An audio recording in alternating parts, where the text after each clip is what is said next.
Su Shi had just crossed into this new world. Before she could even see what was happening, someone grabbed her head from behind and slammed it hard against the ground. She hadn't yet gained full control of her new body.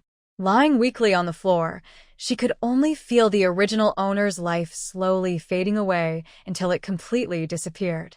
A wave of burning anger rose in her chest, so strong it felt like it could tear her soul apart. It was the original owner's own son who had killed her. She's gone. Su Mingli's wife checked for breath and said in a trembling voice. Su Mingli sat down heavily, crying and laughing at the same time. Remember, the old woman fell by herself. It has nothing to do with us. Who told her to hide that letter and the money instead of taking us to father? He had just learned that his father had become a minor official in Jing'an Prefecture and had written to ask them to come live with him. But the old woman had kept it secret and refused to take them there. The world outside was in chaos. If they didn't go to their father, were they just waiting to die? Everyone had to look out for themselves.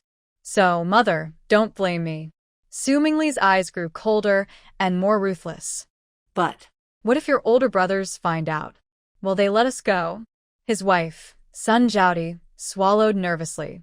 To be honest, she hadn't expected her husband to be so cruel to actually harm his own mother.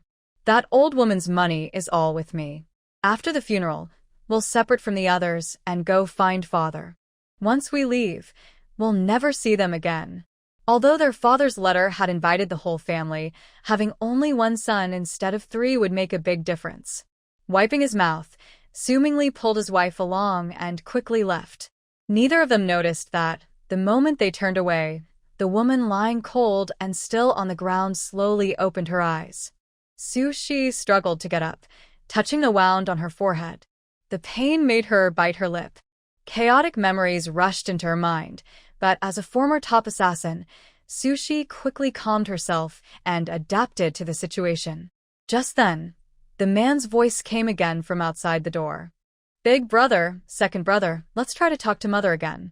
If we don't leave soon, staying here means waiting for death.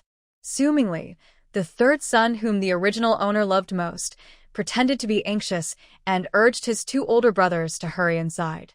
The eldest, Su Mingren, sighed heavily. I hope mother will agree this time. As soon as he pushed the door open, Su Mingren saw Su Shi standing there, covered in blood. Shocked, he gasped and fell straight backward. Su Mingyi quickly caught his brother, but when he saw their mothers had covered in blood, he was terrified. Mother, what happened to you? You. How? Su Mingli pointed at Su Shi with a trembling hand, swallowing hard in fear. You're wondering how I'm still alive, aren't you? You ungrateful child. How dare you harm your own mother? Su Shi pulled out a wooden stick hidden behind her and swung it at Su Mingli's head. Su Mingli screamed in pain. When he touched his head, his hand came away red.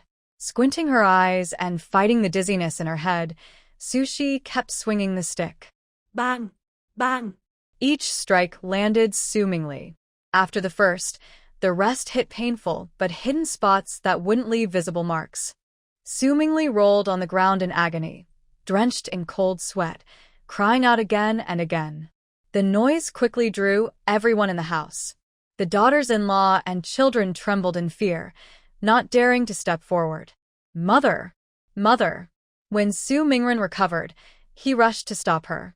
Su Shi swayed, nearly falling, and Su Mingren caught her just in time. Mother, what happened? Your head.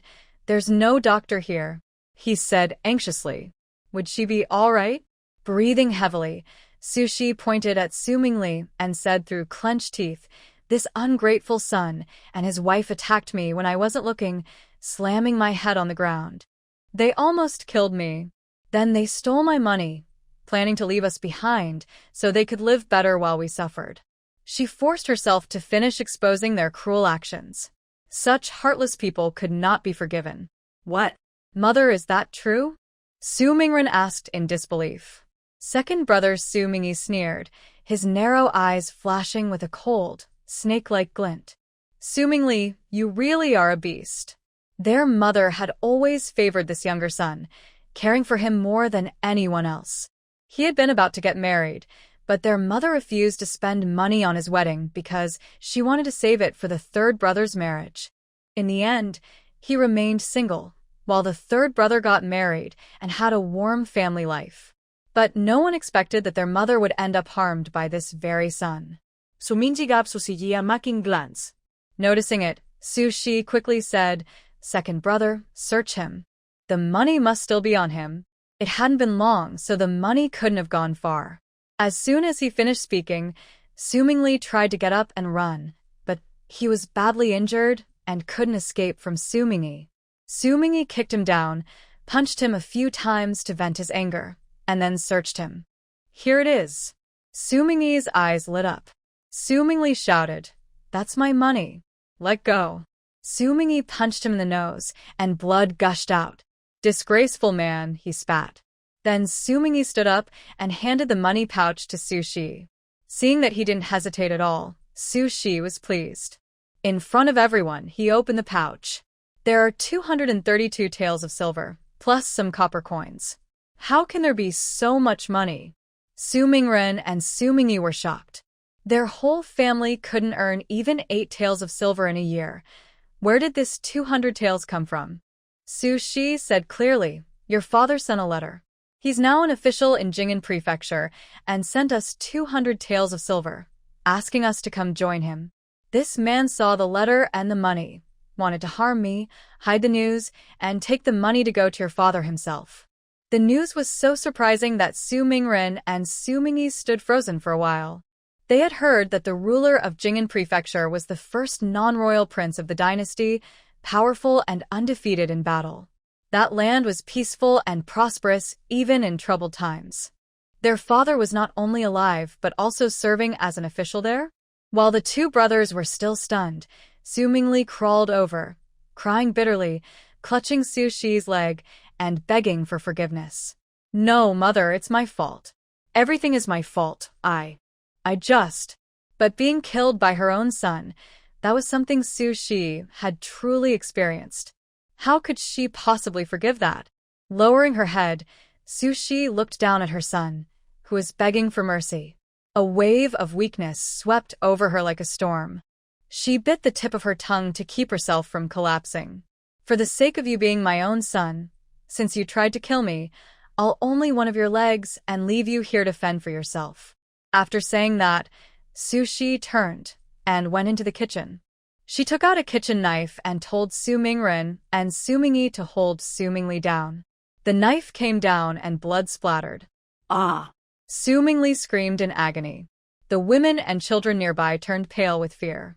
His leg tendon was cut, and he fainted from the pain. Su Mingren and Su Mingyi exchanged a glance, swallowing nervously as they looked at their mother, who showed no hesitation. Mother had become terrifying. "And you," Su Shi said coldly, doing the same to Su Mingli's wife, injuring her leg as well. Then she told her eldest son to tie the couple up and throw them into the side room. They would have to survive on their own. "Mother, no matter what, the third brother is still your son and my brother. We can't just leave him here. If we do, he'll die for sure." The eldest son, Su Mingren, fell to his knees, pleading desperately. Looking at her foolish eldest son, Su Shi replied coldly, "If he could raise his hand against his own mother today, it wouldn't be surprising if he killed you, his brother, tomorrow. Besides, with their legs injured, how could they travel? If he turns cruel again, our whole family could be in danger. Taking 2 injured adults and a child while fleeing would be troublesome enough. More importantly, who would take care of them? No matter how she arranged it, there would be risks. It was better to be ruthless from the start. Mother, I'll take care of him. I'll teach him. As the eldest, it's my duty to guide my younger brother. I can't give up on him without giving him another chance." Su Mingren spoke with firm determination. His wife, Zhang, stood silently beside him, holding their child. Her face was blank, as if none of this had anything to do with her. Seeing how determined he was, Su Shi didn't want to waste any more time and nodded in agreement. "Since you insist, remember this. Whatever happens later, you'll bear the consequences yourself." He would soon realize how hard it was to travel with 2 injured people and a child. He probably wouldn't last 2 days before giving up. So there was no need to waste more time now. But before leaving, there was still one thing to do. Eldest, if you must take Su Mingli with you, I won't stop you. But if that's the case, we'll divide the family. I won't feed someone who tried to harm me, Su Shi said firmly. Otherwise, cutting Su Mingli's leg tendons would have been pointless. Divide the family? Mother, you're still young. How can we do that? Su Mingren said in a panic.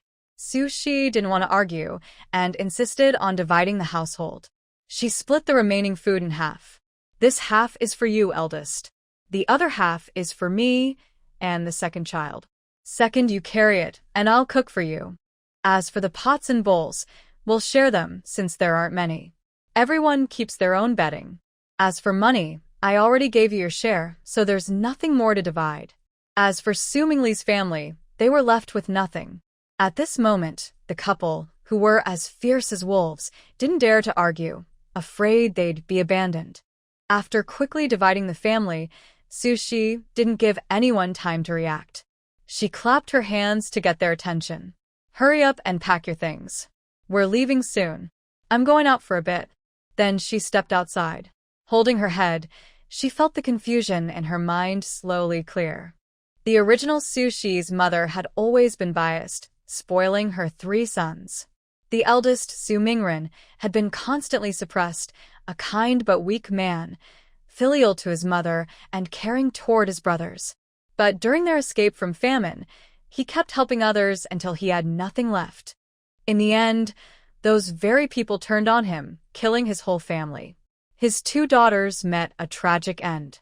The second son, Su Mingyi, became a bandit and survived the famine, but was later caught and killed in revenge. As for the third son, Su Mingli, though he reached Jing'an Prefecture with some money, his father had remarried and had new children. Not only did he refuse to help him, but he also tried to drive him away. After suffering many hardships, his wife was mistreated, and his child was killed by a vicious dog. Su Mingli lost his mind and tried to kill his father, but ended up dying from a rain of arrows. None of them met a good end. Now, she could only take these 3 people with her. Otherwise, as an old woman traveling alone during such hard times, she might not even know how she would die. Only by reaching Jing'an Prefecture could they hope to survive. It was said to be a rich and peaceful place. If she could start a small business there, life might finally become stable. Although she hadn't finished reading the novel, she remembered from the summary that there was a General Han Yulu in Jing'an Prefecture, an extraordinary strategist who protected the land so well that no disaster could touch it. It was said to be the only peaceful place left in the world. So, if she wanted to live a safe and steady life, she had to go to Jing'an Prefecture. Su Shi touched the small mole at the corner of her eye and let out a sigh of relief. Her special space still existed, and that was enough. Even though everything inside it was gone, at least the space itself remained. After walking around the small mountain village, Su Shi stored the villagers' leftover stoves, firewood, and even a pile of stones in her space, just in case. Oh, there's still some water in this well. This fruit tree isn't dead yet. Let's take it and plant it in the space. Su Shi took everything that could be useful before finally returning home. When she arrived, her family had already packed up. They didn't have much, just a few small bundles, looking pitiful and poor. Mother, thank you for still taking me with you. I truly know I was wrong. I'll never make the same mistake again. Once we reach our destination, I'll do my best to take care of you and make sure you live well. Su Mingli, lying on Su Mingren's back, looked up at Su Shi with teary eyes, sincerely apologizing. The third son, Su Mingli, was the most handsome and smooth-talking of her children. His eyes were filled with pain and fear, like a frightened puppy afraid of being abandoned. No one would have imagined that this same person had once cruelly harmed his own mother. Don't thank me. Thank your eldest brother. Su Mingli, this is your only chance. Do you understand? Su Shi raised her eyes, her cold gaze piercing like an icicle straight into his soul. The memory of his mother once cutting his tendon flashed in his mind, and cold sweat ran down his back. I understand. I do. Good. Let's go. Watch over the child. Su-shi didn't care whether Su Mingli's kindness was real or fake. She clapped her hands, and the whole family set off on their journey. Su Mingli and his wife, Madame Zhang, each carried one of the older couple on their backs while also holding their luggage. Su Mingren carried the bundles belonging to his wife and child, along with the family's pots and pans, his back bent under the weight. As for Su-shi, she was in charge of watching over the 3 children. The original owner's body wasn't very strong, and after walking for about an hour, Su-shi was already out of breath. The cracked earth, swirling yellow dust, and scorching air tormented every traveler fleeing the famine. The children lay weakly on the adults' backs, listless and exhausted. Let's rest for a while. The children can't take it anymore, Su-shi said between heavy breaths. At her words, everyone immediately sat down to rest. After setting Su Mingli down, Su Mingren walked over to her and asked quietly, "Mother, I didn't expect it to be this dry outside. We haven't found any water. What should we do? Without water, no one could survive." Su-shi frowned. "We'll have to save what we have and drink carefully." They had just left home, so they still had some water with them. The 2 daughters-in-law took out their water flasks, first giving their children a few sips while reminding them gently, "Drink slowly, don't choke." After the children finished, they passed the water to their husbands, and only then did they drink a little themselves. After drinking, Su Mingli and his wife kept praising Su Mingren, afraid that his goodwill might fade, and he would stop helping them. Once everyone had rested and drunk some water, they continued on their way. More and more refugees appeared on the desolate road, all heading toward Jing'an Prefecture. "Mother, hold on a bit longer. In 2 days, we'll reach Cheong'an town." "I heard there's water there," said a man on the road, supporting his elderly mother. His lips were cracked, but his eyes still held hope. "We're still about 2 months away from Jing'an Prefecture. As long as we make it there, we'll survive," another traveler called out. Su-shi listened quietly, a trace of worry in her heart. So many people were heading to Jing'an Prefecture. Could that place really take in all these refugees?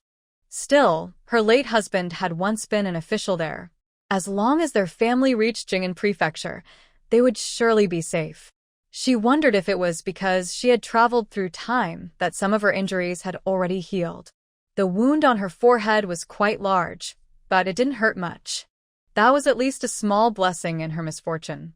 Su-shi held the child tightly and kept moving forward. "Mother! Mother, please wake up." Suddenly, an older woman in front of them couldn't hold on any longer and fainted to the ground. Her dry, pale lips showed that she hadn't had water for a very long time. A man held the older woman and shook her desperately, while another woman checked her breathing and cried out in relief, "She's still alive. She's still alive." The man thought for a moment, then gently laid his mother down, looked around, and finally walked towards Sue's group. He knelt down and pleaded, "Please, kind people, give me some water. My mother won't survive without it. Don't worry, I'll give you some right away." Before Su-shi could say anything, the kind-hearted Su Mingren quickly took out his water flask and handed it over. He also helped the man up and comforted him. "It's going to be all right." The man thanked him repeatedly and took the flask over, but before he could give the old woman a drink, the other woman suddenly grabbed the flask and held it tightly. The man shouted, "What are you doing?" The woman cried, "This water is for the child. Mother is already dying. We can't waste it." Faced with a dying elder and her only child, the woman chose the child without hesitation. The man grew furious and started hitting her, but even as she bled, she refused to let go of the flask. Su Mingren tried to stop them, sweating anxiously. Seeing that someone might get seriously hurt, he quickly said, "Stop fighting. I'll give you another flask of water." As soon as he said that, many people nearby turned their eyes toward the Su family. Su-shi's heart sank. Was this man completely foolish? She quickly said, "Eldest brother, I'm really thirsty. Give me your flask." Su Mingren hesitated. "Mother, didn't you just drink some?" Su-shi. Luckily, Su Mingli, who was lying on Su Mingren's back, wasn't stupid. He immediately said, "We're out of water too. Go ask someone else." Water was precious on the road of escape. How could they just give it away again? "Brother, you're such a good man, truly a living saint. In the future, I'll pray for you day and night, wishing you a long life like a saint." The desperate man knelt before Su Mingren, begging with all his strength, then half pleading and half forcing, tried to grab the water bottle. Su Mingli wanted to stop him but failed, gritting his teeth in anger. Other passers-by also rushed towards Su Mingren like they had lost their minds, all begging for a sip of water. But Su Mingren had no water left. The starving people pleaded again and again, but when they got nothing, anger filled their hearts. No one knew who struck first, but soon they began to beat Su Mingren. They believed that if he had given water to a stranger before, he must still have more. Why wouldn't he share now? Dust filled the air, and people's hearts turned cruel. Cries of pain and angry shouts echoed through the chaos. Su Mingren's wife, Madame Zhang, cried out, "Mother, let's go help them." Su Mingli's wife, Sun Jiaodi, covered her mouth and wept quietly, afraid that if she cried too loudly, her mother-in-law would throw her out. Su Shi sneered, "Help? If I hadn't told you to stay away from those fools just now, we'd be beaten too. And watch your child. When there's no water, even food becomes precious." Her cold words made Madame Zhang tremble. Su Mingyi held a shovel, glaring fiercely around, while Su Shi gripped her tightly. Their show of strength finally made the crazed crowd back away. When the people scattered, they revealed the badly injured Su Mingren and the unlucky Su Mingli. Su Shi walked over and asked coldly, "See? Did the people you helped come to help you now?" Hearing this, Su Mingren slowly lifted his head and looked around, but the person he had helped was long gone. He buried his head in the sand and let out a low, painful sob. Madame Zhang ran to him with her child, crying, "Dear, please, let's not get involved in such things again, all right? If something happens to you, how will I and the girls survive?" Seeing their father covered in wounds, the two little girls burst into tears. Their cries and despair filled the Su family. Su Mingli held his trembling leg, his face dark with anger, but in the end, he swallowed his words. He only said to Su Mingren, "Brother, I beg you, please don't do this again. I can't take it anymore. Give him another chance?" He almost got himself killed. "If I didn't know the boss was honest, I'd think he did it on purpose, using someone else's hand to get rid of him. I was wrong. I won't do that again," Su Mingren said. He was a man who could pull himself together first. Even though he was in pain, he still picked up the two children and quietly comforted them. He walked up to Su Shi, lowered his head, and admitted his mistake. "Mother, I'll listen to you from now on." "Don't blame me," Su Shi said. "Letting you stumble once works better than me telling you 100 times." She saw her eldest son's honest face covered with bruises and dust, then handed him her water bottle. "Here, take my water." "Mother, how can I take that?" Su Mingren was shocked, his eyes full of emotion and regret for what he had done earlier. Listening to Mother was always right. Enough talking. Every extra word wastes water. Take it. Let's keep going.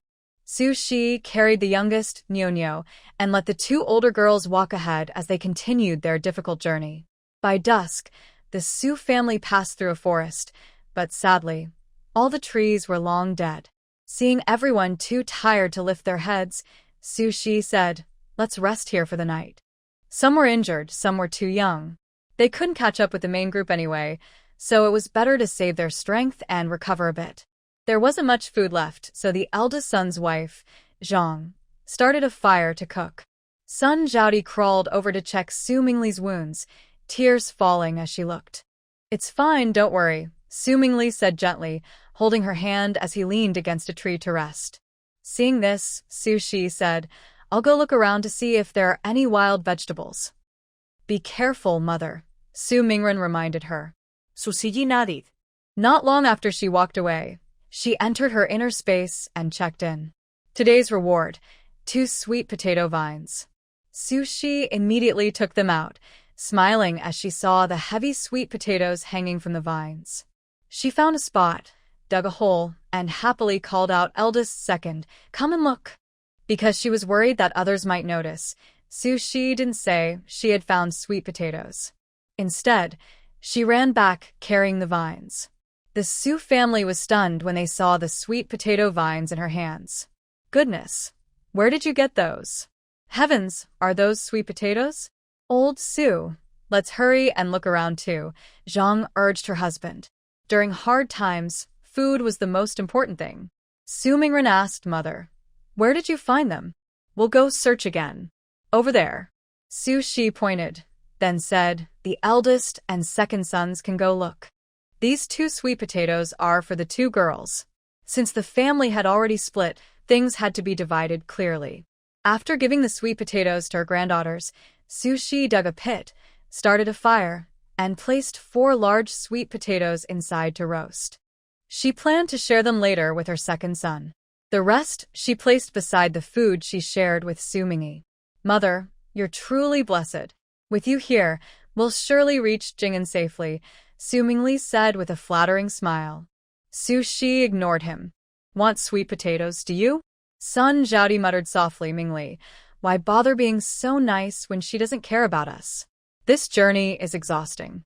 My sister-in-law is so thin that it's uncomfortable sitting next to her." "Enough. Don't say things like that again. Even if it's uncomfortable, it's better than staying home waiting for death," Su Mingli said coldly. He touched his leg, lost in thought. Worried that her words might be overheard, Sun Zhaodi leaned against a tree and pretended to sleep. Since she was injured, no one expected her to work anyway. Zhang picked the sweet potatoes, her face glowing with excitement. "Thank you, Mother." Having sweet potatoes for the children was much better than thin porridge. She roasted the sweet potatoes and quickly began cooking porridge. From the nearly empty food bag, she took only 2 small handfuls of brown rice for the pot, unwilling to use more.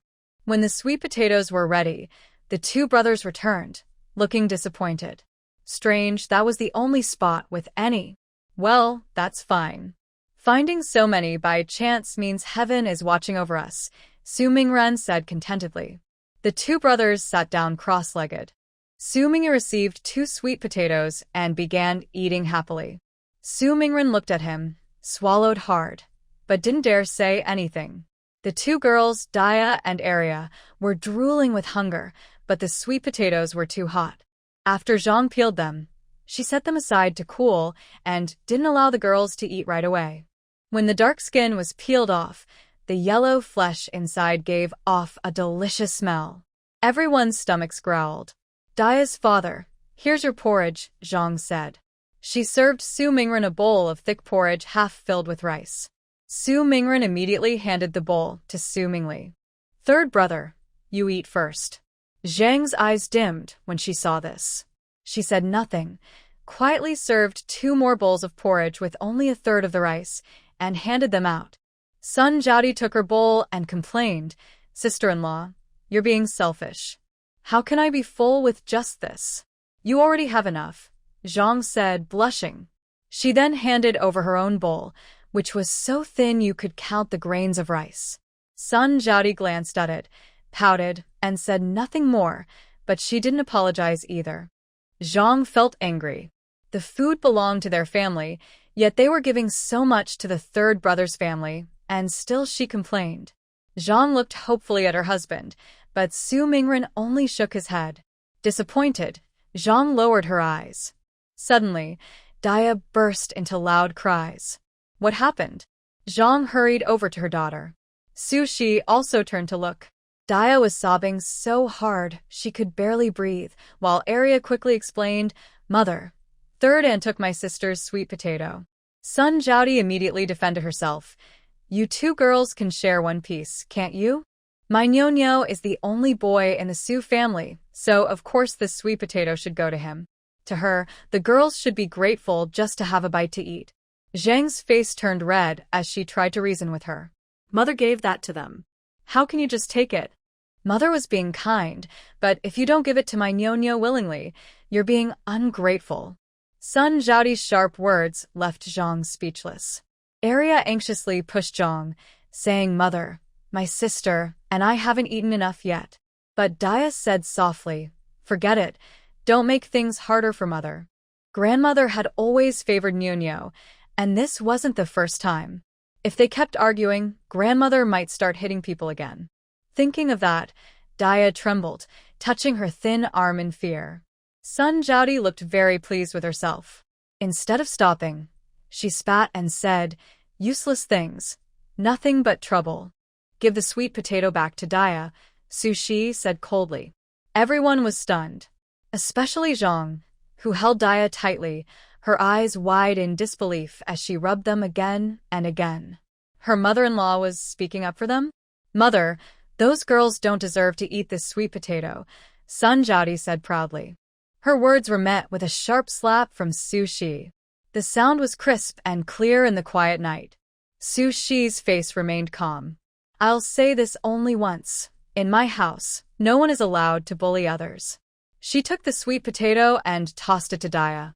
Then she looked at Zhang with a serious expression. As a mother, even if you don't fight for yourself, you should think of your children.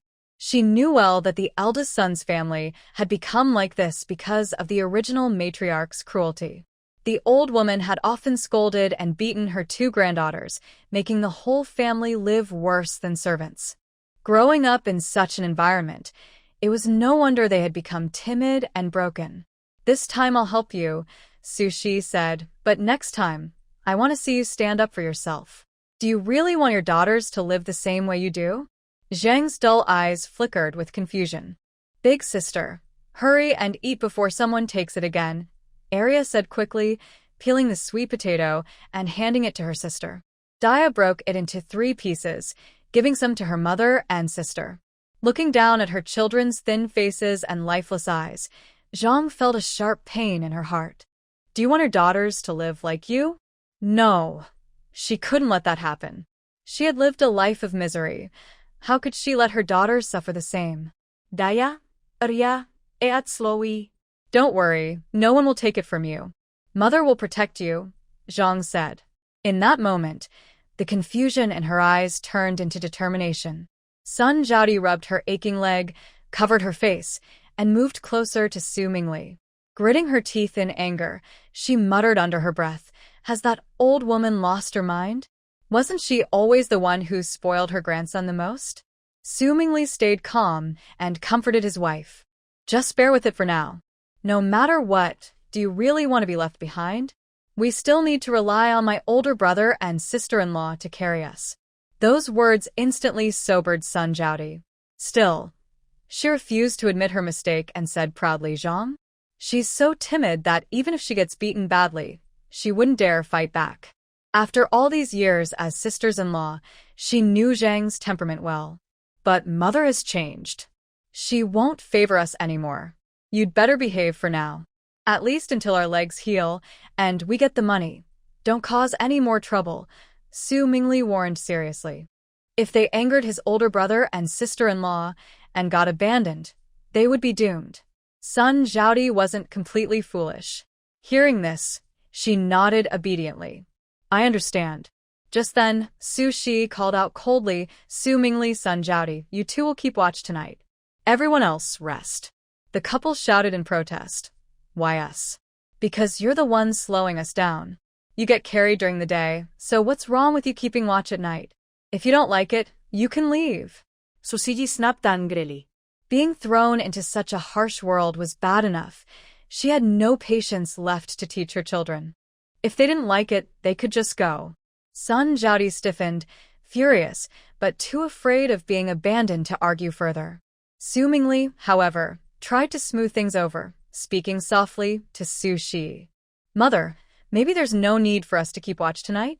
That old woman was clearly making things hard for him. Why hadn't he been tougher earlier?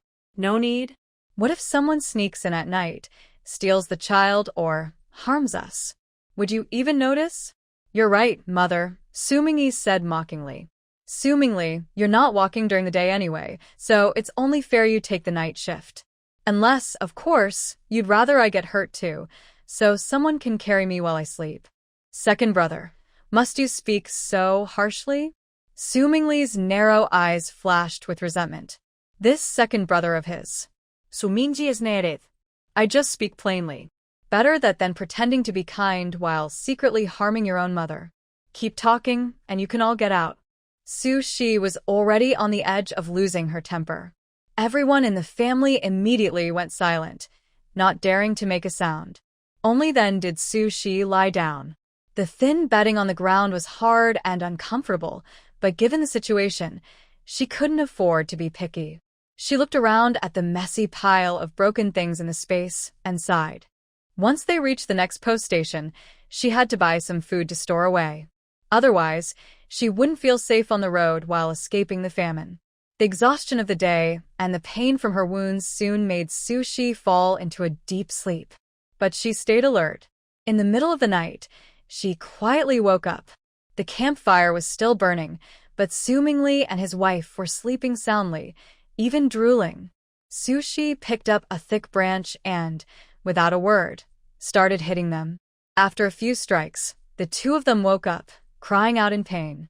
"Mother, what are you doing? Are you out of your mind?" Su Shi didn't answer. She just kept hitting them. The couple crawled on the ground, trying to dodge, but the stick seemed to have eyes, landing the most painful spots every time.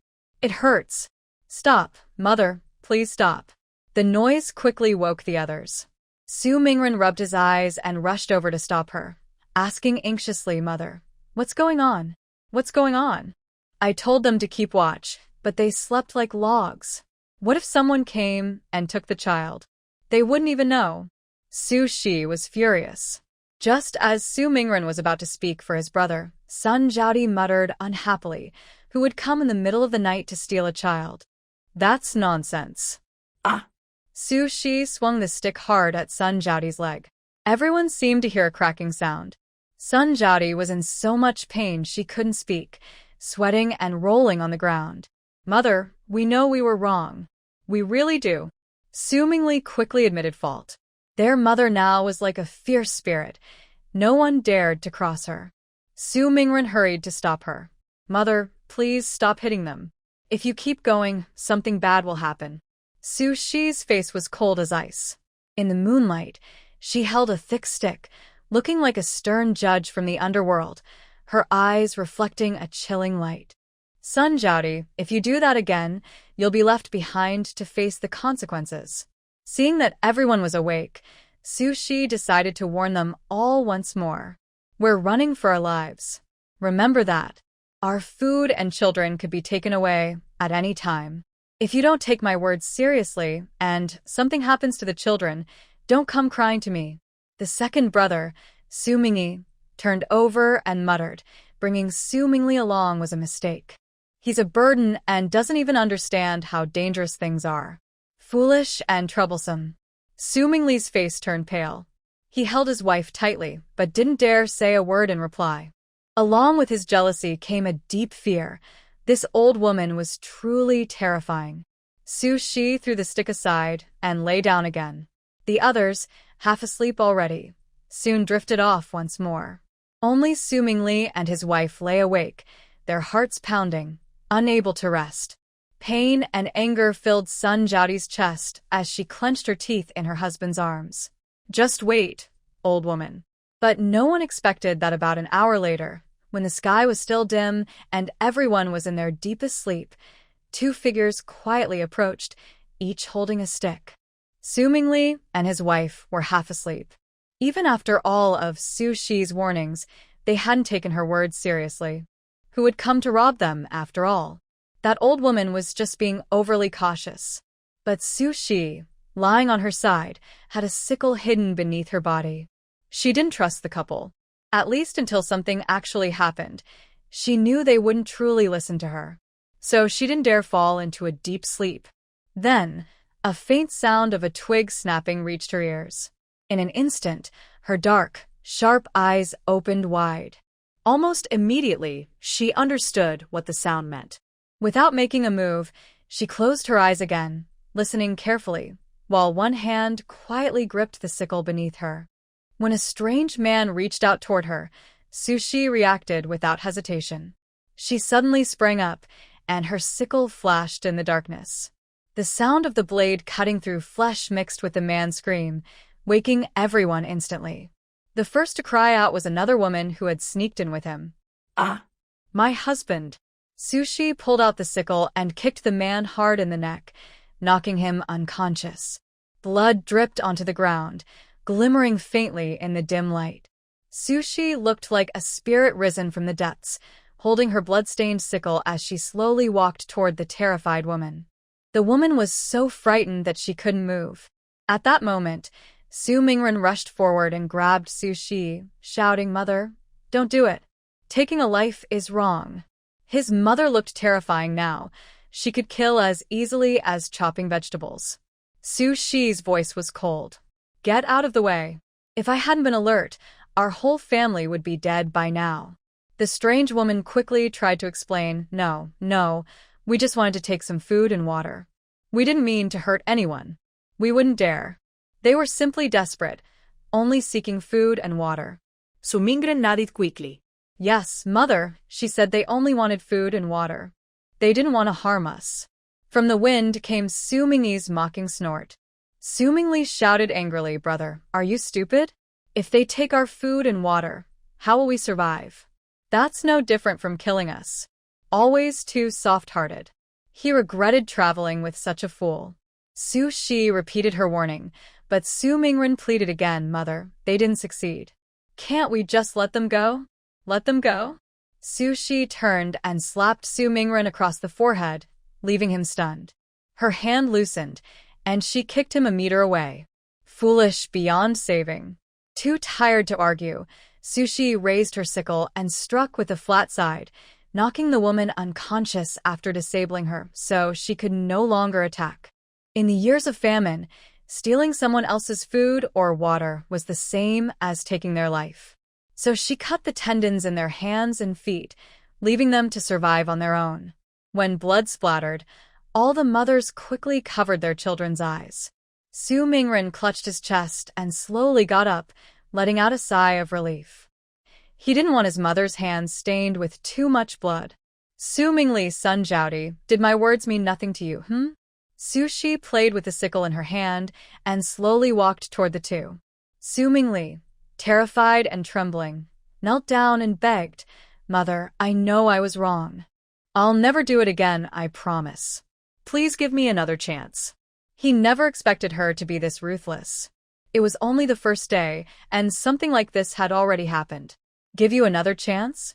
Did you ever think that if they had succeeded, our whole family would have no chance left? Su Shi crouched in front of her youngest son, lifting his chin with the blood-stained sickle. She could clearly see the fear in his eyes. She found it almost amusing. Now he was afraid. "Mother, third brother, he." Su Mingren rushed forward to stop her. Su Shi suddenly slapped him hard, making half his face swell and his ears ring. Everyone fell silent in fear. Su Mingyi rolled his eyes. "Vater, The eldest daughter burst into tears, and Zhang quickly covered her mouth, afraid that her mother-in-law, in her fury, might hurt the child. "Su Mingren, you're really busy, aren't you? Busy trying to be the good one. But first, ask yourself, are you even worthy of being a good person?" Su Shi raised her voice, pointing at the unconscious man and woman on the ground. "Go see who they are. Then shake that head of yours, and ask yourself if you still think you deserve to act kind." She had already felt something was off. She knew the road of escape would be dangerous, but she hadn't expected trouble on the very first night. So she had taken a closer look at the faces of the man and woman, and sure enough, they were familiar. Su Mingren, stunned, covered his swollen face and crawled over to check. "Then, there." But he couldn't finish the sentence. Su Mingyi curiously stepped forward to take a look, and his face darkened. "It's the man and his wife, the ones my brother kindly gave water to." Everyone gasped. Su Mingren's pupils widened suddenly, as if something inside him had collapsed. He suddenly fell to the ground, trembling all over, his eyes turning pale. The crowd was startled, but Su Shi stayed calm. She stepped forward, pressed down on Su Mingren, and gave him a few firm slaps. He woke up immediately. Everyone. So rough. But it worked. Husband, you scared me to death. Madam sanghag sumingren taitli, truly frightened. Sumingren looked panned. He couldn't understand. He had only tried to help others. Why did it end like this? Was it wrong to be kind? Su Mingren, your kindness wasn't wrong, but it came at the wrong time. Kindness shown at the wrong moment can harm you and your family. Think about it. If they weren't satisfied after stealing food and water, what if they tried to take the children next? When people are starving, they might do terrible things. Your 2 daughters could have been in great danger. Su Shi's words were like a dreadful curse, making everyone tremble. Madame Zhang immediately let go of Su Mingren and held her 2 children tightly. Even Sun Zhaodi clutched her son close. At that moment, they truly saw the darkness in human nature and realized how naive they had been. Because Su Mingren had kindly given water to strangers during the day, the couple had started eyeing them. Water was precious on the road of escape, yet Su Mingren had given it away so easily. That made them believe the Su family had plenty of food and water. So they hid in the dark, planning to steal it. No. Mother, I'll listen to you. I'll do whatever you say. Sumingren shouted desperately. He had wanted to be a good man. But if being good meant putting his daughters in danger, he would rather not be one. All right. I'll trust you this time, Su Shi said. Toward her eldest brother, Su Mingren, Su Shi was more forgiving. He wasn't a bad person, just someone who didn't know when kindness could become harmful. Besides, his nature had a lot to do with how the original family had treated him. But Su Mingli, Su Shi threw away the sickle, picked up a stick as thick as a bowl, and glared coldly at Su Mingli and his wife. I've warned you again and again, spoken kindly, but you just wouldn't listen. She raised the stick, and under the dim light, her smile looked almost devilish. Then I'll have to teach you a lesson the hard way. Ah! 2 cries of pain frightened Nyunyo. Su Shi signaled her second son, Su Mingyi, to take the child away. Expressionless, she said, if you disobey again, then mother will have no choice but to. She made a cutting motion across her neck, then smiled slightly. I don't want to hurt anyone, so don't push me. Su Mingli was terrified. He had never realized his own mother could be so frightening. No, you're not my mother. You're too scary. You can't be her. Su Mingli shook his head wildly, his eyes full of fear. Su Shi's lips curved into a smile as she said calmly, You're right. I'm not your mother anymore. You already killed her, didn't you? Everyone stared at her in horror. Was their mother a spirit returned from the underworld? Maybe the king of the underworld pitied me for being killed by my own son, so he sent me back to the living world to seek justice, Su Shi said with a playful tone. Su Mingli burst into tears, dragging his injured leg as he crawled over to hug her leg, crying loudly, Mother, I was wrong. I'll never do it again. Please forgive me. Even the king of the underworld was involved? Then how could he survive this? Sun Zhaodi also knelt and begged for forgiveness, trembling all over. Seeing that her younger son and his wife seemed truly remorseful this time, Su Shi said nothing about forgiveness.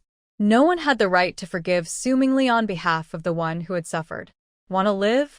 Then stop causing trouble and behave. Can you do that? Yes. We really can. Su Shi nodded in satisfaction.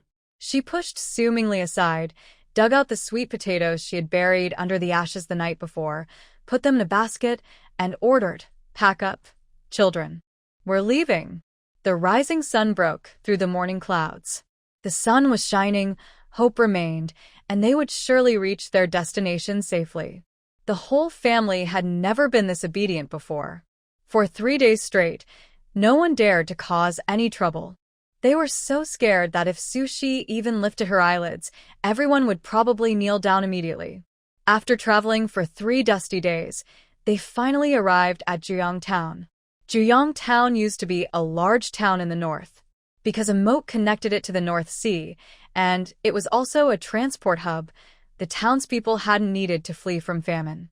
However, Juyong Town did not allow any refugees to stay, nor did it let them board boats at the transport docks. Mother, I've asked around, Su Mingyi said. The guard said each family can only enter for 1 hour to buy things. We have to pay a deposit of 10 taels of silver, and they'll return 9 taels if we come back on time. Also, besides the money, we have to leave a child as a guarantee.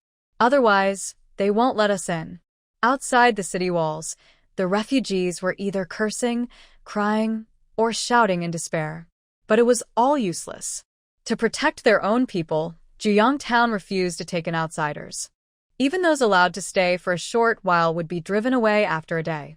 The moat now had only a thin layer of water left, and soldiers guarded it day and night to prevent anyone from stealing water. After hearing Su Mingyi's words, Su Shi nodded. I'll go in to buy some food and water. You all wait here. Complaining wouldn't help, so she made her decision quickly. Su Mingren immediately took out some money and quietly handed it to her. Mother, this is the money you gave me before. Buy more food and water. Who knows if the next town will even let us in. After days of travel, carrying Su Mingli on his back, Su Mingren's face was pale and his back bent with exhaustion. Seeing this, Su Mingyi also handed over his 50 taels. Mother, why don't I go instead? I'm worried someone might try to take what you buy. They had already seen how chaotic the world had become. If something happened to their mother inside, they wouldn't be able to help from outside. No one will dare to steal anything. Juyong Town is strict. Refugees who go in to buy supplies wouldn't dare cause trouble. Su Shi refused firmly, then took Dia with her to the city gate. Dia was so frightened that her legs went weak, and she could hardly walk. Grandmother, let me go instead. You can leave me as the guarantee. Arya immediately spoke loudly. Big sister's eyes filled with tears. No need. How could she let her younger sister take her place? Although Arya was young, she was much braver than her sister. She grabbed Su Shi's hand and walked off with her. Su Shi smiled lightly. Aren't you afraid I might sell you? Arya replied, clearly no. If you wanted to run away, Grandma, you could have taken the money and left by yourself. Why would you bring us along? Hearing this, Su Shi looked at the 4-year-old girl in surprise. She hadn't expected such a clever child. So smart, aren't you? Su Shi said with a smile. When they reached the city gate, the guards checked her household registration and asked for detailed information, how many people were in her family, where they were going, and why. In the end, she paid 10 taels of silver, and they allowed Arya to go with her. Remember, you have 1 hour. For every quarter hour you're late, 1 tael will be deducted. Yes, officer, Su Shi replied respectfully, bowing slightly as she was led down a street. These 2 streets sell food and water. Hurry up. Thank you, officer. Su Shi secretly slipped him a piece of silver worth 3 taels. It pained her to part with it, but she didn't hesitate. Bending slightly, she looked up at him and said, Officer, could you kindly tell me which shop has the best prices? The officer squeezed the silver in his hand, pleased. He hadn't expected this old woman to be so generous. He took off a small pouch from his belt and handed it to Su Shi. Show this at any shop, and they'll give you a small discount. Su Shi quickly accepted it with both hands, full of gratitude. Then she asked Officer, do you know where I can buy a small cart? The children are too tired to walk. Well now, for someone escaping hardship, you seem quite well off, the officer said, eyeing her up and down with a flicker of greed. But then he remembered that, according to the registration, this old woman's husband was an official in Jing'an Prefecture. At once, his greed vanished. Jing'an officials were known to protect their own, and they were fierce. He didn't dare cause trouble. You go buy what you need first. When you're done, I'll take you to get a flat cart. None are sold on these 2 streets. Thank you. Thank you. Su Shi understood that these 2 streets were probably set aside for selling things to refugees like them. People fleeing from disaster couldn't afford much. Buying a flat cart wasn't her being picky. The 3 children simply couldn't walk that far. Their feet were covered in blisters and bleeding. The eldest couple still had to carry the 2 younger ones. There was really no other choice. Not wanting to waste time, Su Shi went straight to the grain shops. After checking several, she realized all the prices were the same. This is too expensive. How can brown rice cost 500 coins a pound? Exactly. It used to be only 7 or 8 coins a pound. This is outrageous. Are you robbing us? The refugees grew angry when they saw the prices. It was like kicking people when they were down. The shop assistants sat lazily by the door, rolling their eyes. If it's too expensive, don't buy it. No one's forcing you. If you're not buying, get out. The prices were fixed. Some refugees, furious, tried to start a fight, but the local guards quickly dragged them out and expelled them from Juyong Town. Cause trouble in Juyong Town, and you'll be thrown out. Don't expect to buy even a drop of water or a grain of rice here. After that warning, fear replaced anger on everyone's faces. An old man, trembling, took out all his savings to buy a few pounds of rice and a bucket of water. Sushi took out her purse, smiled politely, and asked, "Sir, may I ask about this?" "Oh, you've got that, huh? I'll give you a small discount, 400 coins a pound," the clerk whispered. Hearing that, Sushi winced. It was ridiculously expensive. They were making money off people suffering. How heartless. But she had no choice. Gritting her teeth, she bought 20 pounds of brown rice, 8 taels of silver. Then she went to a quiet corner, stored the rice in her space, and continued to other shops. In total, she bought 200 pounds of brown rice, spending 80 taels of silver. She kept 120 pounds in her space, just in case. A wooden bucket of water, about 5 liters, cost 500 coins. Pure profit, without any cost. Sushi followed the same method and bought 50 liters of water, spending 5 taels of silver. She hid half of the water in her secret space. She didn't dare to buy too much, afraid of drawing attention. After all, what she had and what she bought didn't quite match up. Luckily, the 2 streets were crowded with refugees, shoulder to shoulder, so no one paid special attention to an old woman like her. After thinking for a moment, Sushi went to the butcher's shop. A pound of pork, mostly fat with little lean meat, cost 100 coins. The best pork belly cost 150 coins per pound. Grass carp and common carp caught from the river were 80 coins per pound. "Boss, can you make it cheaper if I pay with this?" Sushi asked, taking out her purse. The butcher glanced at it and said, "That's no good for buying meat."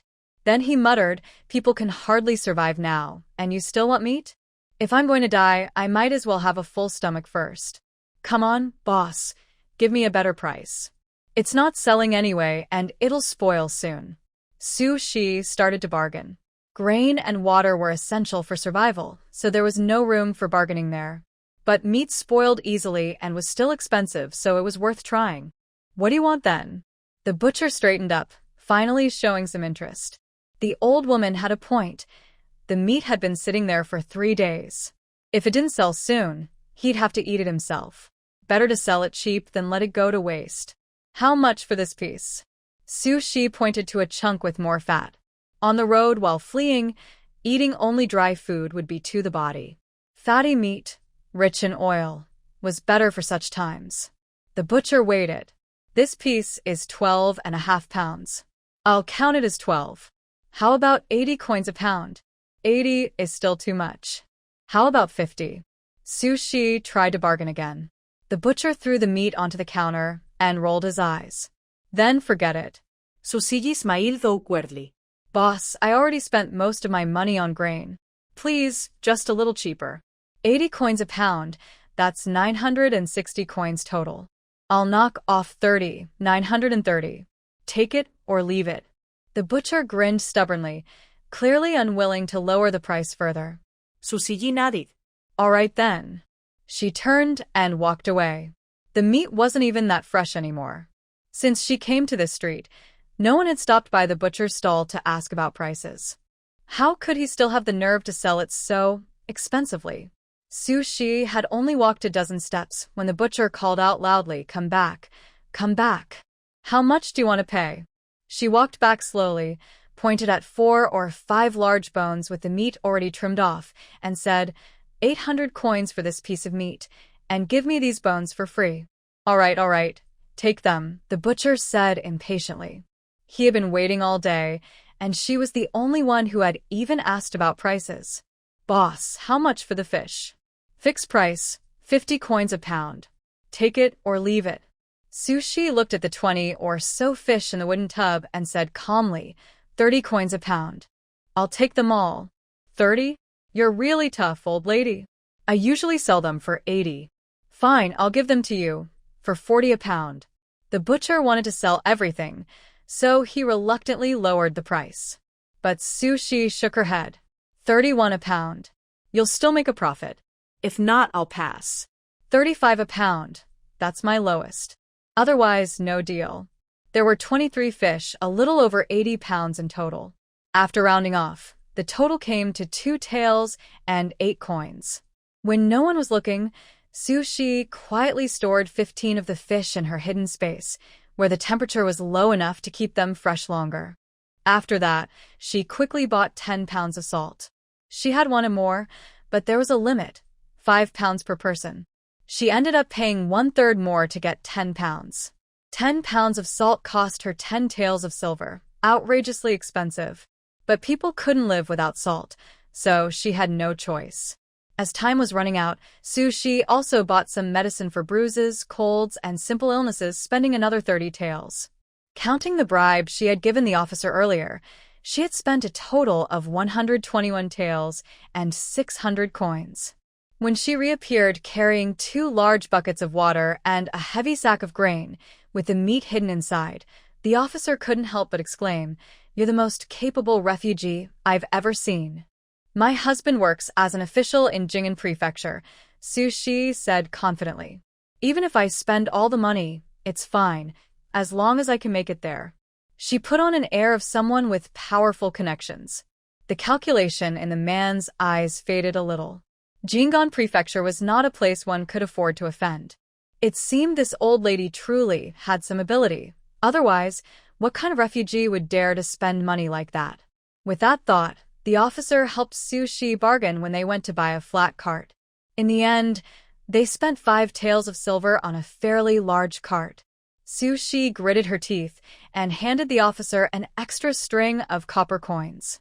Then she rubbed her hands and asked, "Sir, about the dock?" "Absolutely not. Don't even think about it. Leave right now." The officer, who had been friendly just moments ago, suddenly darkened his face and pulled Sushi away. At the city gate, after signing the papers, Sushi led Arya out. She had thought her few cheap sons would be waiting outside, but there was no sign of them. Sushi felt puzzled. Just then, a commotion broke out in the crowd ahead. Pushing the cart and holding Arya's hand, Sushi couldn't squeeze through. Soon, she heard Madame Zhang crying and Su Mingren shouting angrily. Narrowing her eyes, Sushi said to Arya, "Go call your second uncle." She didn't feel safe leaving all their belongings unattended. But since something was clearly happening with the eldest, she had to deal with it. Arya nodded obediently and, taking advantage of her small size, squeezed into the crowd. Before long, she came back with Su Mingyi, who looked indifferent. During that time, Sushi quietly took out 2 more buckets of water from her space, 4 large buckets in total. Seeing her, Su Mingyi rubbed his nose nervously. "About Big Brother. Watch the things. This is everything we own." "I'll handle it," Sushi said, not wanting to waste time listening to him. People could be dealt with later. This matter had to be solved now. In the crowd, Su Mingren was on the verge of losing control, veins bulging on his neck. "I told you, I don't know your son or daughter-in-law. They were attacked. What does that have to do with me?" The old woman clung tightly to his leg, refusing to let go even after being kicked several times. Gritting her teeth, she shouted, "It was you. You were the one staying there that night. If it wasn't you who hurt my son, then who else could it be?" She had thought the idea was unreliable from the start, but they had completely run out of food and water. So her son had no choice but to steal.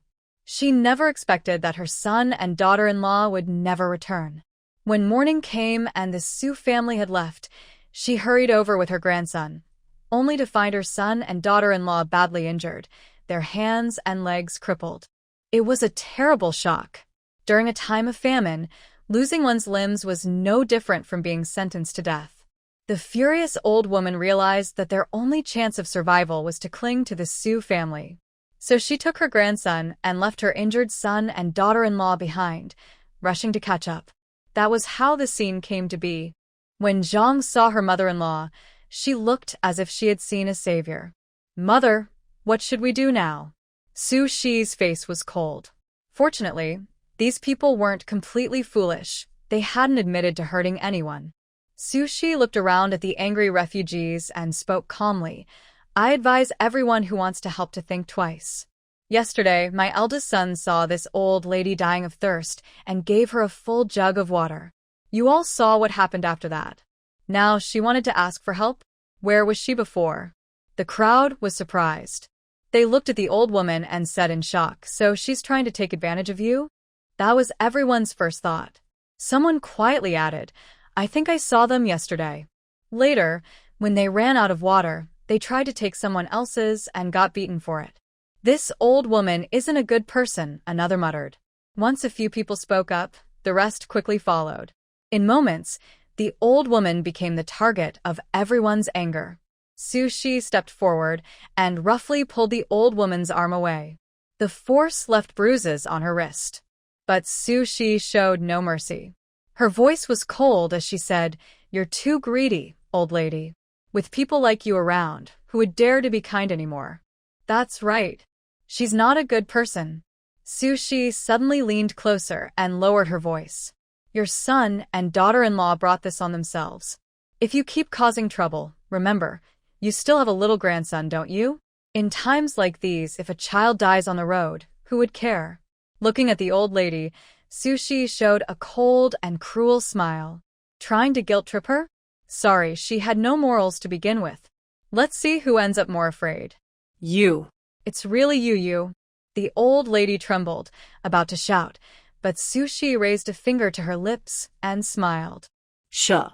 She had never been a kind person. So if someone pushed her too far, hurting others wasn't impossible. The old lady was terrified. At that moment, she truly felt the madness in Su Shi's eyes. Her little grandson was the only hope of their family. No, she couldn't take that risk. Seeing the fear in the old lady's eyes, Su Shi finally stood up and left with the others. When Su Mingli saw the cart full of goods, his eyes lit up. "Mother, you bought so much, be quiet. Move." Su Shi snapped sharply, her face serious. She ordered Su Mingyi to push the cart, Su Mingren and his wife to carry their things, and even took some bags herself as they hurried away. Fortunately, they had already paid, so the guards quickly let them pass through Jiang town. In less than half an hour, the Su family had left the town behind. After walking another few miles, Su Shi deliberately took a small detour according to the map, then found a quiet, sheltered spot and told everyone to stop. She had just bought the map in town. None of them knew the way to Jing'an Prefecture. "Mother, Su Mingren looked ashamed. Susiji Said. Will you remember this lesson?" Su Mingren nodded quickly. "I will. I'll never do it again." This lesson was enough for him to remember for a lifetime. From now on, he would stay far away from that old lady. "Mother, I'm so hungry. Can we eat something first?" Su Mingli looked longingly at the cart full of food, his eyes almost glowing. They had only had a bowl of porridge last night, and now it was nearly noon. He was starving. Su Shi asked coldly, "Which part of that food is yours, Always trying to take advantage?" "Not this time." She wasn't Su Mingren, she wouldn't spoil him. "Mother, I really know I was wrong. Please forgive me. From now on, I'll always listen to you, I promise. I believe your brother might mean that, but I don't. And why are you eating? If your brother has to carry you, won't that make it harder for him?" "You shouldn't be so selfish, Mingli." Su Shi quickly spoke up for Mingren. Otherwise, with the eldest brother's gentle nature, he would never say no to anyone. But to everyone's surprise, Mingren smiled and said, "It's fine, Mother. I can't let my third brother go hungry. You foolish boy. I should scold you first." Susiji snapped angrily. He deserved to be taught a lesson. Mingren scratched his head awkwardly, unsure how to ease the tension. Even Zhang didn't dare to speak at that moment. Only Mingyi asked, "Mother, do we still have enough money?" He was really asking if there was any left.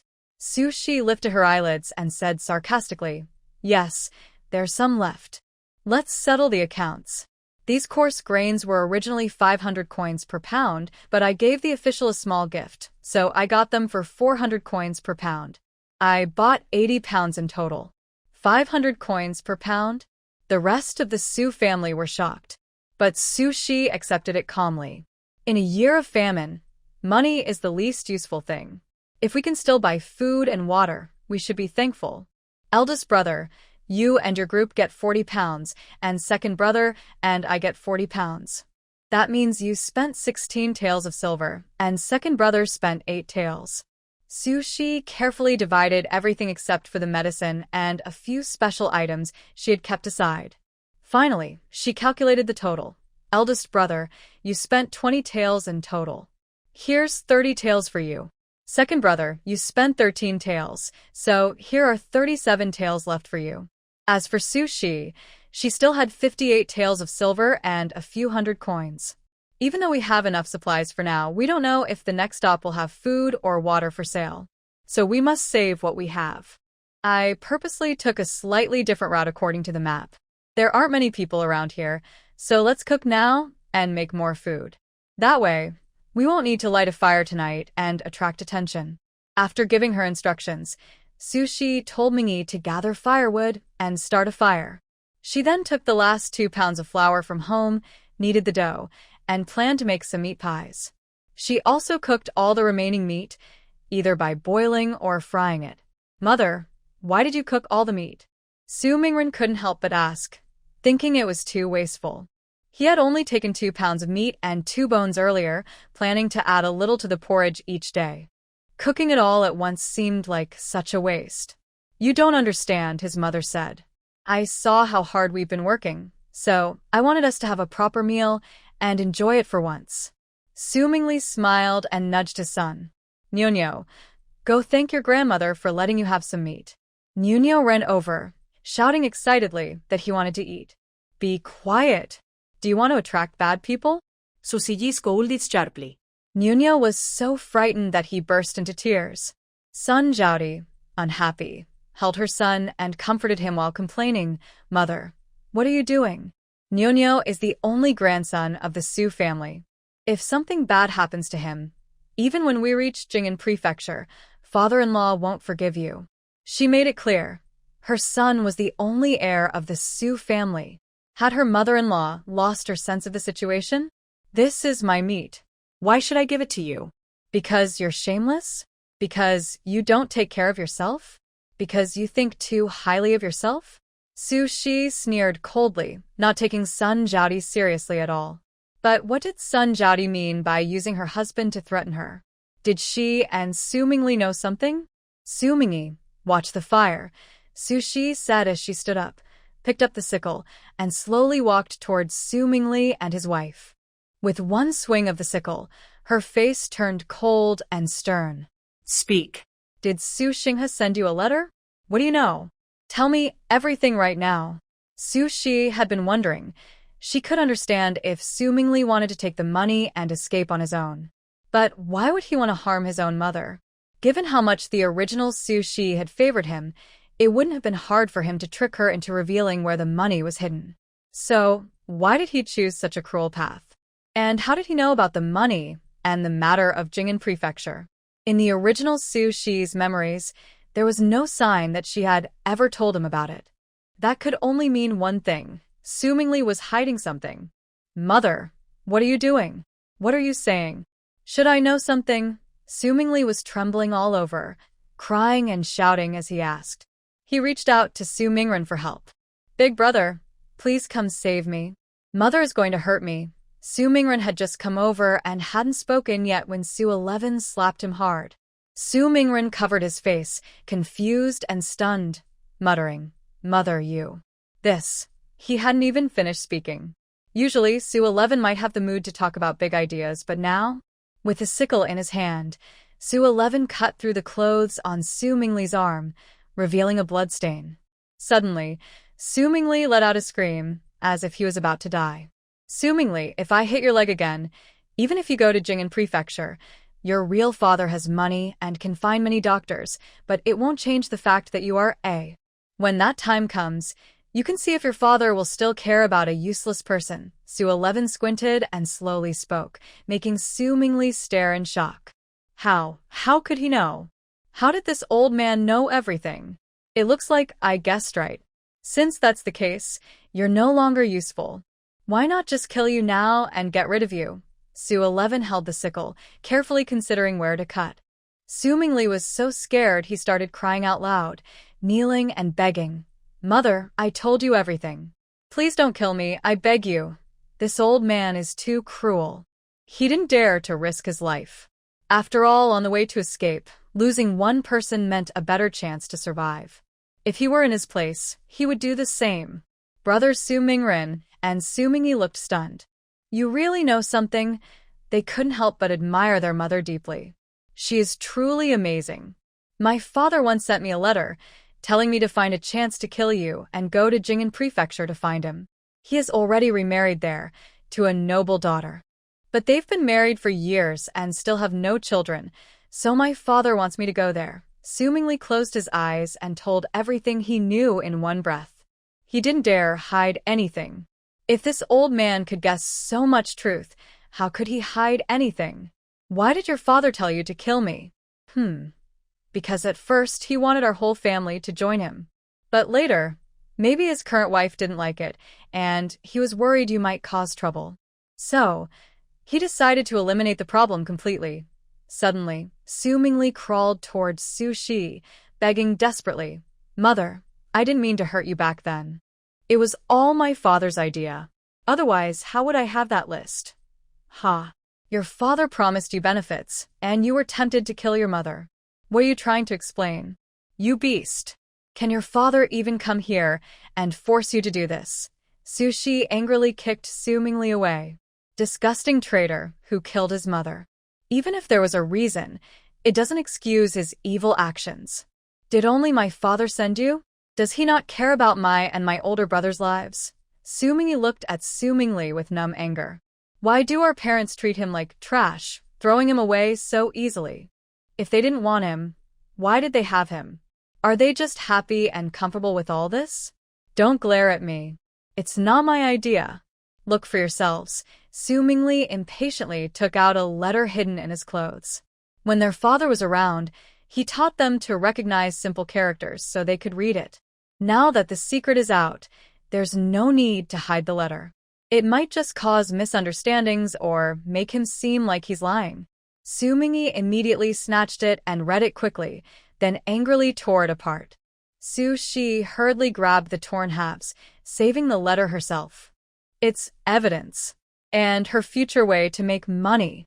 Mother, why are you still keeping this? Our father is like that. Don't tell me you still have feelings for him. Su Mingyi looked confused and angry, shouting at Su Shi. Su Shi rolled her eyes at him, but then explained. After all, Su Mingyi was the only normal one among the three brothers. Don't let others push him to become abnormal.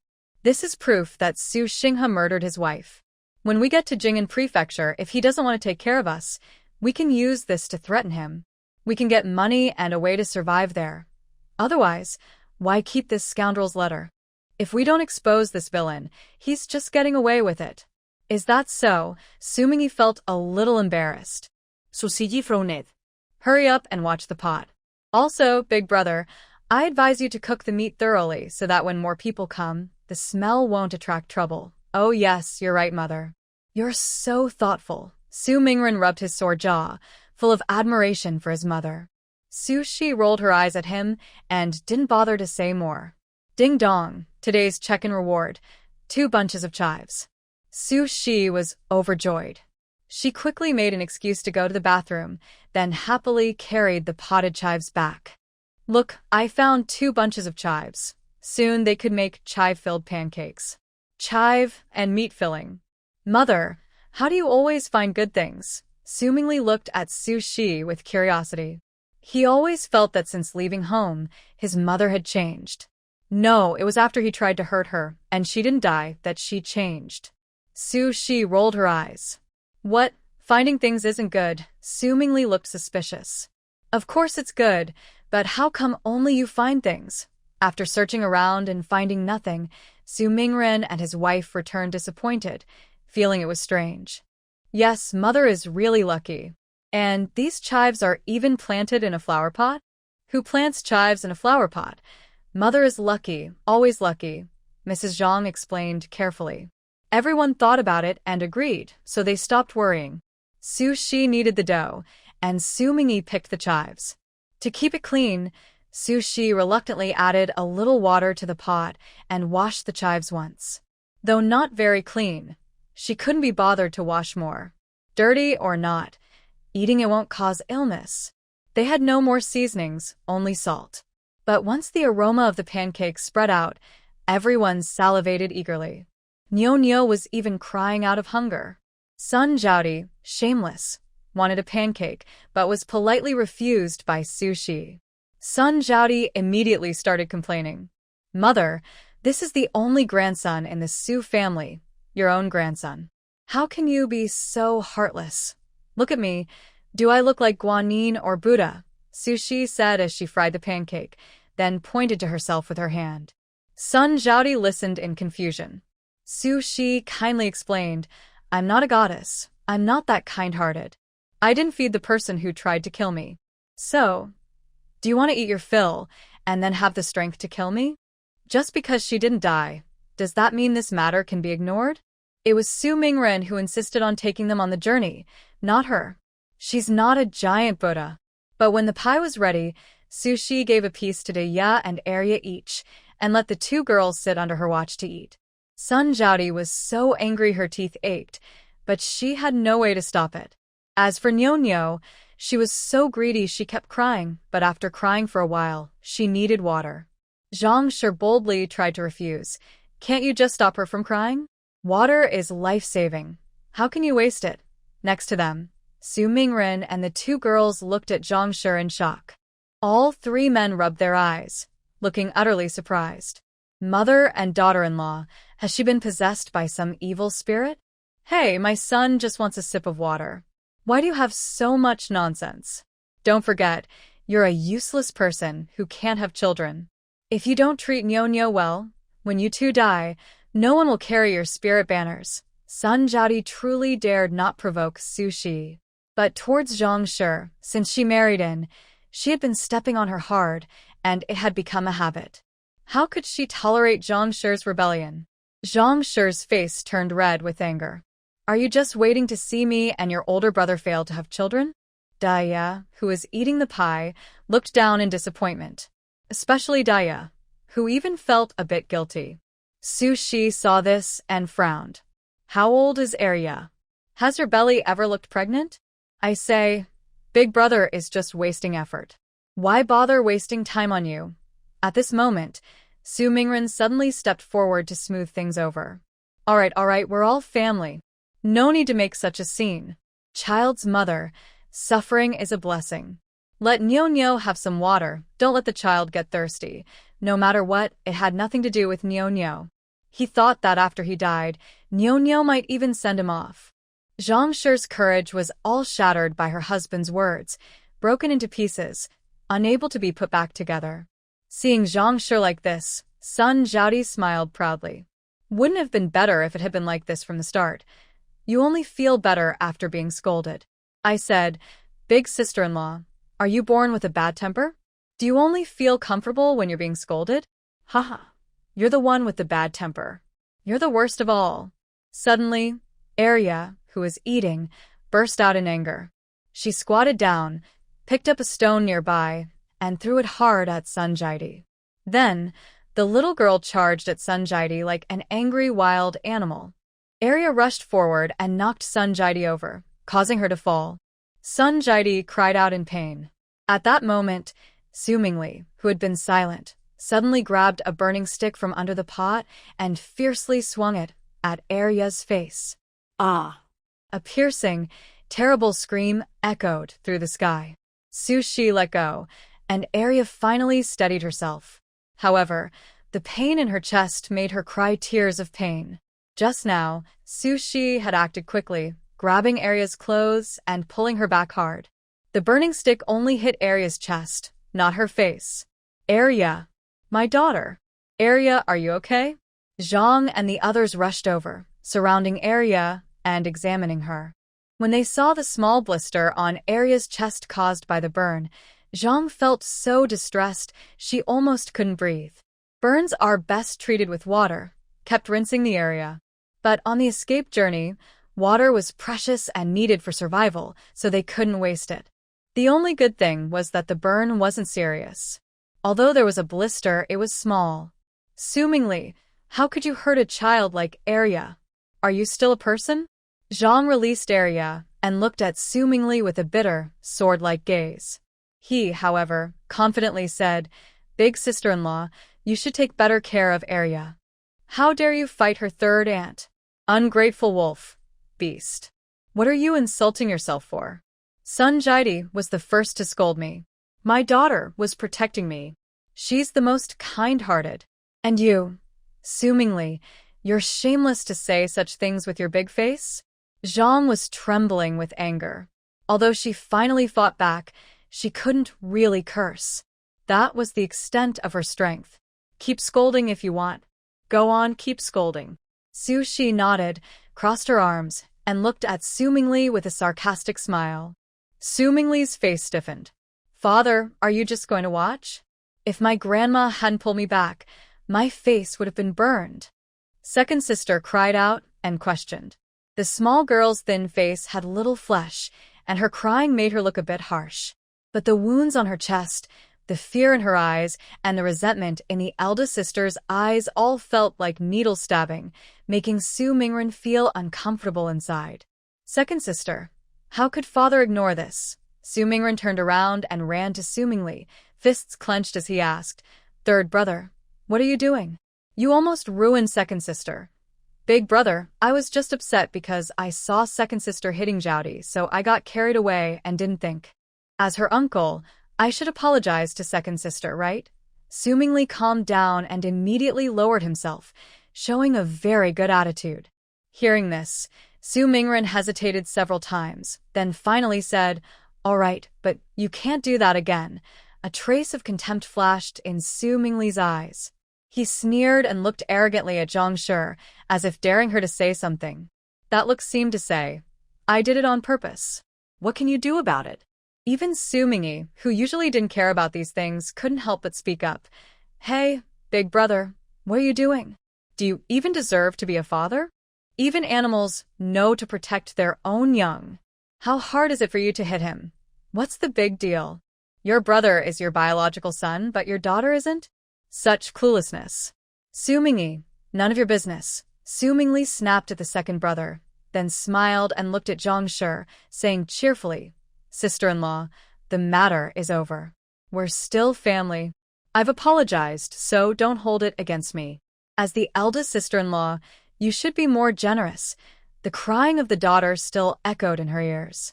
She saw her husband struggling helplessly. Zhang Shi trembled all over. Suddenly, she heard second sister crying out, "Forget it. Let's just leave it at that. Parents can't be relied on anymore." But just these words seemed to give Zhang Shi enormous courage. Just as Su Shi was about to step in, she saw Zhang Shi rush forward like a whirlwind, slapping Su Mingli's face, and then scolding loudly. "Get lost, you fool." A series of sharp claps echoed clearly, instantly quieting everyone. Sun Jiaodi was about to rush forward. "You hen that can't lay eggs, how dare you hit my man?" Mrs. Zhang quickly slapped her back. Mrs. Zhang, who had been working hard for years, was very strong. With one slap, she knocked Sun Jiaodi to the ground, causing her to spit out a tooth. "Whether you treat yourself like a beast or a hen is your business. Don't drag me into it. And if you don't come out, I won't forget to give you a slap." After hitting and scolding her, Mrs. Zhang was trembling more and more. In the end, she sat on the ground, completely exhausted, crying loudly. She cried because her life was hard. But she also hated herself for being weak, making her daughter and herself suffer together. "Mom, sob sob." Big girl hugged her mother and also started crying. Only second girl, with red eyes, questioned Su Mingren. "Dad, Do you really have to bring them? You care about their lives, but they don't appreciate it. Instead, they bully your wife and scold your children. Can you really tolerate this? Second girl was very disappointed in Su Mingren. Why do other parents protect their children but her dad? Just as Su Mingren was wavering, suddenly Su Mingli let out a miserable cry. It turned out that just now, Su Mingli had pulled out 2 burning sticks and pressed them hard against his arms. Immediately, the smell of burnt flesh filled the air. It was much worse than second girl's injury. Su Mingli was in so much pain, he almost rolled on the ground, but he endured it and apologized to second girl.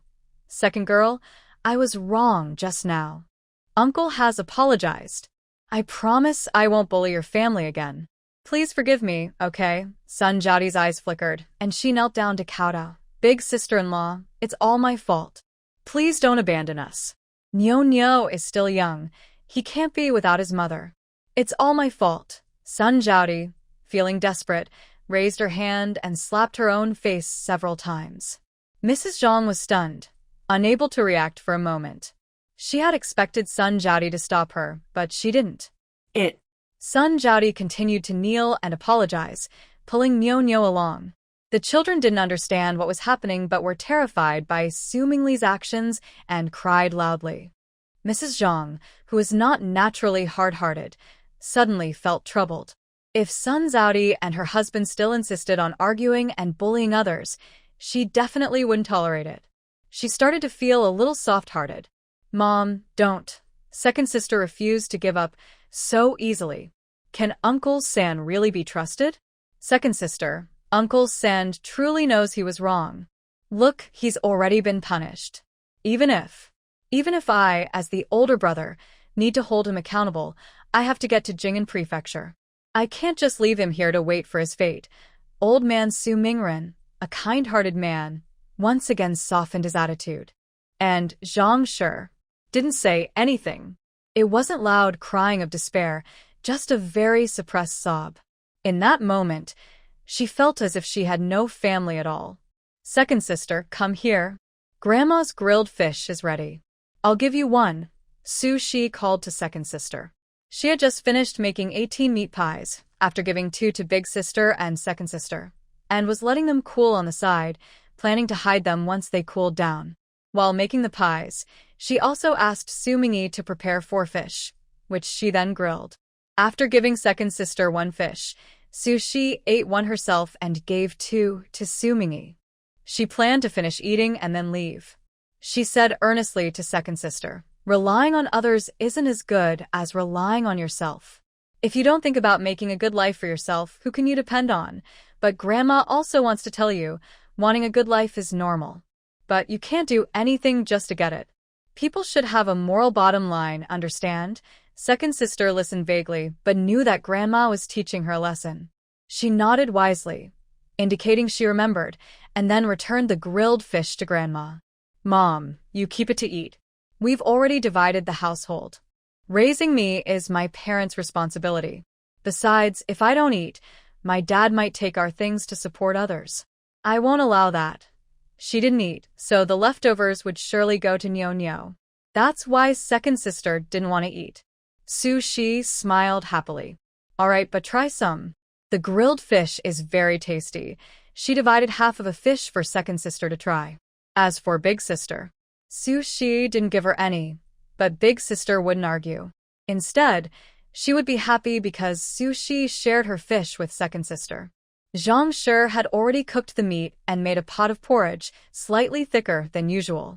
This time, Mrs. Zhang only gave Nyo Nyo half a bowl of porridge, while she gave Su Mingren 2 bowls of porridge with a piece of meat.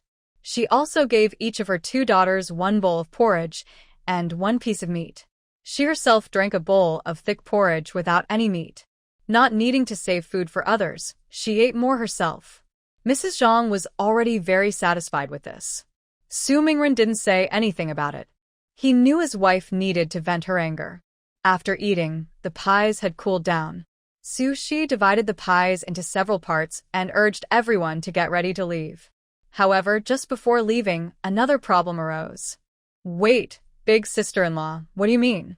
How can we walk with our legs like this? Besides, we haven't had a full meal. Do we have the strength to walk? Sun Zhaodi complained unhappily. Is Mrs. Zhang crazy? It turned out that Mrs. Zhang refused to carry Sun Zhaodi anymore, and she also wouldn't let Su Mingren carry her. Sun Zhaodi naturally refused, which led to her earlier words. But Mrs. Zhang was unhappy and said, I'm not that lowly. We're in this state, and I'm still carrying you? Being able to give Nyonya a bite to eat is already kind of me. On the road escaping famine, some want to walk, some don't. This time, she absolutely wouldn't tolerate it anymore. Sun Zhaodi wanted to say more, but Su Mingren quickly held her back. The man shook his head at his wife and then sincerely apologized to Su Mingren. Big brother, my younger brother really knows he was wrong. My leg really can't carry me now. When my leg heals, I can carry you all the time, no problem. Big brother, please, I'm asking you. You're my real older brother. I can only rely on you. Otherwise, I'll just wait to die. Su Mingli's words were very sweet. Soon, Su Mingren hesitated and discussed with Mrs. Zhang. Wife. Enough, don't waste time. Why keep talking? Look, the eldest wife, you watch the 3 kids. Big brother, you carry some luggage. As for the third couple, find a stick and figure out how to walk on your own. We know you'll walk slowly, so we'll rest after walking for an hour. But we won't rest too long. During this time, you two can catch up. If the eldest couple wants, they can carry you for an hour, then rest again, and then continue walking. Don't always rely on others. You are fleeing from hardship, not here to act like a boss. Just go quickly and get on the road. If it weren't for not wanting to waste time, I wouldn't interfere. But they've already delayed for quite a while. Hearing this, Mrs. Zhang also relaxed a bit. She really didn't want to see Su Mingli and his wife die on the road. She couldn't bear it. But if she didn't give them some lessons, she'd feel uncomfortable inside. Now, her actions are just right. They teach the couple a lesson, let them taste some hardship, and won't let them lose their lives. No, mother, don't do this. Big brother, big brother. Su Mingli looked at the large group walking ahead, already a few meters away. He knew his mother was serious, so he didn't complain. He quickly grabbed a stick, supported his wife, and they hobbled forward. The sky was full of yellow dust, and the sun was blazing. In just half an hour, Su Mingli and his wife couldn't see the group anymore. They hadn't eaten anything since morning and were completely exhausted. Sun Zhaodi cried herself out. Suddenly, her legs gave way, and she fell to the ground, pulling Su Mingli down with her. Sun Zhaodi started hitting herself and crying loudly. Why? Why are they treating us like this? Old woman, you won't have a good death. Why isn't she dead yet? Zhang's hen-like wife dares to jump around with me? I'll kill her. Wah, I really have no strength left. I can't walk anymore. After venting her anger, Sun Zhaodi was left crying in pain. At that moment, she realized that although being carried by Zhang was uncomfortable because she was so thin, it was still better than now, like being in heaven. After she finished venting, Su Mingli panted and said, Hurry up and catch up, or we might really be left behind. No money, no food, no water. We have no way out but death. He saw clearly now that that old woman just wanted to slowly wear them down. So, he absolutely couldn't let her succeed. Really? Do you think your big brother has that kind of cruelty? Although Sun Zhaodi kept cursing, she knew deep down that Su Mingren and Zhang were kind-hearted and clever. Even if they had just argued, they wouldn't abandon them. Su Mingli said, They might not, but don't forget that old guy. Then let's go quickly. Sun Zhaodi gritted her teeth and stood up, supporting herself with Su Mingli. They moved faster than before, afraid of being left behind. When Su Shi saw these two catch up, he felt a bit regretful. If only he could use this chance to leave these troublemakers behind, it would be perfect. Are you both okay? Su Mingren saw that his brother's lips were dry and cracked, so he immediately handed him his water bag, looking at him with concern. Without hesitation, Su Mingli drank half the water and then handed it to Sun Zhaodi. Su Mingli leaned all his weight on his older brother, gasping and pretending to be weak. Big brother, I'm sorry. I just walked a bit and realized how hard it is. You and sister-in-law have worked so hard. In the future, I will definitely repay you, Su Mingli kept panting, and it seemed like a windbag was pulling inside his chest when he spoke. It was really uncomfortable. It felt like something hot and spicy was in his throat and lungs, making every breath painful. But he couldn't stop breathing. Family, don't say such things. I don't ask for thanks. Just don't cause trouble or bully us. Zhang Shi, silent, interrupted her husband's words. She had heard such kind words too many times and no longer believed them. Sister-in-law, enough, let's keep moving. If we wait until dark, we won't reach Sunset Village. Su Shi put away the map and calmly gave orders. If luck was on their side, they might even stay overnight in the village. That was safer than being out in the wild. Thus, Su Mingli and his wife didn't have time for another bite to eat before Su Mingren and his wife carried on. Along the way, many families looked at the cart pushed by Su Mingren with suspicion. Although covered with a rag, the mystery made people curious. What if it was food? Su Shi immediately drew his sickle. His sickle was stained with dried blood. In an instant, most people with bad intentions were scared away because life was precious. At this moment, everyone in the Su family deeply admired Su Shi and decided to listen to their mother, at least until they reached Jing'an Prefecture. Even if Su Mingli and his wife had to walk on their own, they often rested while waiting for them, which made them slower than others. To catch up, they had to speed up while carrying Su Mingli and his wife. As a result, Su Mingren and his wife were exhausted, like their third grandson. But Su Shi didn't call for a stop, and no one dared to stop. As the sunset and dusk arrived, a restless feeling swept over them. The Su family members took another break. Su Shi looked around and saw no one nearby. Most importantly, Su Mingli and his wife hadn't caught up yet. She said, "Let's eat something quickly to regain strength.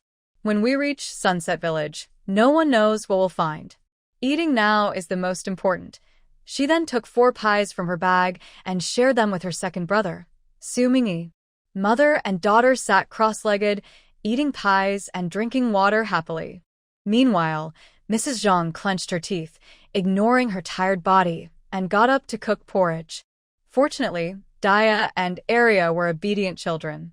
Even though Arya's chest still hurt from the burn, she still helped Mrs. Zhang share the burden. "Mother, you still need to carry third aunt. Rest well," both Daya and Arya advised her. Mrs. Zhang's eyes were red, and she trembled as she said, "Okay." They were her good daughters. People often said she had no sons, but her daughters were just as good as any sons. Add some sweet potato leaves. Su Shi handed the remaining sweet potato leaves to Daya. People can't live without vegetables. "Thank you, Grandma." Daya hesitated, her thin, dark face showing shyness and timidity. But no matter how scared she was, she still remembered to say thank you. Mrs. Zhang had taught her children well. When the sound of boiling porridge came, it made people feel as if they were still at home. Although their home was poor, with only a few possessions and occasional quarrels, they wouldn't run away in confusion or face danger without hope. "Ugh, I want to go home." Nyo Nyo was the first to cry, and soon everyone else was crying too. Crying about this world, crying about themselves. The road ahead was uncertain, and with so many refugees, could they really survive to reach Jing'an Prefecture? Once there, would they be allowed in? Su 11 finished the last bite of the pie, smiling as she made big promises. "When we get to Jing'an Prefecture, if your father doesn't take care of us, we'll use that letter to ask for help. When the time comes, we'll get money and share it with you. Then we'll eat plain rice and white bread every day. When we arrive, the older couple will rest well and maybe have a chubby baby. The second child will also grow up happily, find a pretty wife. As for me, I will work hard to earn money." Everyone listened to Su 11 and started dreaming about their future life in Jing'an Prefecture. Their faces gradually showed smiles. At this moment, Su 11 confidently said, "Don't worry, older brother and sister, trust me. I will definitely bring you safely to Jing'an Prefecture. Now, eat quickly and get ready to leave." Su Mingren and his wife were full of energy. They added some meat to the porridge and shared it. The warm porridge was soon finished. Even Nyo Nyo ate until he was satisfied and smiled happily. Poor Su Mingli and his wife looked exhausted, breathing heavily like bellows. Their cracked lips looked desperate as they stared at the empty pot, feeling crazy. Couldn't you at least leave us a bite? Su Mingli suppressed his anger, his face showing extreme frustration. The seeds of hatred were planted in his heart, growing stronger. Su Mingren felt a bit guilty. Because of his pride, Zhang sure didn't say anything. But second sister was blunt and said directly, "Third uncle, what about your food? If you want to eat, you need food, right? Otherwise, in this day and age, even asking for food might not work." Why was she so confident and bold about begging for food? Su Mingli was embarrassed by the girl's words. Just as he was about to speak, he heard Su 11 coldly give orders. "Get ready to leave. In about an hour and a half, we should reach Lori village." Su 11 clapped her hands, and everyone immediately started packing. Sun Zhaodi quietly pulled Nyo Nyo aside and said, "Son, don't just eat for yourself. Leave some for Mom, okay?" She hadn't eaten all day and had been walking for so long. She was almost starving. Nyo Nyo pouted and said, "I'm not full yet." Sun Zhaodi was unhappy. "You, child, save some food for Mom. Then go with your big uncle and cry for more. Your big uncle is soft-hearted and will definitely give you some. Otherwise, if things continue like this, the two of them might starve to death." At that point, people would say that Su Mingren didn't abandon his brother and still earned a good reputation. What a clever plan. "All right, I understand," Nyo Nyo replied gloomily. Although Su Mingli and his wife were starving, at least they didn't have to walk anymore, so they thought they could hold on. The family gritted their teeth and finally arrived at Sunset Village before it was completely dark. However, when they saw a group of fierce-looking people guarding the village entrance, each secretly holding a stick, the faces of the Su family members changed. Su Shi clenched his teeth, tightly gripping his sickle, and asked loudly, "Everyone, we are just passing through. We don't know what you strong men mean." They thought the people of Sunset Village had all run away and that they could stay in a house today, but why did they meet such fierce people? The others laughed loudly, their voices booming. "You women don't need to be afraid. We're good people. We are just having a hard time and want to borrow some food and water." The other big men looked at the cart that Su Mingyi was pushing. "This woman is quite fat." Su Shi looked at the 7 fierce men like wolves and felt a chill in his heart. But giving them food and water was absolutely out of the question. Su Mingyi put down the cart, holding a shovel, and Su Mingren quietly told Zhang that they should run hard with the children later, to create some distance. As for the things, they didn't need to worry about them now. Zhang was very scared but also knew that if the children stayed here, it would only be more dangerous. "Not giving it?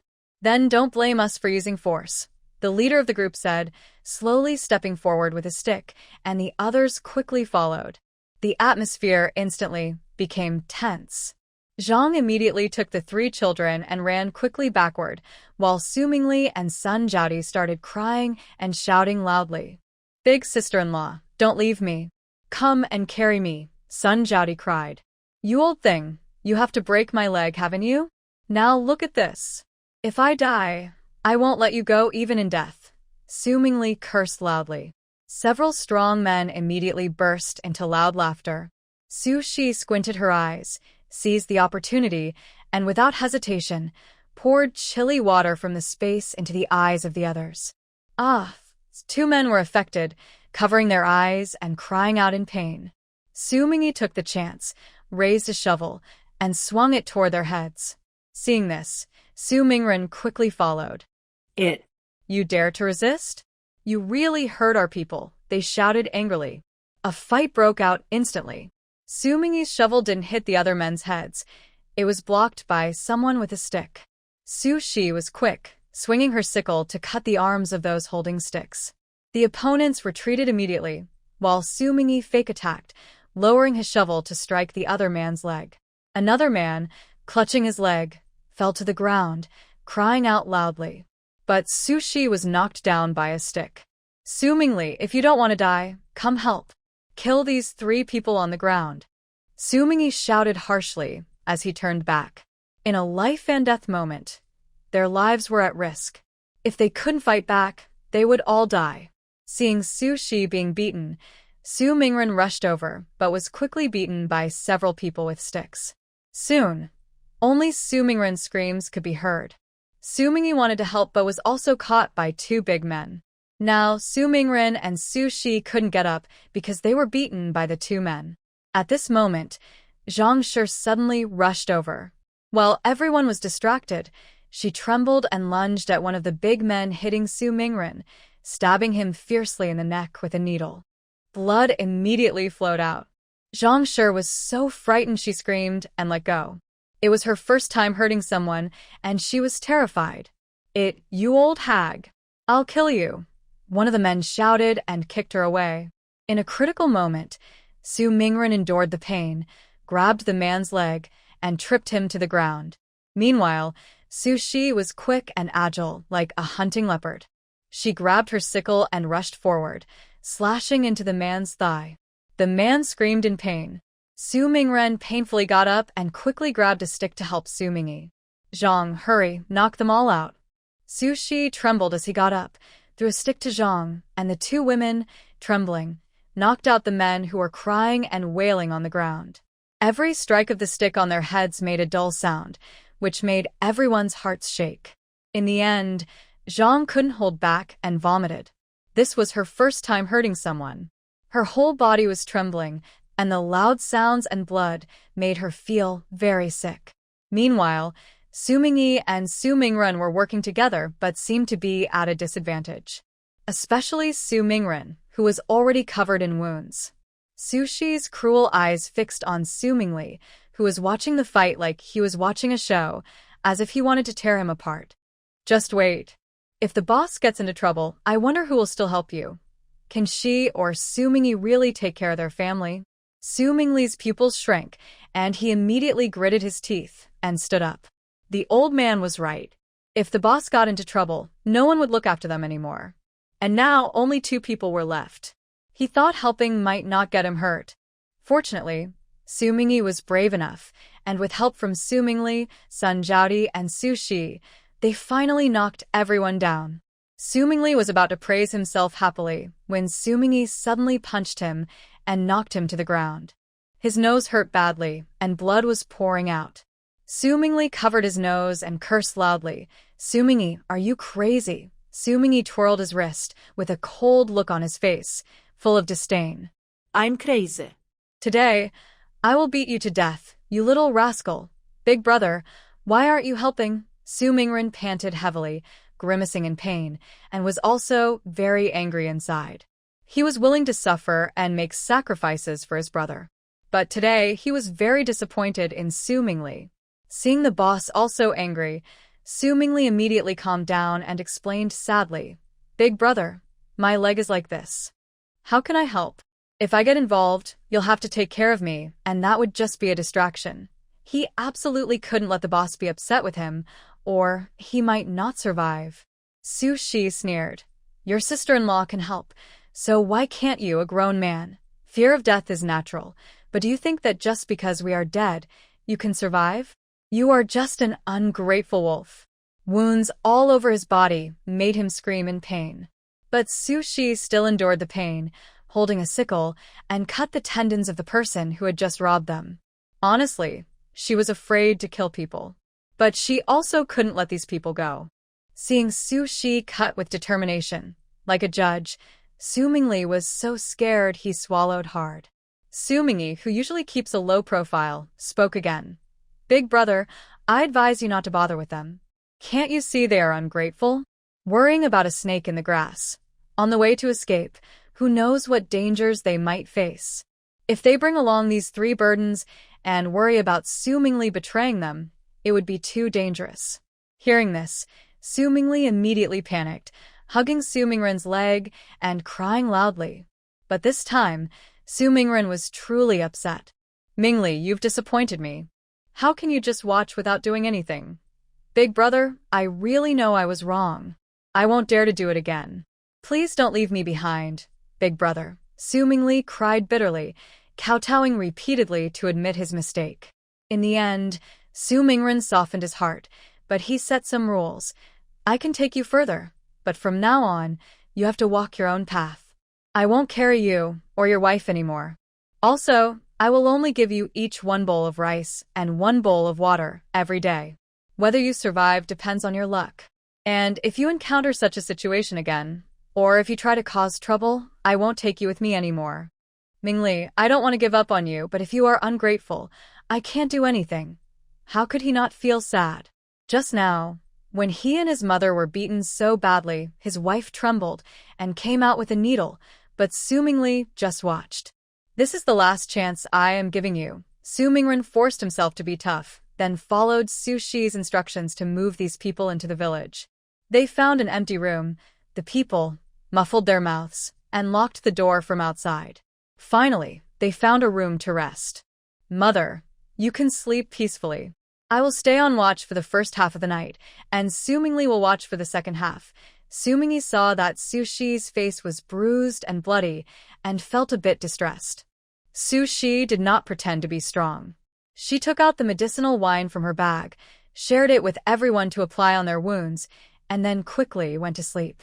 After a long day and a fierce fight, she was truly exhausted. Su Mingli and his wife kept watch. Sun Jiadi whispered bitterly, Mingli, should we steal something and take Nunyo away? This family has only bad people, no good ones. They don't care about our lives at all. Every day, we get only a bowl of rice and water, and we have to walk ourselves. Isn't that meant to kill us? Hearing this, Su Mingli hesitated for a moment, but soon reason took over impulse. No, that's too dangerous. Look at our legs and we have a child. If we meet someone with bad intentions, we can only wait to die. Without enough strength, even with food and water, they might not reach Jing'an Prefecture safely. Sun Jiadi gritted her teeth. Are we just going to endure this? My leg still hurts. If we walk all day, I'm afraid it will be useless. Her mind kept cursing Su Shi. Old thing, so vicious. Su Mingli lovingly kissed his wife, a plan flashing in his eyes. Don't worry. Big brother is easy to fool. When the time comes, we'll pretend to be pitiful, sincerely apologize, cry a few times, and that fool will surely soften. That's true. I always thought the couple was born to be bullied. But if they don't act weak, what can we do? Sun Jiadi nodded. The couple secretly plotted against Su Mingren while looking down on him. Su Mingli carefully glanced around. All right, no more talking. If we're overheard, it'll be bad. Soon, the house returned to silence. But what Su Mingli didn't know was that in the darkness, a pair of eyes quietly opened. There are 5 more grilled fish in total. Su Shi divided one with Zhang's family and thanked her. Thanks to your bravery last night. Otherwise, my older brother and I would have been beaten to death. You did a good job. Zhang looked surprised and didn't dare to take the fish. Mother, what are you saying? I did it for the children and myself. Besides, if it weren't for you and second brother, we would all be dead. I don't deserve this fish.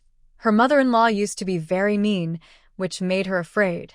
But now, she was also afraid of her more gentle side. It was strange. Just eat it if you want. Why all these words? Su Shi roughly threw the fish to her and then sat quietly to eat. This morning, she cooked a small pot of thick porridge to fill her stomach. If there were many people on the road today, she wouldn't even bother to take out the meat pie. Zhang's family was happy to get the fish, but didn't want to eat it herself. She took 2 bites and then shared it with her 2 children. Daya and Arya also insisted that Su Mingren take a few bites.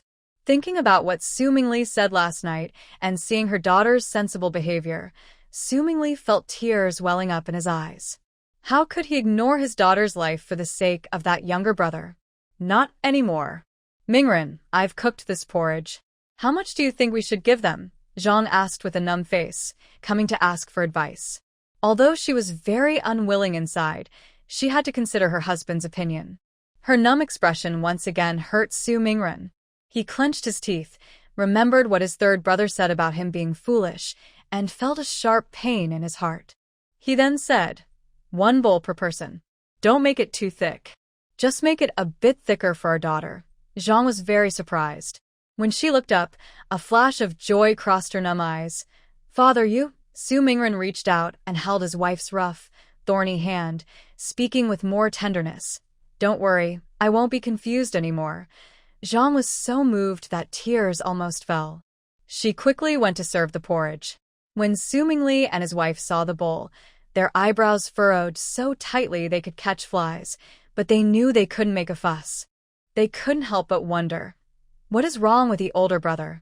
Has he stopped being foolish?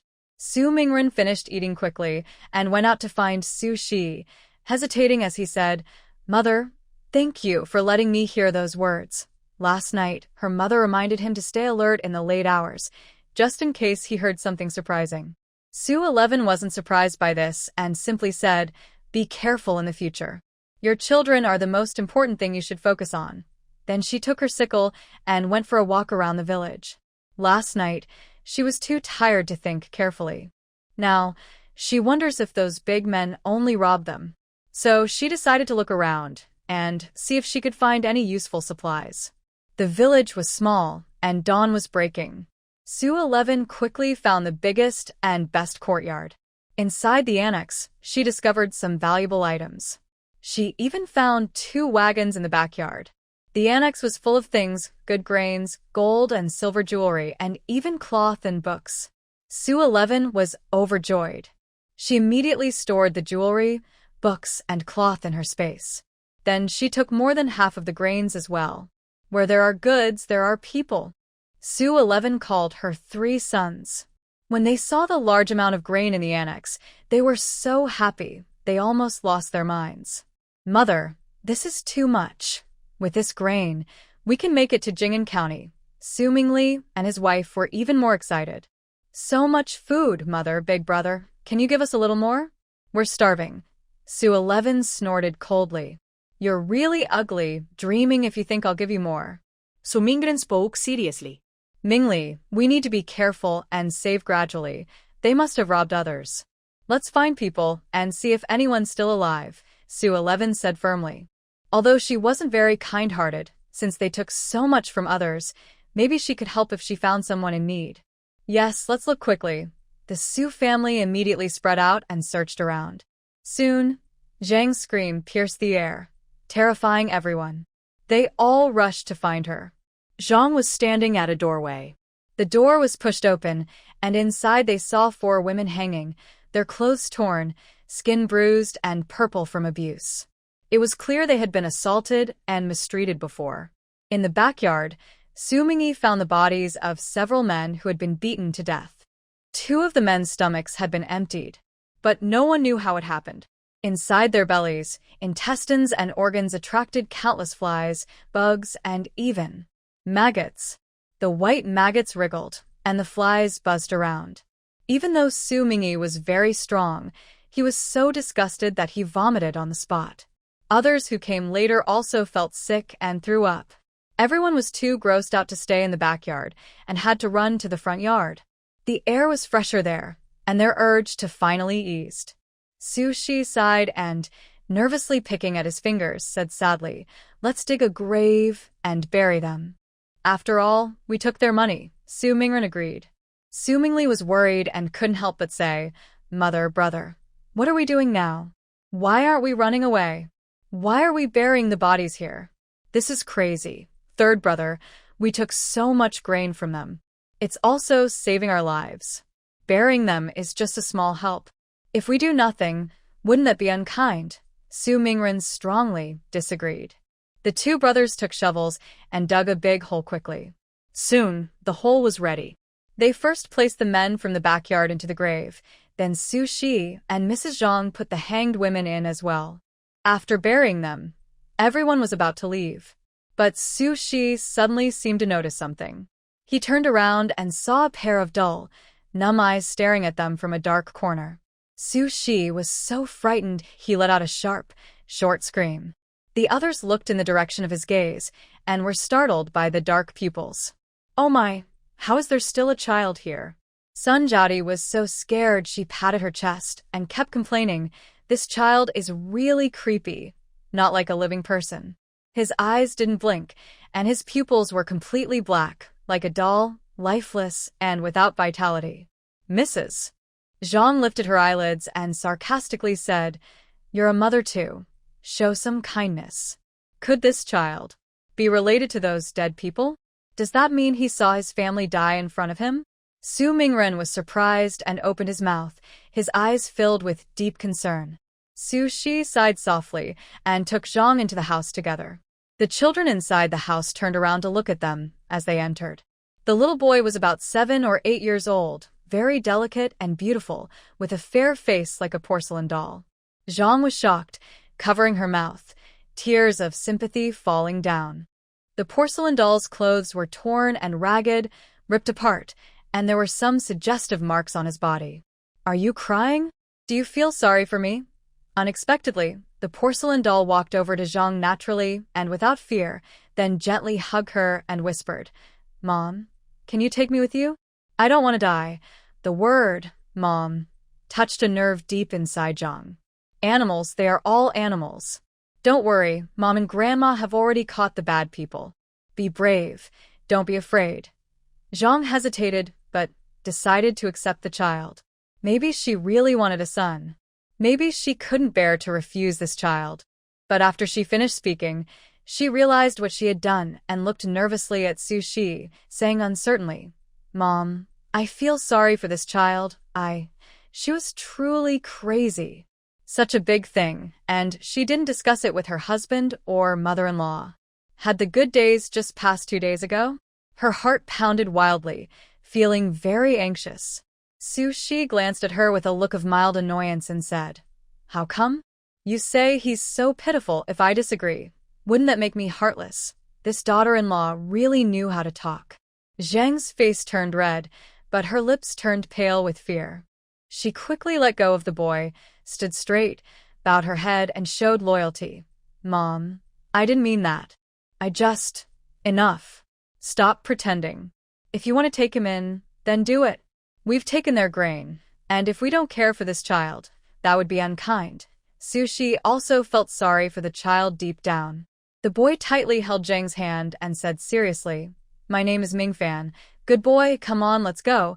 Zhang wiped her tears and carried Mingfan out. When Su Mingli and his wife saw Mingfan, they immediately looked displeased. "Big brother and sister-in-law, what do you mean? We've already had a hard time fleeing and escaping hardship, and now you want to bring along a burden?" "Exactly. They only give us 1 bowl of rice and water each day. Now you want to bring this burden too? What are you thinking? Are you trying to push us aside?" Su Mingli and Sun Jiaodi spoke together, clearly unhappy. Mrs. Zhang tightly hugged the child and said seriously to Su Mingren, "I want to adopt this child. He already calls me mother. No, sister-in-law, if you need a son when you pass away, I can give you my Nyo-Nyo." Sun Jiaodi's eyes lit up and she pushed Nyo-Nyo forward. "How can you talk like that? You're already thinking about death. That's your business. Don't involve my mother." Arya immediately jumped up, swinging her braid and speaking loudly. Now she understood clearly. Grandma is backing her up. The more courageous she was, the more Grandma liked her. Sun Jiaodi pursed her lips, about to scold the mischievous girl, but remembered previous events and held back. "I'm just trying to be kind. Our family has nephews, and we're adopting outsiders, giving them food and supplies. Isn't that a joke? You're the joke, especially when you hurt your own mother-in-law and mother." Arya rolled her eyes and refused to back down. Su Mingli and his wife's faces instantly turned dark. Their clenched fists, tight lips, and angry eyes made little Arya unable to bear it. Seeing this, Su Mingren quickly pulled his daughter behind him and scolded, "Arya, you're not allowed to speak that way about your third uncle and aunt. Mingli, if your sister-in-law wants to adopt, that's our business. Your mother has no opinion, so you two shouldn't say anything." Although his tone remained gentle, Su Mingli sensed that his eldest brother had changed. He seemed to have become a bit more firm. So Su Mingli quickly changed his approach, smiling softly. "We're just worried that this child might be ungrateful. We're not interfering with your decision, brother. Of course, I'll listen to you. You're my elder brother. If I don't respect you, who should I respect?" Looking at Su Mingli's smiling face, Su Mingren had a moment of confusion, as if the words he heard last night were just a dream. "All right, let's get going." Su Shi broke the silence. She circled around again, but didn't find anyone else, so she prepared to leave. Before leaving, Mingfan knelt in front of the grave and bowed 3 times firmly. The little boy didn't say a word, just kept a tense face, with sharp and fierce eyes. Su Shi thought to herself that this child's background might be extraordinary. Suddenly, Nyo rushed out and hit Mingfan on the head with a brick. After a dull thud, Mingfan fell in front of the grave, clutching his head in pain, curling up. He made a whimper like a young animal. The deep whimper touched the heart. "What are you doing?" Su Shi stepped forward, grabbed Nyo, threw away the brick in his hand, and asked him angrily. Nyo had been barely noticeable all along, so Su Shi hadn't paid much attention to him. "Mingfan, are you okay?" "Mingfan." Mrs. Zhang stepped forward, picked up Mingfan, who bit his lip tightly, hiding his pain and groans, but tears of pain slipped from his red eyes. Mrs. Zhang was heartbroken. "Child, don't be afraid, it's okay. Assuming he has medicine in his bag for injuries. Quickly get it and apply it to Mingfan," Su Shi said quickly. Then she gave Nyo a hard pat on the back and scolded, "Speak." Nyo suddenly burst into tears. Before Su Shi could say anything more, Sun Jiaodi couldn't hold back and rushed forward, snatching her son away. Her lips trembled, clearly very angry. "Mother, are you crazy? Fighting your own grandson over a wild kid?" Su Shi slapped Sun Jiaodi and looked at her coldly. "If being crazy means I beat you, then I am crazy. It's the parents' responsibility. Parents are responsible for their children." Sun Jiaodi was stunned and couldn't bear it anymore. She shouted sharply, "Are you crazy?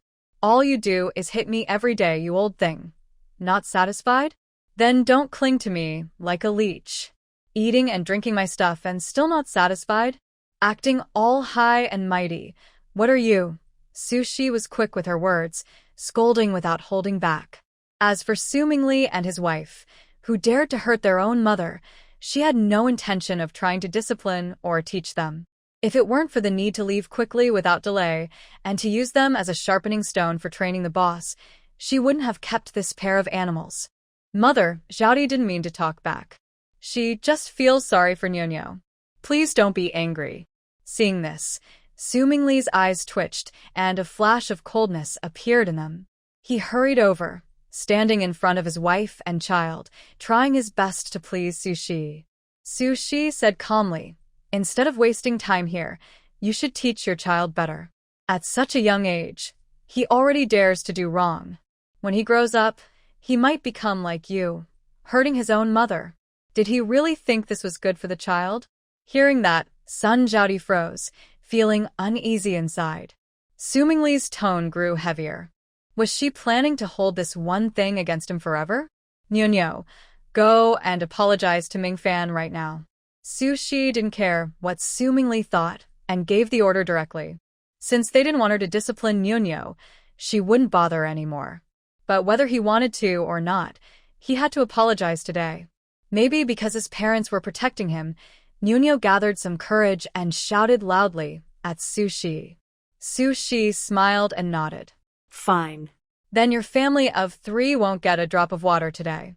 Of course, if you find something else to drink, that's your choice." Seeing her mocking smile, the faces of Su Mingli's family turned pale. Su Mingli gritted his teeth. "Mother, that child is just an outsider. And you're taking her side. That outsider never tried to harm me. And the food her family left behind helped us survive. Isn't that more useful than you?" Su Shi found it rather amusing. Su Mingli was left speechless. At that moment, Su Mingren stepped forward to ease the tension. "Mingli, Nyo was wrong this time. Let him apologize to Mingfan." Su Mingli quickly agreed. "Big brother is right. Nyo, go apologize." "I don't want to." "Why should I?" Nyo stubbornly refused, twisting his body away. Why should he apologize? Sun Jiaodi grew angry too. If it weren't for this boy, would she have been scolded by the old lady? Nyo burst into loud tears, crying so hard that his throat turned red. But Su Shi had no time to waste. She waved her hand and said, "Eldest, second, let's go." As for Su Mingli's family, she didn't bother with them anymore. Soon, I heard the sounds of Su Mingli and his wife hitting and kicking Nyo behind me. After Su Mingyi finished tidying up the carriage, Su Mingli and his wife hurriedly pressed Nyo down to apologize. But I paid no attention. Ming Fan said seriously, "It's okay." Then he just stood there like a wooden figure. "Boss, Su Mingli, you see clearly now. Do you still want to take them along?" Su Shi asked seriously. "This burden should be left behind. Not only is it a burden, but this family of 3 is also full of ruthless and cunning people." Su Shi thought if they couldn't be taught well, there was no need to keep them on the journey. Madre, Su Mingren hesitated. In the past, he would have definitely said he wanted to bring his younger brother without hesitation, but now, "Big brother, I was wrong." My brother really knows he was wrong. Su Mingli seemed to overhear this and immediately rushed over, kneeling on the ground, desperately slapping himself and apologizing loudly, word by word. Sun Jiaodi also knelt there with Nyo, crying and begging for forgiveness. For a moment, the sound of crying and wailing filled the small yard. In the end, Su Mingren softened his heart and said to Su Shi, "Mother, give Mingli another chance. If it happens again, I won't interfere anymore." Next to him, Arya was so angry she stomped her feet, about to say something, but Zhang Shi stopped her with a hand. After all, they're siblings, and Zhang Shi knew her husband wouldn't give up easily. But now he hesitated, which meant the child's father was no longer blindly kind-hearted as before. Zhang Shi didn't want to pressure her husband too much, so she stopped Arya. Su Shi frowned, feeling a bit annoyed. She really didn't want to take Su Mingli and his family along, but Su Mingren insisted, which made things complicated. However, Su Mingren was stubborn and kind-hearted, so he probably wouldn't abandon Su Mingli. "Mother, take me along. I can be useful. I know a secret about my father. When we get to Jing'anzhou, I can help you." Su Mingli kept pounding his chest, begging repeatedly, tears slowly welling up in his eyes. If they were left behind, their whole family would have no way to survive. "I promise to work hard and not cause trouble in the future." "Mother, please take us," Sun Jiaodi also cried bitterly. Su Shi is not a hesitant person. He immediately said, "This is the last chance. Boss, if there is a next time and you still refuse to give up on Su Mingli, then my mother and I will have to go separate ways. Not acting decisively only leads to chaos. This is the final opportunity." "Thank you, Mother. Thank you." Su Mingli's family feels like they've escaped from a disaster and truly regrets their choices. In just a short time, Su Mingyi has already packed up the carriage. "Mother, why don't we kill the horse? This carriage is too eye-catching," Su Mingyi said loudly as he approached. "On the escape journey, this carriage is like a sitting duck. If they had guards, they wouldn't be targeted, but they only have a few people, and traveling like this isn't safe." Su Shi nods. "Kill the horse, then dismantle the carriage and turn it into a cart." Su Mingli and his wife open their mouths but don't dare to speak. They thought they could rest in the carriage, but now they have to walk. But they understand their situation clearly, so they don't say much. Instead, they help dismantle the carriage and kill the horse. While the family is busy, suddenly loud noises come from outside. Su Shi immediately looks up. Someone has entered Sunset Village. "What should we do?" Su Mingren quickly asks nervously. If too many people come, they worry they might be enemies. Su Shi quickly decides. "Leave everything here, especially the jewelry and valuables on display. Let's hide." "Leave everything here? Are you crazy, Mother? There's so much grain and money," Su Mingli exclaims in surprise, unhappy. He has never seen so much gold and silver jewelry in his life. It's all money. Su Mingren also hesitates about the grain, but he listens and immediately carries only 2 bags of grain back to their previous shelter with his wife and daughter. Su Mingli grits his teeth, secretly takes 2 pieces of gold, and follows. Su Shi sees this, but doesn't stop him. At their hiding place, there is a secret cellar. Su Shi tells Su Mingli, his wife, and Zhang to hide with the 4 children inside. They cover the cellar well, and Su Shi and his 2 sons hide near the house where they just found the valuables. The sound of footsteps grew closer, and a large group of refugees was searching everywhere. Suddenly, some people found the carts filled with grain and jewelry in the yard. Their eyes lit up with greed. Chen Er rubbed his eyes, couldn't believe it, and pinched himself to be sure. Then he started stuffing jewelry into his bag frantically. Others saw this and followed his example, quietly hiding jewelry without making a sound. Soon, another group of people discovered the stash and immediately shouted, "Chen Er, you found so many good things and are secretly taking them? Someone come quick. There's grain and jewelry here, and Chen Er is stealing." After shouting, they rushed at Chen Er and started fighting. Meanwhile, the others pretended not to see and kept secretly stuffing jewelry into their clothes. Once they were full, they tried to leave. But a large group of people arrived just in time and blocked their way. "Li Si, where are you hiding?" "Nonsense. This is all mine. What are you trying to do? We all found it together. Do you dare to keep it all for yourself?" Soon, another fight broke out over the grain and jewelry, with shouting, cursing, and scuffling everywhere. Silently, Su Mingyi returned, saying, "I looked around nearby. No one else is here." Watching these people fight like dogs, a flicker of excitement crossed Su Mingyi's eyes. His mother was clever after all. He could sit back and profit from the chaos. No one else? What about the women, the elderly, and the children? Su Mingren asked quietly, a bit surprised. This group looked like people from the same village, traveling together. But in front of them, there were over 30 men, yet not a single woman or child was in sight. That seemed strange. Su Shi's eyes were cold. Maybe they were considered a burden and left behind. After all, bringing an extra person means wasting more food. "Children too?" Su Mingren exclaimed in shock. That seemed a bit too cruel, didn't it? As long as they are alive, children will still have a chance. Su Shi took the opportunity to teach Su Mingren. Human nature has no limit to evil. I saw that Su Mingli secretly took 2 pieces of gold. You'd better watch out for him. I think once his leg heals, he might abandon us. She didn't stop him because she thought that Su Mingli and his family being on their own was actually good. It also served as a lesson for Su Mingren, so she didn't interfere.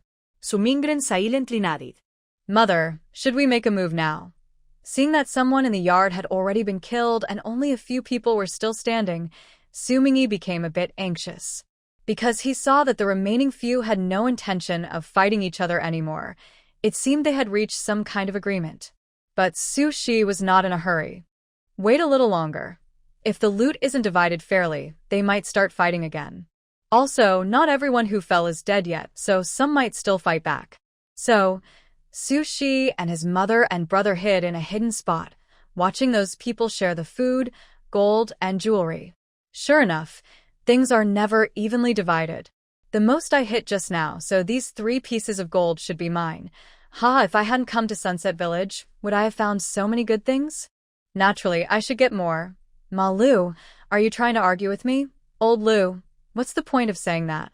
These things aren't even yours. Suddenly, 3 people on the ground jumped up and pounced on others. One belt tightly strangled someone's neck. "Let's all die together if we're going to die," a man covered in blood roared. In an instant, the 4 men in the yard were down to just 1. And this lone survivor showed no intention of helping, instead laughing loudly.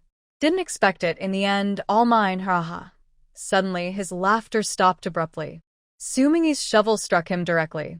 Blood gushed out wildly, and the man's body went limp like a noodle, soft and lifeless on the ground.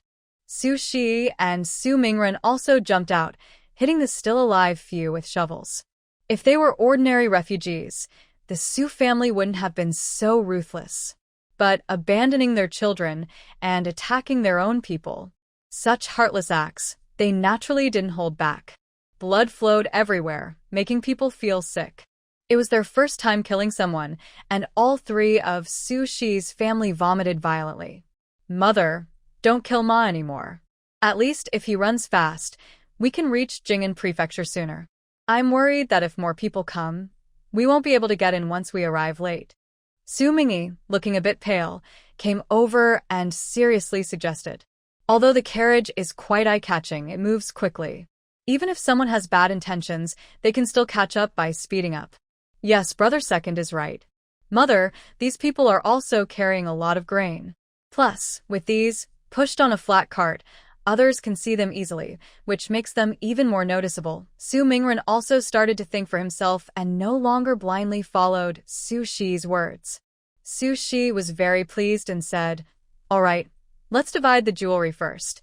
There were 2 large boxes of jewelry, too many to carry all at once. Su Shi said, "You 2 each take some to hide away. It's your own money." He then took 4 or 5 pieces of jewelry himself, hiding them on his body but actually tossing them into his space. Su Mingren wanted to be polite and say a few words, but Su Mingyi quickly shoved some jewelry into his hands, saying, "Think about your wife and children."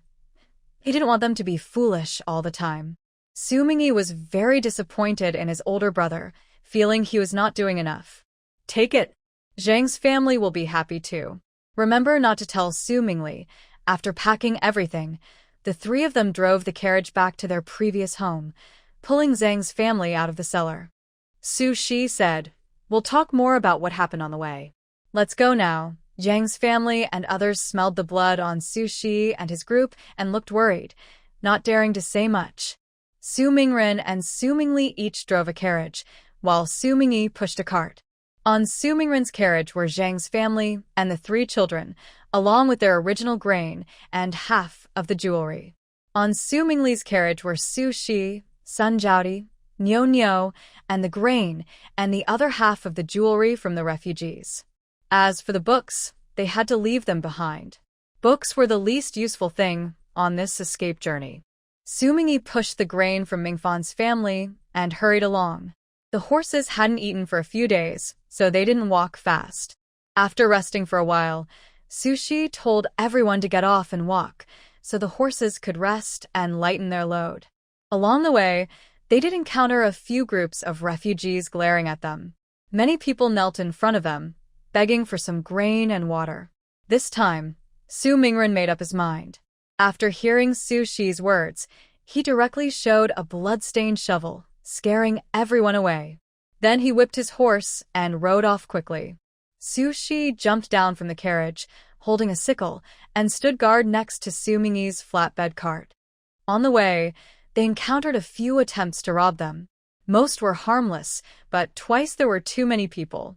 Su Shi quickly decided to throw 3 bags of grain into the crowd. The others rushed to grab it, giving the family a chance to run away. In the blink of an eye, half a month had passed. It was late August now, but the sun was very hot. The most important thing was that the water for the Su family was all gone. Even so, they only drank 1 bowl of water each day. Su Shi found a hillside to rest. The horses could no longer walk. They were lying on the ground, panting. No matter how they were whipped, they wouldn't get up. "Honestly, just kill the horses. Their blood might quench our thirst," said Su Mingli, with cracked lips, looking at the 2 horses lying on the ground, full of longing. They had no water to drink, let alone the horses. These 2 horses hadn't had water for 3 days. "But if we kill the horses, we can only walk. These roads might take us 2 months to cross." "We've only been traveling half a month," said Sun Jiaodi, unwilling to kill the horses. She didn't want to walk herself. Although she had to walk a little every day, most of the time she could rest in the carriage. Her legs had improved a lot, and they didn't hurt much anymore.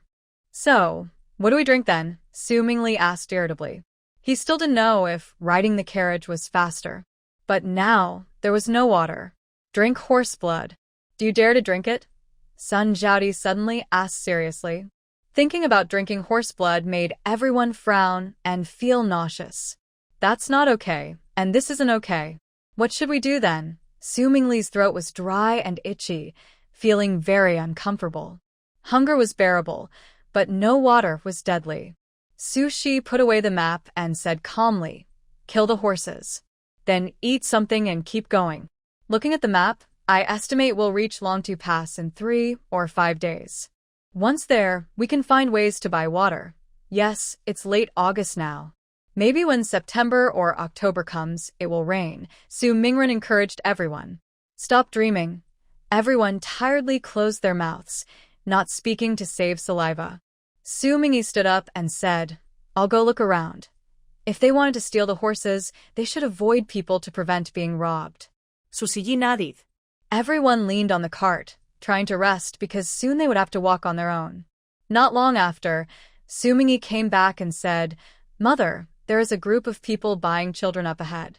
1 child can be exchanged for 5 jin of grain, 2 jin of water, or 1 tael of silver." Hearing this, Sumingli and his wife immediately sat up straight, staring intently at Mingfan and Dia. "Look at what? If you want to sell your own child, go ahead. Don't look at us like that. I'll gouge out your eyes." Dia snarled angrily, crossing her small waist and not letting anyone push her around. Mrs. Zhang also hugged her own children, her voice cold. "Anyone who dares to target my 3 children, I will fight to the death." Bah. Everyone's already thirsty, pretending to be kind. "Are you going to let your own children die of thirst just for someone else's kid?" Sun Zhaodi muttered sarcastically. "If you want to pretend to be a good person, you should see if your situation allows it." Nyo, looking listless, cried softly, "Mother, I'm so thirsty. I feel so bad." The small child looked completely exhausted, eyelids heavy, lips cracked and unmoving, suffering terribly. Sun Zhaodi felt heartbroken. She gritted her teeth and knelt in front of Su Shi, begging, "Mother, please save our child. Nyo is the only grandson in the Su family. We can't just watch him die of thirst." "Then what do you want to do?" Su Shi lifted her eyelids lazily and asked casually. Hearing this, Sun Zhaodi was delighted and immediately looked at Mingfan, saying, "Mother, bringing Mingfan along is enough. But now we really can't go on. There's no other choice. Mother, sell me. Use me to exchange for water for Dia." Mingfan also calmly said, "I can't hold you back anymore." He had no family left. Whether he stayed with the Su family or was sold, it made little difference. Mrs. Zhang immediately said, "No, you are my child." Dia also shouted, "Are you stupid? Because of what others say, you want to sell yourself?" Magnesium shook his head and said, "You are good people. I don't want to cause you trouble."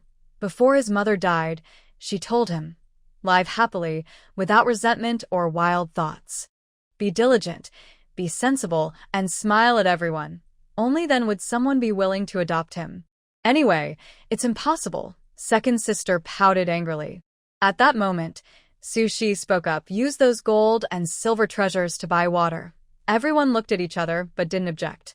Su Shi took out a pair of beautiful jade bracelets from the box and handed them to Sumingi, saying, "If you get caught, just say these are family heirlooms and exchange them for water.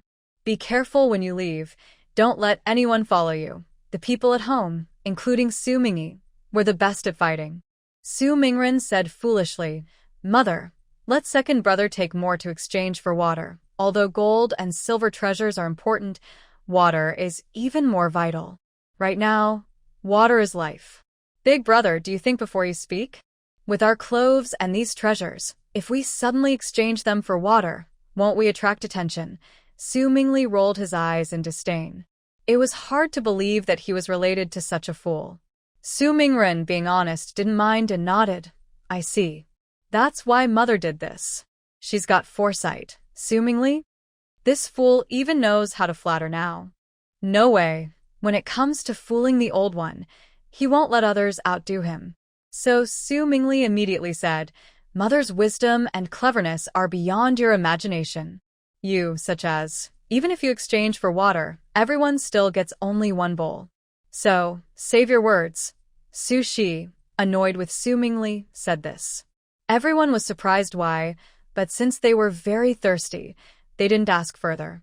After about half an hour, Su Mingli couldn't help but doubt. "I think Su Mingyi won't just exchange the bracelet for food and water and run away, right?" Su Mingyi said angrily. "I'm not that kind of person." But no one responded. "Big brother, say something. Mingyi isn't like that." Su Mingren slowly said this. He trusted Su Mingyi completely, which made the latter grit his teeth in anger. Just as Su Mingli was about to say something, Su Mingyi suddenly returned carrying 2 buckets of water. Everyone stood up happily. Su Mingli complained, 2 bracelets, only exchanged for 2 buckets of water? Su Mingyi, are you? How much water I exchanged doesn't concern you. Su Mingli, are you meddling too much? Su Mingyi didn't tolerate his words. He put down the buckets, wiped the sweat from his forehead, and said, "Mother, I don't know why those people only want the children. I told them for a long time before I finally exchanged 2 buckets of water." His face showed some shame as he spoke. He hadn't expected that such beautiful bracelets, if sold for money, could be worth over 100 taels of silver. But now, they could only exchange them for 2 buckets of water. Su Shi saw the hurt on his face and patted his shoulder with concern. "Does it hurt?" "No need to explain. Mother believes you. In this world, the least valuable things are gold, silver, and treasures. But those people only want the children. What are they planning to do?" "It doesn't hurt. Mother, let's share the water.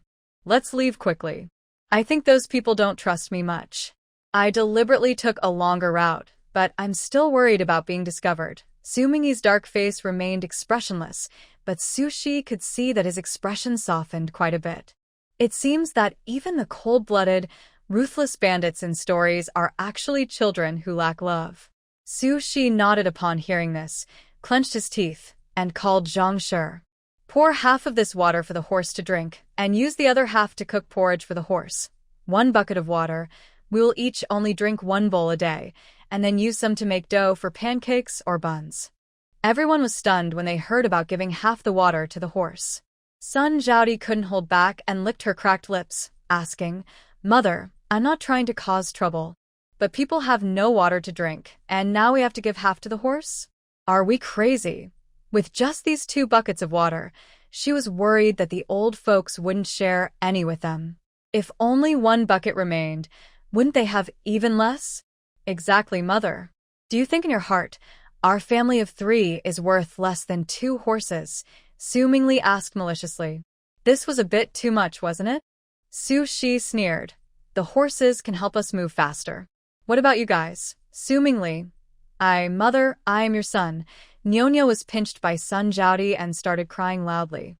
Just as Su Mingyi wanted Su Mingren to help speak, he found that the older brother was actually helping Zhang's family cook. He didn't mean to help him at all. Su Mingyi's eyes instantly turned cold and fierce. When they reach Jing'an Prefecture, he will make these arrogant people pay the price. If you want to recruit others and all die together, then just give your son a few more pinches, Su Shi said coldly. Did she notice Sun Zhaodi's little tricks? Sun Zhaodi awkwardly loosened her grip, said nothing, but her resentment in her eyes grew stronger. The porridge was soon ready. Su Shi ordered 1 bowl of porridge and 1 bun for each person. That was all they would eat for the day. Su Mingren still took some of his own rations to give the 3 of Su Mingyi's family 1 bun and 1 bowl of porridge. Su Mingyi was grateful. "Big brother, I will remember your kindness and repay you well." As he spoke, Su Mingyi started to cry. His tears made Su Mingren feel a bit guilty, so he split his bun in half and gave some to his brother. Su Shi saw all this but said nothing. After the porridge cooled, Su Mingyi took it to feed the horses, giving them half a bucket of water to regain strength. Then the family continued their journey. The children sat in the carriage, while Su Shi and Zhang's family each drove a carriage. Su Mingyi pushed a cart, and everyone else walked. Because they needed to hurry, most of the others were running. After an hour, they would let them get on the carriages again, then Su Shi and others would lead the children to run below. By noon the next day, the horses, exhausted and unable to run further, finally arrived at Longtu Pass. This was the second larger town along the river on the way to Jing'an Prefecture. From afar, Su Shi saw a large crowd of refugees gathered around the city gates, many in tattered clothes, starving and scattered. There were even a dozen or so decaying corpses by the roadside. Swarming flies and various bugs crawled out of the bodies, making people feel sick. The Su family's faces changed drastically upon seeing this. The situation seemed much worse than they had imagined. Su Shi quickly decided, let's go this way, into the forest. The bare mountains and forests had nothing to hide behind. However, Su Shi still thought it was safer to find a place to hide. After walking a distance and unexpectedly finding a cave, Su Shi said, let's find a place to hide half of the food. Mingyi, you go to the city tower first and ask what's going on. Although they had no water, they still had a cart and food. If those bandits saw them, rushed over, and stole their food, what would they do? Mingy immediately nodded and said, "Okay, given the current situation, it was not safe for the whole family to go together. If they were mistaken for prey, it would be bad." Instead of hiding the food in the cave, they found another remote hillside, dug a hole, and temporarily stored the food there. When Mingren and Mingli returned with shovels, they saw some bandits gathered near the cart. "Is there any food or water nearby?" Su Shi's eyes flickered, and she quickly asked her two sons. Mingli responded fastest, shaking his head sadly. "Nothing. I dug up all the roots of the dry grass, but they're dead. We can't eat them. What should we do?" "No water. How can we survive?" Su Shi stood there, clutching her sickle tightly, her face full of worry. Mingren and Mingli also came over slowly, looking around cautiously, their faces showing fierce expressions to scare others. "Big sister, I see your situation isn't bad. You have a cart. Could you share some food or water with us?" A man with a mustache stepped forward slowly, his small eyes greedily fixed on the two horses, and he smelled of violence and blood. The others also slowly surrounded the Su family. "Big sister, we're civilized people. If you give us these two horses to eat, we can be friends. Yes, once we're friends, we won't trouble you. What do you think?" Su Shi's heart tightened. These people smelled strongly of blood and looked like violent troublemakers. It seemed they couldn't be reasoned with today. The strongest fighter, Mingy, was not here. Su Shi's forehead instantly broke out in cold sweat. "Of course, that's fine." After thinking carefully, Su Shi said reluctantly, "Brothers, we all want to survive. Let's be honest, and I hope you keep your promises. After all, if we all perish together, none of us want to see that happen." She had to pretend. Otherwise, if she agreed too easily, someone might become suspicious. "Mother, Su Mingli was a bit unwilling. "Shut up. Saving our lives is more important," Su Shi angrily scolded. The several strong men looked at each other and laughed loudly. The leader nodded with satisfaction. "You, big sister, are very brave. Don't worry, we're not afraid of killing, but who wants to fight with swords and guns all the time?" Zuichi didn't expect that this woman fleeing from hardship could be so sharp and decisive. No wonder this family, though a bit ragged, still looks quite healthy and well-fed. "All right, wait a moment, we'll take the things off the cart." Su Shi took a deep breath, her body tense, gripping the sickle tightly. She was really worried these men might suddenly attack, because she saw in their eyes a cold indifference towards human life. "Hurry up," Zuichi impatiently urged. The Zhang family and others immediately got down from the cart, also taking the little food they had left. As for the bags, they had been on the flat cart all along, so that saved trouble. Once the children got down, Su Shi quickly stepped in front of them, then took a deep breath and spoke softly. "Good brothers, could you let us go?" Zuichi's gaze lingered on Zhang and Sun Jiaodi, even drifting to the two older girls. Su Shi's heart tightened, and she said again, "Good brothers, we only ask for a way to survive. We're not as brave as you, but we've also killed people and seen blood on this journey. Simply pleading didn't seem to work much." So, Su Shi didn't hesitate to show her teeth, her tone becoming much colder. "There's quite a bit of meat on these two horses and these grains. Do you think the starving refugees around here, who are about to die of hunger, might fight to the death for a chance to live?" Hearing this, Zuichi and the others immediately looked around warily. Sure enough, at some point, a group of starving refugees had gathered nearby.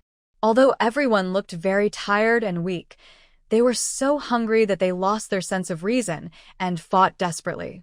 "Just leave one bag of grain, and then you can go," Zuichi quickly decided. Su Shi refused without hesitation, saying, "No. Dear friends, this is all the food we have.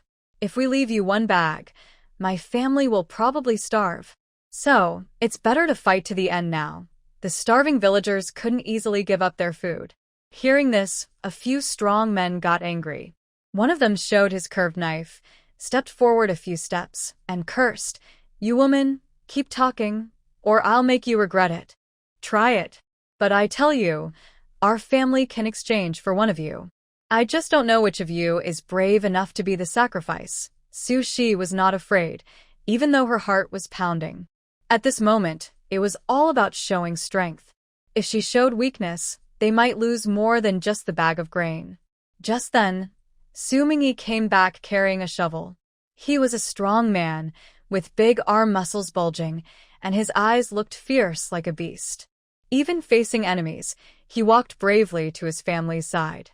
This made the people on the other side finally change their minds a little. Suichi was not a hesitant person. Seeing this, he said, "Let them go. If they kept fighting, more people would gather, and that wouldn't be good for them." Su-shi didn't have time to explain everything to Su Mingyi, but he guessed what was happening and didn't ask more. The group carefully left the enemy's circle and moved far away to rest. There was no one around, and Su Mingren finally breathed a sigh of relief. "Thank goodness, Mother. You told us to hide more than half the grain. Otherwise, it would have been bad. If they hadn't hidden it, the bad guys would have taken all the food." Su-shi wiped the cold sweat from her forehead and looked at everyone who was still scared, feeling her nerves tighten. The worst situation had happened. Lack of clothes and food eventually made some people turn to crime. This problem was worse the closer they got to Jing'an Prefecture. With just their family's strength, it would be very hard to escape unscathed if such things happened again. "Mingyi, what's going on at Longtu Pass?" Su-shi quickly asked. Right now, they just hope to pass through Longtu Pass safely, then cross 3 more checkpoints to reach Jing'an Prefecture. Su Mingyi's face looked a bit stiff. Seeing this, Su-shi felt a sudden jolt in her heart. It seemed there was no good news. Sure enough, Su Mingyi said disappointedly, "Now, civilians are not allowed to cross Longtu Pass." Su-shi felt dizzy, and she leaned back. Fortunately, Zhang quickly caught her. "Mom, are you okay?"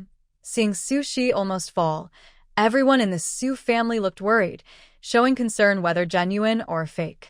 Because along the way, everyone in the family believed in Su-shi's ability and knew that without her, they might not reach Jing'an Prefecture safely. So, they all cared a lot about her. Su-shi simply sat down heavily, holding her forehead, trying to hold back her nausea, and said somewhat hopelessly, "I thought they would at most charge a toll, and at worst, we just wouldn't have enough money to get everyone through. But I didn't expect that even money was useless." Su Mingyi was angry and struck a withered tree, cursing through clenched teeth. "A bunch of corrupt officials. They're forcing ordinary people to die. They only allow officials to pass, so do they think common folks deserve to starve or thirst here?" Zhang held her worried and desperate 2 daughters, her eyes full of despair. What should they do? How can they make the children survive? Zhang's heart was full of suppressed tears, but she dared not show it, afraid it would affect the children's mood. "Will dads let her help?" Su Mingyi suddenly asked excitedly. "They are indeed common people, but their father is an official of Jing'an Prefecture. It won't help." "I already asked." Su Mingyi shook his head. If it could help, he wouldn't be so hopeless.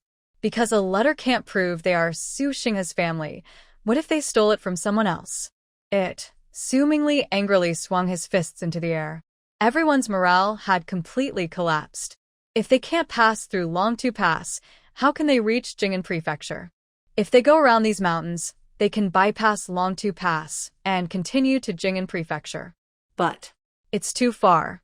Su-shi looks at the map and studies it carefully. They can go around Longtu Pass, but the surrounding area is full of dense forests. Without a water source, they can't cross through. Everyone rushes over, and when they see the forest area on the map, they feel hopeless. They simply can't get through. By the way, is there still a water source at Longtu Pass? Su-shi looks closely at the map, suddenly thinking of something, and asks Su Mingyi. He seems well prepared. When he went to the city gate earlier, he asked everything clearly. Su Mingyi answers, "There is some water, but not much." That's why they are strictly controlling the flow of people. That doesn't seem right. Su-shi looks at the map and mumbles. Everyone is confused and anxiously asks, "Mother, what's wrong? Just tell us." "You're only saying half, leaving us hanging. That's so frustrating." "Yes, Mother, just tell us." Su-shi doesn't hide her thoughts. She points to several rivers on the map and says, "These are tributaries of the Luan River. The water at Longtu Pass also comes from the Luan River. We've traveled along, and all the other tributaries have run dry.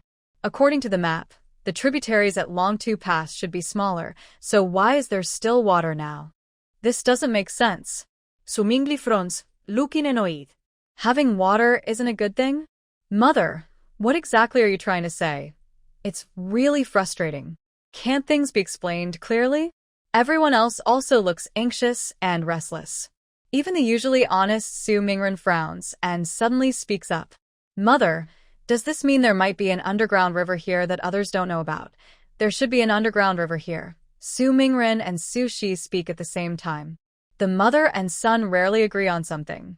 All the other larger tributaries have dried up, so it makes no sense for Longtu Pass to still have water, unless there's another underground river nourishing this area.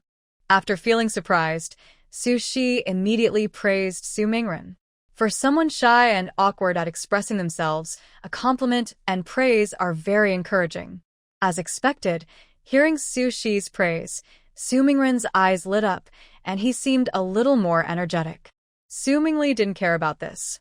He quickly asked, "So, does that mean we have a chance?" Su Shi shook his head. "Not necessarily. This forest is so big. If it really is an underground river, when should we go?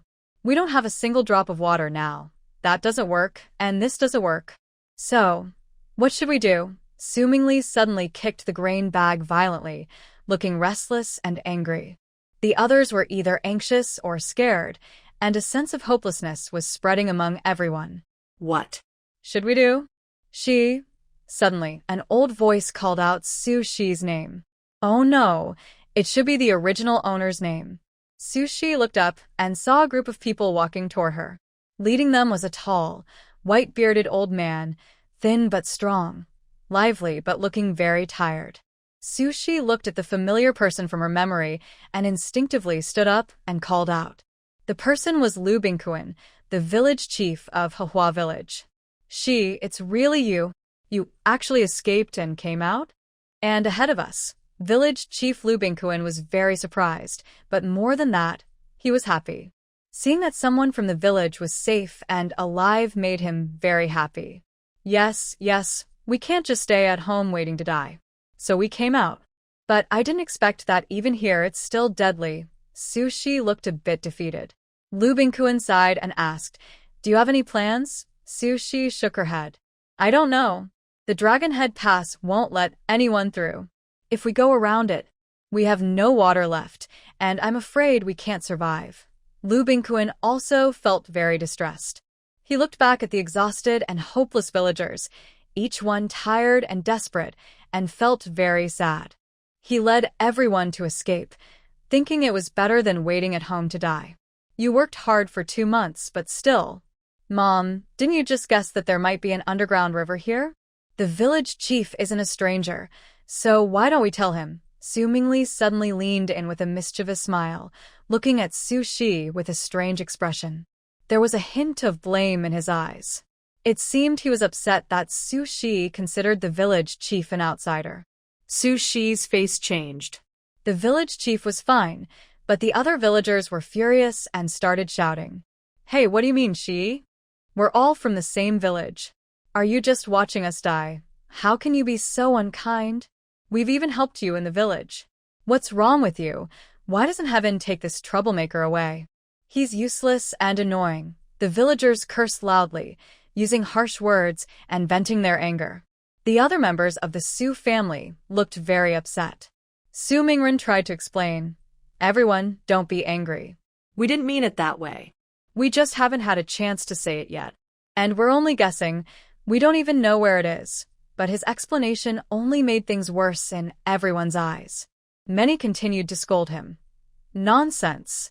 You've said several things, but you haven't explained anything clearly. If you don't want to include us, just say so. Why pretend?" Su Mingren was stunned by the insults. Meanwhile, Su Shi kept smiling faintly, a smile that made Su Mingli feel cold inside. Suddenly, Su Mingli had a bad feeling. Could this old man be planning something? But he wasn't afraid. His leg was already better, and besides, no one could say he did anything on purpose just now. So, he was determined to take advantage of this. Everyone quiet down, Su Shi shouted loudly. I only guess there might be an underground river. Why wouldn't I tell everyone? With so many of us searching separately, the chances of finding it are higher. I want to tell you all so we can survive. I would never hide this on purpose. Arya also broke free from Zhang's embrace, shouting loudly to defend her grandmother. Don't listen to my uncle's bad words. My grandma is a good person. The people from Hualien village looked at her as if they had heard a big joke. She is a good person? Everyone looked at Su Mingren's family with serious faces, and they felt a bit confused. Could it really be better now? Village Chief Lu Bingquan glanced at Su Mingyi, showing some hidden dissatisfaction. This young man is usually smart, so his words just now were probably intentional. Lu Bingquan cleared his throat and spoke. Everyone, don't jump to conclusions. Sister 11 is right. If there really is an underground river, they wouldn't know where it is. It's better to split up and look for it. The more people search, the higher the chance of finding it. Even bad people want to stay alive at this moment. The village chief's words carried more weight than Sister 11's. Most villagers could calmly think about what the village chief said and agreed. Yes, my third uncle is a bad guy. He almost killed my grandma. You can't trust him. Just as Sister 11 hesitated about how to reveal Su Mingli's bad deeds in the best way, second girl shouted out for her. Kids revealing this kind of thing is much better than Sister 11 saying it herself. Sure enough, everyone was shocked when they heard this. What? Su Mingli almost killed his mother? No way. That old Su family man loves his youngest son the most. He's extremely biased. How could Su Mingli kill her? Everyone looked at the Su family in surprise. Village Chief Lu Bingquan also asked with a serious face, Sister 11, is this really true? They didn't dare to travel with someone who would even kill his own mother. They might die without knowing how. Su Mingli looked at Sister 11 with pleading eyes and nervously said, Mom, please tell everyone it's all a misunderstanding. If everyone found out, he would be finished. But he seemed to forget that just now he was still trying to trap Sister 11. Su Mingli, what do you mean by a misunderstanding? Are you saying you almost killed me? Is that a misunderstanding? I'm standing here now because I'm lucky, not because you let go lightly. Sister 11 pushed back her hair and revealed a small scar about the size of a baby's fist on her forehead, her voice cold. Like winter snow falling. Like ice in the polar regions. Seeing the scar on Sister 11's forehead, many villagers gasped in shock. It wasn't that there weren't unfilial children in the village, but to hurt their own mother like that, such a deadly act. Is there really only this one? Su Mingli, is that true? Lu Bingquan asked angrily with a serious face. Did their village, Hahua village, really produce such a person? Su Mingli forced a smile and said, No, it's not. I didn't. Arya loudly interrupted, He is. After my grandma was almost beaten to death by him, she got better. Originally, I wanted to break his legs so he couldn't escape with us, but my dad insisted on helping him. It was a mess. Look at the scars he gave me. She then pulled open her shirt to show the healed scars. The young girl seemed to realize this was her best chance to escape from Su Mingli, so she ignored her parents' worried looks and shouted loudly. Pointing at her scars, she cried and said, My third uncle threw a burning stick at my face. If my grandma hadn't pulled me away, my face would be ruined. Behind her, Su Mingren's face looked unhappy. But Arya stood straight and stubborn. She had to do her best to help her grandma and get away from Su Mingli's family. Otherwise, they would all end up dead because of him someday. Hey, you little brat, if you hadn't been so reckless and hit me without knowing your place, would your third uncle have beaten you? Sun Zhaodi started cursing loudly. But this also confirmed that the scars on Arya's body were indeed caused by Su Mingli. The villagers gasped again in shock. Some angry women immediately started shouting. Sun Zhaodi, you shameless woman, stop talking about your grandma's leg. No matter what, Su Mingli beat his niece, and even wanted to ruin her face. That's just evil. Exactly. The Su family is usually honest and quiet. If you hadn't pushed them to the limit, could a young girl really fight back? Village chief, we can't keep someone like this in our village. He's too cruel, some villagers shouted. At the same time, village chief Lu Bingquan looked at Su Mingren with disappointment. Mingren, you usually speak honestly, and your uncle can understand. But first, Su Mingli tried to kill your mother. Then, he wanted to ruin Arya's face. How can you tolerate that? This person should have a kind heart, but at the same time, a man should have some temper and courage. If you can't protect your mother and children, what kind of man are you? Faced with the respected village chief scolding, Su Mingren lowered his head in shame. He has realized that he made a mistake. But Su Mingli is still his own younger brother. Village chief, we already know we were wrong. My older brother has forgiven us, so please don't interfere anymore, Su Mingli hurriedly interrupted. Since the eldest brother isn't holding a grudge, why are these unrelated people so angry? If you leave alone, it has nothing to do with us. But if you leave together, our Lotus Flower Village can't accommodate people like you. Village Chief Lu Bingquan made his stance clear. This also forces the Su family to choose. Leave with the villagers or stay with Su Mingli. Dad, don't go with third uncle. They have nothing, and they want me and Mom to carry their burdens. They even complain that Mom is too thin and uncomfortable. Boo-hoo? Dad, I don't want you to live so unfairly. Second sister tugged at Su Mingren's clothes and started crying loudly. She rarely cried. This time, she was truly worried and felt sorry for her parents. Working like a beast, but still not getting a kind word. Dad, he might kill my grandma and later he could kill all of us just for a bite of food. Dad, I want to live. Second sister knelt at Su Mingren's feet, crying uncontrollably. Big sister was too scared to speak, but silently hugged her sister and cried along. Seeing the two children so miserable, the villagers also started to tear up. You little brat, grown up and still a troublemaker, you good for nothing. Seeing Su Mingren already swayed, Sun Jiaodi, in a fit of rage, started scolding loudly. Su Mingli hurriedly tried to stop her, but it was too late. Su Mingren, who was hesitating, suddenly got angry. Sun Jiaodi, what are you spouting? Am I helping you cause trouble? Mrs. Zhang was even angrier and started fighting with Sun Jiaodi. No mother who loves her children could tolerate others speaking about her kids with such dirty words.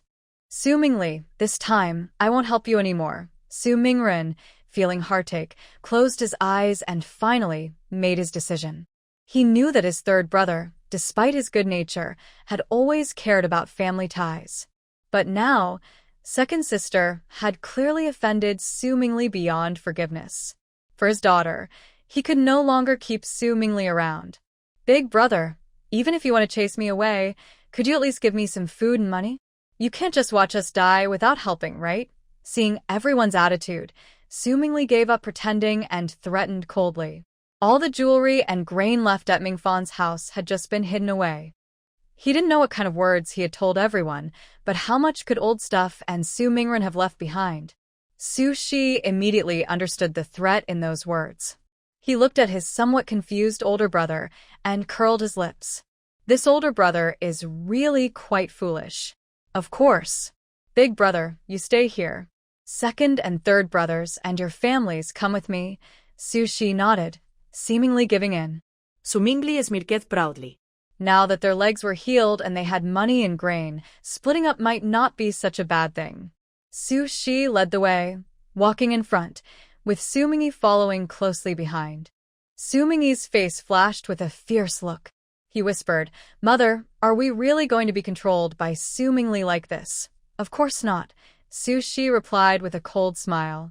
For someone who once tried to kill his own mother, no matter what excuses or reasons he had, she wouldn't forgive him. The only reason for taking Su Mingli and his family along was to temper Su Mingren's character. Now that their goal was achieved, there was no need to keep them anymore. What about Nyo Nyo? Although Su Mingyi didn't like this little nephew, he hesitated when it came to killing him. Su Shi also felt conflicted and didn't speak for a moment. Soon, they arrived at the place where the grain and jewelry were hidden. Su Mingli kept some distance, watching Su Shi and Su Mingyi cautiously, as if he had guessed something. "Mother, I just want my fair share of the property." I'm not greedy. So, mother, you shouldn't be too harsh on me, right? Su Mingli looked around and saw no one nearby, feeling a faint regret in his heart. But if he didn't come, how could he get those jewels? Choosing was quite difficult for him. Susie looked expressionless.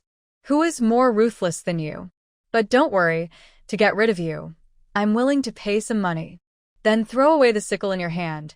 Su Mingli smiled slightly and tugged at her. Mother, this sickle smells too bloody. I'm scared, Su Shi replied impatiently. Don't bother me with unnecessary things. If you love it, keep it. It seemed she wasn't worried at all about Su Mingli revealing the things in the place. This surprised Su Mingyi a little. Could it be that the food and treasures weren't hidden here? Mother, step aside, or throw my share of jewelry over here, Su Mingli said carefully. He had once killed his own mother. If it were him, no matter how deep their feelings once were, after this, only hatred would remain. He didn't doubt that this old woman wanted to kill him. All right, then I'll take our share first. Su Shi surprisingly spoke reasonably. Su Mingyi blocked Su Mingli's view, turned his back to Su Shi, and tightly held a shovel, always alert for his younger brother. Brothers reaching this point are truly rare. Su Shi quickly dug open the pit, but then threw the items into her space and shouted in surprise, "Where are the things?" Hearing the noise, Su Mingyi immediately turned back. Sure enough, the pit was empty. Nothing was there. Su Mingyi immediately looked suspiciously at Su Mingli and asked angrily, "Did you secretly hide the things in food?" Su Mingli was confused. "What do you mean?" Angry, Su Shi also stood up and turned around, her hands covered in dirt. She gritted her teeth and asked, "Su Mingli, we brought you here to save you, not to let you wait to die in the village. And now you secretly hide everything? Where is it? Hand it over." She wouldn't even leave Su Mingli a single grain of food. Seeing their dramatic acting, Su Mingli was momentarily stunned. Could it be that the things really disappeared? Where are they? The impatient Su Mingyi immediately moved, grabbing Su Mingli by the neck and pulling him over, gritting his teeth as he asked, "Where are the things?" "Su Mingli, don't think I won't dare to kill you. These grains are life. Even if they could find an underground river in this mountain forest, crossing the vast mountains would be impossible without food. So, these grains are truly a matter of life and death. Where are the things?" Su Mingli stared at the empty, dug-up hole, feeling stunned. Then he forcefully pushed aside Su Mingyi and leaned over to look. But after searching around, he found not a single grain of food. Sun Jiaodi also lunged forward in a panic, anxiously asking, "Are you sure you hid the stuff here?" "Yes, how could I forget that?" Su Mingli shouted angrily. But the items were truly gone. Could it be that Su Mingren took them away? Sun Jiaodi immediately suspected Su Mingren, who had hidden things with Su Mingli. In her mind, Su Mingren was a hypocrite who pretended to be kind outside, but was actually a bad person. So, she didn't hesitate to suspect him. But Su Mingli knew that the boss was different from him. He quickly argued, "It's impossible. He's been with me all along. How could he come back to steal?" Sun Jiaodi carefully glanced at Su Shi and whispered, "That old thing has also been with me all this time. It can't be her." So, who could it be? Su Mingyi had no idea where the items were hidden. "Mom, do you think those bandits found us?" At this moment, Su Mingyi also suspected the group of people from earlier. His face looked fierce, like a wild beast. Su Shi's face turned even paler. He swayed, and then sat down heavily on the ground, muttering, "It's over." The whole family was counting on those grains and treasures. Now, they didn't have enough money or food to get out of the forest. Su Mingli and his wife were furious, cursing loudly. But no matter how much they cursed, they couldn't change the fact that the items were gone. Sun Jiaodi tugged on Su Mingli's sleeve and quickly said, "There's still some grain at the boss's place. Since they couldn't get the treasures, it was best to share some of the grain." But Su Mingli didn't move. He knew that without the treasures, he had no leverage to threaten the boss, who wouldn't give them anything. "Let's go back first," he said. Su Mingli lowered his long eyelashes, still hoping to get something back from the boss, Su Mingren. After returning home, Su Mingren disappointed him. When he found out the food was gone, Su Mingli refused to give any more. Big brother, are you just going to watch our family of 3 die?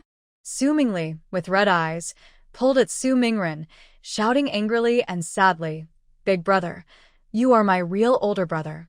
In my heart, you are more important than our father. Are you going to give up on me now? As he spoke, Su Mingli knelt down, holding onto Su Mingren's leg, begging desperately, Big brother, I don't ask for much. Just give Nyonyo some food to eat. I made a mistake. I should take responsibility. I deserve it. But Nyonyo is innocent. It's said that men don't cry easily. Even the villagers, who were previously angry at Su Mingli, couldn't say harsh words now. Indeed, the children are innocent. If I give you the food, what will happen to my 2 daughters? Su Mingren clenched his teeth, this time without any mercy. He let Su Mingli go from pleading softly to breaking down in anger and curses.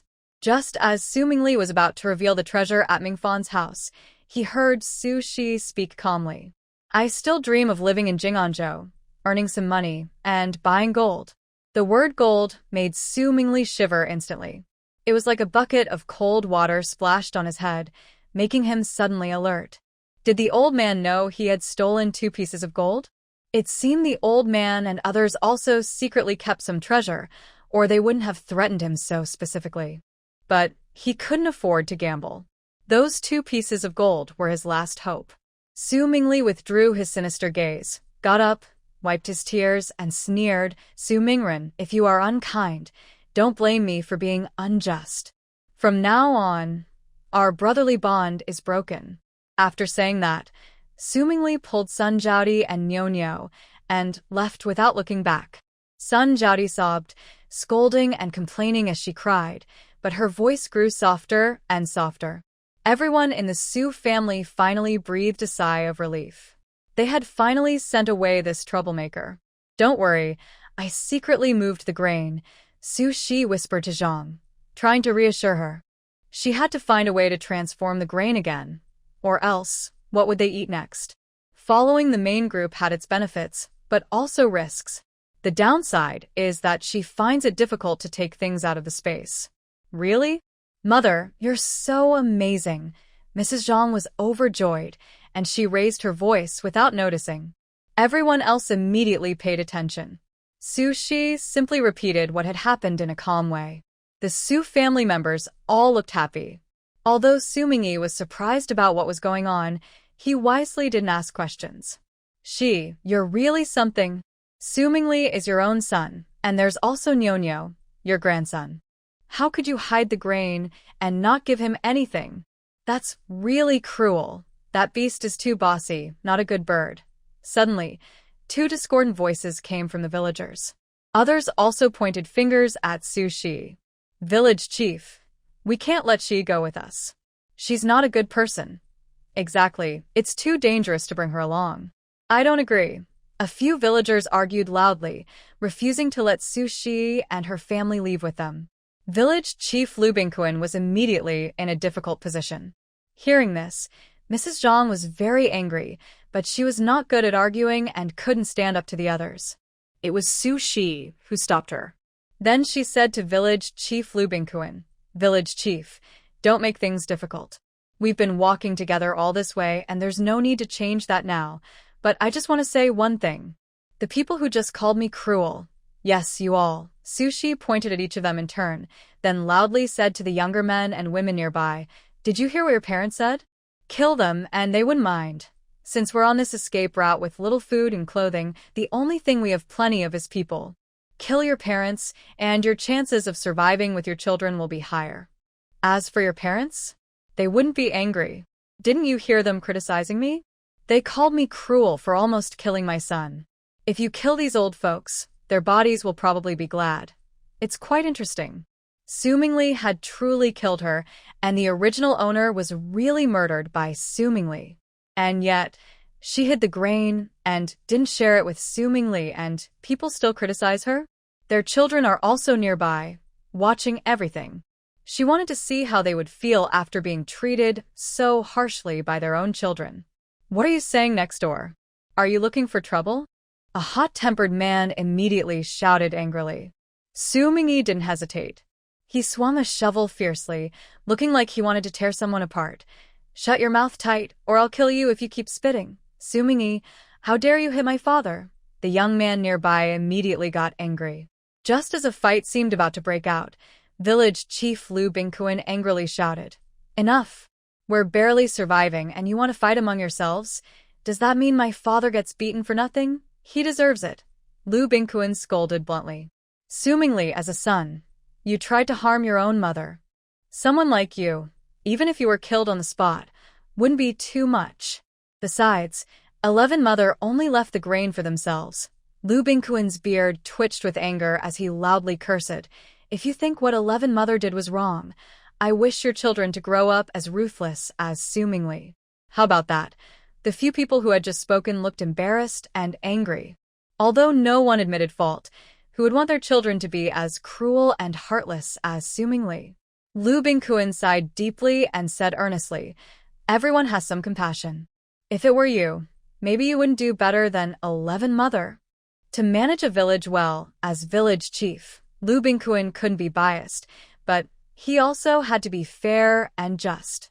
After speaking, he said, "We all come from the same village, and we should look out for each other. If not for 11 Mother, we would know there might be an underground river here. That's a real possibility. No more talking. The children and the elderly stay behind, and a few men guard the place. The rest split into pairs and follow the map to search." Lu Bingquan was a decisive man. Since crossing Longtu Pass was no longer possible, they had to find the underground river quickly. Otherwise, they would just wait for death. "Village chief, I have a map," Su-11 immediately said. Following the map would always be faster. Lu Bingquan quickly arranged for 3 men to stay and guard, while the others split into groups to search freely. After organizing a group of people to go out, Su-11 also went along with Su-ming, pretending to look for the grain to find an excuse. "Mom, when did you hide the grain?" After walking for a while, Su-ming's deep voice sounded. Su-11 casually replied as they walked, "That's none of your business. As long as there's food, it's fine." No matter how she answered, she couldn't explain herself clearly. So, Su-11 simply chose to be stubborn. Although Su-ming felt helpless, he didn't press her further. He was a smart person and naturally wouldn't ask more questions. Especially when they reached the place Su-11 mentioned where the grain was hidden, Su-ming saw only grain and no treasure. His eyes darkened slightly, but he didn't ask anything. "Here, hide it." Su-11 handed him a string of pearl necklaces and said, "Don't worry, Mom won't keep it all for herself. It's just that there are too many people, so hiding it is easier." As for how to find it later or where she hid it, Su-11 kept silent. Su-ming quickly put away the necklace, pursed his lips, and nodded without saying a word. The mother and daughter searched along the route but found nothing, only returning empty-handed. Back at the camp, Su-11 keenly noticed that more and more refugees were gathering around. "Any clues?" Village Chief Lu Bingquan asked.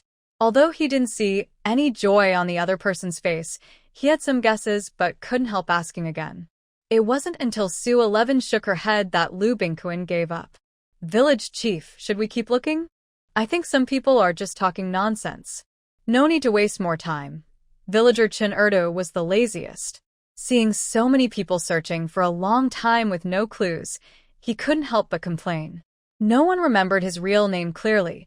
Instead, because he was second in rank and had 2 very noticeable big teeth, he was nicknamed Chen Erdo. When someone spoke up, others followed. "Yeah, we're already exhausted and this is pointless. I think maybe 11 is just playing tricks on us." But some supported Su-11. "There's no water left. Not looking is death. If we go and find something, there's still a chance to survive. Who do you think you are? Do you think I would risk myself just to play with you?" Everyone looked at the equally exhausted Su family members, but most believed Su Shi. Gradually, Chen Ertu and the others who had just spoken also lost hope. Su Shi lay there and checked in. Today's check-in reward: a gourd of sorghum wine. Su Shi sat up straight and suddenly took out a map to study carefully. After a moment, Su Shi's eyes lit up and he started discussing with Su Mingyi. "Mingyi, look at this mountain. It's the tallest. If there is underground water, the plants in that area should still be alive. So, climbing to the top of that mountain, we should be able to see something. Su Mingyi blinked, scratched the ground calmly, and asked, Mother, do you want me to climb this mountain and take a look? Su Shi nodded, then took out the jar of sorghum wine and handed it to Su Mingyi, seriously and sincerely saying, This is the only water I have, just a jar of sorghum wine. Life or death depends on whether Su Mingyi can climb the mountain and find water. It's a desperate gamble. But it's also a chance for survival. Su Mingyi took the wine jar without asking where the wine came from and looked at Su Shi seriously. The villagers around, hearing this, all looked over. Mother, let me go, Su Mingren suddenly said. Climbing such a tall mountain consumes a lot of energy. Plus, with no water, it's extremely difficult. This kind of thing should be done by the eldest brother. Zhang, who was beside Su Mingren, blinked but clenched her fists and didn't stop him. As the eldest son and daughter-in-law, they had always protected the family and their younger siblings since they were young. Zhang felt worried and distressed, but she wouldn't stop him. I'll go. Big brother, you're not as strong as I am. Su Mingyi knew he was the best choice. Maybe someone in the village was stronger, but for now, only their family was the best option. This is some dry food for you. Su Shi handed the last 2 pieces of bread to his second son. Now that there was no water, they couldn't even cook. Su Mingyi was not polite. He quickly finished packing, tying the food and wine to his body, then used a rope to secure his pants. He was about to leave. Wait a moment. Just before leaving, village chief Lu Bingquan suddenly called out. Su Mingyi asked, Village chief, what's wrong? Lu Bingquan snatched the last flat water bag from an old woman nearby. He clenched his teeth and handed it to Su Mingyi. Lu Bingquan's wife called out tearfully. This was their last bit of water. Lu Bingquan seemed to ignore her and earnestly told Su Mingyi, It's all up to you. If there's really no water source, we accept our fate. It's not your fault. Go now. Since they had decided to risk everything, there was no point hiding it anymore. He couldn't control others, but he could give Su Mingyi his family's water. Su Mingyi bowed solemnly and said, Village chief, I will not let you down. As Su Mingyi left, everyone gathered at the foot of the highest mountain, finding a sheltered spot. They leaned against it and waited quietly. Waiting was the hardest part. Half a day passed like this. Night fell, and some people, extremely thirsty, had no choice but to drink their own. When dawn arrived the next day, loud noises came from nearby. It turned out a large group of refugees couldn't pass the Longtu Pass. They fought over a little water, even resorting to violence. The villagers of Hahua village cowered, listening to the screams of the injured, smelling the sharp scent of blood. Some children couldn't help but cry softly. The adults quickly covered the children's mouths, afraid their noise would attract danger. After a long time with no sound, they went to check and found many dead, adults and children, scattered everywhere, bodies piled haphazardly. The villagers all vomited and some screamed in fear, sitting on the ground and urinating in panic. All these bodies had their stomachs cut open, with their internal organs missing. There were even half-eaten limbs and flesh along the roadside. Is this some kind of wild animal? Among the crowd, Fat Ant trembled as she voiced everyone's fears. If there were wild animals, then this place was far too dangerous. Su Shi looked pale and said, I'm afraid it might not be a wild animal. If it's a wild animal, it might actually be less dangerous. Aunt Fat didn't understand and asked, What do you mean? Su Shi looked at her deeply, fighting the dry, cracked feeling in his throat, and said, I'm afraid it's a person. No water, so they drink human blood. No food, so they eat human flesh. Maybe all this sounds unbelievable, but when life is at stake, everything becomes normal. Humans are also a kind of wild animal. Everyone was filled with fear. Village Chief Liu Bingquan immediately told everyone to go back and hide there. But by noon, under the hot sun, the mountain walls and ground became scorching. People leaned against them, feeling even more thirsty. Some children had already fainted. The crowd started to cry. They cried because life was so hard. They cried because their lives were so humble. Some even blamed Sumingi for not coming back yet. At such times, Sushi would hold on, walk over, and slap the other person. Though he couldn't speak much because of his extreme thirst, his fierce, wolf-like eyes would stare at them. He would stare until the other person was so scared they shrank back, then he would stop. After doing this a few times, no one dared to talk about Sumingi anymore. Mother, it hurts so much. Arya curled up in Zhang's arms, holding her stomach and writhing in pain. She was so hungry she even wanted to bite off a piece of her own flesh. Just hold on a little longer. Zhang's lips were cracked and peeling, but she endured the pain to comfort her daughter. She held her like a baby, soothing her. In her dazed state, Arya seemed to smell the aroma of rice porridge and shared an egg with her sister. At that moment, she felt so happy. Although her grandmother often scolded her, she had too many chores to do, and she was always bullied by her third uncle, third aunt, and Nyo. But she was able to eat, even if not enough, and drink water to fill her stomach. But back then, she thought her home was too hard, too bitter, and she always wished to escape that life. Arya pressed against her mother's chest, regretting her past ignorance. Why didn't she cherish her blessings more? In the past, life was so happy and beautiful.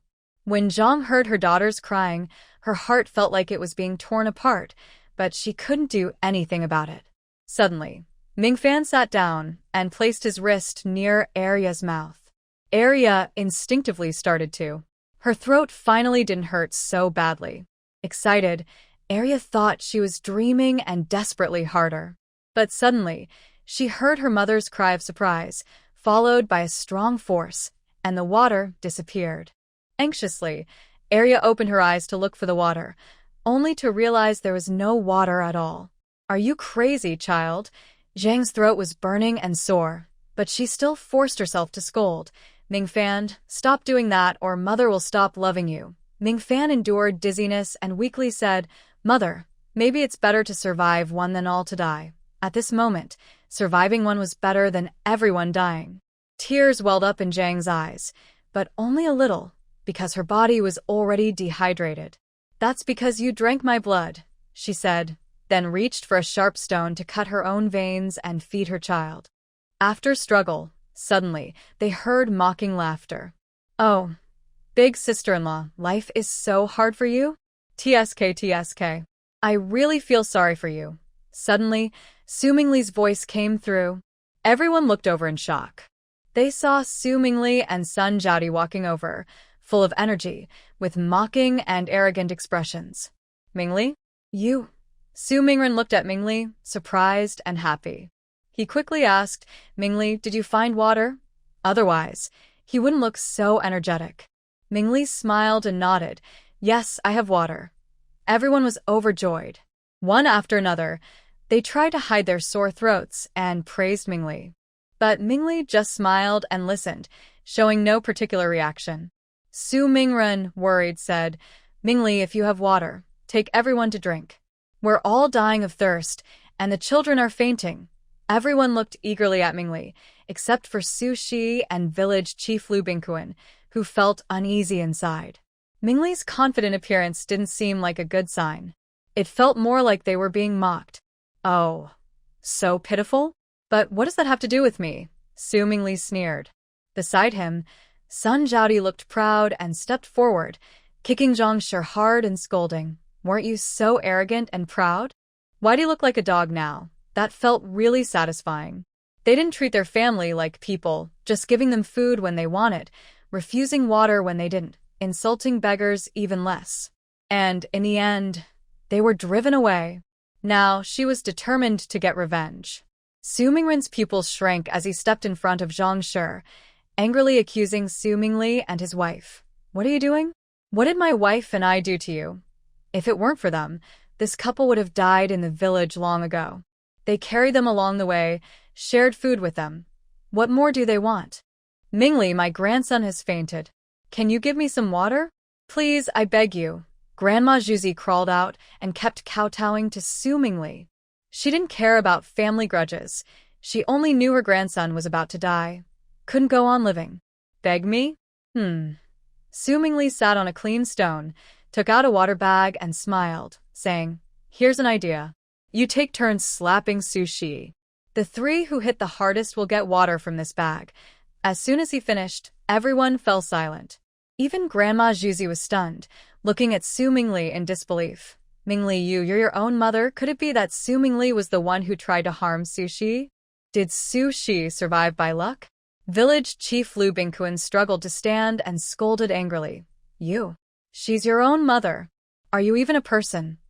Are you talking sense, Mingli? How much does she love and favor you? Have you forgotten? How could you treat her like that?" Su Mingren also staggered to his feet, his eyes red with anger. This younger brother, had he been corrupted from the start? Favor me? Favor me? She cut my tendons. Made me a Favor me? She repeatedly refused to give us food, let our family go hungry and thirsty, and in the end, she drove me away. Su Mingli shouted angrily, as if he wanted to vent all his rage and contempt.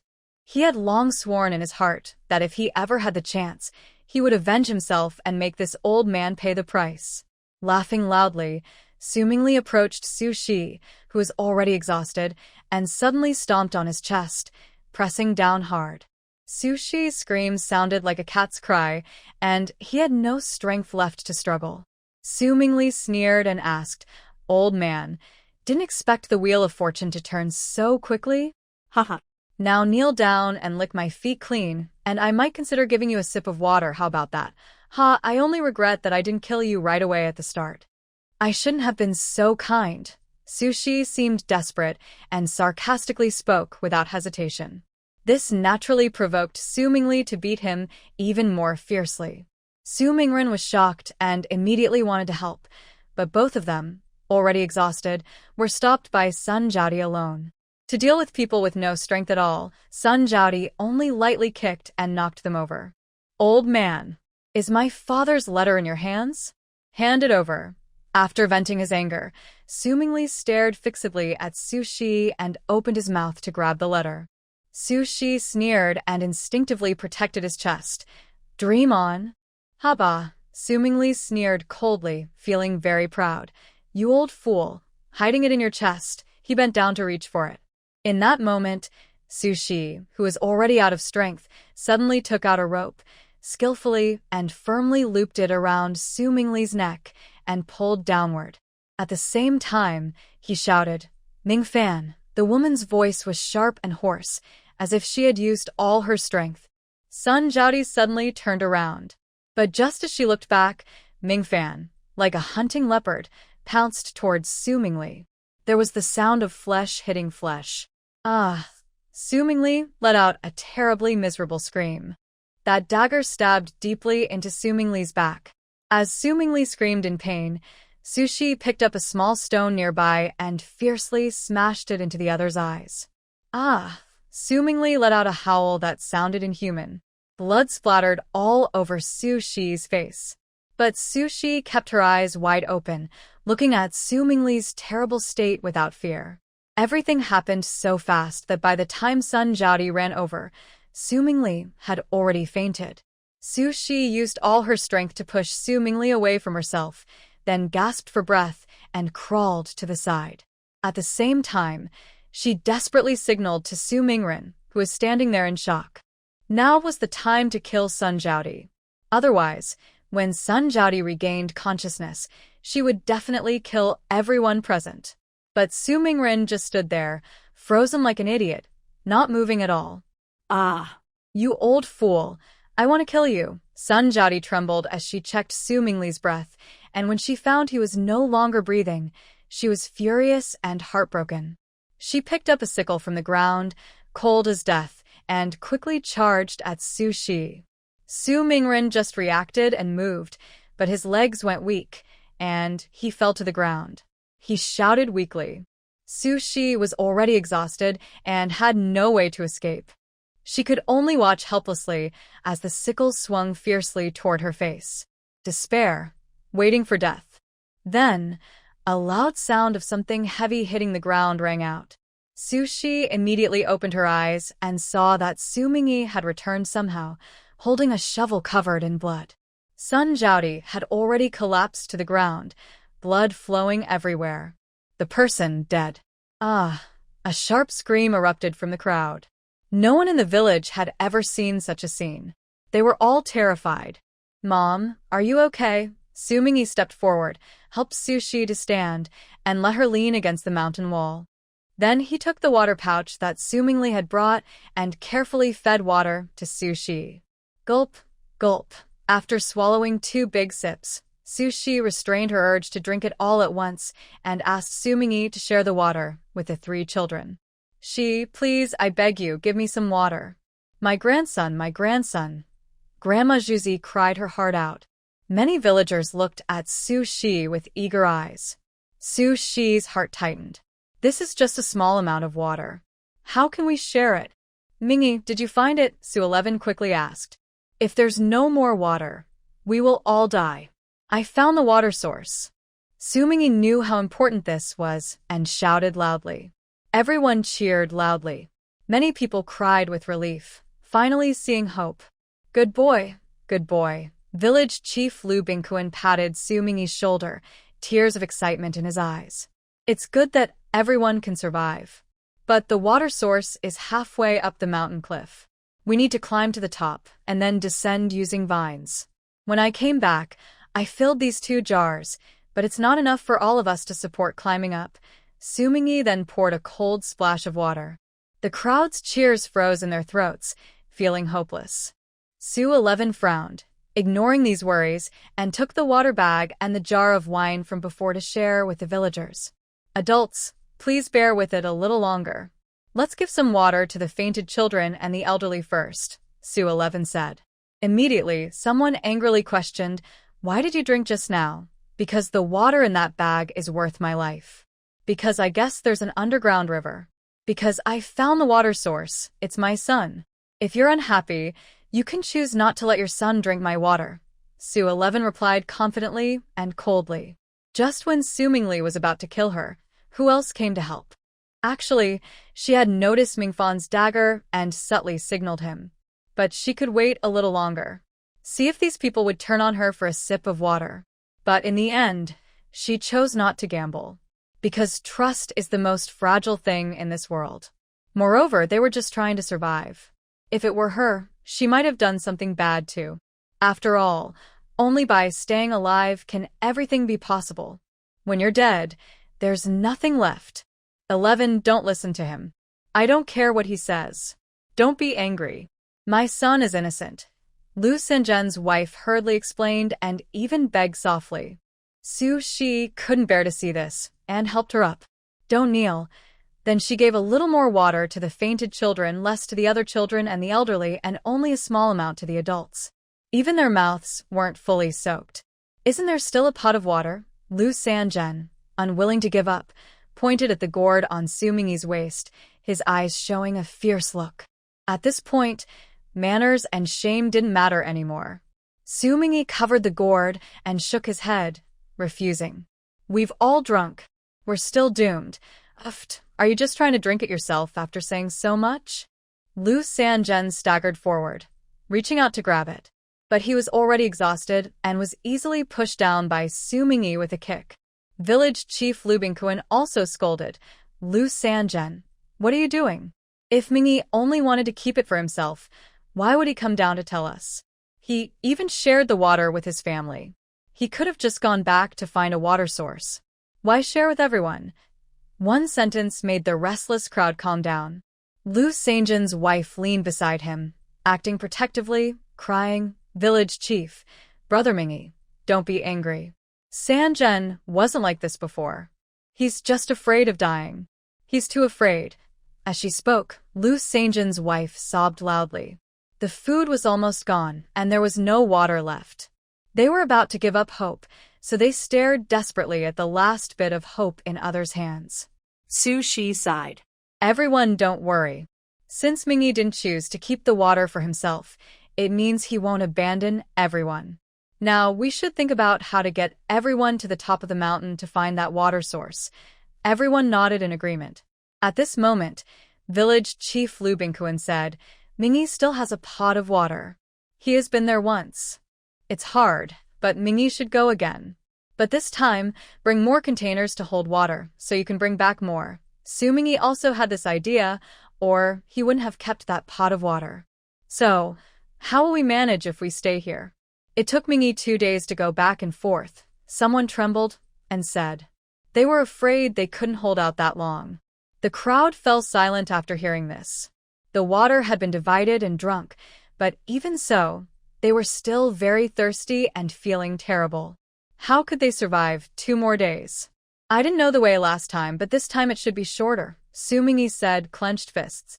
But even if he saved an hour or 2, without water, everyone would still find it hard to endure. A heavy silence filled the air, making everyone feel very oppressed. In the quiet, Su Shi looked at the bodies of Su Mingli and Sun Jiaodi. Where did Su Mingli get the water? Su Shi whispered. There was no water here at all. No one could understand. Suddenly, Su Mingren shouted, Nyo Nyo, where is he? Everyone realized that this time, Su Mingli and his wife had returned, but they hadn't brought their son, Nyo Nyo. So where was Nyo Nyo? Maybe Su Mingli and some people from Longtu Pass made a deal and got water. He just came back, and besides showing off and taking revenge, he also wanted to get the letter from Su Xinghe. So Nyo Nyo might be held by those people at Longtu Pass, Su Shi analyzed quietly. A villager brightened up and said, Su Xinghe's letter? What good is that? Can it get us water? Then go exchange it quickly. Su Shi shook her head. It's not that simple. I worry those people are bad, and since Su Mingli and his wife haven't come back, they might send someone to look for him. When that happens, we'll be in danger. Although she didn't understand how Su Mingli made a deal with those people, it didn't mean they could do the same. Now that they had found a water source, it was better to be cautious and take the safe path instead of gambling. Don't think about good things. What if Su Mingli is working with those bandits? Village head Lu Bingquan said more clearly and sarcastically. Don't always hope for good luck. If you do, you'll only get yourself into trouble and blame others. Yeah. Now that we've found water, we should go to the mountaintop. Exactly, it's too dangerous. People tend to follow the crowd. Most believed they should go to the mountaintop to find water, so a few with different ideas couldn't oppose them. But right now, the most important thing was to wait safely until Su Mingyi returned. Think of a plan later. Don't delay, Mingyi. Bring more water bags and hurry up, Su Shi urged. Finding a solution is important, but time is even more crucial. Everyone agreed and quickly started searching their homes for water bags, gathering about 20 or 30. Village Chief Lu Bingquan stopped them. No, that's too many. It will slow Mingyi down when he returns. Yes, I'll take 10 water bags. More than that will waste time. Hurry up and come back quickly. Mingyi, everyone is counting on you. Mingyi cupped his hands and promised sincerely, Don't worry, I will bring back water sources.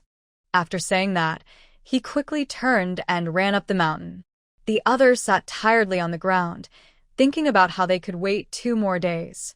In the silence, someone spoke softly. Earlier we saw those bodies. Bodies? What's wrong? Yeah, they drank human blood. Su Shi's eyes flickered, but she remained calm and seated. She finally realized this point. But she didn't want to speak out, so she kept quiet. Others would realize it sooner or later. In life and death, everything else is small. Even if it makes you feel sick or you can't accept it, you will bow your head. Because surviving is more important than anything else. Village Chief, what do you think? Someone asked the village chief for his opinion. It was clear they were tempted. Yes, who wouldn't want to survive? Lu Bingquan looked at the bodies of Sun Zhaodi and Su Mingli on the ground. He suppressed his nausea and frustration, then looked at Su Shi. Look at this. They are already dead and have nothing to do with me. You don't need to worry about me, Su Shi said openly and calmly. But Su Mingren looked a bit reluctant. Mother, but that's our 3rd brother. Su Shi opened her eyes, looked at her kind-hearted son, and was about to mock him a little when Arya suddenly burst out in anger. Dad, enough. Just now, Uncle almost hit Grandma. Why don't you say anything? Arya was furious. At this point, how could her father still be blind? Not willing to part with them? There's nothing to be reluctant about. Zhang Shi also lowered her head, holding the weak Mianfan, and said softly, "Dad, is this how you want everyone to die?" I didn't mean to. Su Mingren painfully held his head, unsure of what to say. He had no other intention. He just couldn't bear to part with his brother. His brother was already gone, yet they still wanted to drain his blood? Isn't that too cruel? Village chief, you don't need to worry about him. Just make the decision, Su Shi said to the village chief. At this moment, there was no other choice. The village chief took a deep breath and made a decision after a moment. Then let's take the blood of Su Mingli and his wife, 1 bowl each. Drink it and maybe you'll survive. Everyone was silent for a while. Finally, a few men stood up, first bowing to Su Shi, then hanging Su Mingli and Sun Jiaodi on trees, cutting their skin. Bring the bowls quickly. Everyone line up and take a bowl. You must drink it, the village chief ordered. But then he turned to Su Shi and said, Shi, what about your family? Even if they could endure the disgust and drink the blood to survive, drinking their own son's blood was too cruel. Su Shi shook her head. Village chief, you don't need to worry about us. Just go ahead and drink. Our family will go somewhere else for a while. Seeing how sad Su Shi looked, the village chief could only remain silent. There was nothing left to say to comfort her. In such a moment, any comfort felt empty and powerless. Su Shi led her family around the mountain wall to a place where no villagers could see. Su Mingren was especially silent. The usually quiet eldest daughter suddenly whispered, Mom, are we going to die? No, we won't, Zhang Shi said confidently. But the eldest daughter was very pessimistic. She lowered her head and said, Mom, if there's really no other way, you can drink my blood. I'm the least useful. Heir Yao can still protect you, Mom. She felt she was the most useless in the family. This was something Daya always felt guilty about. So, if it really came to a desperate situation, she was willing to sacrifice herself. What are you talking about? Big sister, don't say that. The family of 3 all burst into tears. At that moment, Su 11 suddenly took out 6 small pears. They were yellow, and the skin looked thin enough to see the juicy inside.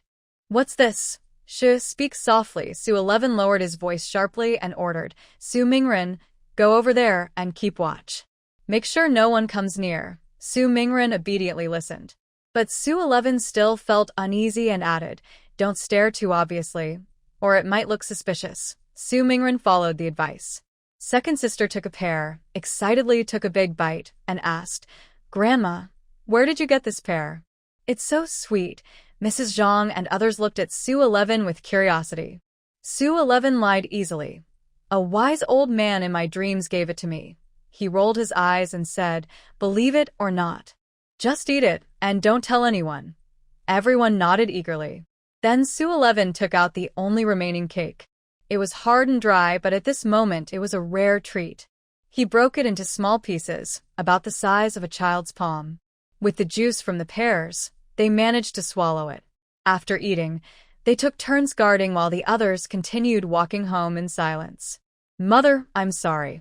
If I hadn't stopped you from the start, this wouldn't have happened today. Su Mingren felt very sad. He wanted everyone in the family to be safe and happy. His wife and daughter were upset, his second brother was unhappy, his mother almost got hurt badly, and his third brother and his wife. I just wanted everyone to be okay, but in the end no one was. Mother, do you think I'm a bad luck charm? Su Mingren's steps were heavy and slow. He felt so tired that lifting his head seemed too hard. Su 11 didn't comfort him. Instead, he nodded seriously and said, Yes, if you hadn't stopped me, I wouldn't have almost been hurt. Second sister wouldn't have a scar, and your wife wouldn't have to hide her pain, and we still have some water and food.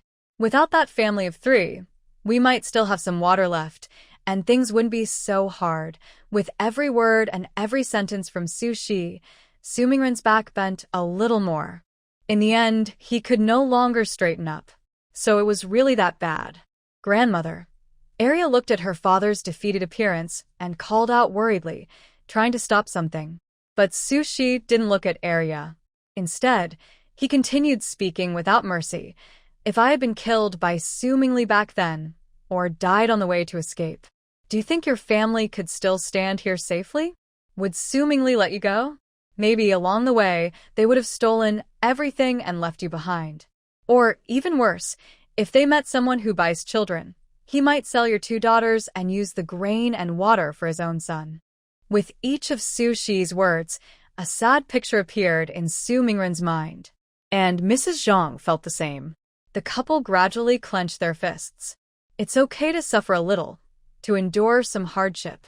But their children are their weakness. Su Shi's voice was like a spell, harsh and relentless. Su Mingren, I admit you are kind. No matter the time or place or situation, you always think of others and have a clear, kind heart. But this world is complicated. Being kind doesn't mean you will always get kindness in return. It's good to be a good person and do good things, but only if you protect yourself and your family first. Otherwise, you're dragging your loved ones into a demon. As he finished speaking the last 2 words, Su Mingren suddenly shouted in anger. Then he knelt down with a thud, pounding his fists on the ground, his heart torn with pain. Su Shi stopped walking but kept talking. I also have kindness. I guess there might be water nearby. So, when I met the village chief, I told them without hesitation. But when they wanted to abandon me because of what happened with Su Mingli, I also attacked them without hesitation. Su Mingren, do you understand? Having kindness isn't wrong. But if your kindness can't protect you, then it's wrong. After all he had been through, Su Mingren knew and understood this very well. It was just that he found it hard to accept, especially because he did all this and broke his long-held beliefs. The person responsible was his own younger brother, the family member he wanted to protect. This was a huge for anyone. Su Shi wasn't sure if she could stay so calm if she were in his place. Her current calmness was because she had never considered Su Mingli as family from the start. So, Su Shi crouched down, gently touched Su Mingren's head, and spoke softly, like comforting a child. Mingren, everything will get better. You're doing well, and I believe you'll become even better in the future, right? She didn't want to be too forceful, afraid it would make Su Mingren stop doing good deeds altogether. That would be terrible. Su Mingren, like a wounded young animal, whimpered and tightly hugged his mother. His support. Hey, I'm here. Su Shi gently stroked Su Mingren's hair again and again, trying to comfort this poor child from behind. If she hadn't met such a cruel younger brother like Su Mingli, maybe Su Mingren wouldn't be like this. They're all pitiful people. The villagers from Manhwa village nearby saw this scene and thought that the Su family was sad because of Su Mingli. Their hearts felt complicated. Village head Lu Bingquan wiped away tears and gritted his teeth, encouraging himself. Everyone, endure this disgusting feeling and drink it down, to keep on living, and not to betray the sacrifices of the Su family. Thinking about the sacrifices of the Su family, they wondered if they were being a bit too sentimental. With this thought, everyone pinched their noses, endured the nausea, and handed bowl after bowl of blood to their mouths, drinking it all in one go. Some people instinctively vomited but quickly covered their mouths and forced themselves to swallow. A few children cried loudly out of fear, but the adults had no other choice but to tell lies and deceive the children, saying it wasn't blood. After draining Su Mingli's blood, the people of Manhwa village finally felt relief from the burning pain in their throats. The village head took a deep breath and said, "Does anyone have a sack? Pack Sun Zadie inside and carry her on the way. They couldn't stay here forever." What if the people working with Su Mingli or bandits or other refugees came? They no longer had the strength to fight. "Where are we going?" the village chief asked through clenched teeth. Rather than waiting here to die, it was better to try to climb higher. At least there was hope above. We can't just wait to die. Encouraged by the village chief, everyone packed their things and helped each other to climb up the mountain, despite how hard it was. Climbing the mountain took a lot of energy. But the village chief was worried that if they climbed too low, they might be discovered and reveal the water source. So, everyone gritted their teeth and climbed up 300 meters in one go. When they couldn't climb any further, they hid behind large rocks to avoid being seen from below. Now, all they could do was wait. Still, The village chief encouraged everyone to keep climbing higher. Those who have strength keep going up. Men, grit your teeth and climb higher.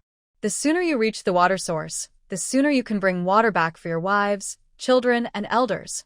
Village chief, maybe we should let everyone rest first. Then, we can choose a few strong young men, take the water bags and Sun Jati's body and keep climbing. After the village chief finished speaking, Su Shi volunteered. Waiting for Mingy to speak felt too long, and boring waiting could drive people crazy. Instead of sharing a little blood each, it was better to take a bold risk again. The village chief nodded upon hearing this. Smart thinking, Shi. This plan could work. So, I'll go, village chief. I'll go, village chief. There were more than just 3 or 5 strong men in the village. Anyone who wasn't foolish knew that getting this chance meant a better shot at survival. With such a big temptation, who could stay calm? Why should you go first? You're weak, it's a waste for you to go. Seeing the villagers almost start fighting, the village chief had to stop them with a sigh.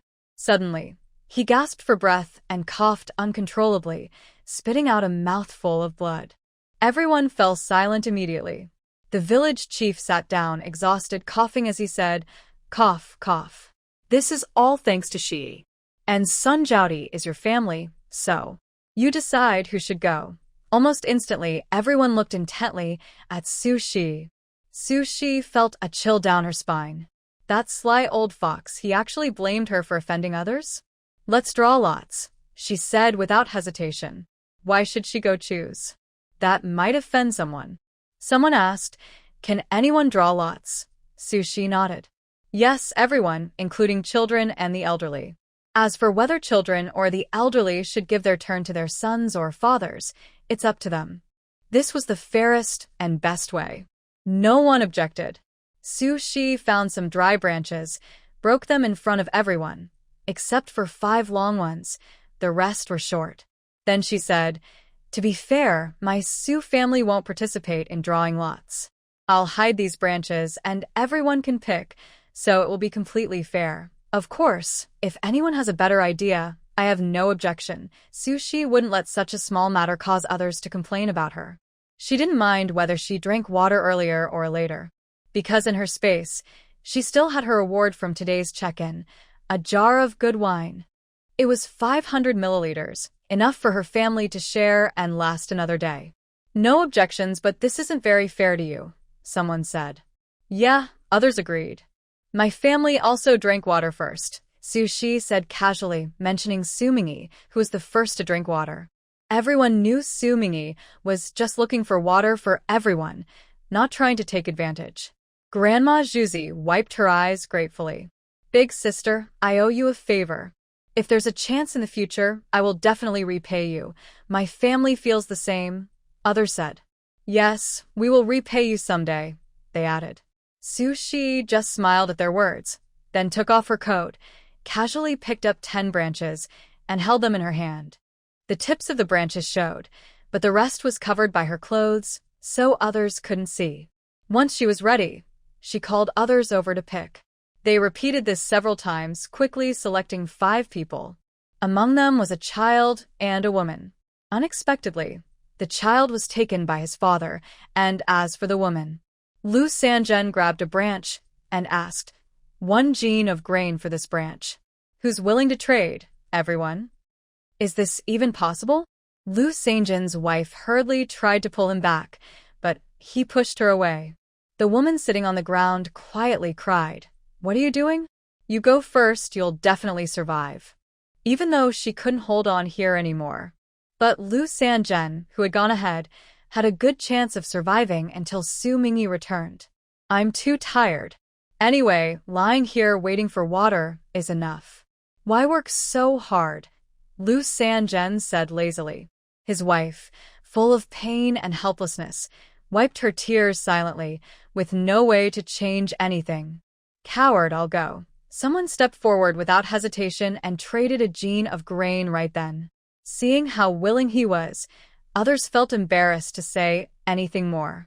"Be careful, everyone," the village chief warned. "Got it.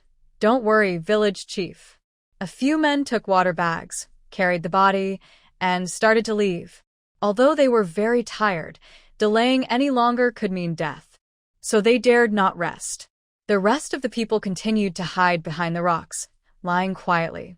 Su Shi even asked Zhang to take out the bag, spread it out, and the family of a few lay down in a row, closing their eyes to rest. Now, any useless words or actions only used up their energy. Their goal was to conserve strength and hold on for one more day. Others followed suit and lay down as well. But in the middle of the night, suddenly a woman's urgent crying was heard. "My son, wake up! Son, wake up! Egg, egg!" The sorrowful cries woke everyone. Su Shi slowly sat up, and under the moonlight, he saw that. "Yao Nyang, don't shake him anymore. Egg is already dead. He's cold. My son." The heartbreaking cries of grief enveloped everyone, filling them with indescribable sadness. The village chief struggled to encourage everyone, saying, "The dead are gone. You should save your strength. Otherwise, you also." Hearing this, the family who had just lost their child became even more sad. They couldn't even cry. Despair and sadness deeply covered everyone present. Two girls tightly held hands, trembling all over. Life, at this moment, feels as fragile as an ant. Su 11 gently patted the three children, then looked at Mingfan and said, "We will all survive." Mingfan reached out and quietly tugged at Su 11's sleeve, very calm. "Mother, I think I've really met kind people." When sharing the pears, Grandma Su didn't avoid him. This meant that in Grandma Su's heart, he was already family. Mingfan nodded heavily. Night eventually passed, and when the sun rose, another elderly person couldn't hold on and stopped breathing. Everyone was heartbroken. They worked together to dig a grave and buried one old and one young person there. The midday sun was scorching, making it hard to bear. But on this bare mountain, there was nowhere to hide. Later, they found a way to prop up blankets with shovels and other tools, creating some shade. But they were extremely thirsty. One by one, people fainted from thirst. Su 11 couldn't hold back anymore. He secretly took out a large jar, poured some into a basin, and quietly hid away, sharing it with his family. Two girls' eyes shone with surprise as they looked at Su 11. "What is this good thing? Why does it taste so nice?" Su 11 quietly shook his head at her, signaling her not to speak. 6 people shared 500 milliliters of water, which could last for a while. To avoid others noticing that their family was different, Su 11 and the others didn't dare show themselves in front of the villagers. Fortunately, most people were either fainted or too weak to move, lying there with their eyes closed, so no one saw them. "Water is here. Water is here." Suddenly, a man ran back happily, holding 5 water bottles. His father. "Quickly give it to me. Jinhua has fainted." The man's wife shouted loudly, but her voice was weak and faint. But everyone has their own selfish interests. The man brought water and naturally was the first to give it to his wife. "Lu Tung, what are you doing? Why do you get to give water to your wife first?" "Exactly, my son is almost gone. I should go first." Seeing everyone start to argue, the village chief, dragging his old body, stood up and snatched the water bottles. Lu Tung wanted to protest, but seeing it was the village chief, he quickly retracted his hand and said, "Chief, the village chief, not bothering to argue, asked, 'How many people have fainted?' Distribute the water to those who have fainted first. My son, my daughter, my mother, she's about to pass out." The village chief evenly divided the water from the 5 bottles among the 12 people who had fainted, without showing favoritism. As for himself, he didn't drink any. "Chief, I see you also. Why don't you take a sip?" Su 11 quietly approached and asked. The village chief shook his head. "I'm the village chief, and besides, I haven't fainted. The water should go to those who have fainted." Lu Tung's son hadn't fainted, so he didn't get any water. "Why?" "My family," Lu Tung brought back the water, but we didn't get a single sip. Lu Tung's family, wiping tears and holding his son, angrily questioned. Jin Bao, weak and lying in his mother's arms, was breathing very lightly. Holding his weak son, Lu Ting's family felt like their hearts were being torn apart. "According to what you said, both this water and the previous water were brought back by Su Mingyi." So they should be given to the Su family first. But the Su family hasn't had a single sip yet. The village chief, Lu Bingquan, snorted coldly and used the Su family as an example.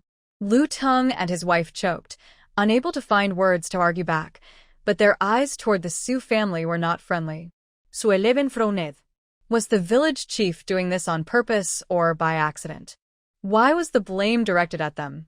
No matter what it meant, this burden was too heavy, and she didn't want to carry it. It's okay, we can hold on. You don't need to give us water first. But Lu Tung's little Jean Bao looks too weak.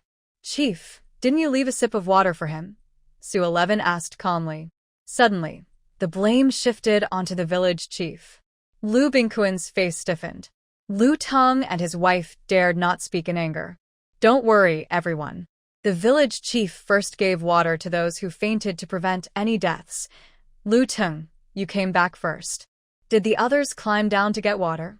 After a moment of silence, Su 11 defended the village chief again.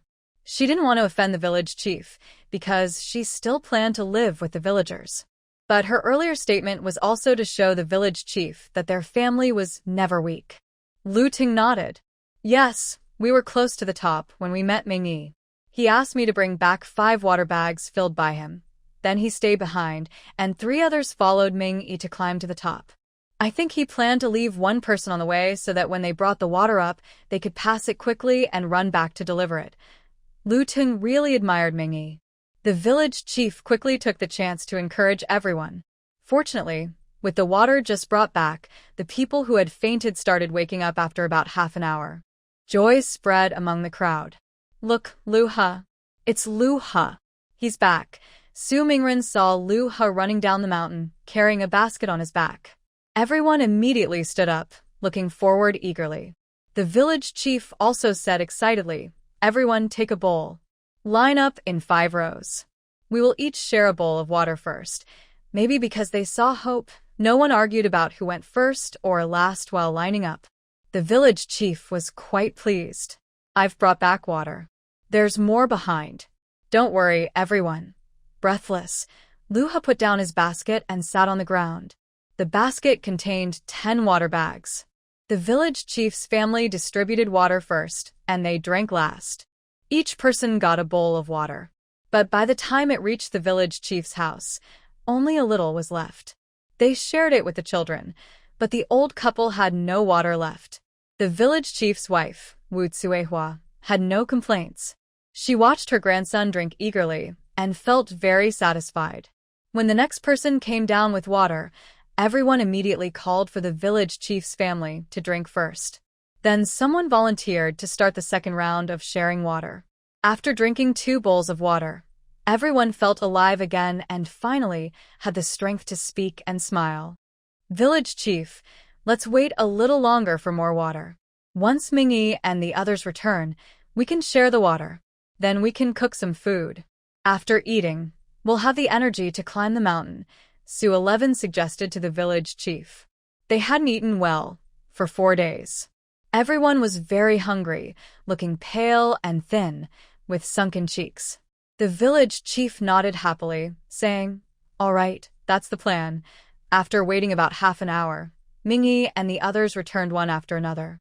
Each household received a large basin of water, and they gathered dry branches nearby to start a fire and cook. Mrs. Zhang happily asked Su 11, Mother, what should we make? Let's make some porridge and then steam some buns. Use more rice for the porridge to make it thick, Su 11 replied thoughtfully. Since they had no vegetables or meat, it was better to eat porridge and buns. Mrs. Zhang nodded obediently, then took out some grain to make dough. The older girls and Ming Fan went to gather dry branches, while Su Mingren started the stove. Is the water source under the mountain cliff big? Yes, very big. It's inside a large cave halfway up the mountain. I didn't have time to look carefully. I just hurried to collect water. But, Su 11 frowned. But what? She paused, leaving the rest unsaid, which made others feel uneasy. Ming Yi sighed. It's bright inside, but since it's inside the mountain, I worry there's not much sunlight. Also, I'm concerned there might be wild animals. A hidden paradise like that, if wild animals lived there, would be normal. After all, Outside, there's hardly any water or greenery. The cave in the mountain cliff, halfway up, has water, meaning there's life. You're right to be worried, Sue 11 murmured. But if they don't go, where else can they go? Actually, Mother, do you think we could find a place that's hard for others to find and live there? Then we could send the men to fetch water from that cave every day, she suggested. Mingy was a bit scared. The unknown is always the most frightening. Sue 11 agreed. After all, people can't live forever without sunlight. However, this meant they had to change their plans. Did you find a good place to live when you came down from the mountain? She asked seriously. To survive, they needed to stay close to water.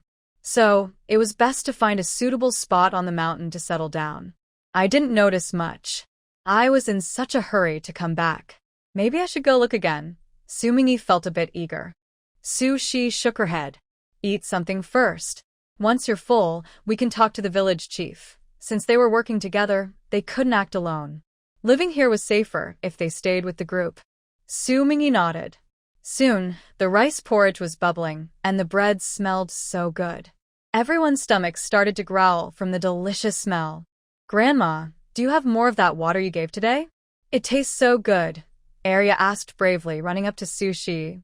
This child was smart and quick to notice that Grandma was different from before, so she dared to ask.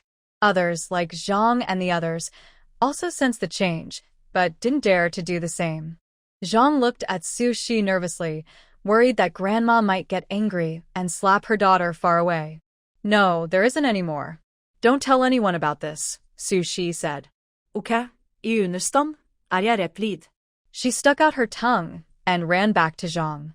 Zhang sighed in relief and quietly told her daughter, Arya, don't be so bold with Grandma in the future, understand? Yeah, Arya, Grandma has hit you many times before. Why don't you remember? Daya clung tightly to her sister, afraid she might run out again. It was really scary. Arya blinked. Mom, big sister, haven't you noticed that Grandma is better now? It's okay, don't be afraid. Zhang and Daya looked at each other and shook their heads wildly. The feeling of being controlled by Grandma was too frightening. They didn't dare to be so bold. Stop talking and eat quickly, Sushi suddenly scolded, and the three women immediately stood properly, like quails. Hee. Sushi couldn't help but laugh, then said helplessly, all right. Come over and eat. This kind of Grandma is really nice. She seems so friendly, like a different person. Yummy, so fragrant. The whole family quickly finished their meal, eating happily and making satisfied sounds. People who have never been hungry don't know how delicious a simple bowl of rice porridge can be. After eating, Arya licked her bowl clean, touched her stomach, and leaned back.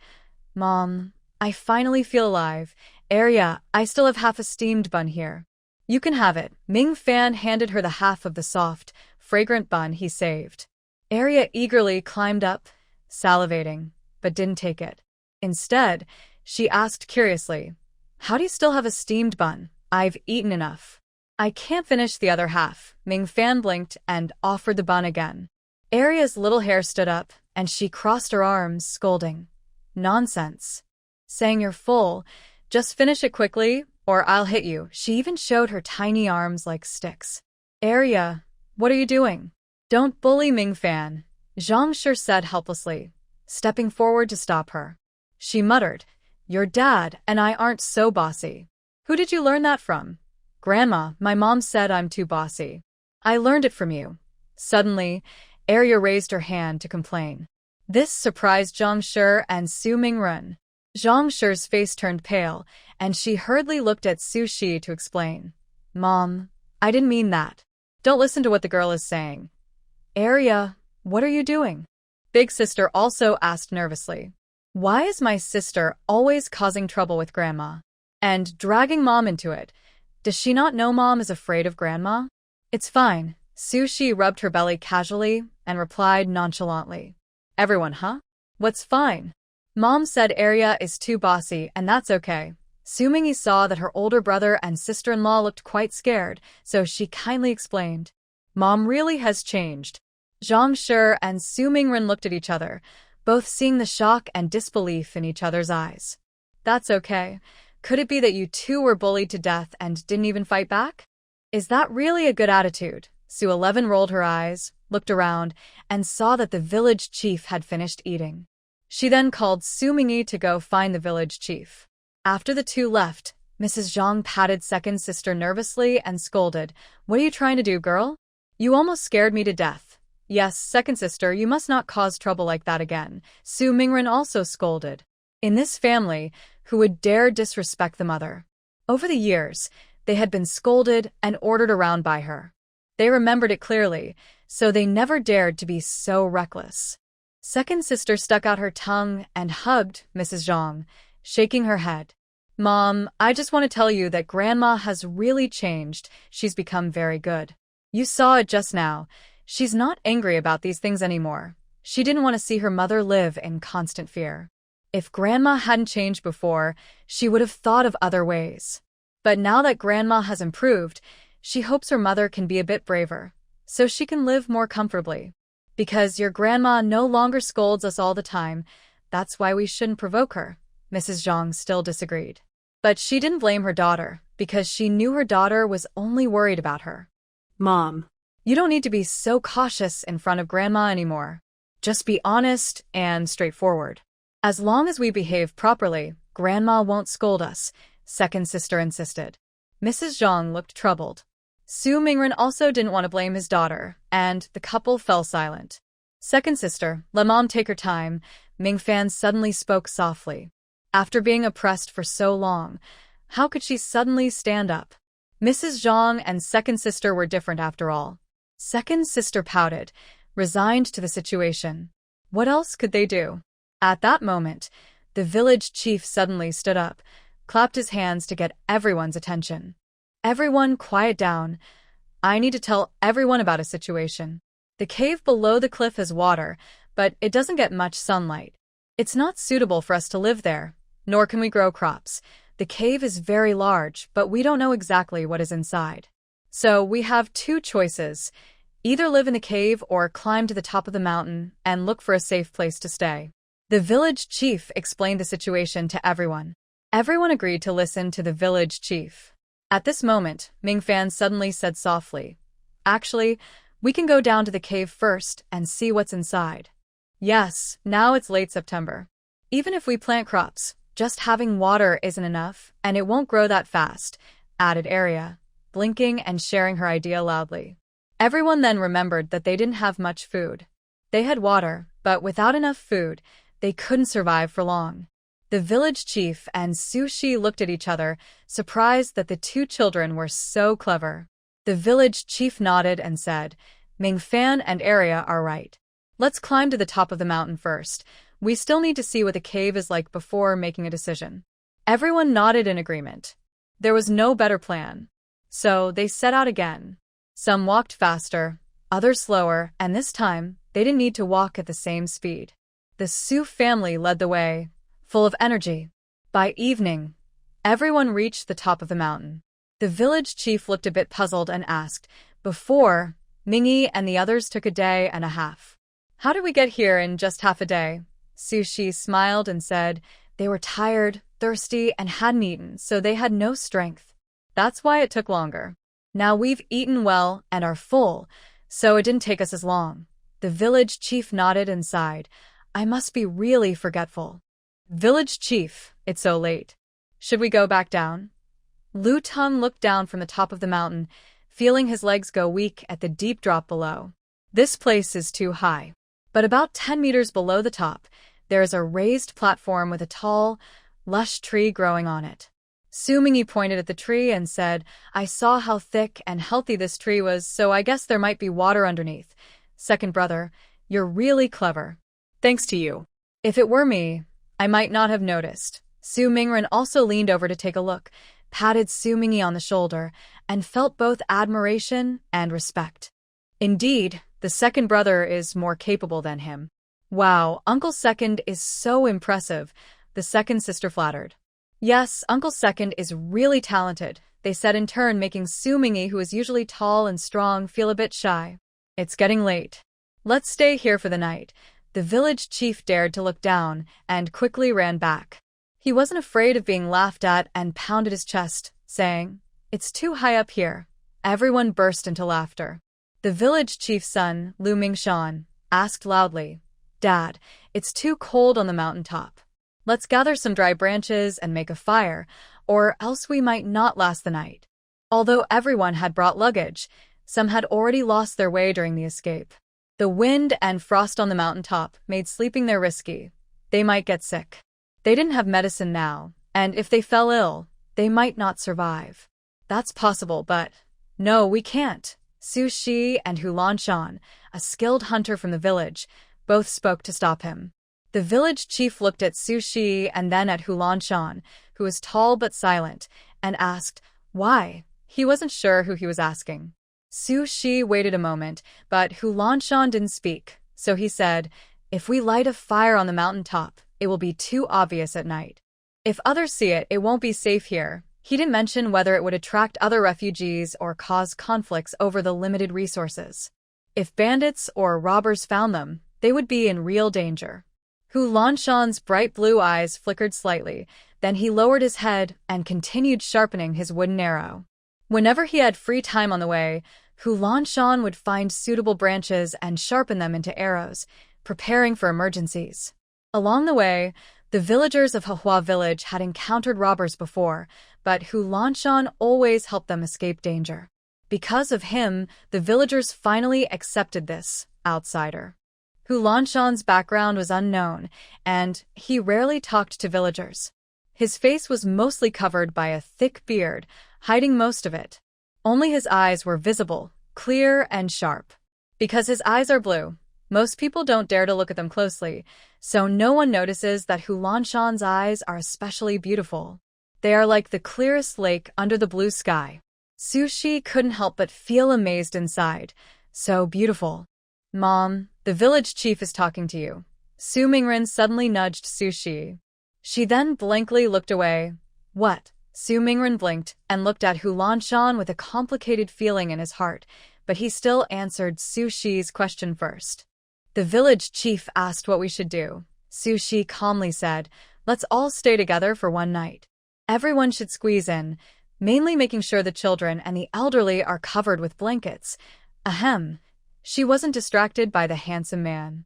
Su Mingyi glared fiercely at Hu Lanshan, then agreed. "Yes, the village chief.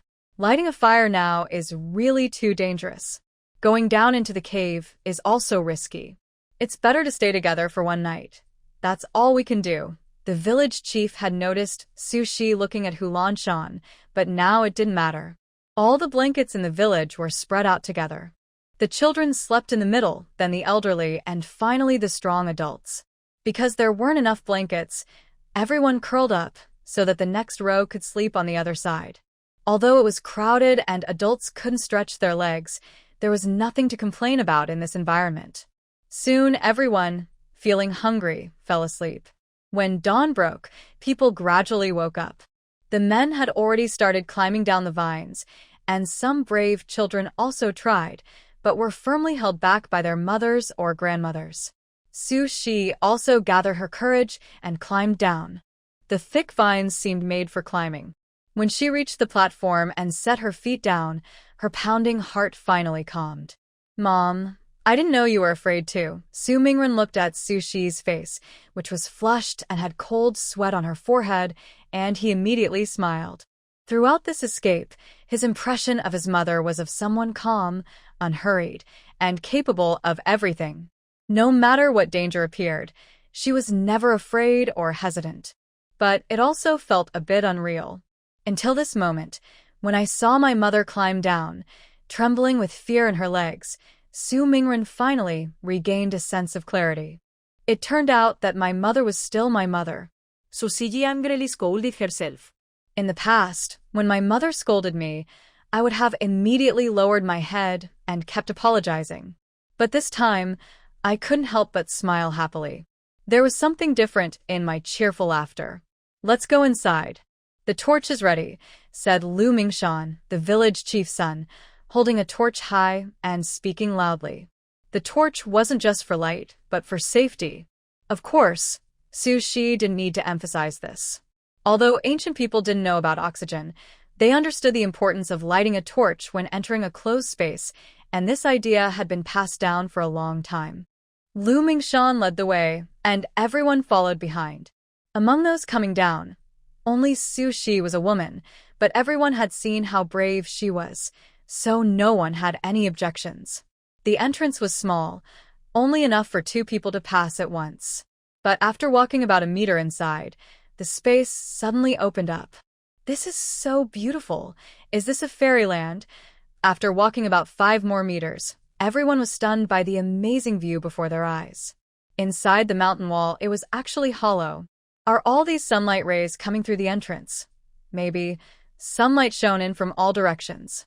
Although it wasn't as bright as outside, it made the inside less dark and damp than everyone had imagined. Suddenly, Su Mingyi pointed to a waterfall nearby and said, "Mother, look.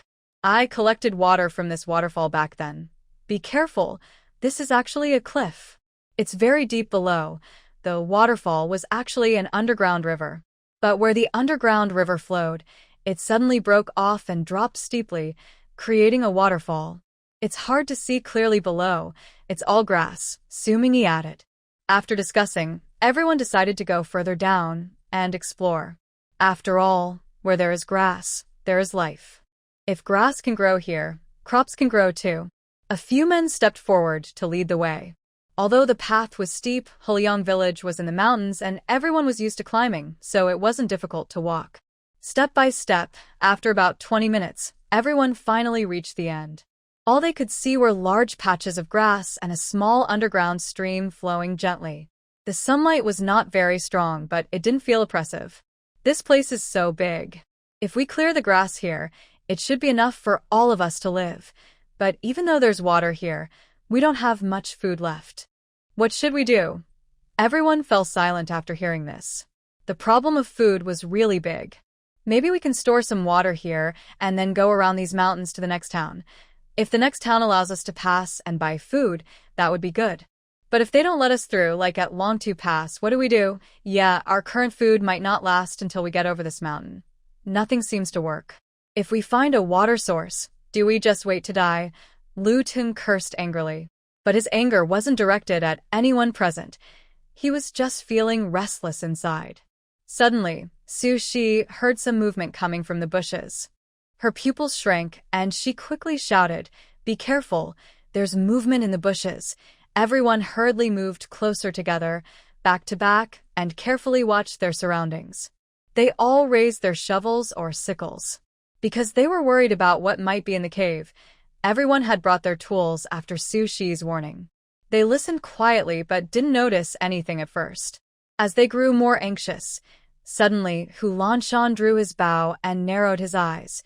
From the bushes, a mournful cry was heard. Then, before anyone could react, Hu Lanshan rushed forward. When Su Mingyi came out holding a rabbit by its ears, everyone realized it was just a rabbit. Lu Mingshan was overjoyed. A rabbit. They had been worried about food, and they hadn't eaten meat in a long time. It was like someone sending a pillow when they were sleepy. Everyone be careful. There might also be snakes or something similar. Poisonous snakes would be dangerous, Su Shi warned. With so much grass, it was normal to have snakes around. Also, try to catch this rabbit alive. Rabbits reproduce very quickly, giving birth to a litter in just a month. We can raise them in captivity, so we will always have meat to eat. Since we have so many people now, even with many rabbits here, they wouldn't last more than 2 days. It's better to keep them alive. With the grain they brought, if we save it carefully, it should last us 1 or 2 months. You're very knowledgeable, Auntie. Lu Mingshan gave Su Shi a big thumbs up. Then, remembering his father's advice, he humbly asked, "So, Auntie, what do you think we should do now?" Here's the plan. Divide into 3 groups. One group goes up to inform the people above about the situation here and try to bring down the elderly and children. Another group clears the rabbits, snakes, or other animals from the bushes, but be very careful. The last group clears the grass here, so we have a safe place to stay. The group that goes up first should not bring everyone down immediately. We can go cut some trees and figure out how to bring the wood down. At least, we can make a bed. We can't keep sleeping on the ground forever. Sushi had thought about these tasks many times before, so he was quite familiar with planning them. But there were still some flaws. Hulan Shan, who had been silent, suddenly said, "Don't cut all the grass. Leave some for the local animals. If we clear all the grass, the animals will have nowhere to go and might attack humans. And how can we raise rabbits without grass?" "That's true. You're very thoughtful," Sushi nodded. Hulan Shan didn't reply, but took the lead to check the situation in the grass. At this moment, Su Mingyi suddenly said, "Someone like Hulan Shan, who can't get anything right if anyone marries him, they'd be really unlucky." He didn't care about the teasing, but Su Mingren smiled and patted his brother's shoulder, saying, "You're just being kind. Whether Hulan Shan gets married or not, and what happens in the future, is none of your business." Su Mingyi rolled his eyes and sneered, then walked away. If they ended up with an extra father figure, they'd be even more surprised. Then, everything might become too late. Su Mingren looked at him, confused. What exactly is going on here? Girl, what happened to second brother? Oh, it's his first time caring about outsiders. He wanted to matchmake, but you caught him, so he's a bit shy. Sushi started talking nonsense right away. Is it true that Su Mingyi is so sharp? She only looked at Hulan Shan a few times and he noticed. Really? Second brother is quite cute, Su Mingren said with a smile. Su Mingyi, who hadn't gone far, staggered and almost fell. Sushi smiled and didn't mind. She stayed to help cut the grass. Because of what Hulan Shan said, everyone drew a boundary, staying a bit away from the underground river to avoid too much dampness. As for farming, well, that's another matter. First, they needed to plan where to live. On the mountaintop, the village chief and others also came up with a plan. They took 4 or 5 vines up, tied baskets to them, and placed children inside, lowering them little by little. This way, they could slowly lower the elderly and children one by one. During the process, there was an accident. An old man was in a basket being lowered, but suddenly the basket cracked. The old man held tightly to the vine and didn't fall. But the old man didn't have enough strength to hold on for long. Su Mingyi quickly climbed up from the platform, grabbed the old man with one hand, and carried him on his back down. However, the vines couldn't support the weight of 2 adults. When they were about 2 meters from the platform, they broke. Luckily, Su Mingyi reacted quickly, was agile and strong, and clung to a protruding rock, climbing down little by little, turning a dangerous situation into safety. When he reached the ground, the old man was so scared he fainted. When the old man's children came down, they all knelt before Su Mingyi. This made Su Mingyi, usually so cold, feel a bit embarrassed. He climbed up quickly like a monkey, reached the top, and then went to cut trees with his sickle. Fortunately, some villagers brought axes so they could cut down slightly thicker trees. Then they used vines to move the logs onto the platform and carried them inside. It took 3 days for everyone to finally organize a suitable shelter. Following Sushi's suggestion, they built a 2-story small wooden house.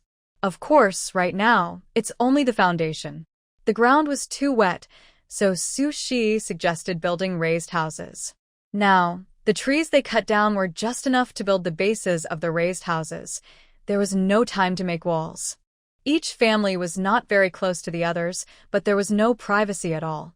Because of this, although Sushi received a piece of pork during the recent check-in, he didn't dare to eat it. However, there was some good news. While clearing the grass in the area, they found 7 rabbits, one of which was pregnant. Everyone started raising them. They also found many snakes, but luckily, they were all non-venomous.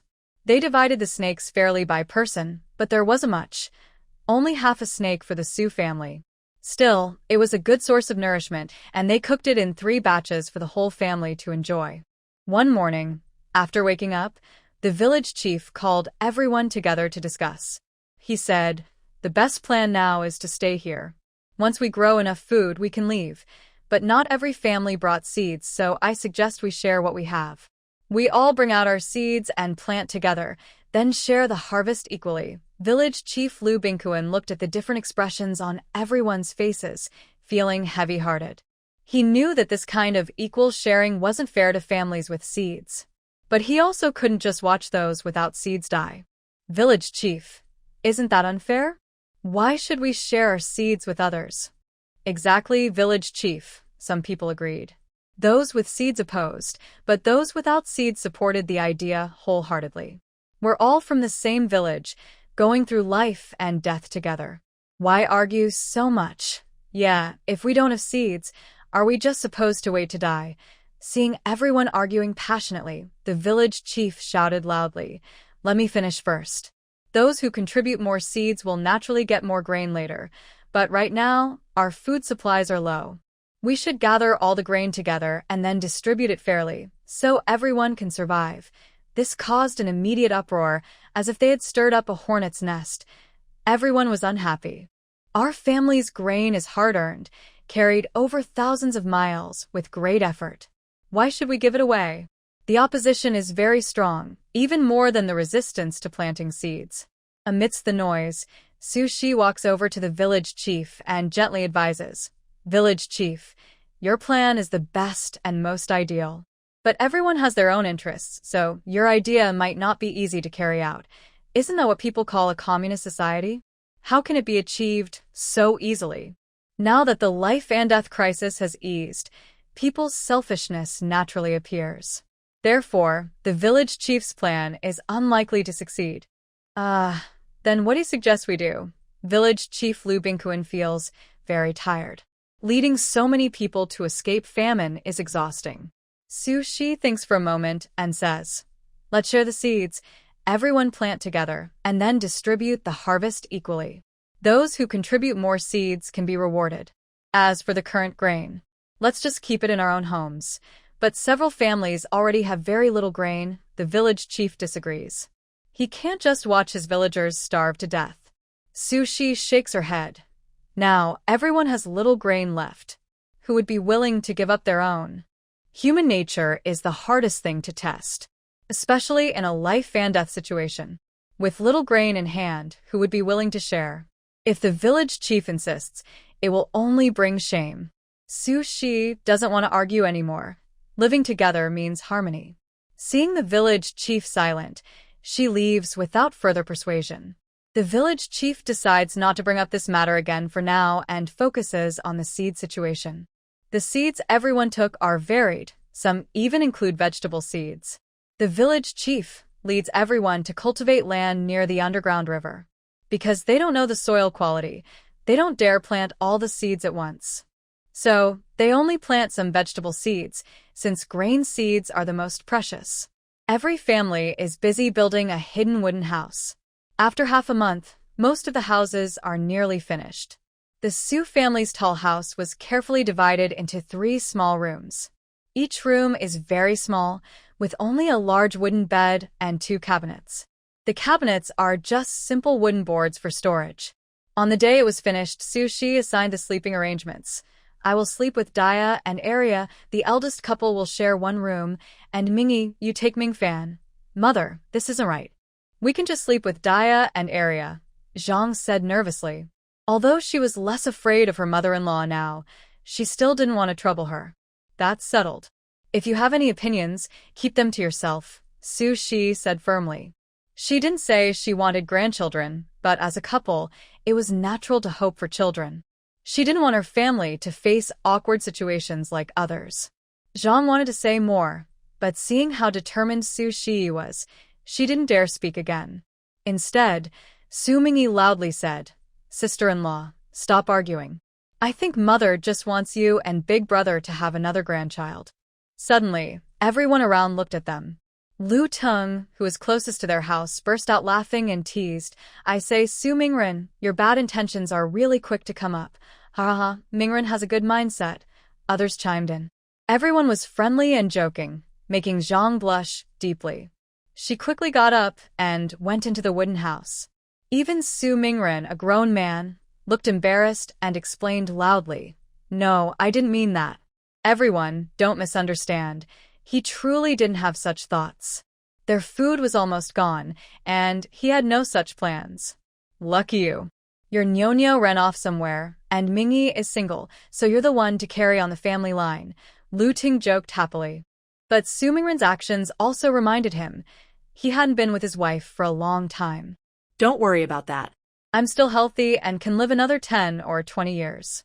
Even if the eldest couple doesn't have a son, I won't be upset if I only have a granddaughter. You are not like your mother, who always wanted you to have a grandson when she was alive, but never got to see one before she died.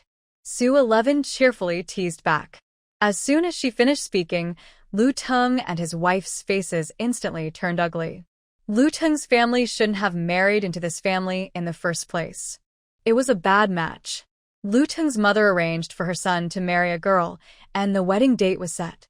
But somehow, Lu Tung fell in love with the girl's younger sister. He insisted on marrying the sister instead. Not only did Lu Tung's mother lose face, but she also became the subject of jokes, and naturally, she was unhappy. They argued for years, but Lu Tung refused to marry anyone. Finally, Lu Ting's mother's health worsened, and seeing she might not last, she finally agreed. She just wanted a grandson. After they married, they bought all kinds of medicine to help Lu Ting's family have children. But despite taking the medicine, Lu Ting's family didn't get pregnant. Her older sister married 3 years ago and got pregnant in the second month, having 3 children in 3 years. But her younger sister hadn't gotten pregnant after half a year of marriage, which made Lu Ting's mother even more unhappy, and her health declined further. Later, she took even more medicine and finally became pregnant. Her health was already poor, but somehow, she started to recover a little just to see her grandson. But who would have thought, after 10 months of pregnancy and giving birth, it was actually a granddaughter? Seeing her granddaughter, Lu Tung's mother was so shocked she fainted and died that night. At first, everyone didn't think much of Lu Tung, but after Lu Ting's mother died, everyone quietly stopped talking about it. After all, the person was gone. So this was the first time someone openly joked with Lu Tung in front of so many people. Su family aunt, I hope you won't say such things again. It's not funny. Lu Tung warned with a stern face. If it weren't for the favor of finding the water source, Lu Tung would have cursed already. Su 11 nodded easily. Yes, such words aren't funny. Since you know, I hope you remember it well. This remark was like a slap, hitting Lu Tung hard in the face. Everyone suddenly remembered that Lu Tung had just mentioned Nyo and said that Su Mingren couldn't have a son. Wasn't that just adding salt to his wounds? Someone took the opportunity to snicker. Lu Tung's face changed several times, and finally, he had to sheepishly go back to the wooden house to hide. Everyone else went on with their own tasks.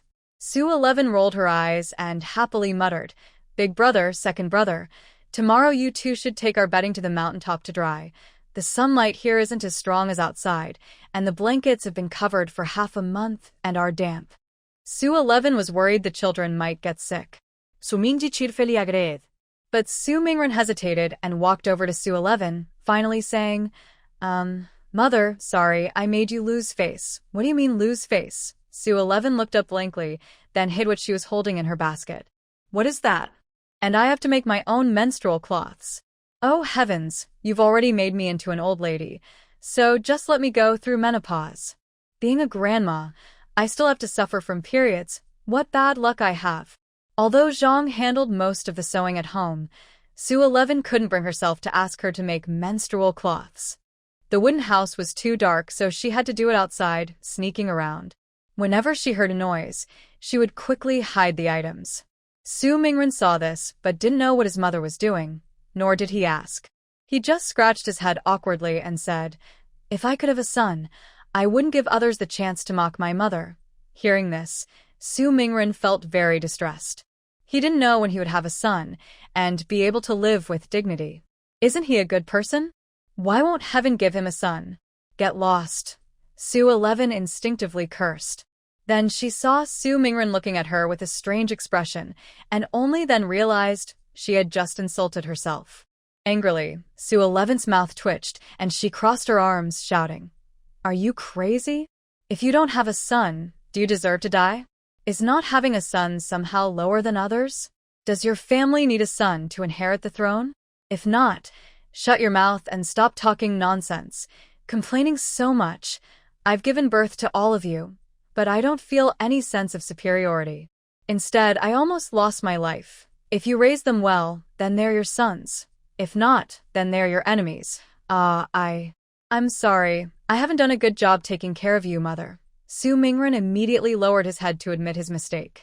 It must be because he hasn't done well enough that Mother feels that having sons is of no benefit. Su Shi was annoyed by Su Mingren's constant apologies, but she knew his personality was set, and changing it wouldn't happen overnight, so she could only hold back her anger. Then she spoke seriously and loudly. Remember this, whether you marry or not, whether you have children or not, whether they are boys or girls, that's your own choice. I don't interfere and others have no right to criticize. You don't need to care about what others think. As long as you and your wife and daughter are happy, that's enough. Others are just noise. Her words were a bit harsh. But everyone sitting or working in front of the wooden houses nearby felt too embarrassed to argue back.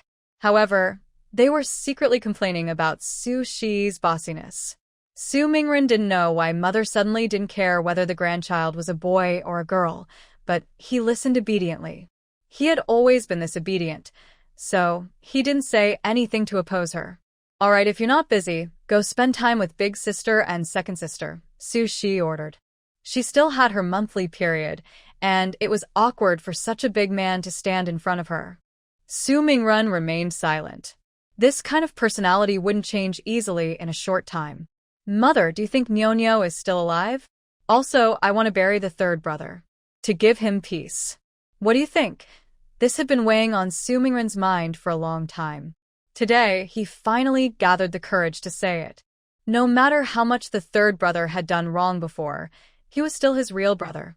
Now that he was gone, he just wanted to give him a proper burial. Do you want to go down the mountain and find Su Mingli's body to bury him? Su Shi asked with a frown. Su Mingren nodded honestly. He's my brother. Even if he's dead, I want to. Do as you wish, but you need to think carefully. What if you encounter others when you go down the mountain? Could it be dangerous? Would it reveal the secret here? If the secret is exposed, wouldn't all of us be in danger? Su Shi asked a series of questions. That kind of scoundrel. How could they be buried peacefully?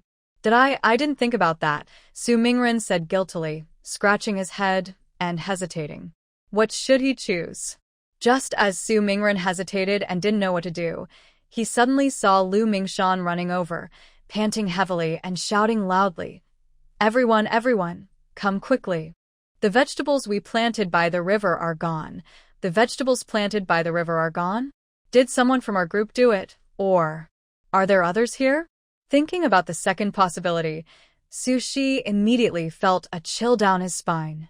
What's going on? Such a big event naturally alarmed village chief Lu Bingquan. A group of people hurried over to check near the underground river. The originally neat vegetable beds along the riverbank now had chives growing about a hand high. But at this moment, all the chives had been neatly cut away. Everyone immediately started cursing. Such a crime. These chives just sprouted, and if they grow a bit more, we could eat a lot more. Who the heck cut them? They had indeed been cut. The cuts were so neat that it was obvious they were made with a sickle, not damaged by animals. Did someone from our group do it? If they come forward now, I might forgive them. The village chief's face was ashen, and he looked around at everyone present. He would rather believe it was one of their own than think others were here, because that would be too dangerous. It wasn't me. It wasn't me either. The vegetable beds are so close to us. If someone stole them, we would have noticed. Are there really others here? The underground river kept flowing, and they hadn't followed it downstream to explore. They only wanted to stay safe here for a few months, waiting for the crops to grow and naturally leave.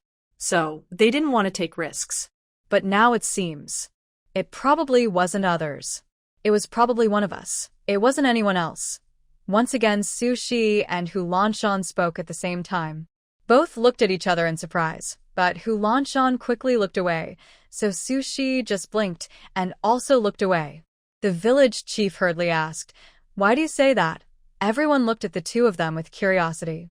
Su Shi knew that Hu Lanshan usually didn't like to talk much and preferred to show himself through actions, so she decided to speak first. If it were other people, they would probably have pulled out the plants. Even if they were just harvesting, they wouldn't leave so much behind. Think about it, if we harvest our own chives, we leave a lot so they can grow back, right? But if outsiders did it, why would they be so generous?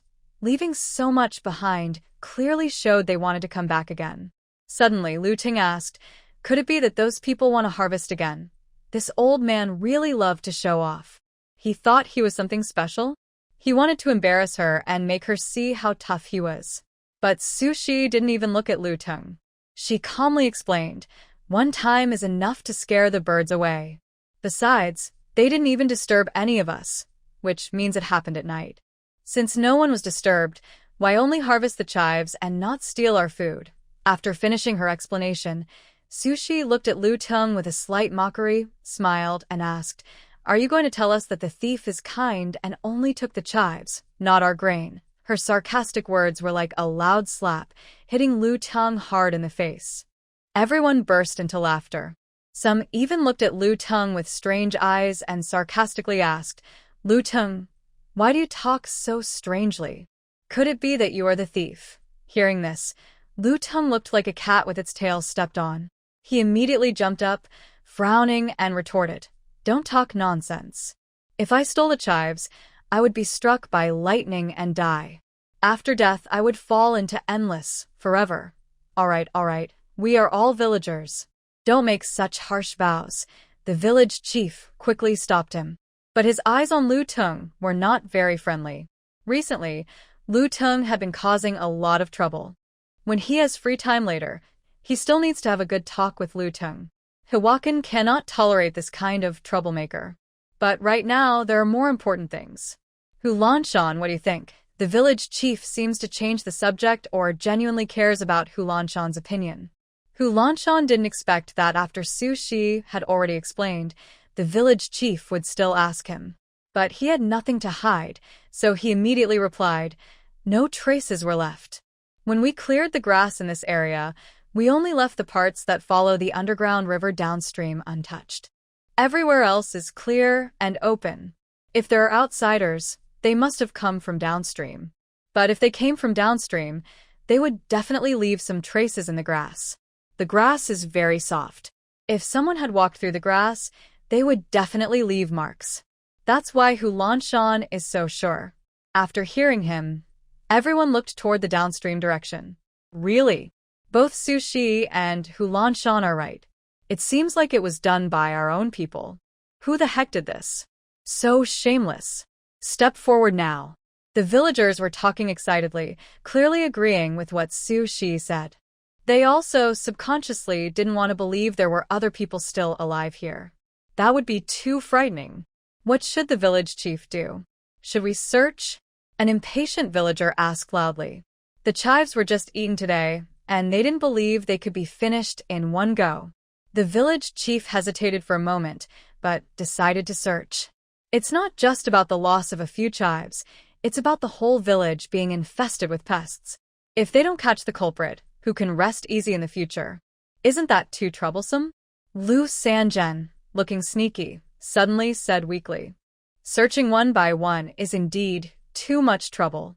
But at this moment, anyone who objects might seem like they're admitting they stole it. Immediately, everyone's suspicious eyes turned to Lu Sanzhen. Lu Sanzhen, are you implying that you stole it? I didn't. It's not me. If you don't believe me, go search. All right, then start with you. Everyone immediately went to search Lu Sanzhen's wooden house. Lu Sanzhen was very lazy. He didn't even have a roof on his wooden hut, and it only had one room. The belongings were also very few. So he finished searching quickly. Nothing outside either. Hearing everyone's words, Lu Sanzhen proudly said, I told you it wasn't me. I really thought it was too much trouble. Hey, what's that smell? Suddenly, Su Shi, standing not far from Lu Sanzhen, frowned and waved her hand in front of her nose, showing a very disgusted look. Her interruption made the others also start to sniff around. This smell is a bit bad. It seems to be coming from Lu Sanzhen. Lu Sanzhen, are you smelly? Ha ha ha. Suddenly, Grandma Juzi said, this smell is like chive pancake filling. Yes, it seems to only happen when Lu Sanzhen opens his mouth to talk. Lu Sanjun looked a little nervous. Everyone stared at him closely, and the village chief came over again, asking, Lu Sanjun, did you steal the chives? No. I don't have any chives at home, and you've already searched. Lu Sanjun's nervousness disappeared, and he firmly said, you can't say I stole the chives just because I smell bad. He couldn't smell it himself. This group of people had a very sharp sense of smell. Especially Susiji. Fortunately, he was clever and had already. Village chief, I found this at a place on the mountaintop. Sumingi suddenly called out loudly. Everyone looked up and saw Sumingi standing at the entrance of a cave, talking. Su Mingren looked surprised. Hey, when did second brother go out? Su Shi was also surprised but didn't answer. He just waited quietly for Su Mingyi to return. After a moment, Su Mingyi ran down the mountain and handed over a torn cloth bundle and an iron pot. There were also some cooking tools inside the iron pot. As for the torn cloth, the village chief opened it and found a big bag of chives inside. This cloth. Lu Sanjun, isn't this your clothes? Grandma Juzi, with sharp eyes, immediately asked loudly. The others also quickly asked, so you stole the chives and won't admit it, village chief. We must remove this pest immediately. Lu Tung proudly shouted. He had stolen something but dared to deny it? Lu Sangen suddenly panicked. He never expected his hidden items would be discovered. Just as he was desperately trying to think of an excuse, his wife suddenly crawled out weakly from the wooden hut. Stolen something? Sanjun, what did you steal? Oh my, Sanjun's family, what's wrong? Why are you so weak? Grandma Juzi asked loudly. She quickly stepped forward and helped Sanjun's wife to stand. Sanjun's wife sat there weakly, leaning against the door, quietly saying, I'm so hungry. There's no food at home. I haven't eaten anything all day. Lu Sanjun, not only did you steal, but you also ate alone and didn't care about your wife? Are you even a decent person? Lu Tung seized the chance to mock Lu Sanjun. Although everyone disliked Lu Ting's gloating, they couldn't help but agree this time. Exactly. He ate his fill secretly and left his wife starving. He's really no good. Suddenly, Sanjun knelt down with a thud, his thin face full of regret and sadness. Village chief, please forgive me this time. You see, we have no food left. My wife is starving, and I had no choice, and I didn't ignore my wife. I was worried it would look suspicious, so I planned to secretly cook some food for her tonight and bring it back. Seeing Sanjun's cunning look, who would believe him? Just then, Sanjun's wife asked, Lu Sanjun, where's our son? Didn't you say you were taking him to see the village chief to get some food? Where is he? She hadn't seen her son all day. Everyone heard this and realized Lu Sanjun's son was indeed missing. Lu Sanjun's eyes finally showed a flicker of panic. Su Shi's heart skipped a beat. They say even a fierce tiger won't eat its own cubs. Surely Lu Sanjun wouldn't. The child. I took him to the mountaintop to get some fresh air, but he didn't listen and got lost, Lu Sanjun said carelessly. His words hit like a thunderclap, leaving everyone stunned. The family of Sanjun suddenly shouted, You lost the child. So go find him. Why aren't you looking? Everyone else also started to blame him. The child was lost, and he was still brave enough to stay here? Lu Sanjun curled his lips and said, I looked already, but I didn't find him. Maybe he fell off the cliff. Then he quickly added, I don't dare to go down the mountain to look either. If I attract others' attention, wouldn't it be bad for everyone? He sacrificed so much for everyone else. You're talking nonsense. A few hot-tempered men immediately started cursing. He lost his child and didn't look for him, but now he was blaming them? Son, my son. Sanjun's family struggled and was about to go look for the child. But Su Shi squatted down and lifted the torn clothes covering the pot. Inside, there was even a piece of meat. This surprised Su Shi very much.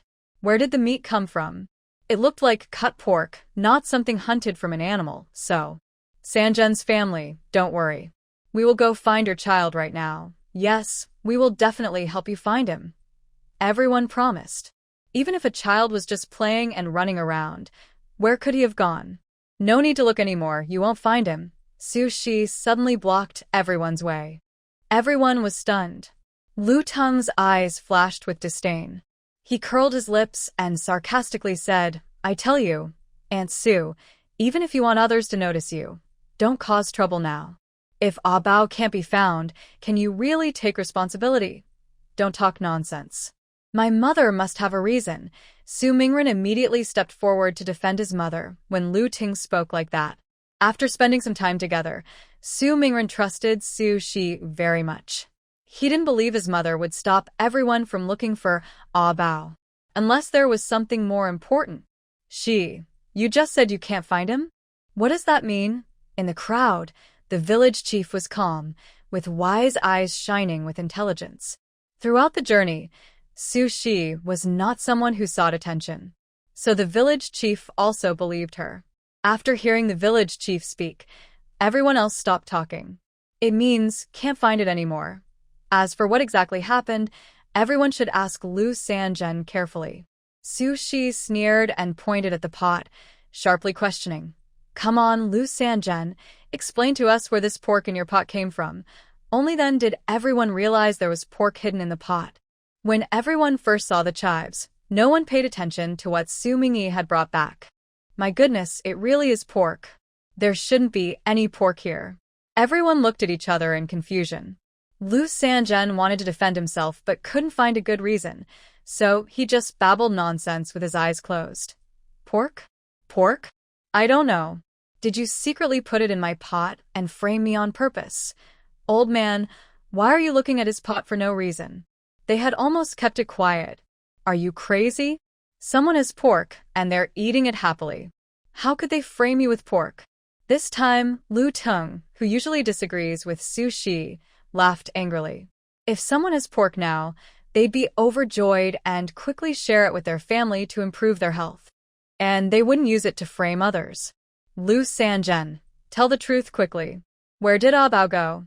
The Sanzhen family members climbed over, pulling and shaking their father desperately. Maybe it's a mother's intuition, but at this moment, the Sanzhen family cleverly guessed that the pork might be related to their son's disappearance. Let go of me. I already said my son went missing. I don't know anything. Let go. Lu Sanzhen, unable to push away, became furious and slapped his wife hard. He even made Sanzhen's face bleed from the corner of his mouth, and his cheeks quickly swelled. Are you still a man? Hitting your wife so harshly? You beast. The villagers immediately stepped forward to stop him, and some couldn't help but punch Lu Sanzhen a few times. Grandma Zhuzi held the crying Sanzhen family and also shed tears out of sympathy. Lu Sanzhen, Ah Bao is also your child. Say something. But Lu Sanzhen clenched his teeth and refused to speak. Suddenly, Su Mingyi and Su Shi spoke at the same time. Did you sell Ah Bao? Did you sell your son to get that meat? Both mother and son spoke at the same time, as if a thunderclap had struck everyone. Su 11 and his second son looked at each other. The second son's face changed quickly, and he said, when we were near Longtu Pass, some people were buying children. They used children to exchange for food and water. He also remembered that he had used a bracelet to trade for water, so he had a clear memory. As for Su 11, he believed that being questioned and even beaten by everyone and Lu Sanzhen refusing to speak meant something very bad had happened, something so terrible that he wouldn't admit it. Everyone was stunned. Selling their own child? At first, everyone found it hard to believe. But when they saw the shock and fear in Lu Sanzhen's eyes, they quickly realized it was true. The village chief raised his walking stick and struck down hard.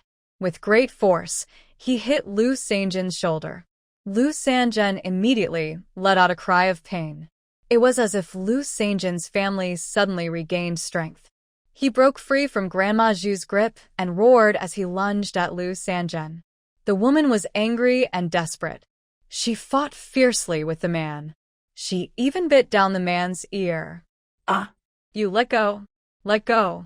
Lu Sanzhen punched and kicked his wife, but she refused to loosen her grip. Instead, she bit even harder. Quick, separate them, the village chief shouted.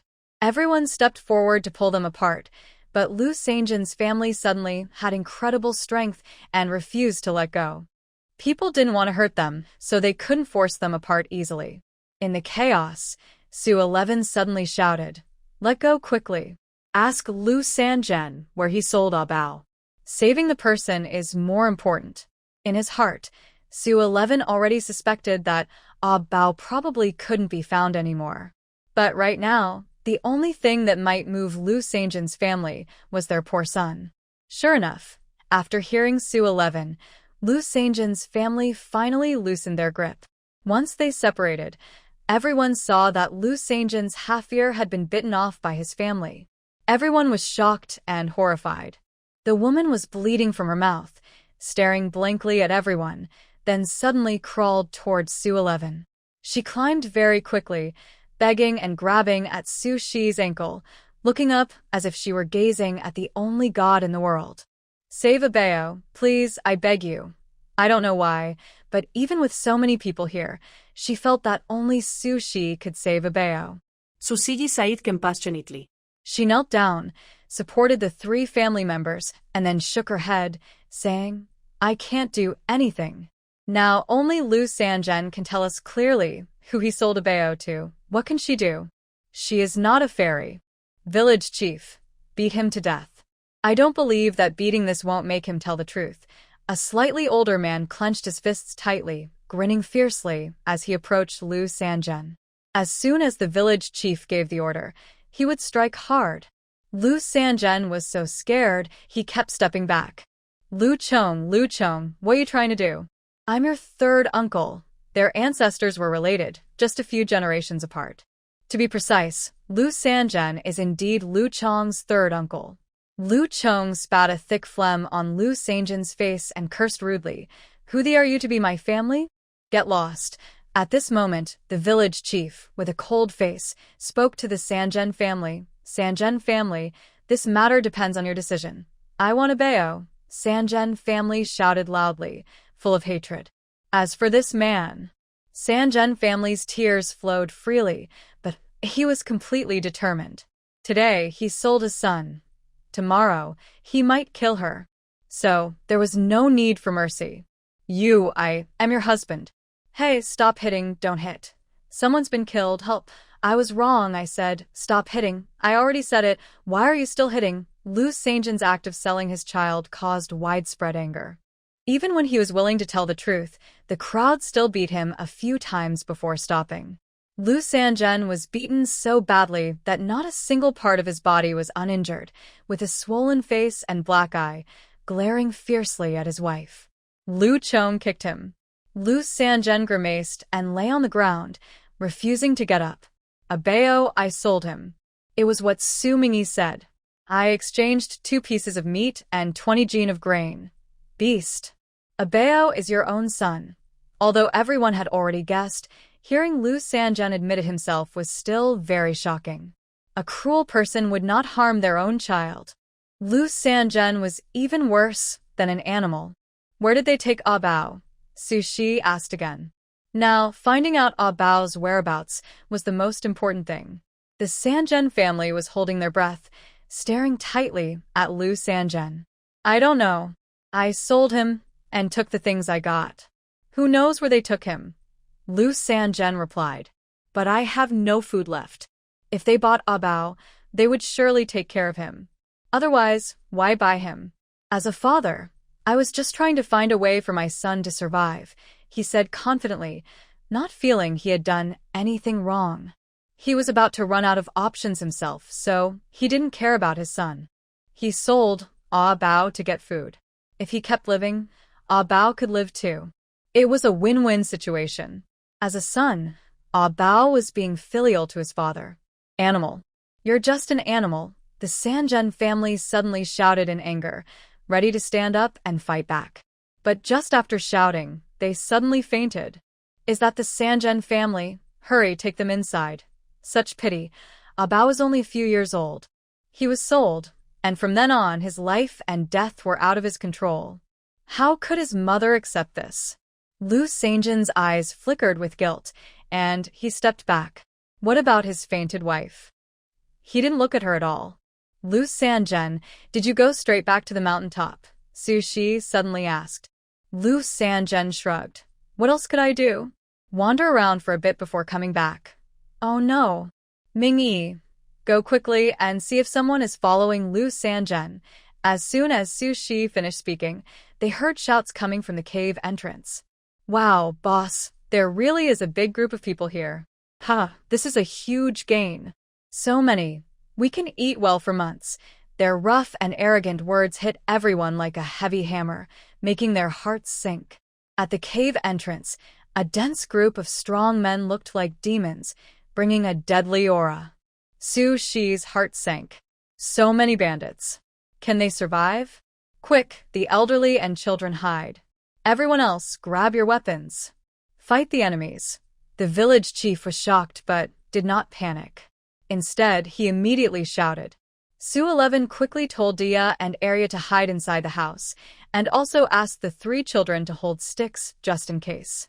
Then she picked up her sickle and, together with others, bravely faced the enemies. The bandits charged like a whirlwind. But just halfway there, 7 or 8 huge stones suddenly fell from above. The stones hit the ground and crushed several people to death. The villagers cheered instantly. The village chief also shouted happily, Hu Lanshan, thanks to your trap. Although there were still many bandits left, several of them were killed before they even arrived, which was a big to them. Su 11 clenched her sickle tightly and looked toward Hu Lanshan when she heard this. But she couldn't find Hu Lanshan among the crowd. Suddenly, from the bandits, there was a scream. Everyone looked up and saw 2 bandits shot in the chest and killed instantly. Meanwhile, Hu Lanshan and Su Mingyi, hiding high above, quickly drew their bows and shot arrows again, taking advantage of the chaos among the bandits. Unfortunately, this time the bandits were prepared. Hu Lanshan's arrow only hit one bandit's shoulder, and Su Mingyi's arrow missed. I will split you into 5 horses. Into 5 horses. The leader of the bandits was very angry. He thought this would be an easy victory, but before he could even touch the enemy, 6 of his own men were lost. In all these years, they had never lost so many people at once. Su 11 quietly ordered Su Mingren and Zhang to leave. The 2 nodded seriously and then left. The village chief's son, Lu Mingshan, raised his axe and shouted, leading most of the men to charge forward.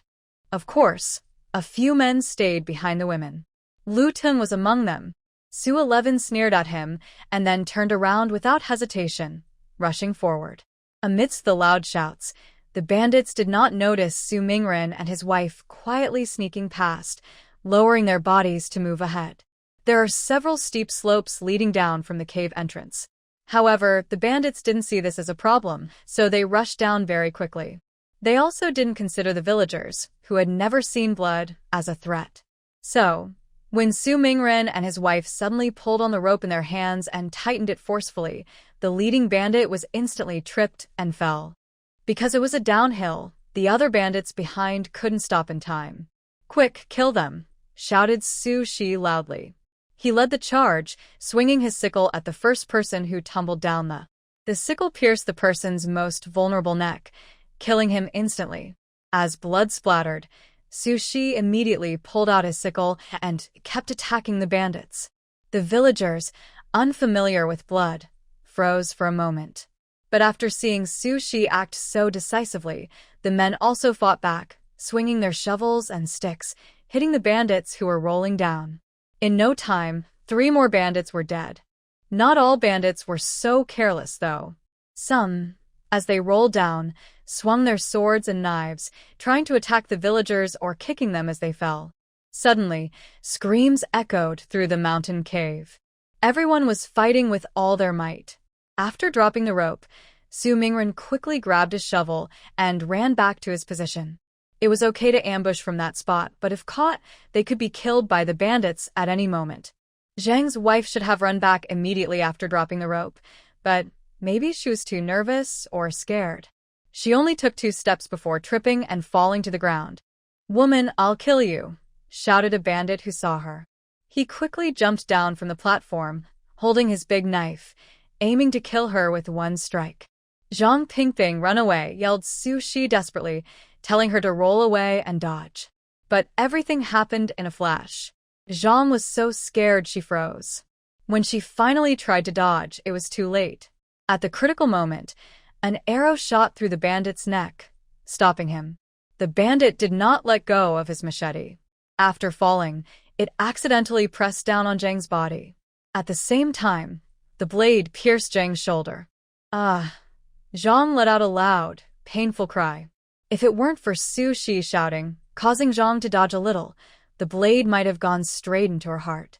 Seeing his wife injured, Su Mingren was overwhelmed with worry and desperately tried to rush over. His concern made him lose focus, and he was cut on the arm. If Hu Lanshan hadn't shot an arrow to kill the attacker sneaking up behind, Su Mingren might have been killed. Are you trying to get yourself killed? How can I protect you if I can't protect myself? Su Shi quickly pulled Su Mingren behind her, then suddenly crouched down. She swung her sickle and cut the bandit's knee.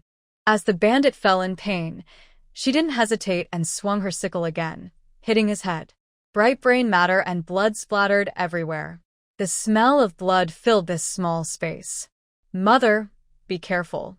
I'm going to check on Pingping. Su Mingren couldn't hold back anymore. He fought to resist and moved closer to Zhang.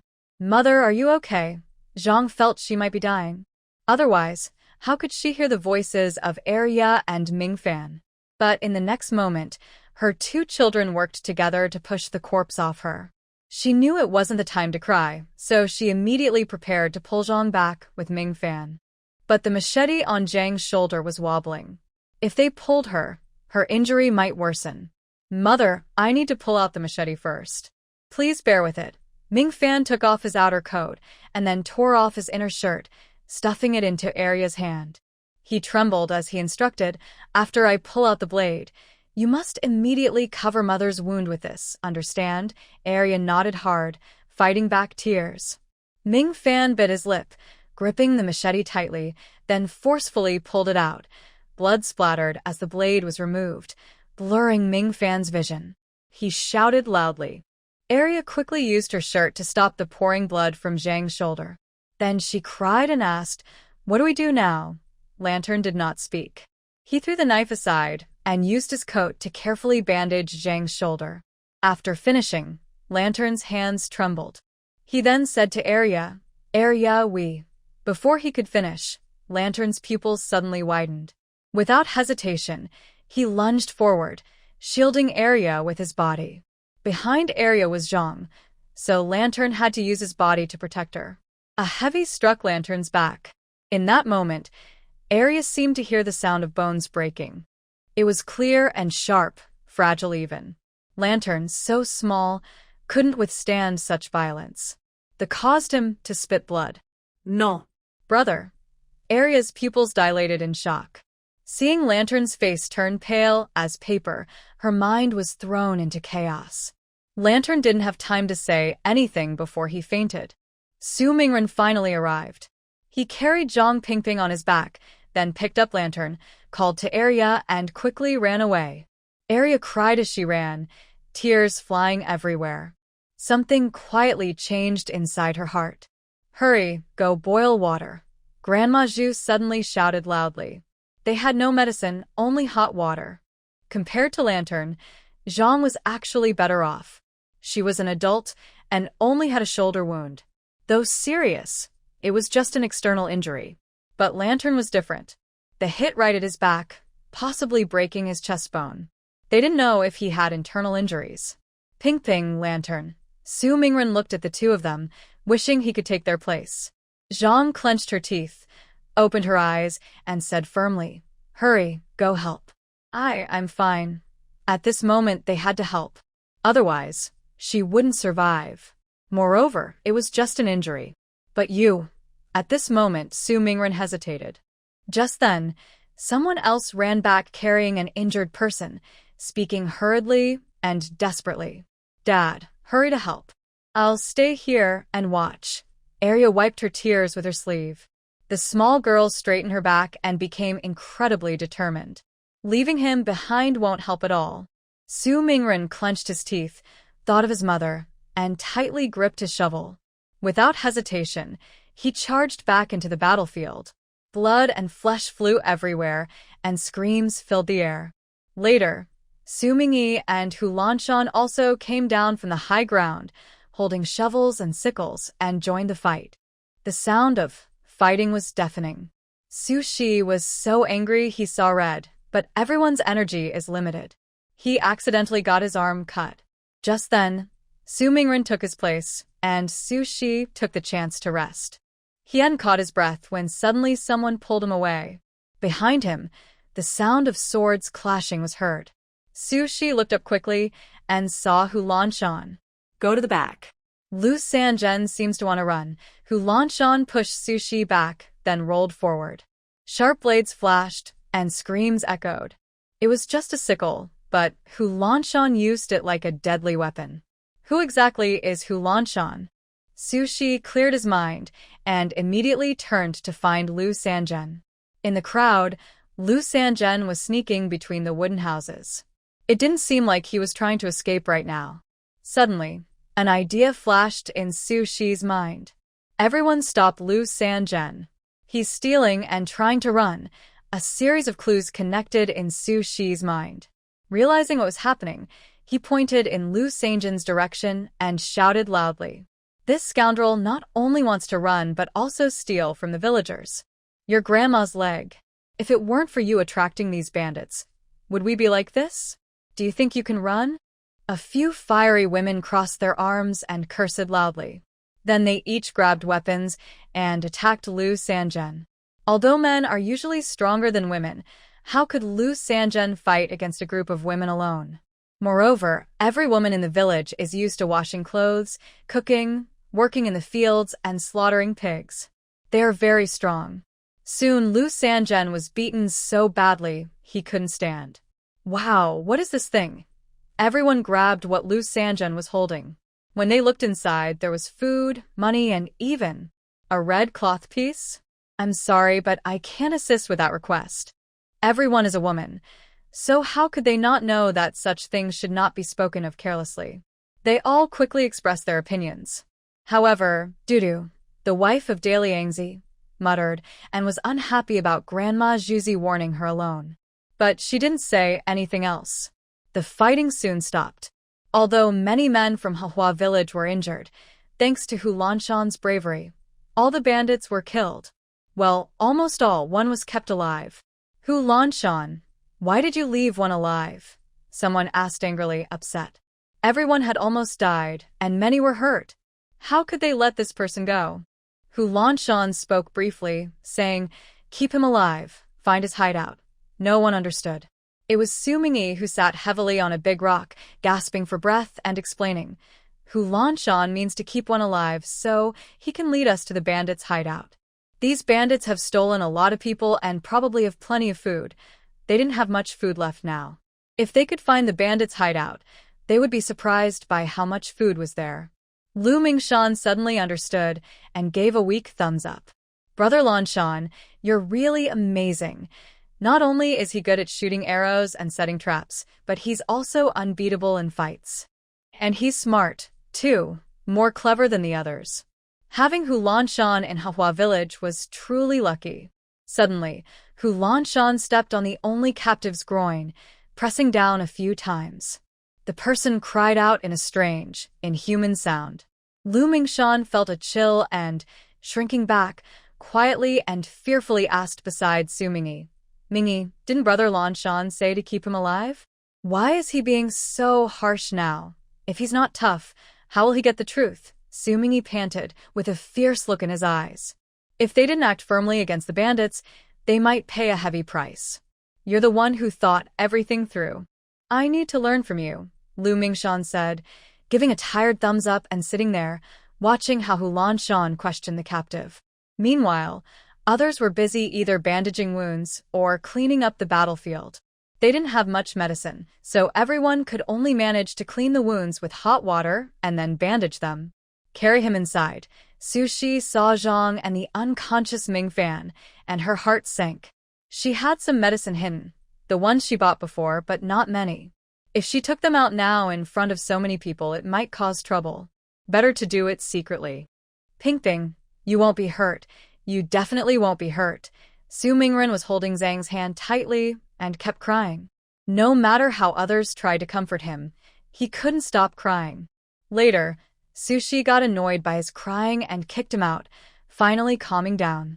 Mother, Mingren, just be patient. I need to disinfect you first before applying medicine, Su Shi said seriously. The knives from the robbers were covered in blood and dirt. If not disinfected, it could cause tetanus, which would be very dangerous. Fortunately, she had some of these medicines. Zhang clenched her fists and gritted her teeth after hearing this. Snip! As she poured disinfectant alcohol, Zhang trembled all over and quickly put her hand into her mouth. She even felt that the pain from childbirth was not as intense as this moment. Big sister and second sister had already huddled together, too scared to watch. Su Shi looked cold and serious, sprinkled the medicine powder for infection, and carefully bandaged Zhang. Then she repeatedly warned, rest well and don't overexert yourself. Do you understand? If there were any lasting effects, it would be troublesome. Thank you, mother. I understand. Zhang released her mouth, revealing her bloodied, swollen hand. The pain made her body twitch, but she gradually relaxed. Big sister cried and rushed over. Seeing Zhang's sweaty, weak, and pale face, she couldn't hold back her tears. Su Shi glared and said, "Stop crying and go find your father." She was kinder to her granddaughter and didn't kick her directly. Even so, Big Sister was still scared enough to nod politely and not say another word. At this moment, Su Shi had no time to scold her granddaughter. She went to check on Mingfan. "Grandma, how is brother?" Second sister nervously stared at Su Shi, trust shining in her eyes without her even realizing. Throughout this journey, she had come to trust Su Shi completely. In her heart, Grandma was all-powerful. Su Shi couldn't tell what was wrong, so she simply took off Mingfan's shirt. When she saw the bruises and blood marks on Mingfan's back, she gasped in shock. He was hurt so badly. Second sister covered her mouth and started crying.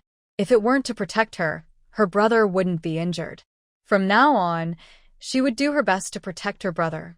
But right now, "Grandma, do you have any medicine?" Second sister anxiously urged. "Hurry and treat brother's wounds. Why are you just standing there?" Su Shi took a deep breath and shook her head helplessly. "He probably has internal injuries. I can't do anything." She didn't know much about medicine. She only applied ointment to Zhang's wounds because they were external injuries. For Mingfan's situation, she was truly at a loss. What? "Then what should we do about brother?" Second sister exclaimed in worry, standing up hurriedly, her voice tinged with questioning. Zhang immediately scolded, "Second sister, how can you talk to your grandma like that?" Then she quickly explained to her daughter, "Girl, second sister is just worried. She's too concerned about Mingfan. She means no harm. Don't take it the wrong way. This child really was too bold." Recently, her mother-in-law had been more agreeable, but did she forget how strict she used to be? How could she be so insensitive? "It's okay." Su Shi waved her hand, not wanting to argue with her granddaughter. Her face looked a bit bitter. "In this situation, we probably need to see a doctor. But where could they find a doctor? Should they go to Longtu Pass?" But the refugees wouldn't allow outsiders. If she took Mingfan to see a doctor, would they even get in? At that moment, Su Mingyi suddenly strode in confidently. As soon as he entered, he was shocked by Mingfan's condition. Second sister hugged Su Mingyi and cried, "Second uncle, please help my brother. He was beaten to protect me. Boo-hoo, I don't want my brother to die." Actually, Arya and Su Mingyi are not very close. Although they are uncle and niece, because Su Mingyi used to hold grudges against the original owner and Su Mingli, he is not close to the whole family. So when Arya suddenly hugged Su Mingyi, he stiffened for a moment, and a warm, soft feeling he had never experienced before welled up inside him. "Mingyi, what's wrong?" Su Shi knew Su Mingyi wouldn't come to her if he was fine, so she asked anxiously. Su Mingyi quickly snapped out of his thoughts. Ignoring Arya still holding him, he said directly, "Hu Lan Shan has been questioned. He said there are 5 bandits watching the old hideout. So, we plan to raid their hideout. Did you find out for sure? Or are they lying? Su Shi frowned. Even with harsh interrogation, they might not tell the truth. Su Mingyi said, so Hu Lanshan plans to go check first. We follow behind. If everything's okay, we'll attack together. As for the little girl holding him, Arya, don't worry. The bandits said they robbed a group of people, including a doctor. If we can raid their hideout, we might be able to bring back that doctor. Su Mingyi spoke slowly. The whole family burst into surprise at this news. A doctor? That's wonderful. Everyone cried happily. This was truly fantastic news. But it's best to leave some men at the entrance so others don't find out. That would be bad. After feeling happy, Su Shi became more calm. Su Mingyi nodded and quickly left. There are many injured people in the village now, and everyone needs a doctor. Brother, that's great. You're saved now. Arya ran to Mingyan, took his hand, and cried and laughed at the same time. Everything was moving toward a good direction. Su Shi didn't go out with the men but instead discussed setting traps with the village chief. Village chief, we should set more traps. There are platforms and places to come down from above. If Hu Lanshan's trap hadn't killed a few first, we might not have one. Thinking about it, Su Shi felt a bit scared. Bandits really don't hesitate to kill. The village chief's face was pale yellow, and his old face was full of wrinkles and exhaustion. Although sometimes the village chief blamed Su Shi for the conflicts, Su Shi had to admit that the village chief was a good person. Whether it was initially wanting to take their family away or leading by example just now, he was worth everyone's respect. Not just the trap, I think Hu Lanshan should also teach us how to shoot arrows and fight. In these chaotic times, if we are helpless, we can only wait to die, the village chief said slowly. He had underestimated how difficult this escape would be. If Hu Lanshan had set more traps from the start, maybe no one would have been hurt today. Dali Yangzi's wife immediately patted her chest and said, yes, we want to learn too, exactly. We women can't just be burdens. We need to protect ourselves, others agreed. Su Shi nodded in agreement. Everyone unanimously agreed to this. By the way, the village chief asked, Shi, how did you guess someone was coming? Recalling Su Shi's earlier words. Everyone was curious. Lu Mingshan's family looked at her with admiration. Auntie Su, you're so clever. How did you guess? Lu Sanzhen sold his son only to exchange for grain, even meat. That's suspicious in others' eyes, Su Shi explained. In fact, if they had noticed Lu Sanzhen's suspicious behavior earlier, they would have prepared better and wouldn't have been so passive now. She had guessed it too, but because time was tight, it was of little use. What's suspicious about that? Dali Yangzi's wife scratched her head, her thick eyebrows furrowing in a simple, honest way. With money, who wouldn't want to eat better? Lu Mingshan's wife nodded too. Yes, with money, exchanging grain shouldn't be a problem, but he didn't exchange water. Only the village chief guessed this. The old village chief licked his cracked lips and weakly said, if they are refugees fleeing famine, how could they still have water? They exchanged grain, even meat, but not a single drop of water. That's strange. Mingshan's wife looked at her father-in-law blankly, blinking curiously, and asked, so, does that mean those bandits are coming after us? It shouldn't be that strange, right? Watching her naive daughter-in-law, the village chief shook his head helplessly. This girl is still not smart enough. Su 11 explained to everyone. Of course. I think the bandits probably know about the underground river. Even if they don't, Lu Sanzhen's behavior shows he doesn't lack water. In today's world, water is life, and it's worth a lot of money.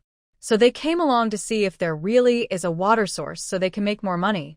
After all, if there is no water and life becomes difficult, many people would choose to sell their children or family heirlooms just to get some water. In the eyes of these bandits, water is like treasure.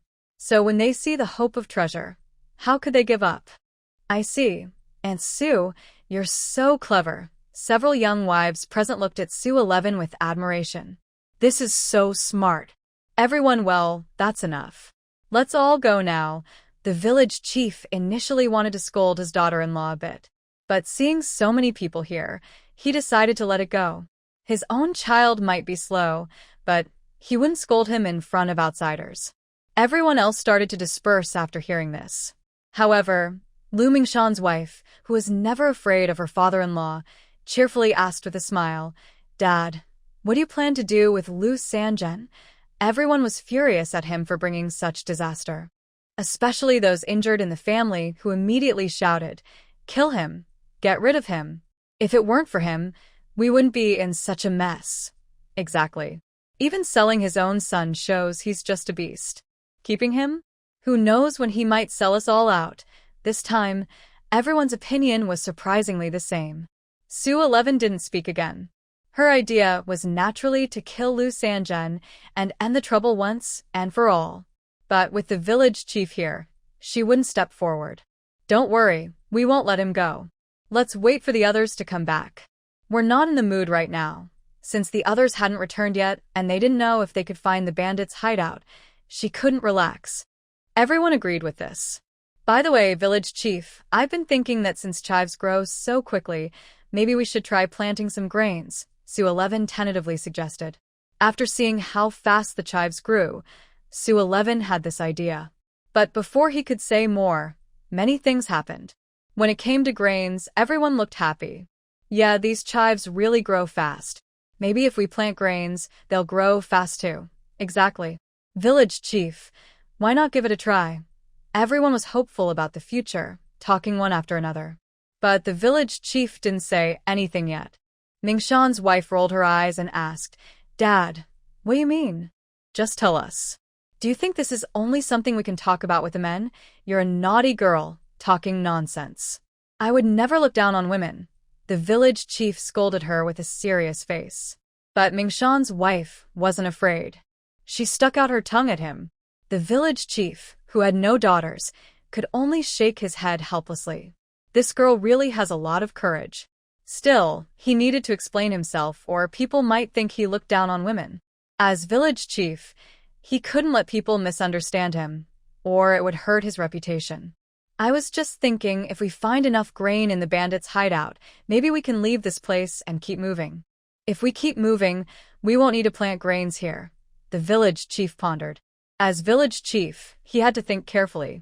There is water here, and they could grow grains, but living here forever isn't a good idea. It's also somewhat dangerous. So, if possible, he wanted to lead everyone to Jing'an Prefecture. There are so many refugees. If they delay here for half a year, what if Jing'an Prefecture closes its gates? Wouldn't that be a big loss for a small gain? Leave this place, go to Jing'an Prefecture? Oh, that would be wonderful. But on the road, won't we encounter bandits or even robbers? Isn't it safer to stay here?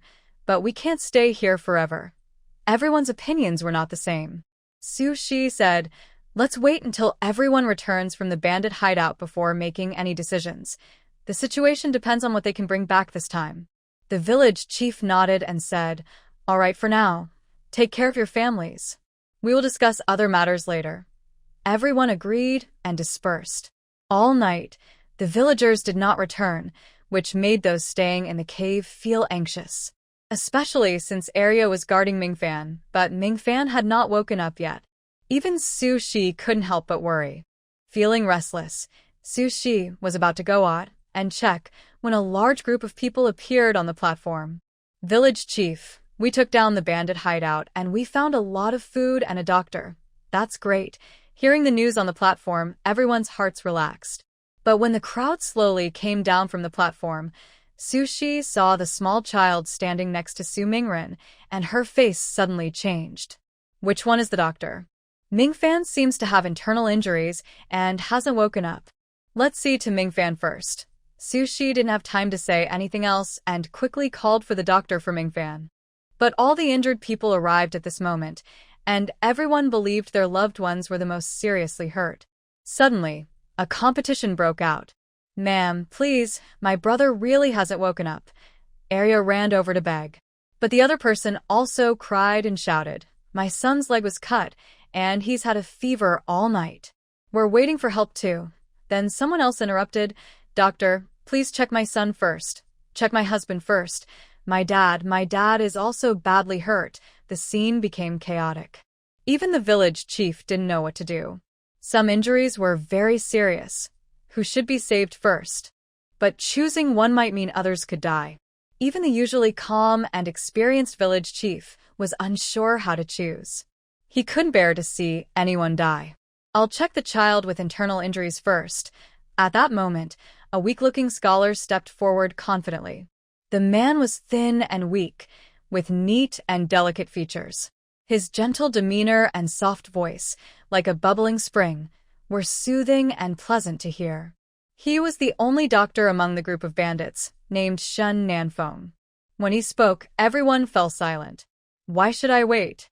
My son has had a high fever all night, Mrs. Hua angrily asked, feeling desperate. Because it was a matter of her son's life and death, Mrs. Hua started to lose her temper. Shun Nanfeng raised his eyelids slightly. Though he looked sickly, he carried a quiet confidence. If you delay any longer, more people might get hurt or worse. All right, he's a doctor. He must know who needs help first. Mrs. Hua, stop talking. Maybe by now, he has already finished checking others. Seeing Shun Nanfeng speak, the village chief also stepped in to help. Although Mrs. Hua was still angry, she knew she couldn't delay any longer, so she had to accept it. Su Shi immediately took Shun Nanfeng to her home. Su Shi wasn't happy that Shun Nanfeng checked Mingfan first. People here didn't know Shun Nanfeng, but since he checked Mingfan first, it meant he thought Mingfan's injury was the most serious. That wasn't good news. But having a doctor was always a good thing. The doctor is here, Su Shi said, leading Shun Nanfeng inside. Shun Nanfeng carefully examined Mingfan's injury, then looked at his pupils and finally took his pulse. The more he looked, the more serious his expression became. I need to apply silver needles to this child. Everyone else, please leave, so I can focus. All right, sir. Just tell us what you need, Su Shi said quickly, leading everyone out. As for whether Shun Nanfeng was reliable, at this moment, they couldn't worry about that. Arya was pressed tightly against the door, seeming to think that if she could see through the wooden planks, she would know what was happening inside. When Zhang Shi came out, her eyes immediately searched for Su Mingren's figure, and she quickly spotted the small figure standing behind him. Zhang Shi's face suddenly stiffened as she looked at Su Mingren in surprise. Su Mingren took a deep breath, pulled Niu out from behind him, and then mustered his courage to walk up to Su Shi. He gritted his teeth and said, "Mother, we met Niu in the bandits' hideout.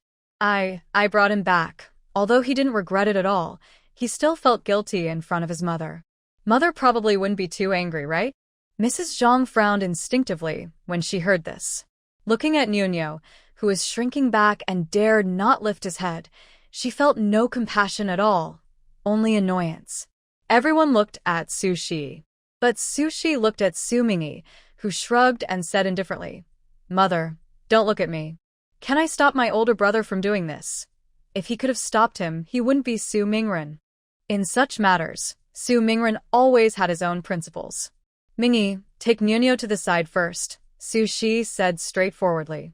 Some words weren't suitable for Niu to hear. Su Mingyi nodded obediently and directly took Niu away, ignoring his crying and shouting. Su Mingren felt a bit sad and turned to shout at Su Mingyi, "Second brother, be a little more patient with Niu. Don't be too rough." Could it be that Mingyi was taking out his dislike and frustration from his feelings about Mingli on Niu? Niu was just a child. The more Su Mingren thought about it, the more worried he became. He immediately said to Mrs. Zhang, "Ping, go and check on him. I'm worried Mingyi might be too rough and scare Niu. Niu has been through so much, he can't be frightened again." He stopped mid-sentence because he realized that whether it was his wife, mother, or daughter, they all looked at him with angry and resentful eyes. This made Su Mingren feel a shiver down his spine. But he still softened his voice and comforted Mrs. Zhang. "Ping, I know Mingli's matters upset you, but Niu is just a child. Don't argue with a child." If second sister suddenly forcefully pushed between her parents, pushing aside Su Mingren, and turned to look at Mrs. Zhang, who was crying, with a look of disappointment and frustration. She asked, "Mother, are you just going to listen and cry? I've had enough." Not only did I suffer grievances, but does anyone even notice? Everyone just knows how to cry. What's the use? Zhang Shi covered her face and said nothing. Arya was so angry she almost exploded, but she knew the problem was with Su Mingren. So she pointed at him and asked sharply, "Dad, don't you know my mother is hurt? She's bleeding so much. You just got back and didn't ask about her, but instead you're complaining about other people's sons? Dad, do you wish I was one of the older sisters or maybe Nyo? Then you'd have a son. Deep down, you still look down on my mother for giving birth to a daughter." Su Mingren was startled by his daughter's words. He immediately frowned and said, "Arya, what are you talking about? When did I dislike you because you're a girl? You and your sister are my real daughters, and I love you both." But Zhang Shi's wound. Su Mingren suddenly remembered and felt guilty. He said, "Pingping, I'm sorry. There's so much going on, I didn't pay enough attention to you. I really feel bad. How is your wound? Let me see." He stepped forward to carefully examine Zhang Shi, constantly comforting her with words. Zhang Shi was not a petty person and quickly forgave Su Mingren. This made Arya very angry.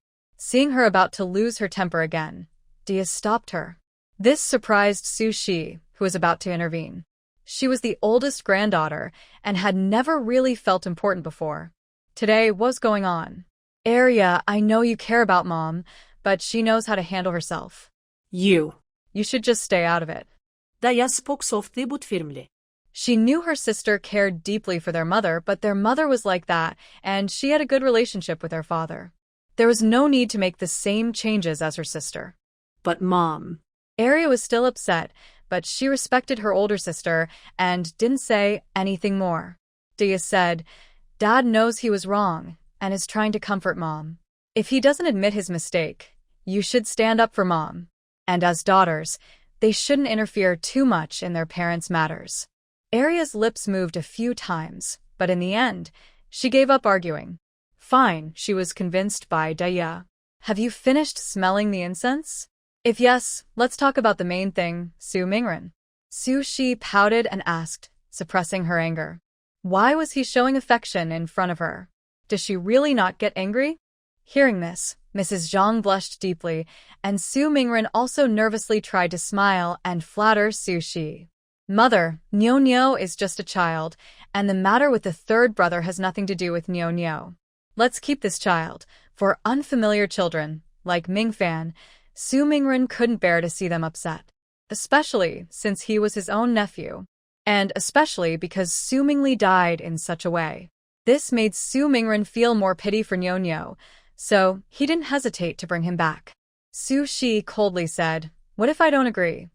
She didn't think Nyo was naturally a bad seed, but she also didn't believe he was a well-behaved, obedient child. From the way he broke Mingfan's head, it was clear that this child was not only mean-hearted but also violent. Everyone in the village knew how Su Mingli's couple died. If they kept Nyo, he would eventually find out about his parents' death. Although Su Shi felt innocent, to Nyo, she was his father's murderer. In fact, everyone in the village was connected to his parents' death. If he ever sought revenge, what would happen? It would be too late to regret then. Su Shi shared all these guesses and worries with Su Mingren. This was also why she insisted that Nyo leave. Only then could she speak openly. Second sister was anxious and jumping around. "Dad, Grandma is right. Everyone in the village knows how Su Mingli died. Nyo will find out sooner or later. When that happens, he might turn bad and follow in Su Mingli's footsteps." She really didn't want her parents to adopt Nyo.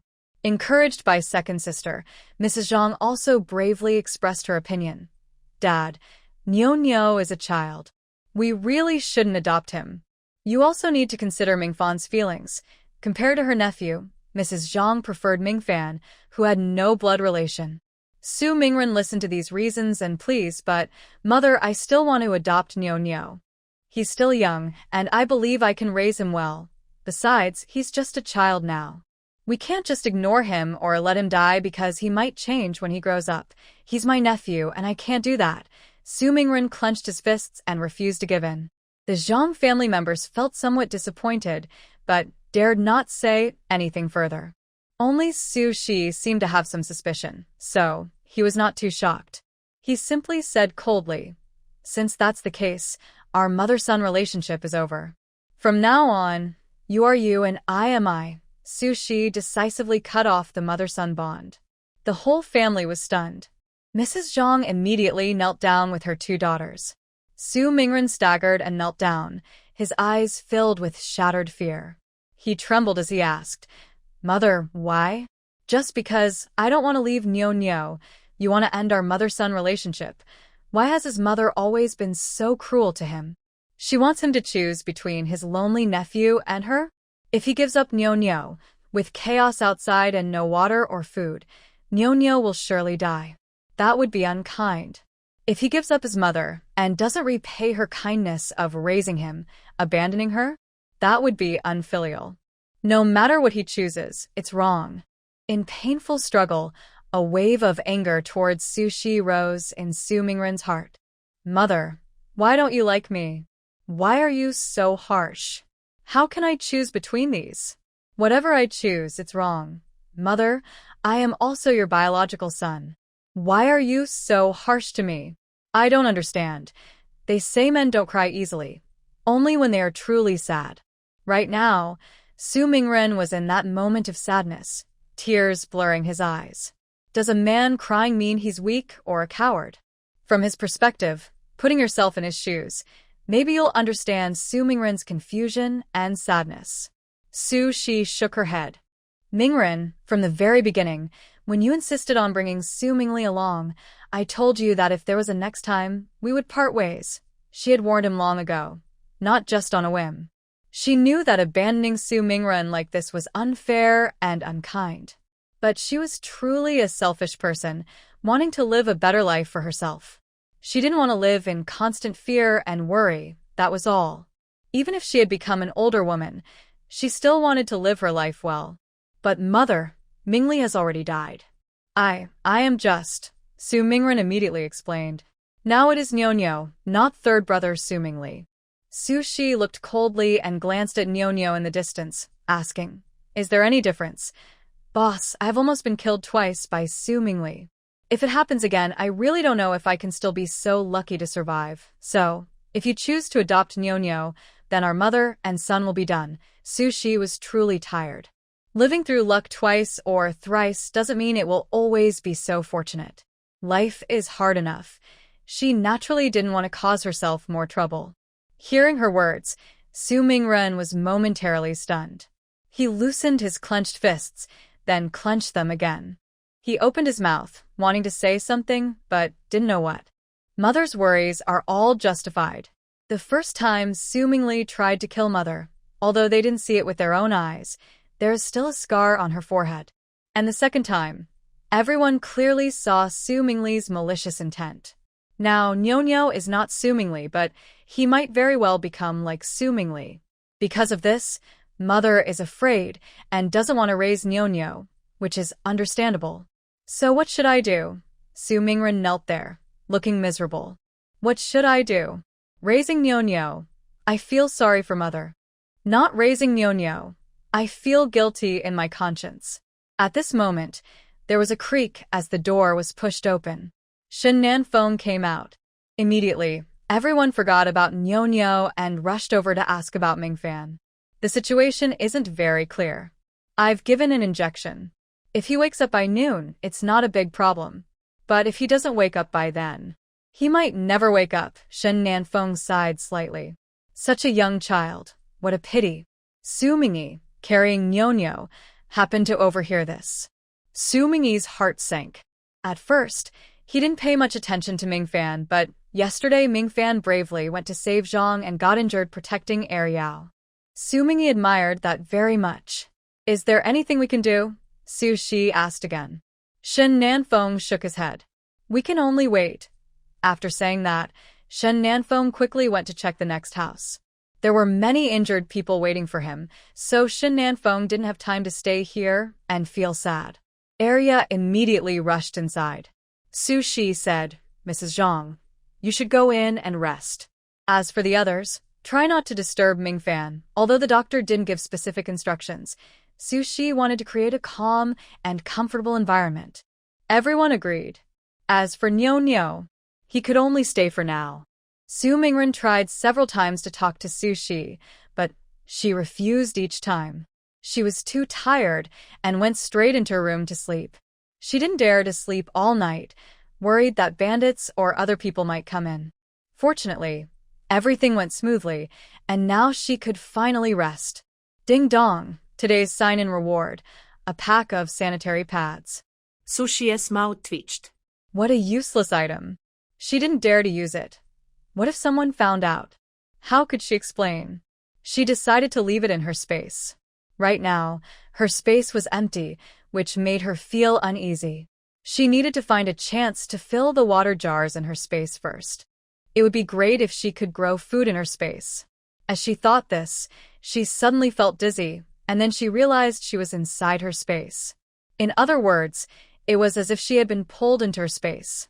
Not sure if my soul or my body came in, she murmured. But since she was inside, she decided to quickly plant some crops. She took a shovel and started to till the land. Luckily, the soil in her space was soft, so it wasn't too hard. However, Su Shi had never done farm work before, so it was a bit difficult. She didn't set high standards for herself.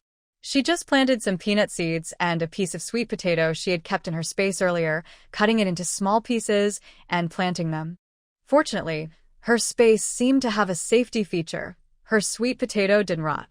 Together, the peanuts and sweet potato probably only covered about 3 mu of land. Su Shi wasn't very sensitive to the data of her space, so she didn't pay much attention.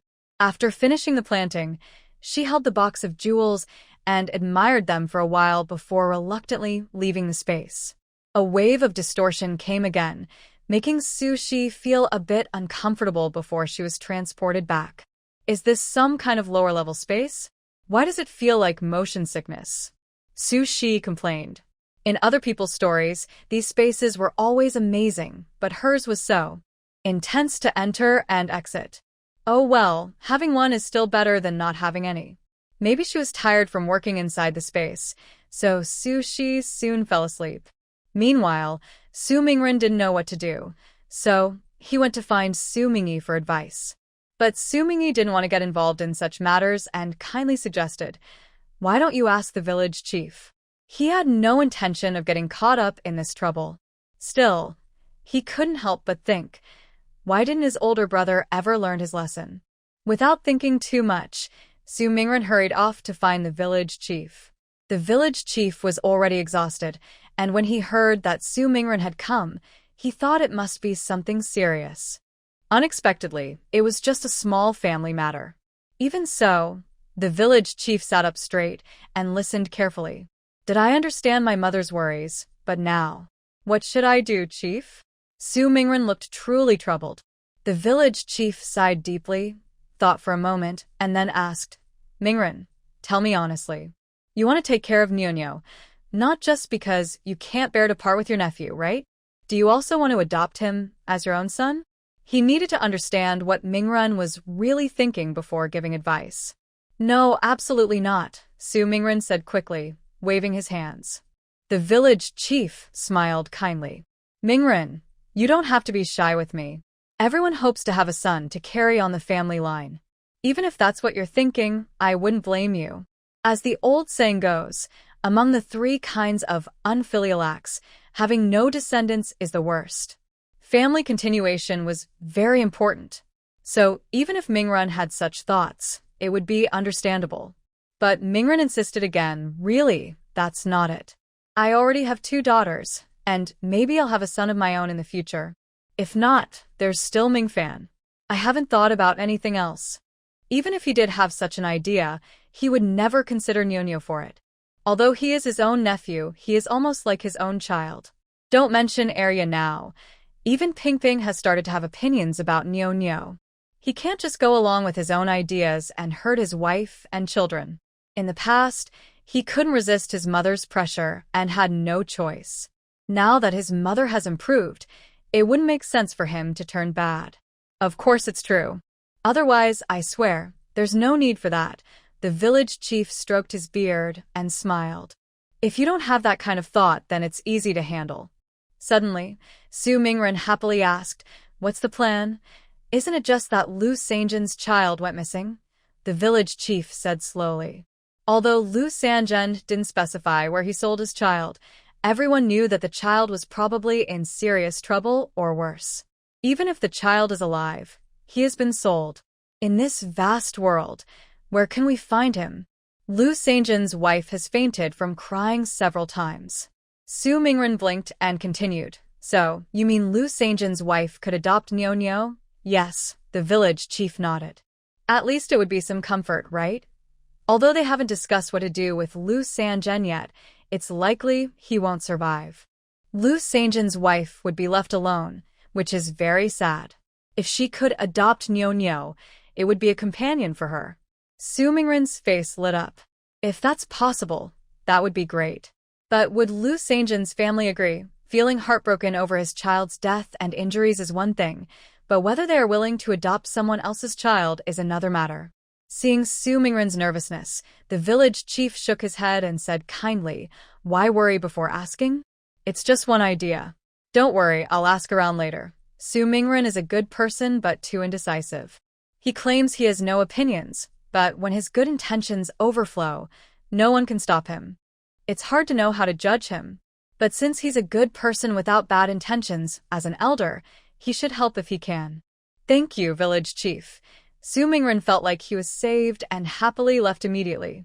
Finally, I have taken care of a big matter that was weighing on my mind. After seeing Su Mingren leave, Lu Mingshan came over, frowning as he asked, "Dad, do we really have to keep Nyo? When we drank the blood of Su Mingli and his wife. If Nyo finds out about this, given how bad Su Mingli is, Nyo probably isn't a very kind child either. In other words, if Nyo is truly a good kid, then Su Shi's mother wouldn't insist on keeping her only grandson away." The village chief licked his lips and seriously discussed with his son. In the future, the villagers' small problems would all be handled by the son. So, the village chief is now seriously training his son. Then let's not let Nyo know. This matter concerns everyone in the village, so hiding it isn't difficult. Besides, we all owe Su Mingli and his wife. Raising his son is a way to make up for it. We shouldn't all feel like we owe him. But whether this child is good or bad, he's so young. Even if he's a bit unruly or disobedient, proper education can fix that. How bad can he really be? The village chief said naturally. But he never imagined that, because of this statement, the entire Lotus Flower Village would pay a heavy price later. As for Su Shi, even if she felt she shouldn't adopt Nyo, she wouldn't oppose the whole village. Especially since she was Nyo's biological grandmother. If she repeatedly insisted on abandoning Nyo and letting him fend for himself, how would the villagers see her? She didn't want to cause trouble with everyone, especially since they might be together for a long time. So, Su Shi didn't want to cause unnecessary problems. And she also didn't expect that Nyo, so young, could become so bad. All these coincidences led to the tragedy that followed. Of course, no one can predict the future. Everyone can only be called a post-event wise man. Right now, Nyo was just timidly crouching at the door of the Su family, acting very obedient. It was almost noon. Zhang was resting to recover from her injury, so Su Mingren and Dia went to cook. Shen Nanfeng had finished seeing to his medical treatment and also came to check Zhang's wound and change the dressing. No one noticed that Nyo had quietly sneaked into the room where Ming Fan was lying. "Your wound is healing well. Just be careful not to get it wet and avoid certain foods." After confirming there was nothing else, Shen Nanfeng was about to leave.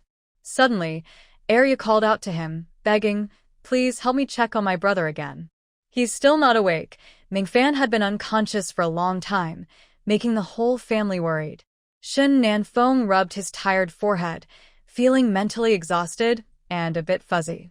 Seeing Arya's pleading look, he softened a little and finally nodded gently.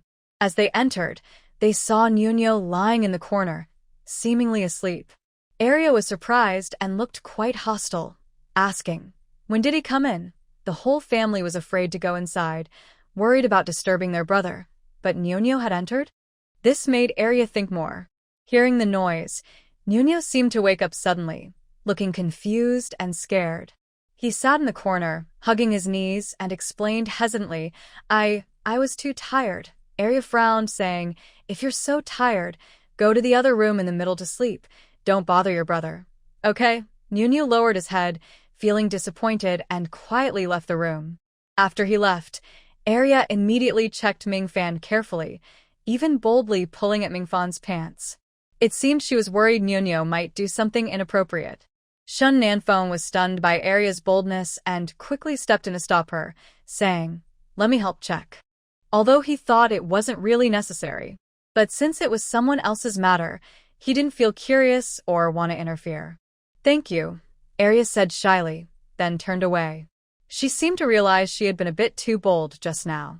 After carefully checking Mingfan's pulse, Shun Nanfeng was pleased to see his condition improving gradually and his mood lifted.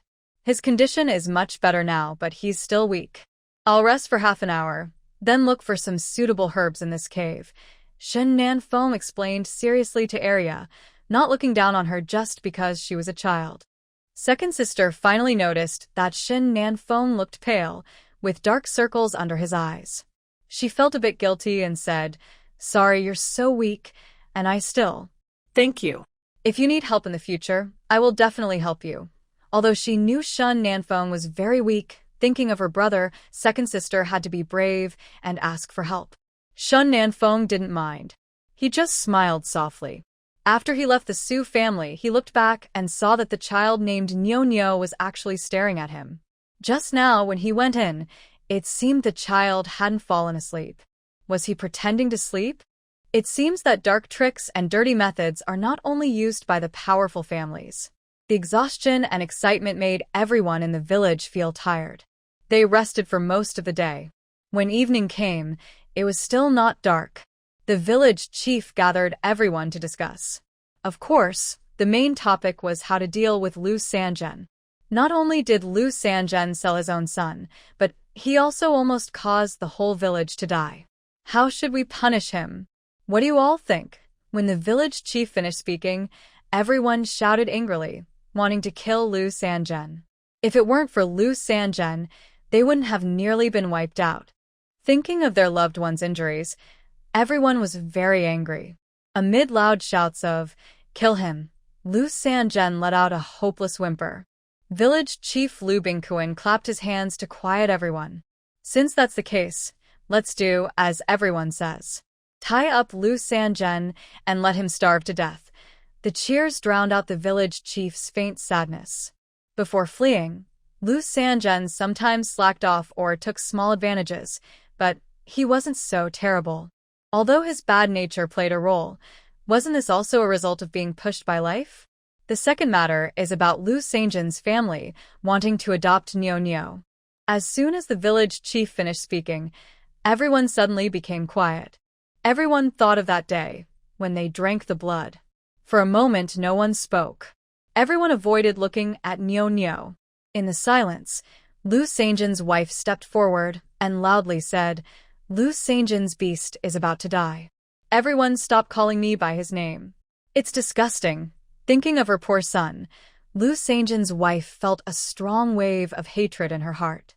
She hated herself for not noticing when Lu Sanzhen started having such cruel ideas, but she hated Lu Sanzhen even more.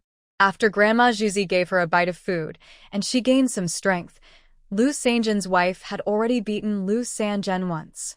But that wasn't enough to vent her anger. She wanted to see Lu Sanzhen despised by everyone, and then starved to death. Now that her goal was achieved, only herself mattered to her. And the family of Lu Sanzhen, this name was disgusting and like a curse to her. So she loudly declared, my name is Xian Xiaohong. From now on, don't call me by the wrong name. Nyonya will be my son from now on, and has nothing to do with Su Mingli. Please, everyone, don't say nonsense to my son.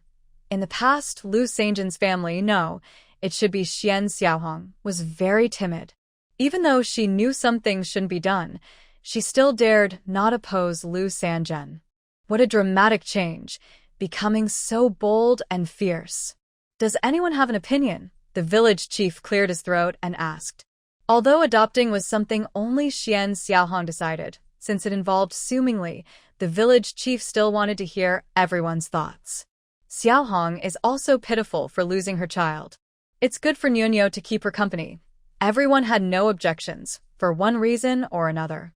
Just as everyone thought the matter was settled, Niuniu suddenly raised his hand weakly and said, I have an opinion. No one expected Niuniu to have an opinion. After all, where else could he go besides following Xian Xiaohong? Xian Xiaohong was quite hurt. Carefully, she held Niuniu's hand and patiently asked, Niuniu, why don't you want to stay with me? To protect Niuniu's feelings, Xian Xiaohong didn't dare say things like, no one wants you anymore. She truly wanted to adopt this child. Niuniu lowered his head and whispered, You're a good person, but you don't have enough food. If you take care of me, I don't want to be a burden to you. Then Niuniu looked at Su Mingren with longing, raised his head, and softly said, Big uncle, please don't abandon me, okay? I promise to eat less and work harder. Please, I don't want to die. He didn't want to starve, so he could only beg Su Mingren. If only he could get rid of Mingfan, he might stay at Big Uncle's house. It's such a pity, just a little more, and he might have succeeded. Su Mingren immediately felt a pang of sympathy. But before he could speak, the village chief cleared his throat happily and said, Speaking of which, I have good news to share with everyone. We got a lot of grain from the bandits' hideout. When the time comes, we'll distribute it to each household, based on the number of people. Because of this, Xian Xiaohong's plan to adopt Niuniu became easier. A quick flash of anger crossed Niuniu's eyes, but he quickly looked down. He was still a child and couldn't hide his feelings well. Su Shi saw everything clearly and secretly became more cautious about Niuniu. He knew he couldn't let his guard down just because Niuniu was a kid. Some people are just born bad. Niuniu, are you willing to come with me? Xian Xiaohong excitedly held Niuniu's hand, tears shining in her small eyes.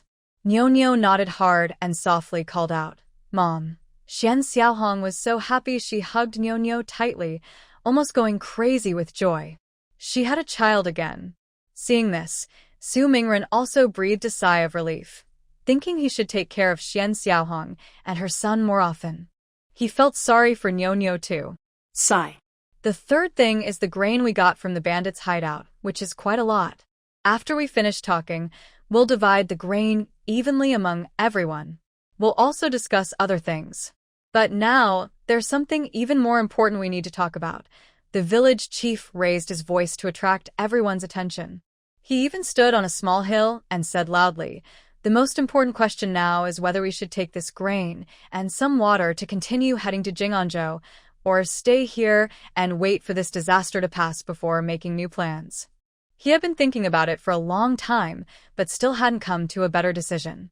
No matter what choice is made, there is always danger along with hope. Since everyone is unsure, it's better to discuss and decide together. Of course, we should go straight to Jing'an Prefecture. We have so many people, plenty of food and water. If we eat carefully, we can reach Jing'an. There is water here, but we can't stay here forever, right? Lu Tung was the first to speak. There is nothing here. How can we stay here all the time? And now, the biggest problem is that we have enough food and water, so we should keep moving. But some elders disagreed. For example, Grandpa Zhu. What if we meet more bandits on the way? We don't want to die on the road again. Yes, if our things get stolen, we'll be left with nothing, and even if we reach Jing'an, we might not be safe.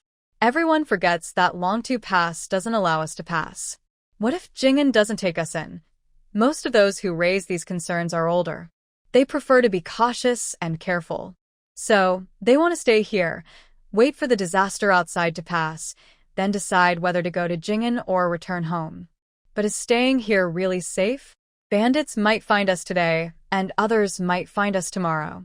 Exactly. We can't stay here forever. It's short of medicine and supplies. What if someone gets sick? Everyone argued loudly. But after a long debate, no decision was made. Time is running out, and the village chief wants to decide now. After thinking for a moment, he came up with a not-so-good idea. Alright, since everyone has different opinions, those who want to leave can go, and those who want to stay can stay. He is the village chief, but he can't force people to make choices they don't like. And if later this decision causes problems, he doesn't want to be responsible. Hearing this, everyone looked at each other, unsure what to do. Okay, everyone go home and think about it. Give me an answer by noon tomorrow. For now, let's divide the supplies. The village chief was tired of the arguing and decided to stop. Continuing like this wouldn't lead to a solution, and there was no point wasting more time here. Father, what should we do about the few people brought back from the bandit hideout? Lu Mingshan quietly asked. Not only did they bring back food and supplies, but also a few people. Besides Dr. Shen Nanfeng, there were 2 thin, weak boys. The village chief stroked his beard and thought for a moment before saying, let's give them some food too. How else will they survive? Shen Nanfeng has helped us so much. We can't repay him with evil, and in the future, who can be sure they won't need Shen Nanfeng's medical help? So, no one objected to sharing food with Shen Nanfeng and the others. The Su family gave a small bag of coarse grains, a bag of black flour, a blanket, and a quilt, then went home. The blanket and quilt were for Mingfan, even though Su Mingli and his wife had some. Their blankets were very thin. Mrs. Zhang wanted Mingfan to recover fully, so she washed and remade the bedding. She took apart the extra blankets, filled the cotton into others' blankets to keep everyone warm. Mom, Dad, my brother is awake. Arya, who had been watching Mingfan and hadn't left, heard the footsteps and happily ran out shouting. During the day, Arya had followed Shen Nanfeng into the cave to look for herbs. They didn't find all the needed herbs, but they found some, which was helpful. Now that Mingfan was awake, Arya was very excited. Mrs. Zhang hurried into the room, hugged Mingfan, crying and laughing at the same time. She gently tapped her son's head and sternly said, "Don't go out in dangerous situations again, understand? Mom will protect you." She was both proud of her children's bravery and worried about them. If she caused her children to get hurt, it would be like a stabbing pain in her heart. Mingfan's face was pale and looked very weak, but when he heard Mrs. Zhang, he gathered his strength and nodded seriously. "I understand." Seeing how quickly Mingfan agreed, Mrs. Zhang felt uneasy. If there was a next time, she was afraid he might do the same again. But looking at Mingfan's weak appearance, she couldn't bear to say more. She quickly let him rest and left him to sleep. Mingfan really couldn't hold on anymore.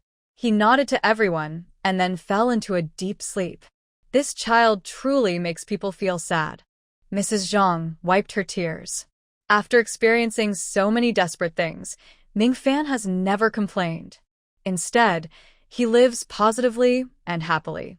Compared to others, this child has lived through such hardships. From now on, we will treat him like our own son and take good care of him. Your health isn't fully recovered yet, so don't be too sad. Su Mingren hugged his wife, feeling a bit distressed. Ever since he married her, his wife hasn't had a good life. With Mingfan's health like this, he needs to eat good food to recover, but Mrs. Zhang felt anxious. This child has suffered so much, yet we can't even help him get better. Su Mingren also looked troubled. At that moment, Su Mingren suddenly stood up and went out. Soon after, he came back holding a basket.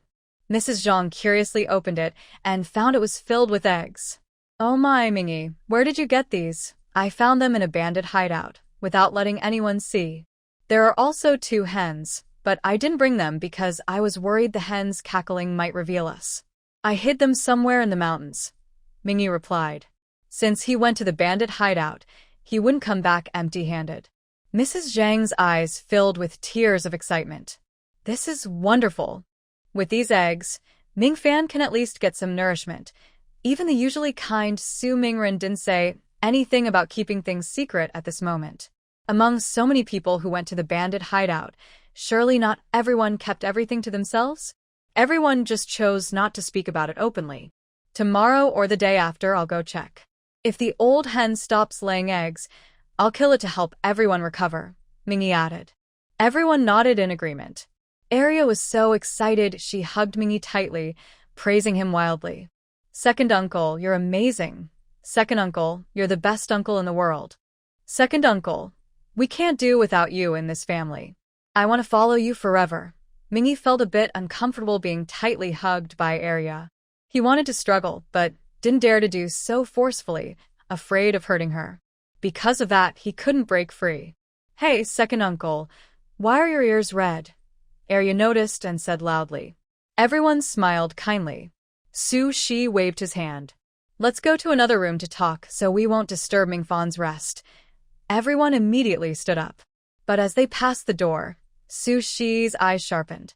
Suddenly, he quietly called out in a low voice toward a certain direction at the door. Oh no, did the fact that Mingy secretly hid the hen just now get overheard by outsiders? Just as many possibilities flashed through Su Shi's mind, a figure suddenly appeared. It was Hu Lanshan. Is there something you need at this late hour? Su Shi looked at Hu Lanshan with some caution. He was still wondering if Hu Lanshan had heard what they just said. It was his fault for not being more careful. In this wooden house, there was no soundproofing, and they hadn't paid attention to their volume.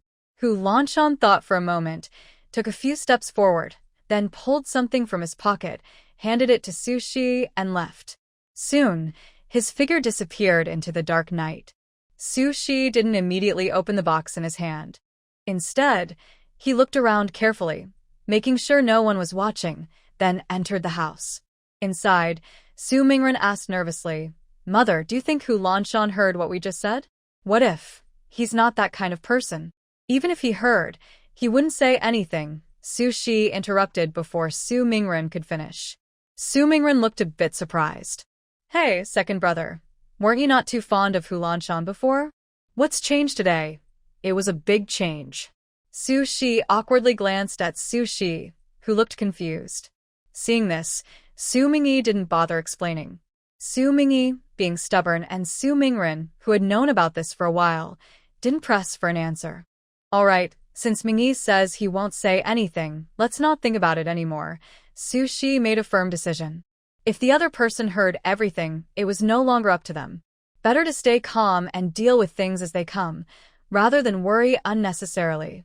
After saying that, Su Shi opened the box in his hand. It was. Is this ginseng? Su Shi's eyes widened in disbelief. He rubbed his eyes again. Could it really be ginseng? Mrs. Zhang's first reaction was, that's great. Now Mingfan can get some good nourishment. Where did he get ginseng? Su Mingren found it a bit strange. However, Daya and Arya were very calm, only happy. Who cares where it came from? With this, brother will get better soon. As for the others, they didn't care much. Su Mingyi thought for a moment and said, it was probably Hu Lanshan who found it in the bandit hideout and kept it for himself. Otherwise, he really couldn't imagine where Hu Lanshan would find a ginseng root. Although it was small and not very pretty, at this time, being able to use it to help Mingfan recover was a wonderful thing, something they wouldn't even dare to dream of.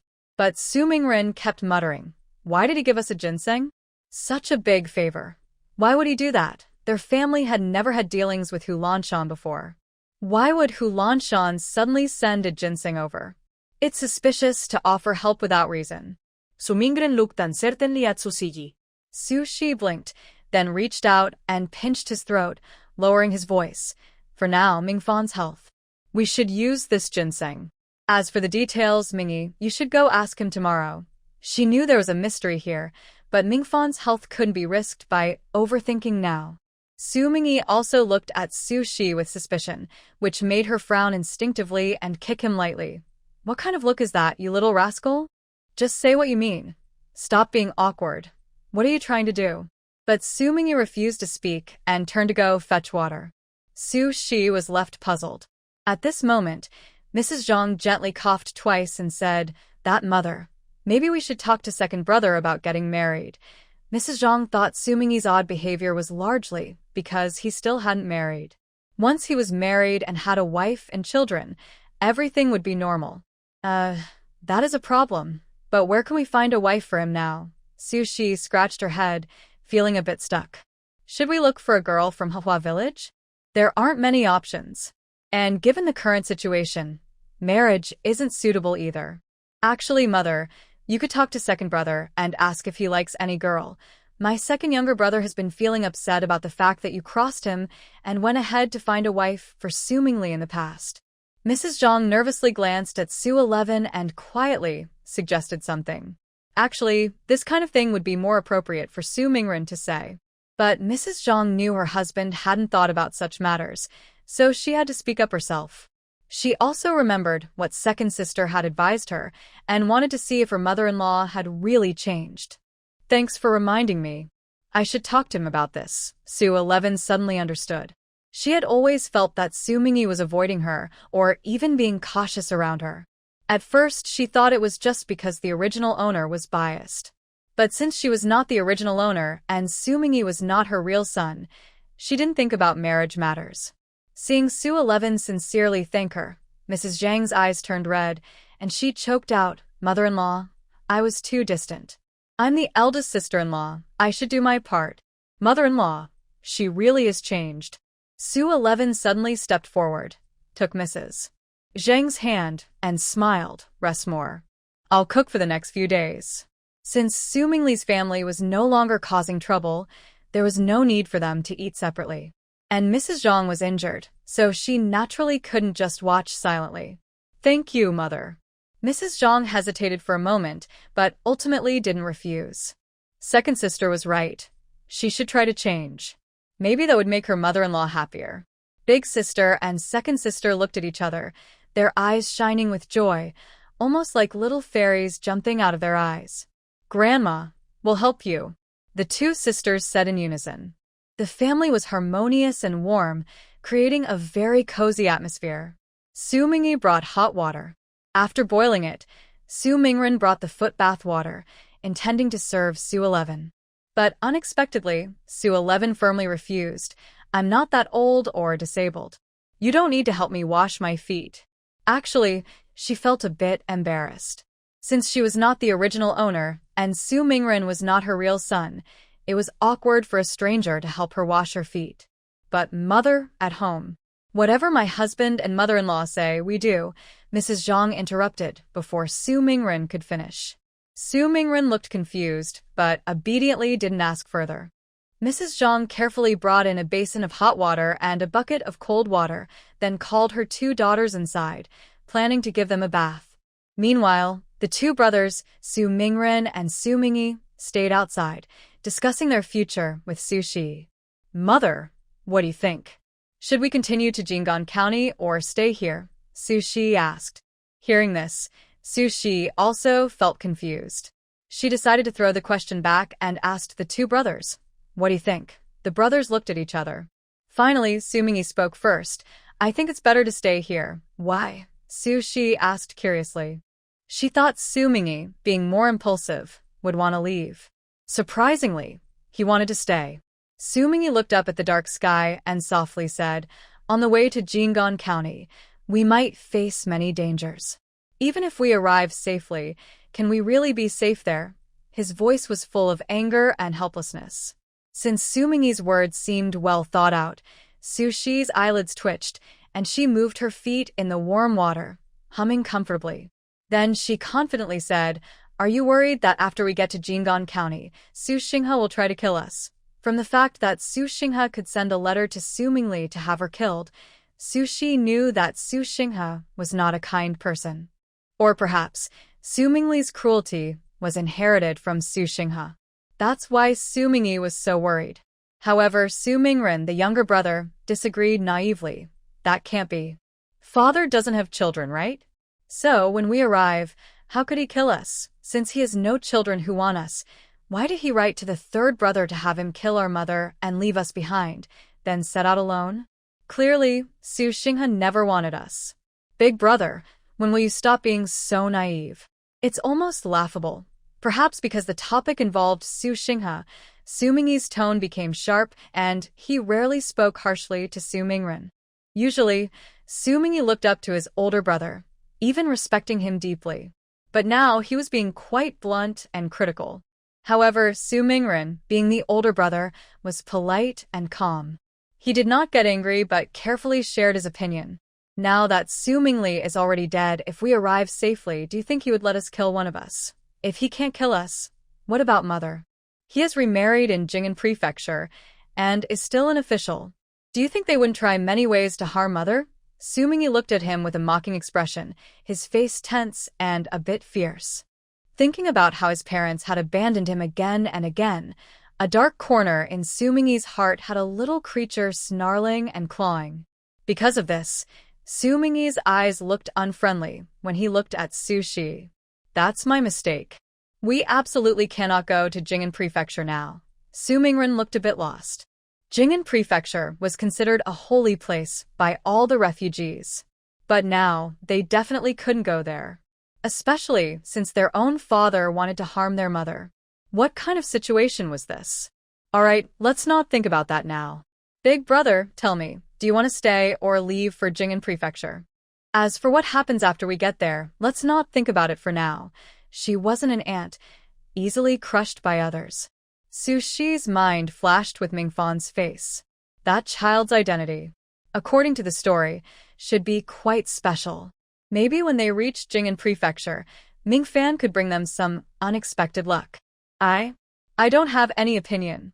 Mother, whatever you decide, I will listen. Su Mingren blinked innocently and shared his thoughts.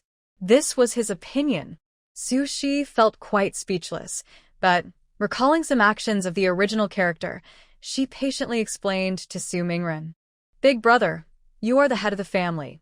You are the support for your wife and daughter.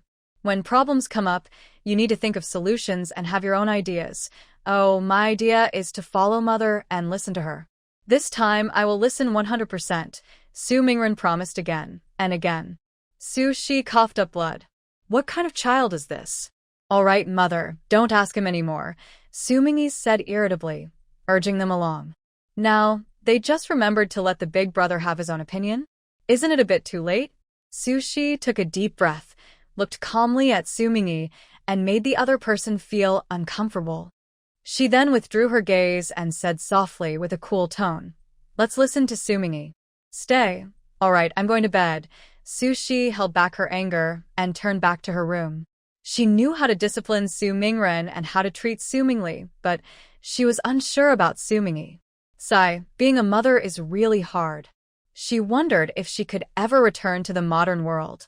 Outside, Su Mingren asked hesitantly, Second brother, is Mother angry? Su Mingyi shot him a cold look and said dismissively, Did you just realize?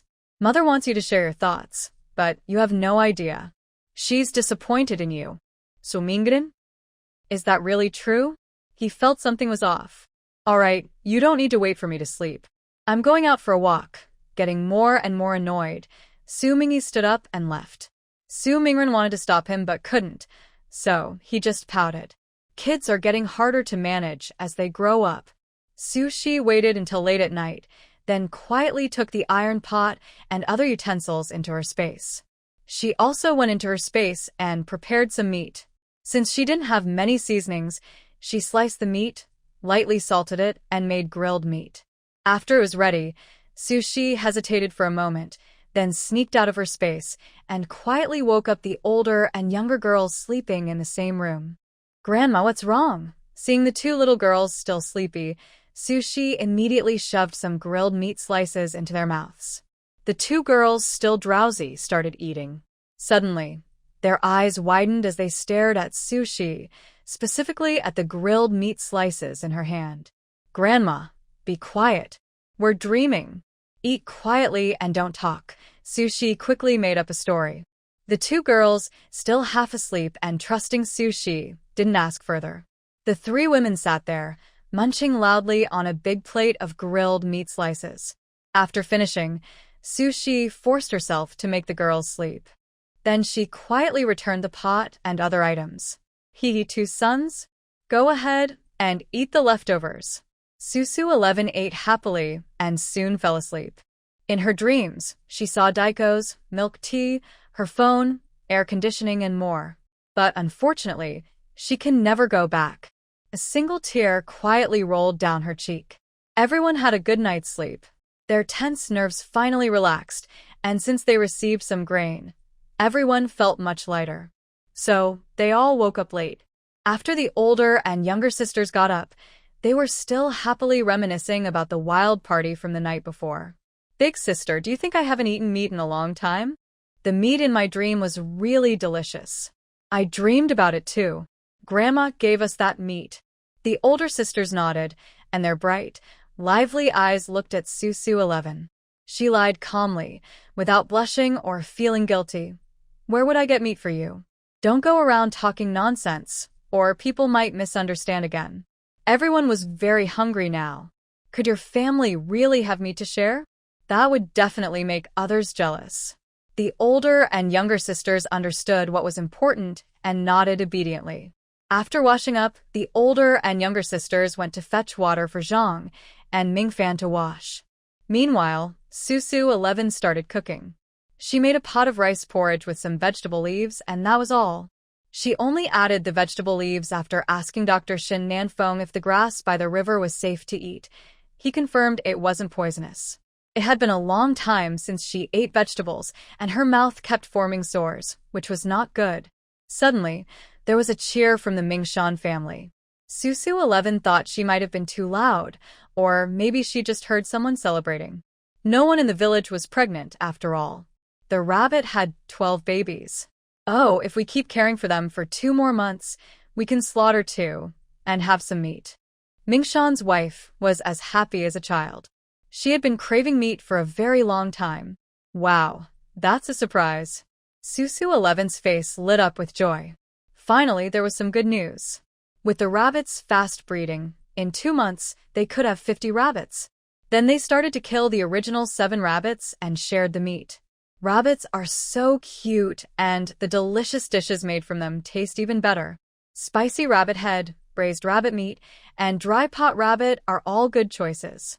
After imagining all this, Su 11 looked down at the porridge in the pot, which was empty, and sighed. Ding dong, today's check-in reward is a bottle of meat floss. Su 11's eyes lit up. He quickly sneaked some meat floss into the porridge, thinking it would add some flavor. Once the porridge cooled a bit, Daya and Arya came back with the rabbits, their faces flushed and very happy. Mrs. Zhang looked at her daughter with satisfaction. Aren't the rabbits cute? Daya nodded. Yes, they're cute, but the newborn rabbits are too small. Arya added, they're not enough for a whole pot. Although villagers raise rabbits mainly to eat the meat, Arya, as a young girl, was a bit rough about it, cough cough. Haha, as expected of my villagers. Come, time to eat. Su 11 didn't think much of it. He patted Arya's head and then started serving the porridge. Everyone got 2 bowls.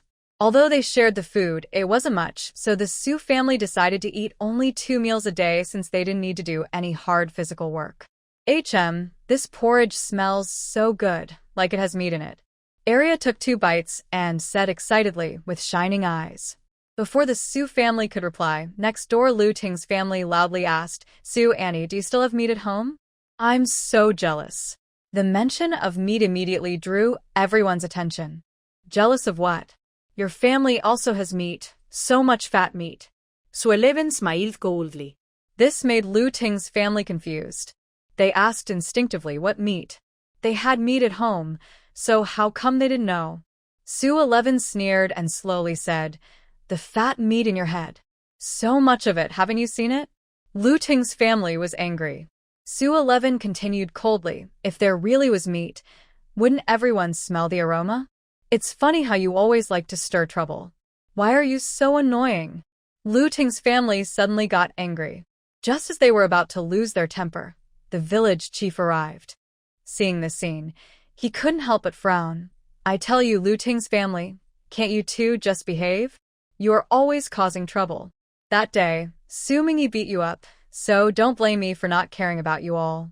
Village chief, do you know what's going on? Are you favoring them? Lu Ting's family was unhappy and continued arguing stubbornly. The village chief's eyes looked very tired, as if he hadn't slept all night. He was already annoyed, and when he saw Lu Ting's family refusing to back down, he got angry. What's wrong? Do you think I, the village chief, handled things unfairly? Then you can be the village chief yourself. Lu Ting's family was still angry, but didn't dare say another word. They had already said so much. If they kept going, they might really offend someone. Lu Ting's family lowered their head in resentment, feeling dark inside. This old man favors that shameless person. Could he be having an affair with her? Just wait. If she finds proof, she will make this old, shameless person regret it. Village chief, is there something you need? Sushi and the others stood up. The village chief smiled happily and approached. Seeing Mingfan able to sit up and eat, he was very pleased. It's nothing. I just came to see how Mingfan is doing.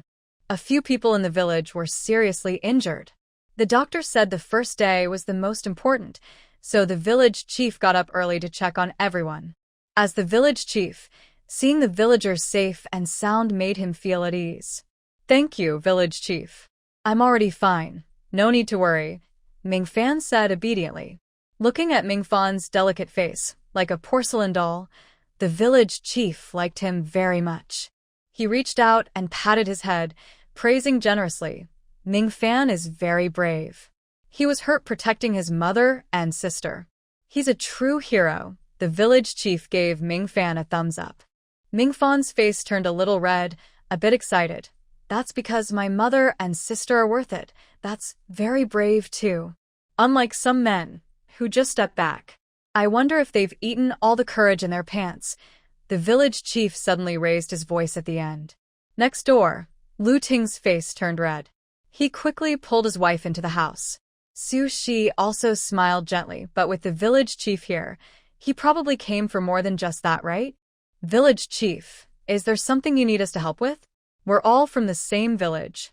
If there's anything we can do, we won't refuse. As expected, as soon as Su Shi finished speaking, the village chief's face showed a look of embarrassment. Sushi frowned. How could the village chief be embarrassed? What exactly are they asking for? Village chief, just tell me directly if there's something you want, Su Shi urged firmly. Since they came to see them, it must mean they already made a decision, so there's no need to waste time on unnecessary talk. Hearing this, the village chief seemed to have prepared himself mentally before speaking. Well, the thing is this. Some villagers are planning to go to Jing'an Prefecture.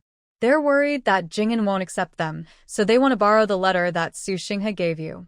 After speaking, the village chief's face turned red. He knew this request was a bit too much, but he couldn't resist everyone's pleading. So he had to muster his courage and ask. Sorry, this letter can't be used by others. We will need to go to Jing'an in the future too. Su Shi refused almost without hesitation. Her goal has always been Jing'an Prefecture. Even if she temporarily stayed here, her destination never changed. Jing'an is rich and peaceful. Su Shi really doesn't want to live a wandering life like this again. The village chief wasn't surprised by her answer, but he still bravely tried to persuade her again. They're just borrowing it. When you go, they will return it to you. Hearing this, Su Shi smiled softly, looking at the awkward village chief, and didn't say anything inappropriate. The poor old village chief was just speaking for others. She didn't need to say anything that might upset him. Village chief, do you think that's reliable? Not to mention whether those people will arrive safely in Jing'an. What if they don't return the letter later? And what if they use the letter to cause trouble? In short, she didn't want to cause herself trouble. The village chief felt ashamed and stood up. I understand your concerns. I'll go and reply to them. He said such things weren't reliable, but those people still. Just as the village chief turned around, he was surprised to see many villagers actually following behind him. The village chief was startled. Why are you guys following me? Village chief, if we hadn't come, how would we know that 11th sister would refuse us so easily? Go-san said angrily. Then he pushed past the village chief and loudly argued with Su Shi. That letter, keeping it won't help. Why not give it to us? We're all from the same village. How can you be so unkind and refuse to help? Exactly. 11th sister, don't forget, I was the one who helped deliver your grandson Nyo Nyo. Midwife Lu Sanyang also stepped forward, looking quite upset. Her tone made it seem like Su Shi refusing to lend the letter was ungrateful. Su Shi was so angry she laughed. What do you mean I'm useless? We're going to Jing'an Prefecture in the future. Besides, it's my stuff. I can lend it if I want, and I don't if I don't. Hey, you rude woman, don't be so shameless. Back then, Su Xinghe tried to divorce you several times, but I stopped him. You owe me a big favor. Shouldn't you repay it now? Go Sen rolled up his sleeves, looking fierce. Seeing this, Su Mingyi immediately stood silently.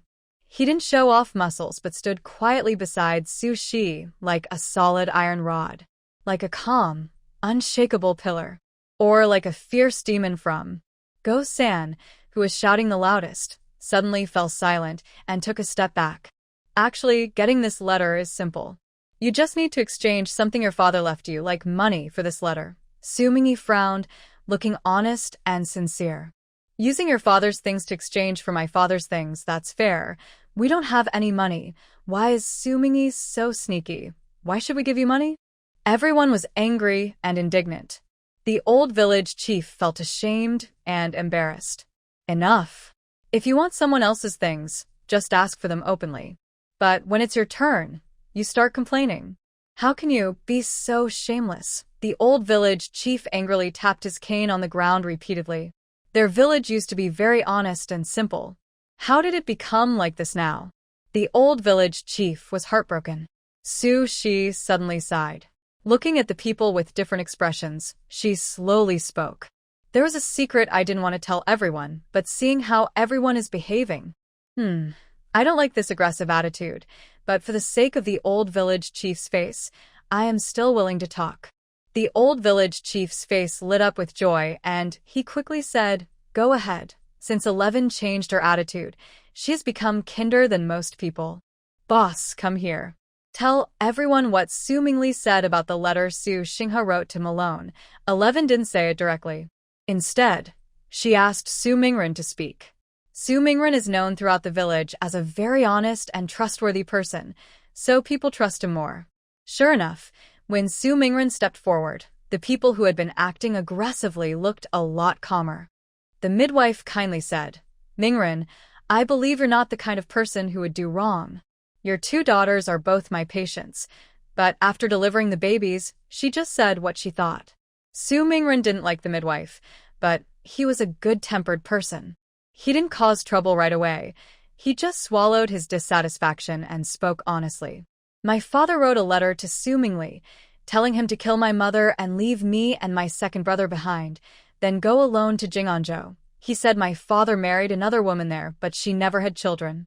But my father only wanted his 3rd son, and he didn't care about us. He even encouraged his 3rd son to kill my mother, probably worried that after she went to Jing'anzhou, she would reveal that he abandoned his wife. After he finished, everyone was stunned. Some women gritted their teeth in anger. Is he even human? Marrying another woman is one thing, but killing the Su family's wife is too much. Oh my, no wonder Su Mingyi wanted to kill 11. It turns out he was tempted by that beast Su Xinghe. Isn't that nonsense? Su Xinghe doesn't even want his own 2 sons, and he wants to kill his wife. Even if we take the letter to him, what good would it do? Suddenly, Go San said something that made everyone silent. They only wanted that letter to safely enter Jing'anzhou. But if that's the case, why didn't you say so earlier? 11, are you proud of making a fool of us? You're so cruel. The midwife looked at 11 with resentment, thinking she was doing it on purpose, making them reveal their ugly side.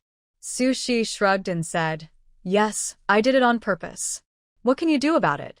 People like this can't be reasoned with, so Su Shi just aimed to annoy them. As expected, the midwife was so angry she almost slapped her. Enough. Do you still have no shame? You embarrass yourself and then blame others? The village chief shouted loudly, which finally calmed the restless crowd. Many people lowered their heads in shame because of the village chief's words. Some even wondered silently, how did I have the nerve to say those things just now? They weren't like this before. All right, I understand you're all trying to survive. But surviving shouldn't mean losing your conscience. Everyone, disperse now. We'll discuss the rest this afternoon. The village chief waved his hand tiredly. Leading the group was difficult. In the past, most villagers were honest and simple, but after all they had been through, everyone just wanted to live, so they... She about today's matter. Village chief, I understand. In the face of life and death, everything else is small. Everyone is just pushed by life. I won't hold it against anyone. Su Shi said what the village chief wanted to hear. The village chief was very pleased and said a few more words before leaving. Because of this distraction, the others in the Su family forgot to ask what was in the porridge that made it taste like meat. After eating, Su Mingyi used the excuse of going on patrol to secretly check on his hidden hen. Meanwhile, Su Shi also took some ginseng while boiling medicine for Mingfan and secretly cooked 3 eggs to share among the 3 children. Mingfan was too young, and Su Shi was worried he wouldn't get enough nutrition. The ginseng soup was mainly for Zhang and Mingfan, but others drank a little too. On the run from disaster, wandering and starving, they needed nourishment. If the hen Mingyi brought didn't lay eggs anymore, she could just make a pot of ginseng chicken soup. Swallowing her saliva, Su Shi began planning her future steps in her mind. As for Dao Ya and Arya, they kept chattering around Mingfan happily. At home, everything was warm and peaceful. By afternoon, Su Mingyi returned without the eggs, which disappointed everyone. Soon, everyone became happy again. This was because the village chief planned to start planting crops. After distributing the seeds, each family received their share, and they began planting their own fields. Only 3 families continued traveling. They traveled together, carrying water bags and leaving with their grain supplies. The others were not sad about the departure of those families. Instead, they felt more excited because they were about to plant crops. Even though Zhang's shoulders still hurt, she couldn't stay at home. She was so excited that she went out to help with the farming. Each family's planting area was planned by the village chief in advance. The land was divided based on the number of people, and some natural plants were kept to feed the rabbits. Daya and Erdaya pulled weeds, while Su Mingren and Su Mingyi worked on clearing the land behind them. Su Shi planted the crops. Everyone worked together happily. Suddenly, Nyo Nyo came over crying. When Su Mingren saw Nyo Nyo crying, he immediately put down his shovel, ran over, and asked kindly, "What's wrong, Nyo Nyo? Did someone bully you?" Nyo Nyo shook his head, pouting sadly, and said, "Big uncle, I'm so clumsy. I help Mom plant the fields, but I keep stepping on her feet. Mom told me not to work anymore. But there's only Mom in the field. Boo-hoo, I'm so useless." Hearing the child's crying, Su Mingren felt very sad. The honest man didn't hesitate and said, "It's okay.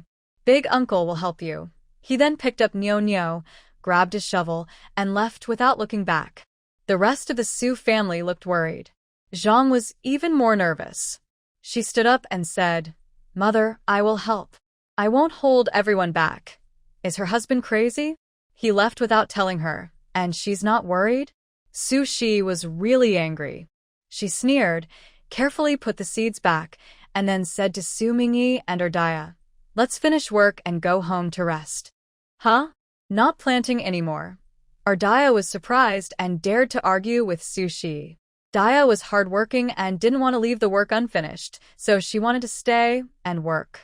Zhang was also a bit anxious. She said, "Mother, don't be angry. I will go call Mingren back. It must be Mingren's actions that angered the mother-in-law." "Everyone stay still." I said, "Everyone go back and lie down. All the work in the fields waits for Su Mingren to come back. If he doesn't finish today, no one is allowed to sleep. Isn't he the type to help others? Then let him help enough." Su 11 frowned and walked away confidently. She knew that Su Mingren only cared about his nephew Nyo Nyo. But others might not see it that way. Some people even thought Su Mingren liked Xian Xiaohong, so he was helping her. Because of this, she had to teach Su Mingren a lesson. But, "Mother, this." Mrs. Zhang stayed where she was, feeling helpless. Fortunately, Su Mingyi kindly gave a suggestion. "Older sister-in-law, just listen to Mother. Xian Xiaohong is a widow.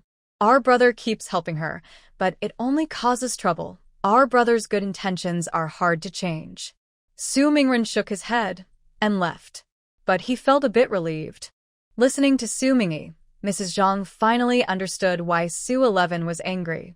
Her face immediately looked uncomfortable. Second sister even shouted angrily, "Mother, I'll go call Dad back right now. The farm work isn't finished yet, so why get involved in other people's affairs?" Second sister, "Stop. Dad just cares about Nyo Nyo." He definitely has no other thoughts. When he comes back, I'll talk to him. Mrs. Zhang still trusted her husband. But second sister was stubborn. But others don't see it that way. My dad, too. How can he be so clueless? So stupid. Second sister, be quiet. That's your dad. How can you say such things about him? Mrs. Zhang's face darkened and she scolded sharply. Children shouldn't speak about their own father like that. Second sister pouted, looking unhappy. Mother, I'm just helping you, helping our family. Don't. Little sister, stop talking. Big sister quickly grabbed second sister's hand, her eyes full of disapproval. Her sister's temper had been bad lately. She kept criticizing their parents. How could a girl do that? Seeing second sister listen to her, big sister hurriedly pleaded with Mrs. Zhang. Mother, look, she knows she was wrong. She's just worried about Dad. Does she have no words of her own? Let her speak for herself. Zhang looked at Arya with a pitiful expression, feeling very sad. She loved her daughter dearly. But when she thought about how Arya had spoken about her father, she felt a little scared about the future. She forced herself to look stern and serious. She thought, while she's still young, I can teach her properly. Arya, you need to admit your mistake to your mother. Big sister hurriedly pushed her sister. But Arya stubbornly refused to admit she was wrong. She was trying to learn from Grandma, so how could she be wrong? Angered by big sister pushing her, Arya accidentally revealed her true feelings. Grandma always does things like that. I want to learn from Grandma, not from Mother. I don't want to be bullied anymore. Following her mother's way only leads to being bullied. She didn't want that anymore. She had already endured enough of those days. Zhang's face turned pale, as if struck by lightning. She looked at her daughter in disbelief, covering her mouth to stop herself from crying out loud. Her beloved daughter, whom she cherished deeply, was now using her mother-in-law to pressure her? Arya. What are you saying? Can't you see that I am crying? Big sister was very anxious. What was wrong with mother and sister? Arya looked up and saw how distressed Zhang was, and suddenly she felt guilty. The little girl stepped forward, took Zhang's hand, and awkwardly admitted her mistake. All right, I was wrong. Mother, please stop crying. Why did she just start crying? She was actually trying to help her mother. Zhang sniffed, holding back her tears, then squatted down to have a good talk with her daughter. She loved her daughter and felt responsible to patiently teach her what was right and what was wrong. Grandma did that because she is the head of the family and the elder. She is your father's mother. Parents are naturally responsible for guiding their children, but you are younger and you are your father's daughter. Even if your father makes a mistake, as his daughter, you shouldn't comment so freely, understand? Although Zhang didn't agree with the saying, all parents are perfect, she believed children must respect their parents, especially showing basic respect to parents. But that's not fair. If he's wrong, why can't I say so? Arya pouted angrily, feeling a bit emotional. Even though my daughter said that Grandma's actions were not wrong, it means she also thinks her actions are okay. Just because he is the father, does that mean he is wrong? Is he really in the wrong? Nyo is his nephew, and your third uncle and aunt are gone. Now your father is helping Nyo, and that's wrong. Mrs. Zhang's voice grew a little louder. She didn't want her daughter to see Mingrun as a bad person. She also felt unfair for her husband. He has done the most for this family, but everyone looks down on him. But whether it's her mother-in-law or her younger brother-in-law, she doesn't care about their opinions and can't change their minds. Daya and Arya are not capable.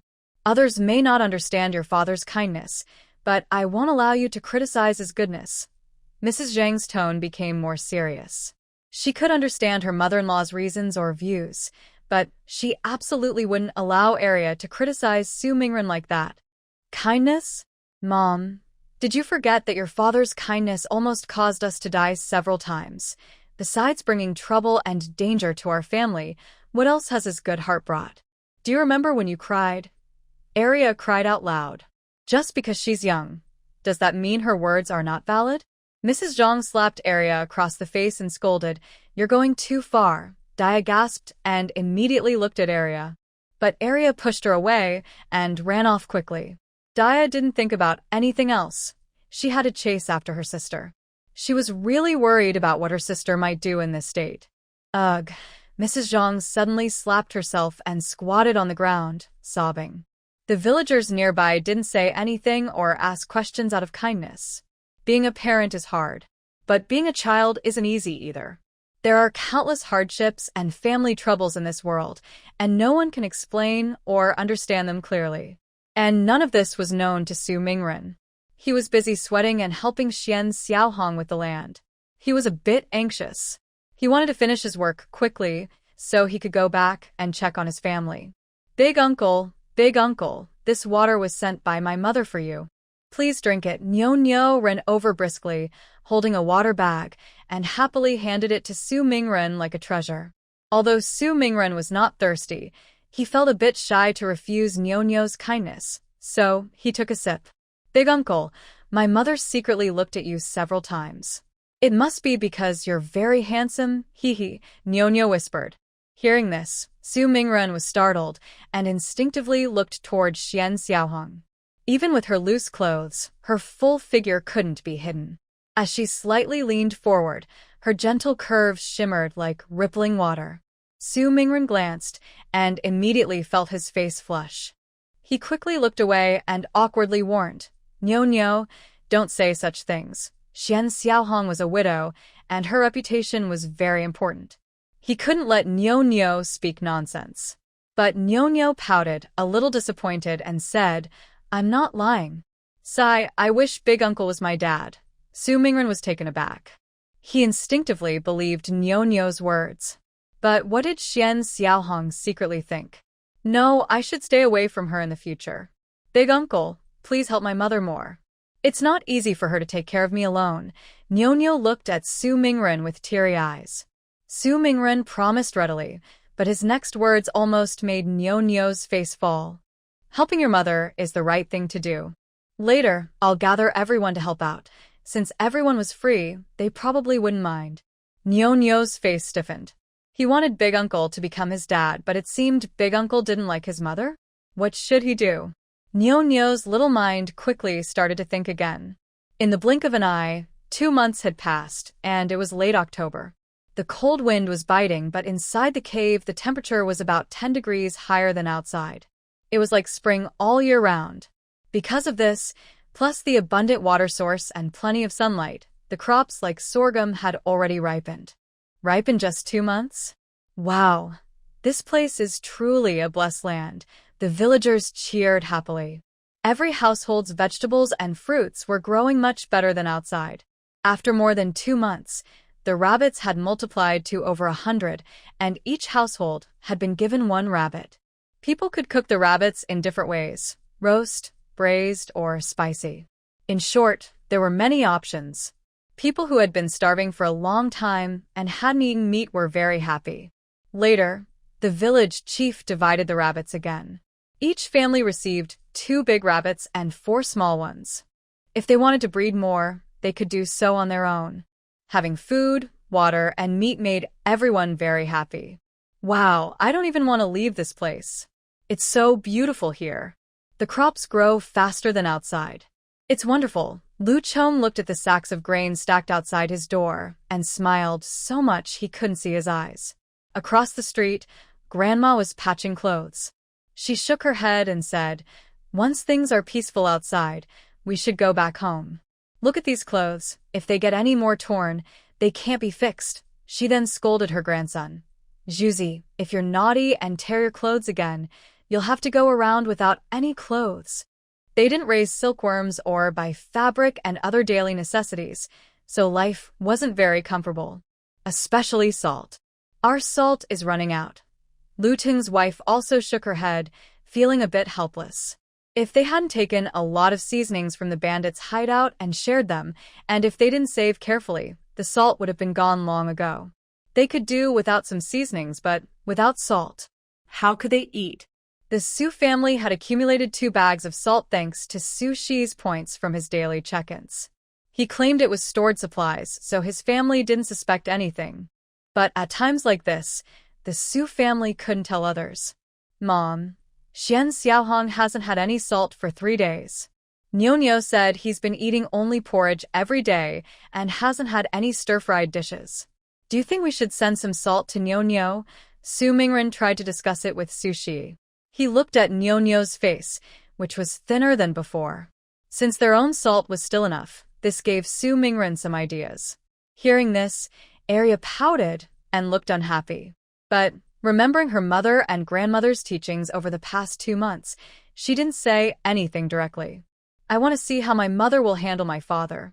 These small matters at home, you can discuss them with your wife. Su 11 happily played a game of 5 in a row with Arya using small stones, appearing completely unconcerned. To Su Mingren, her response seemed like an agreement, and he happily ran off to find Mrs. Zhang. Once Su Mingren left, Arya couldn't help but complain.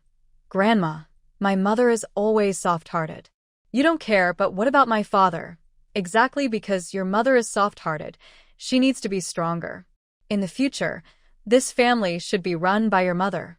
I can't do everything, you know. Although she thought her eldest family was good, she didn't want everyone to live together forever. She was used to being free and easy. In the future, she wanted to live separately if possible. So, naturally, she wanted to help Mrs. Zhang become stronger early on. I need to go check. Arya threw down her small stone, hunched over quietly to listen behind the wall. Su 11 scowled in disgust. This girl is so curious. I wonder who she's following. Immediately, Dia and Ming Fan stared at her intently. Su 11 rolled her eyes. I'm not like her. Dia, come play with me. Dia softly replied. Grandma, I'm not good at playing, let my brother play with you. She wasn't completely clueless about 5 in a row, but she was pretty slow. Usually, Arya didn't like to play with her because it was too easy. Su 11 snorted. If you played well, I'd play with you. Who wants to play with your brother? He's not normal. Ever since she bored everyone with the rules of 5 in a row and explained how to play, she hadn't won against Ming Fan once. Not even once. After clearly explaining the rules, Ming Fan just tried it once and immediately beat her. This kid's brain is just not normal. Grandma, practicing against a strong opponent is good for your progress. Ming Fan was helpless. He worried that one day, because he was too clever, Grandma might dislike him. Su 11 casually picked up a yellow cucumber from the nearby basin, bit into it with a crunch, and muttered while eating the sweet cucumber. Don't try to manipulate me. I'm already a grandma. What progress do I need? Come on, Dia, play with me. Ming Fan, shut up and don't give advice. Seeing Su 11 so excited, Dia could only feel both helpless and affectionate as she played with her. Before long, Dia was painted by Su Shi as a big fluffy cat.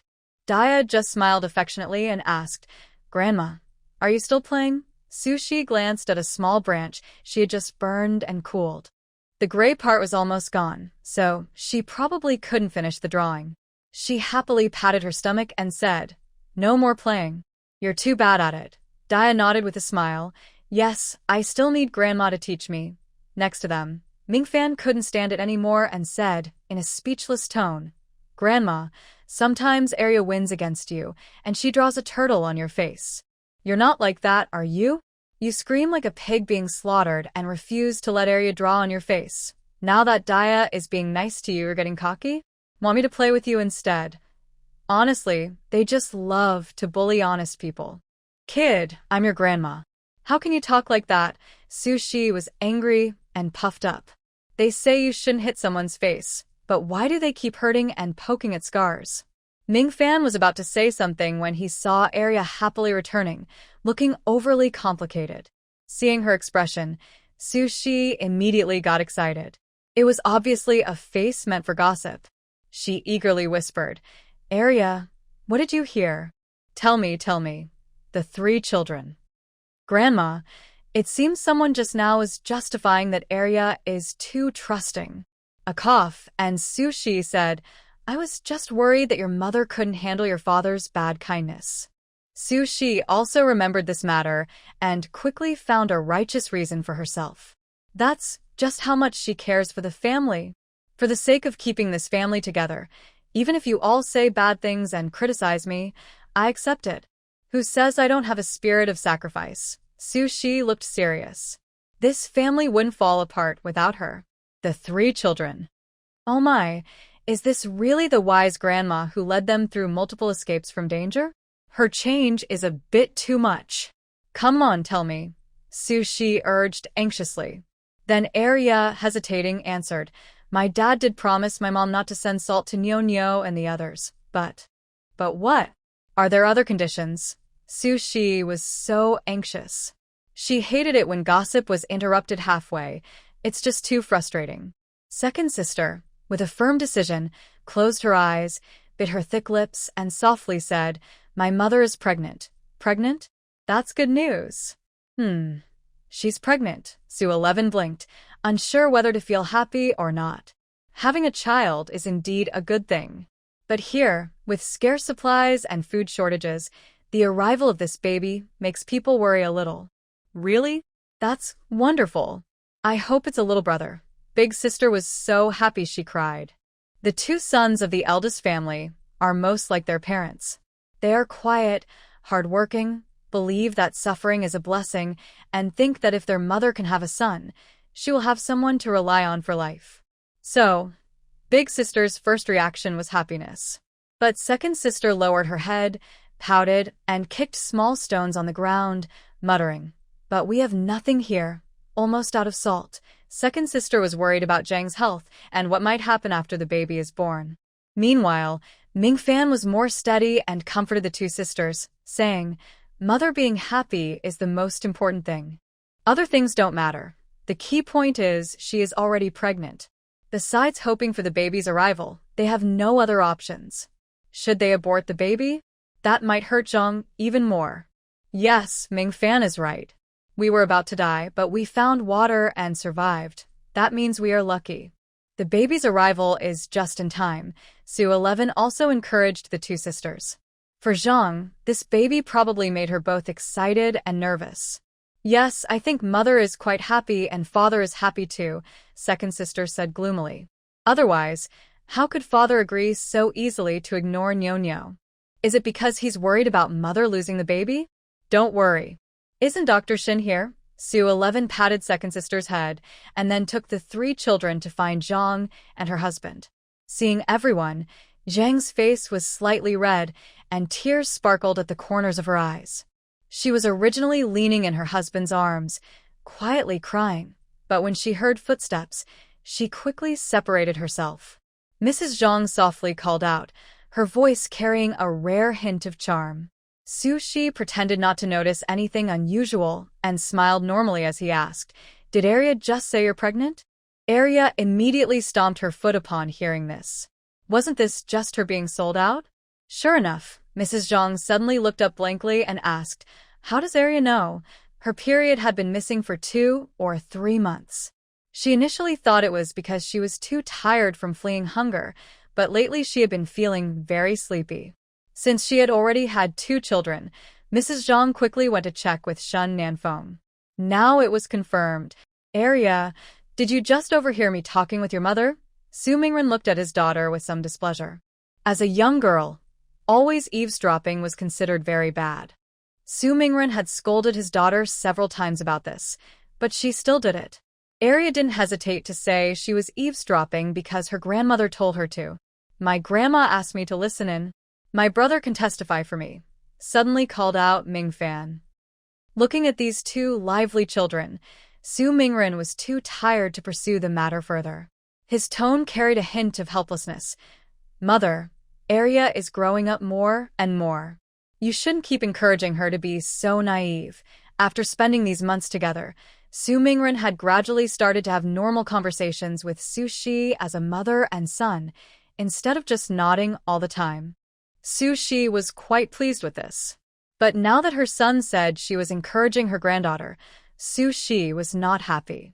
She immediately crossed her arms and huffed. Humph, she's your daughter. Maybe she's just following your example. Su Mingren was speechless. Mother, I find that hard to believe. His mother was really talking nonsense with her eyes wide open. Su Shi confidently replied, oh, then maybe you're just secretly shy. The children couldn't hold back their laughter. Even Mrs. Zhang couldn't help but chuckle. Seeing the happy expressions of the family, Su Mingren also smiled. His round eyes were full of affection, and his slightly rough face showed a peaceful smile. Mother, Pingping has been pregnant for almost 3 months now. Dr. Shin said the baby is very healthy, Su Mingren said happily. He was initially worried that the children born during the escape might be weak, which would be bad. But Shun Nanfeng's words gave him peace of mind. That's really good. This child is truly coming for you. Just to be clear, as long as he is born safely, even if he's a girl, you must not dislike him, understand? Su Shi seriously advised. Mrs. Zhang blinked in surprise. Shouldn't these words be in her own heart? Honestly, she was worried that if she had another daughter, her mother-in-law might dislike her. But it was the mother-in-law who first gave them this advice. Of course. We already have our son Mingfan. No matter if this child is a boy or girl, I will be happy. Su Mingren smiled foolishly. Although he was already a father before, he still felt very happy. Mingfan felt a warm glow inside, and the tension in his heart eased a lot. By the way, think carefully about Mingfan's name. Grandma said your name isn't bad. It's just that your parents wanted to adopt you and include you in the family record, which is proper. But your name is Mingfan, and your father's is Mingren. It sounds like you should call your father Big Brother, Su Shi suddenly said. Everyone was amused by Su Shi's description. Mingfan blinked, not feeling upset. Instead, he nodded seriously. I don't mind. It's just that my surname is Ming.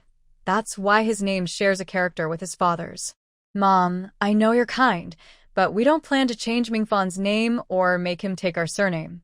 The name his parents left him is probably all he has. Mrs. Zhang carefully shared her thoughts. Su Mingren immediately nodded in support of his wife. Yes, even if Mingfan isn't surnamed Su, he's still our son. Having gone through such deep pain, losing his parents and family in a tragic way, Mingfan's situation was undoubtedly a painful nightmare. But this child had never mentioned it, nor showed sadness. Every day, he faced them with a smile. But they all knew that Mingfan, despite seeming optimistic, was actually hiding his sadness deep inside. He would endure heavy rain without showing it to others. Therefore, Su Mingren and his wife never considered changing Mingfan's name. Dad, Mom. Mingfan looked up, his voice soft and trembling, with tears in his eyes. He never expected that his parents would be so considerate of him. Foolish child, true family members are not defined by blood or surname, Su Mingren said as he gently ruffled Mingfan's hair. For example, Su Mingli. Is there anything more to say? Since you've all decided, I have no other objections. Su Shi also expressed her agreement. She was just reminding them. How they handle it is up to their family of 3. Soon, everyone learned that Zhang was pregnant. At the same time, the village chief's daughter-in-law, Ming Shan's wife, was also pregnant. Ming Shan's wife had only been pregnant for a little over a month. She was sweet and adorable, making Ming Shan almost lose his mind over her. The village chief felt very happy and proud. He only had one grandson, which felt a bit lonely. It would be great if his daughter-in-law could have another grandson. In this difficult time, the arrival of new life brought hope and light to everyone. Brother-in-law Mingren. What a coincidence. How come we are so lucky? Ming Shan's wife ran over, hugged Zhang, and acted spoiled. Compared to Zhang's quiet worries, Ming Shan's wife was genuinely happy. Zhang smiled softly and replied, Maybe I am also blessed because of you. Zhang was good at talking, making the village chief smile happily. Ming Shan's wife jumped excitedly and suggested, How about this? If our children are all girls or all boys, they can become sworn siblings. If it's one boy and one girl, maybe we can arrange a marriage. Su Mingren made the decision on behalf of Zhang. He didn't take it seriously, thinking it was just a joke or a bit of fun. Zhang agreed gently, with a soft nod. But Ming Shan's wife took it seriously and started thinking about names. One called Hardship and the other Together? Or 100 Years and Perfect Match? Lu Mingshan's forehead creased with 3 dark lines. He immediately pulled his wife away and apologized to Su Mingren and his wife, feeling embarrassed. Brother Mingren, forgive us. Your sister-in-law is very honest, Su Mingren praised. But in his heart, he became very cautious and secretly vowed that he must prevent Lu Mingshan's wife from naming their children. Nyo suddenly ran over, panting heavily, and looked up longingly, asking, "Auntie, can I touch my little brother?" Su Mingren replied on behalf of Zhang, "Of course, but it might also be your sister. Children, it really doesn't matter anymore." In the past, he cared a lot, mainly because his mother kept pressuring them to have a son. Now that his mother isn't forcing them, he doesn't want to put too much pressure on his wife. When Zhang saw Su Mingren agree, she couldn't refuse and could only nod. Nyo came over, smiled happily, and carefully reached out to touch Zhang's belly. Seeing Nyo's gentle actions, Zhang felt relieved but also guilty, thinking she had been too cautious with this child. Just as Zhang was about to say something, Nyo suddenly raised his other hand slowly and placed it on Zhang's belly. Then, Zhang suddenly let out a loud scream. "What did you do? Hold him." Everything happened so quickly that even Su Shi didn't expect Nyo to dare to attack Zhang in front of so many people. This child is completely crazy. Nyo was forcefully pressed to the ground by Su Mingyi, like a turtle on its back, struggling but unable to turn over. "Ping, what's wrong? Dr. Shen. Dr. Shen, help. Move aside, move aside." Shun Nanfeng hurried over, looking at Zhang, who was lying in pain in Su Mingren's arms, and asked anxiously while feeling her pulse, "Where does it hurt?" "It hurts. It feels like a needle has been stuck inside." "It's very painful." Su Mingyi immediately opened Nyo's palm, noticing red marks on his fingertips, and saw a small piece of wood in his other hand. He didn't understand what the wood was for. Nyo cried and struggled. "Woo, second uncle, what are you doing?" "I didn't do anything." "Let me go, Woo. What are you doing with that small piece of wood?" Su Mingyi asked sternly. He didn't believe Nyo was innocent at all. "Su Mingyi, what are you doing?" "Let Nyo go, let him go." "Didn't you hear him crying?" When Xian Xiaohong heard the noise, she rushed over and saw her son pressed to the ground, his face buried in the dirt, crying loudly. She felt heartbroken and quickly started hitting Su Mingyi. This was her precious son. Su Shi immediately stepped forward, hugged Xian Xiaohong, and said loudly, "Nyo just hurt Zhang. She's pregnant. If anything happens, I won't forgive Nyo. Nyo is now my son. Who are you to interfere with him?" Xian Xiaohong shouted wildly, even struggling, and scratched a bloody mark on Su Shi's neck. This scared Lu Mingshan's wife so much, she kept backing away. De Liangzi's wife hurriedly stepped forward, holding Xian Xiaohong and shouting for help. "Quick, come help. 1 or 2 people just wanted to watch the show. Let go of me, Nyo. Nyo is my son. No one can control him but me. Mom. It hurts so much. Boo-hoo, I didn't do anything. It wasn't me, boo-hoo." For a moment, the sounds of crying from adults and children, Zhang's painful moans, and everyone's discussions filled the cave. Seeing someone holding Xian Xiaohong, Su Shi immediately went to check on Zhang. "Mr. Shin, how is my daughter-in-law? Her pulse shows nothing unusual. I'm worried that maybe a needle was really inserted." Hearing this, Su Shi quickly said, "Mingren, take Zhang back to the room and carefully check if there's a needle." Su Mingren immediately carried the suffering Zhang back. Shun Nanfeng hurried to follow. But based on what just happened, the needle was probably in Zhang's belly, and as an outsider, he shouldn't go inside.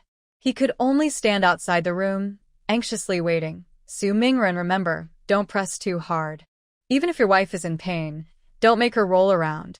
If there's a silver needle inside, it could be dangerous. Hearing this, Su Shi couldn't stay still. He pushed the door open and went in to check.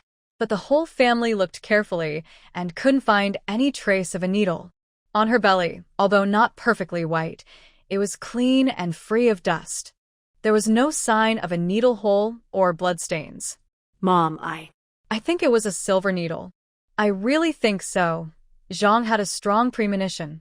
She tightly clutched the quilt beneath her, her face turning pale from the pain. She clearly remembered that when Nyo touched her belly, she suddenly felt a sharp, needle-like pain, and it wasn't just in one place. So even if her family didn't find out, Zhang instinctively thought it must be a needle. Su Shi's face darkened as she gritted her teeth and said, "Let Dr. Shin come in and take a look." Su Mingren was stunned. He was a man, after all. Even Zhang didn't want this. "Mother, how can I let another man see my body? Nonsense. Stop talking about useless things. Is a man more important, or is your health more important?" Su Shi widened her eyes, glaring and scolding. Suddenly, she pointed at Su Mingren with her finger and asked in a low, commanding voice, "Are you more concerned about your wife's health, or about those false reputations?" "Of course, my wife is more important," Su Mingren answered without hesitation. He's not a saint. Saying he doesn't care about this kind of thing would be a lie. But this discomfort can't compare to Pingping's health and safety. "Brother Mingren." Zhang's eyes shimmered with emotion, even turning red. This man, she truly hadn't married the wrong person. Su Shi, standing nearby, felt goosebumps all over her body. What about that? In modern times, if a man hesitated even a little, he could be scolded to death by a woman. Sigh, this is ancient times. Su Shi stood up and hurriedly invited Shin Nanfeng in. As soon as he entered, Shin Nanfeng apologized. "Sorry for the trouble." Actually, Shin Nanfeng didn't think it was a big deal. To him, right now, only the patient mattered. He gently stroked Zhang's belly, occasionally pressing lightly. Suddenly, he pressed somewhere and Zhang let out a sharp cry. "Ah!" "It hurts so much." Shen Nanfeng's face changed. Under this soft belly, it seemed there was something sharp. "Is there anything colored inside?" Shin Nanfeng asked suddenly. Su Shi looked around blankly. Was there anything colored at home? Unexpectedly, in the next moment, Shin Nanfeng bit his finger and left a mark on the belly he had just pressed. Then he continued pressing one spot after another. As Zhang cried out in pain, Dia, an area outside, had been waiting and crying for a long time. Shin Nanfeng apologized, saying, "I'm not very skilled. I can only use this clumsy method. Please bear with me." After trying repeatedly, only 2 spots caused Zhang's intense pain. Shen Nanfeng stopped and thought for a moment before saying, "I suspect tiny needles like fine hairs have been inserted, which is why I can't see any needle marks." "Fine hair like needles?" Su 11 was surprised. How could such things exist? How would Nuno have them? And Nuno is so small. Using such needles, wouldn't it hurt himself? Su Mingren was even more worried about what to do now. Sweating heavily, he asked immediately, "Dr. Shin, what should we do now?" "The needle must be removed. Otherwise, it could travel along the blood vessels into the heart," Shin Nanfeng said very seriously. "Such tiny hair-like needles are very hard to find, and even if found, they are difficult to remove. They won't kill immediately, but they could travel into the heart through the blood vessels, causing unbearable pain." "How do we remove it?" Su 11 sat upright and asked carefully. Shen Nanfeng replied, "Fortunately, the tiny needle has just entered, and Zhang hasn't moved yet. So, the needle probably hasn't gone deep into the flesh. I'm not very skilled, and I have no other method. We might have to cut open this piece of flesh to take it out." Zhang gasped, and her body tensed up. She grabbed Su Mingren's hand and pulled hard. Cut open the flesh? Just hearing that made Zhang feel scared, and she started trembling all over. Su Mingren immediately held his wife tightly, tears in his eyes, asking, "Is there any other way?" Shin Nanfeng shook his head. "No, and we need to act quickly. If the tiny needle goes deeper, while it's still shallow, now is the best time and the injury will be minimal." Everyone understood this principle. "Will it hurt the baby?" Zhang suddenly remembered she was still pregnant and asked nervously. Shin Nanfeng shook his head. "You just got pricked and the tiny needle hasn't gone deep. I estimate that when we cut, it will only be a small opening." He gestured with his hand to show the size and said seriously, "The wound won't be big, so it won't harm the baby. Even adults wouldn't suffer much damage. But since there is no anesthesia, they might have to endure it bravely." This time, the torment was even deeper. "I can do it," Zhang suddenly spoke up amid the silence of everyone. "She is a mother and must stay strong." "Then I will go prepare." Shen Nanfeng turned and left immediately. Outside the house, Dia, Arya, and Mingfan ran in, crying and surrounding Zhang. Only Mingfan was holding back tears, saying, "It's okay, it's okay. It's okay, mother is fine. It's okay, her children are safe. As long as they are alive, everything else is minor. Mingfan, don't be afraid. Mother is fine. Mother will always be with you. Mother won't leave you." Although only Mingfan was not crying, Zhang felt more heartache for him. She reached out and held Mingfan's cold little hand, looking at him gently, as if she understood his fear. "Good boy, stay strong." Suddenly, Mingfan hugged Zhang. No sound was heard, but a cold feeling seemed to touch Zhang's neck. "Good child, don't be afraid, don't be afraid." Perhaps busy comforting Mingfan, Zhang actually felt less afraid herself. She couldn't imagine how scared Mingfan would be if she also showed fear. Soon, Shen Nanfeng arrived. Except for Su Mingren, everyone else was driven out. "Mingyi, Mingshan, Lu Chong, please take these three to the mountaintop for some fresh air," Su Shi suddenly said. Without anesthesia, the knife would cut through the skin painfully. No matter how strong Zhang was, she would definitely cry out. The children couldn't handle that. "I don't want to. I want to stay with my mother," Arya firmly objected for the first time. The little girl stubbornly lifted her chin, showing her defiance. Before Su Shi could explain, Mingfan gently took Arya's hand and said in a tone that left no room for refusal, "Listen, go up with your brother. But mother, we are here." Mother wouldn't even dare to cry out in pain, Mingfan said softly, but his words made everyone present tear up. Especially the women who were mothers. They couldn't help but wipe their eyes. Mothers, in front of their children, would never dare to cry out, no matter how much it hurt. Because they are now mothers, they are more afraid that their children might get scared. Actually, time passes very quickly. Su 11 estimates it's only about 15 minutes. But Zhang's painful crying makes everyone feel like the days are dragging on. As for Nyo, he was already frightened by Zhang's shouting and started crying too. "Stop crying. Isn't this your doing? You troublemaker. Why are you crying first?" Mrs. Mingshan's eyes are red, like a little rabbit, and she kicks Nyo angrily. How can there be such a scary child? Exactly, we shouldn't have taken in Nyo from the start. He's just like a devil. Village chief. Kick him out. He's too frightening. Zhang has never wronged their family. Is he really so harmful? Luckily, Dr. Shun is here, or Zhang might have been tortured to death. Animals, just like his parents, are heartless beasts. In the past, villagers turned a blind eye to Nyo for some difficult-to-speak reasons. But now, even Zhang, who never harmed their family, is being attacked by Nyo. Everyone fears they might face the same someday. And to think he's so young and already doing such evil acts, it's terrifying. When my son was this small, he would even try to eat dirt. Nyo dares to harm people. It's too scary. We must not tolerate this. Everyone is united in anger. But Nyo just keeps crying until he hiccups, refusing to admit, "It's not me. Really, it's not me. Boo-hoo, I want my parents. Boo-hoo, boo-hoo. They're all bad people." The small child sits on the ground, crying so sadly that anyone who doesn't know the situation would feel very sorry for him. But now, everyone only feels hatred. Why do you say Nyo did it? Maybe Zhang was already hurt, and Nyo just reacted when he touched her. You need proof. Xian Xiaohong's mind races quickly. She hugs her son while crying, her whole body tense, looking at everyone as if they are enemies. This is her lost and found son. She absolutely won't allow anyone to hurt him. Proof? Yes, do you have proof that Nyo is innocent?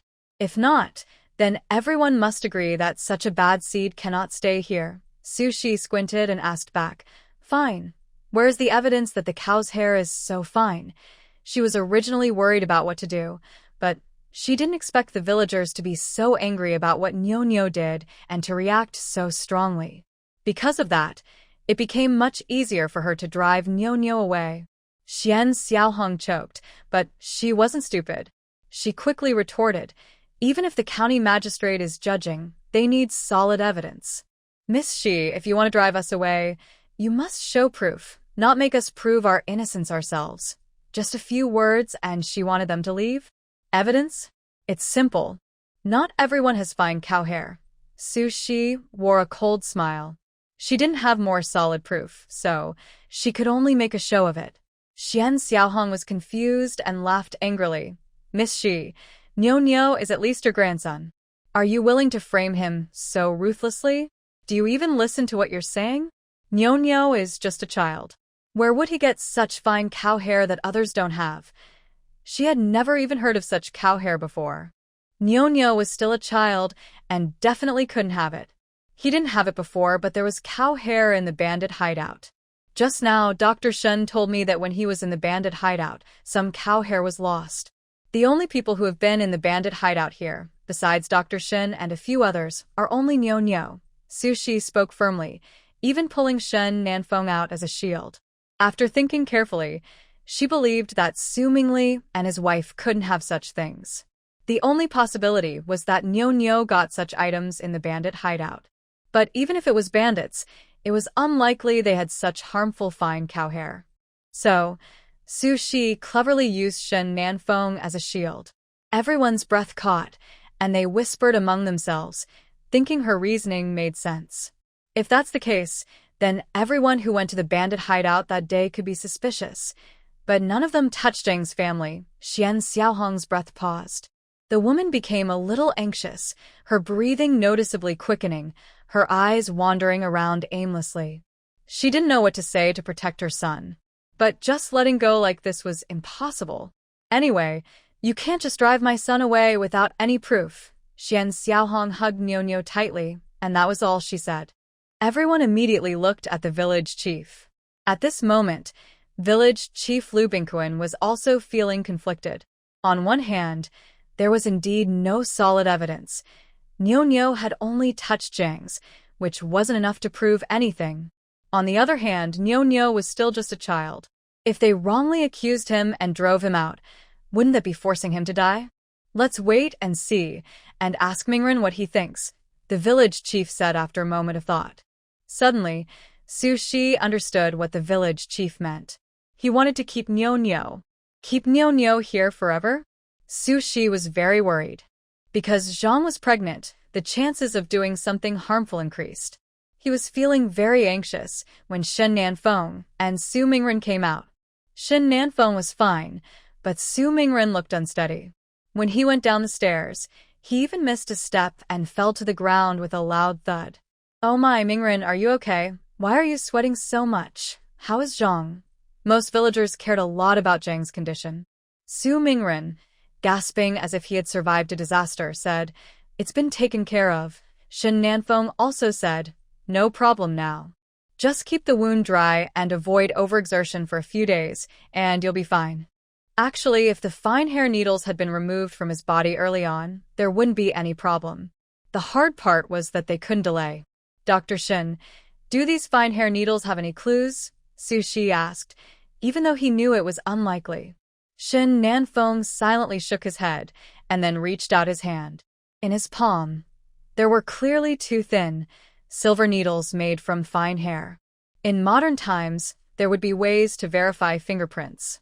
But in ancient times, these silver needles had been touched by Shen Nanfeng, so there was no way to remove the fingerprints. Could this matter only be left unresolved? Mingren, since there's no proof that Niu Niu did this, how do you plan to solve this? The village chief asked kindly. Hearing this, Xian Xiaohong immediately shouted quickly, "You have no proof, so you can't drive Niu Niu away." Su Mingren, Niu Niu is your nephew. Can you really bear to see him die? Big uncle, it's really not me, sob, I didn't do it. Niu Niu cried with tears all over his face, unable to open his eyes. Why is he so unlucky? He just wanted to ease the situation a little. When he touched Auntie, this happened. Forget it. Without proof, it's hard to say anything. As for what the village chief wants to do, that's his business, Su Mingren said helplessly. As soon as he finished speaking, Arya jumped up angrily. Dad, how can you do this? Arya and the other children hurried back with Su Mingyi and the others, hearing Su Mingren's calm words, and they got very upset. But Su Mingren was firm in his decision. Arya, there's no proof. What proof do you need? He just touched Mom and she got hurt. Who else could it be? Arya was so angry that she pushed Su Mingren hard. But she was too weak to push him down. Instead, her push made her stumble and sit on the ground. Someone nearby couldn't help but laugh out loud. Angry and embarrassed, Arya burst into tears. "Arya, don't cry. Mom will get worried if she hears you." Dia quickly helped her sister up and tried to comfort her. She also wanted to go see how Mom was doing. Just the sentence made Arya stop crying immediately. "Yes, I want to see how Mom is doing." Arya wiped her eyes and then walked past Su Mingren into the house without looking at him at all. She didn't even glance at him. "Big brother, don't start again. This time, enough. I said I won't pursue it. Can you understand? If there's no proof, what do you want? To kill him?" Su Mingren suddenly shouted, cutting off Su Mingyi. It was the first time anyone saw Su Mingren so angry. Everyone was a bit stunned. Su Shi's eyes flickered, and he said, "Village chief, you decide how to handle the rest. Zhang sure needs to rest, so let's disperse." Hearing this, Su Mingyi looked at Su Shi with confusion. What was wrong with his mother? Wasn't she always the one who hated the village chief's good intentions? Why was she going along with his idea today? "All right, take good care of the Zhang family. If you need anything, just come to me. Everyone, disperse now. Xian Xiaohong, you take Niu Niu and come with me." The village chief sighed in relief. He was really worried about how to handle things if the Su family refused to back down. Villager conflicts were the last thing he wanted to see. Once everyone had left, Su Shi finally went over to Su Mingren and sat down heavily. Then he softly asked, "Mingren, what are your thoughts? Can you tell us?" It might prevent Arya and the others from getting angry. Talking about his young daughter, Su Mingren rubbed his forehead with a headache. This child's temper was like a firecracker. But Su Mingren still explained honestly, "I know you all suspect Niu Niu. I do too, but we have no proof. What can we do? The village chief clearly doesn't want to make this bigger, so we can only turn a blind eye." "But Mother and Arya," Su Mingren paused, then called out loudly into the house, "Don't worry. From now on, I won't interfere with Niu Niu's matters at all. People's hearts can also be hurt." Su Shi listened calmly and quietly. Will Su Mingren really learn his lesson this time? For some reason, she felt a faint sense of unease in her heart. Just as Su Shi was pondering this carefully, suddenly, from the direction of the village chief's house, came the angry shout of the village chief. "Hulun Mountain, what do you mean? Do you really want to kill someone?" Everyone was stunned by the thunderous roar of the village chief. "Big brother, you take care of Zhang family. I'll go see what's happening over there." Su Shi trusted others easily. Hearing the angry shout, she immediately excitedly waddled her short legs toward the village chief's house. Many others were just as hopeful, almost pushing to get a spot at the front viewing platform. Hulun Mountain, tall and silent, stood there holding a wooden arrow, expressionless, and repeated, "Keeping him alive might cause everyone to be harmed." The village chief was furious. "He's just a child. Can he really kill everyone? He was just a kid. How could he have such power? Once, I thought Hu Lanshan was never the troublemaker, always calm and rational. But today, what's going on?" Hu Lanshan didn't seem to notice the village chief's anger. He just calmly continued his analysis. "How is that impossible? What if he secretly sets a fire at night? What if he leaves here and tells others about this place? Any of these could harm everyone. Have we forgotten Lu Sangjin's lesson? How can someone fall into the same trap twice? Isn't that just being incredibly foolish?" The village chief gritted his teeth in anger, trying to stay calm. At this moment, Xian Xiaohong repeatedly assured him, "Don't worry, those things you're worried about will never happen. I'm his mother, I will watch over him, and besides, where could we go if we leave? The outside world is so chaotic, it's impossible." As she spoke, Xian Xiaohong started crying. She knelt down with Niu Niu in her arms, looking desperate and begging everyone, "Please, everyone, give us a chance to survive." Just as mother and child, the fragile woman always seemed to stir people's protective feelings. Moreover, Xian Xiaohong's situation was truly tragic. Lu Mingshan couldn't help but say, "Brother, Hu, don't worry. Isn't it true that we take turns guarding every night? Even if Nyonya really wanted to set a fire, nothing serious would happen. As for leaving, how could a little kid climb out? Don't worry. Since Lu Sanzhen brought danger here, everyone felt that this place wasn't completely safe anymore. So, they followed Su Shi's suggestion and arranged 6 people to guard each night. They worked in pairs, taking turns. Yeah, just a little kid. What could he do? Don't worry. Exactly, Hu Lanshan, I think you're a bit paranoid. Everyone was tolerant and believed nothing serious would happen. Suddenly, someone spoke up. Since that's the case, I will leave. Village chief, we want to go. It was Hu Lanshan and Su Shi who spoke together. Everyone looked at Hu Lanshan and then at Su Shi, their eyes filled with suspicion and curiosity. Hey, I wonder why Su Shi and Hu Lanshan are so in sync. Are they really in agreement or just planning secretly? Really? Listening to the gossip and whispers around her, Su 11 cleared her throat loudly and said, I am standing right here. If you want to gossip, do it in front of me. Don't whisper behind my back. It's like rats in a dirty sewer, hiding in the dark. She was not afraid at all. In the past, female protagonists who traveled through time didn't care about these rumors. But she was different. She loved to roll up her sleeves and argue. Who dares to talk behind her back? Enough. We're all from the same village. If it weren't for Lady 11, you all would have died of thirst long ago. And now you're here gossiping and talking nonsense. Don't you have any shame? Everyone, shut up. The usually gentle old village chief suddenly raised his voice, startling everyone. Only then did they all shrink back, afraid to speak. If it weren't for Su 11's guess about the water source, and if her son hadn't discovered it, they would have already died of thirst. How can they be talking such nonsense now? The more she thought about it, the redder her face became. But at this moment, no one paid attention to her feelings. The old village chief took a deep breath and asked Su 11, Lady 11, please don't be impulsive. It's already late autumn. Soon winter will come. Leaving now for Jing'an Prefecture is really not a good idea. Yes, and Su, Sister Mingrun is pregnant now. If you leave here and go somewhere else, isn't that too dangerous? Mingshan's wife also hurriedly advised. In just over half a month, the outside world would be covered in ice and snow. Not to mention pregnant women, even normal people would find traveling very difficult. But Su 11 was determined. I don't want this kind of thing to happen again today. But Xiao Hong is right. We don't have solid proof, so we can't drive away Nyonyo. So, we should leave. Should she kill Nyonyo? Honestly, she really couldn't bring herself to do that. But letting Nyonyo go? That would truly be a ticking time bomb. Ah, you see, old village chief, you don't need to persuade me.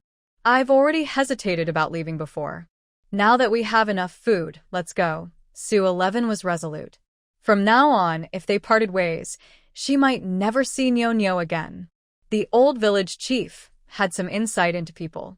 Seeing Su 11's determined expression, he knew he couldn't persuade her anymore. So, he decided not to argue and asked Hu Lanshan, Lanshan, why do you insist on leaving? Oh, you won't let me kill him, so I feel uncomfortable, Hu Lanshan calmly replied. Everyone. The old village chief's face, as wrinkled as old bark, suddenly looked very awkward. How can Hu Lanshan speak like that? You, no need to persuade me. I want to leave. Hu Lanshan once again cut off the village chief's words. The old village chief was a bit angry. Fine, whatever. Although you are all villagers of Hua village, I can't stop you from leaving. Do as you wish.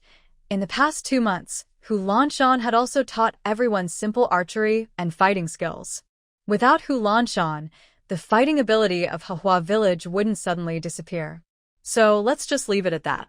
After everyone dispersed, Su Shi deliberately avoided looking at Nyonyo's expression. Instead, she smiled and warmly approached Hu Lanshan, inviting him enthusiastically. Would you like to? Let's go together. Both Hu Lanshan and Su Shi said at the same time. They both froze for a moment. Su Shi blinked, tapping her palm with her finger, and casually asked, May I ask why you want to leave with us? It's obvious that if you go alone, it would be easier and safer. Their family had elders, children, and a pregnant woman. Strictly speaking, Only Su Mingyi could fight. That's why she boldly invited Hu Lanshan. But Hu Lanshan clearly found it more convenient to go alone, saving himself the trouble of protecting them. However, Hu Lanshan eagerly spoke up, which made Su Shi suspicious of something. I think your cooking is pretty good, Hu Lanshan said seriously. Although he was good at self-defense and somewhat knew how to farm, he wasn't much of a cook. Su Shi thought of countless possibilities, even jokingly wondered if Hu Lanshan liked her, but never expected it to be for such a reason. She sighed with a wry smile and said, "Do you think I believe that? Such a frivolous and even somewhat absurd reason. I don't care whether you believe me or not. So, are you going to come with us?" Hu Lanshan seemed unaware of social etiquette and asked seriously whether they should go together. Su Shi paused for a moment, then agreed, without hesitation. She believed that their family had nothing that Hu Lanshan wanted. So, walking with Hu Lanshan was definitely more beneficial than harmful. "All right, I'll go pack my things and meet you at the top of the mountain." Hu Lanshan nodded. Then he turned and left. Su Shi stood quietly for a while, then also turned to leave. Along the way, many kind villagers advised them not to leave. Su Shi was determined and also warned everyone, "Be careful with Nuno. Listen, Shi, that child is your grandson, and there's no proof he did anything wrong." "Why are you so narrow-minded?" someone muttered. Su Shi stopped and looked at her, seriously replying, "If Nuno really did it, then not having proof makes it even more frightening. How old is he? And when they left the bandit hideout, would Nuno know what had happened? How did he hide the tiny needle beforehand without being noticed?" Thinking carefully, it was enough to make people feel uneasy. Maybe it's because times are different here. People think a child this young can't do anything bad. Even if he had bad intentions, he wouldn't have the ability. But Su Shi came from the modern world, and she had heard of children born with a bad nature. However, she clearly didn't want to believe everyone's doubts. Faced with everyone's misunderstanding and even accusations, Su Shi didn't get angry. She just earnestly gave her final advice. Everyone should be careful with Nuno. And with that, she returned home. Everyone disperse. The rain is coming, and a girl has to marry. Who can do anything about it? Grandma Zhu waved her hand helplessly, telling everyone to leave. She was determined to go, and nothing anyone said could change her mind. If Nuno really did it, then not having proof is the scariest part. How old is he? This sentence echoed in many people's minds, feeling heavy. If it's true, it's truly terrifying. Seeing that many people believed her, Su Shi felt a sigh of relief. It was her worry for nothing, or if not, She could hold her head high. "All right, pack your things. Let's go now." Su Shi explained everything and then prepared to pack her things. However, unexpectedly, Su Mingren firmly refused her. "No." "Mother, I am not leaving." Su Shi was stunned. All along, she had been the one making decisions, and Su Mingren would follow her lead. Now, suddenly, Su Mingren opposed her, and Su Shi felt a bit confused.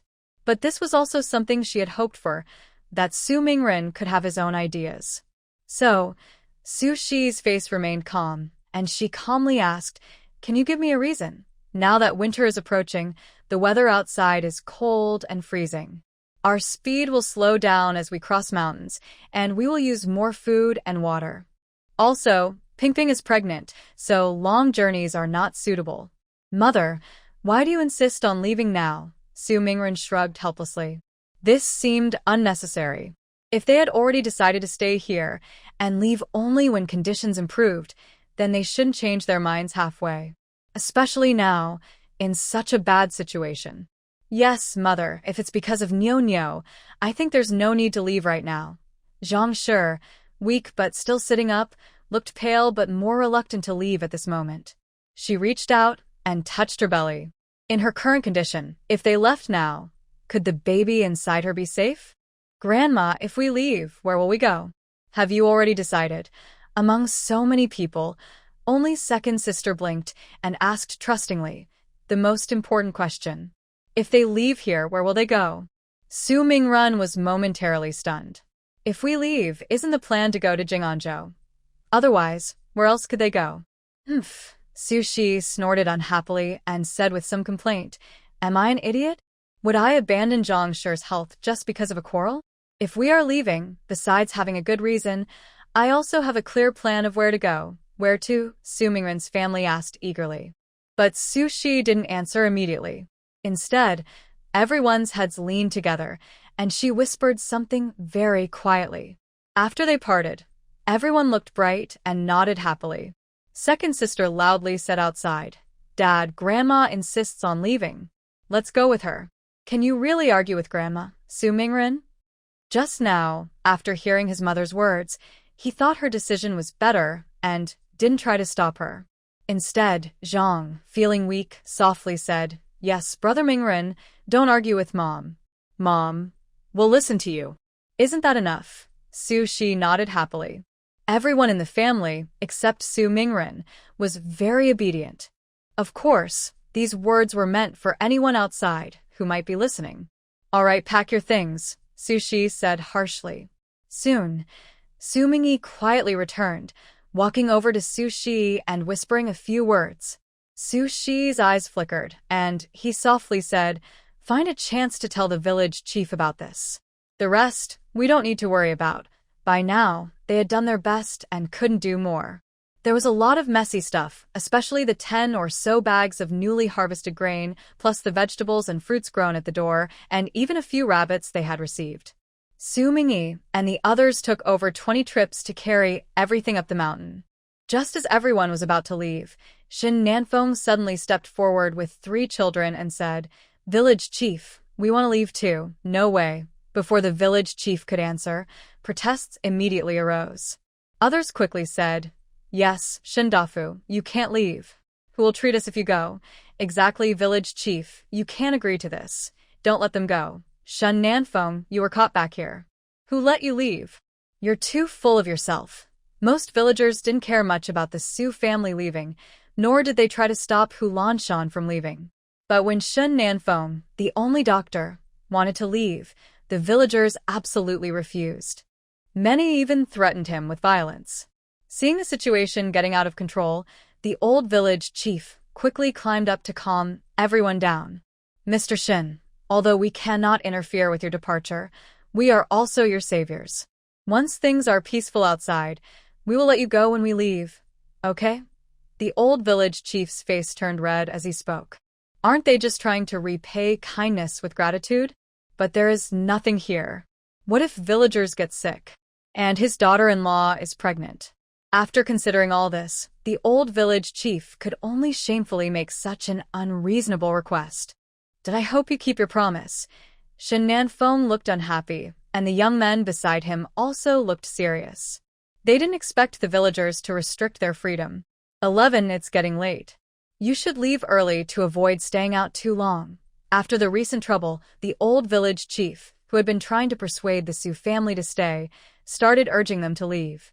If the Su family stayed longer, more people might want to leave. To prevent problems, the old village chief could only start urging them to go.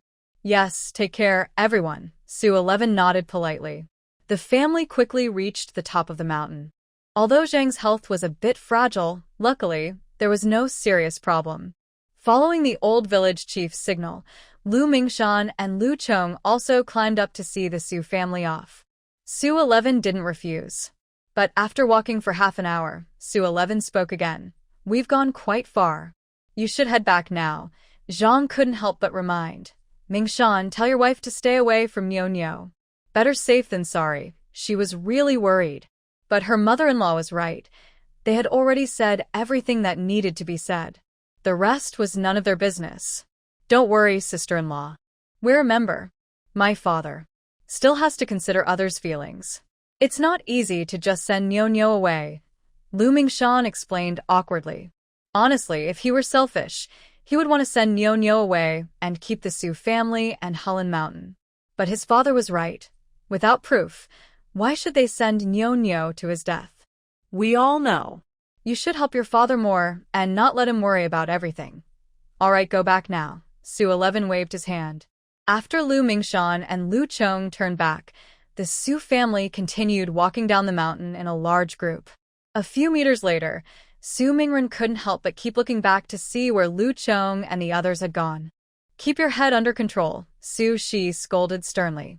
Is he afraid others might notice something strange?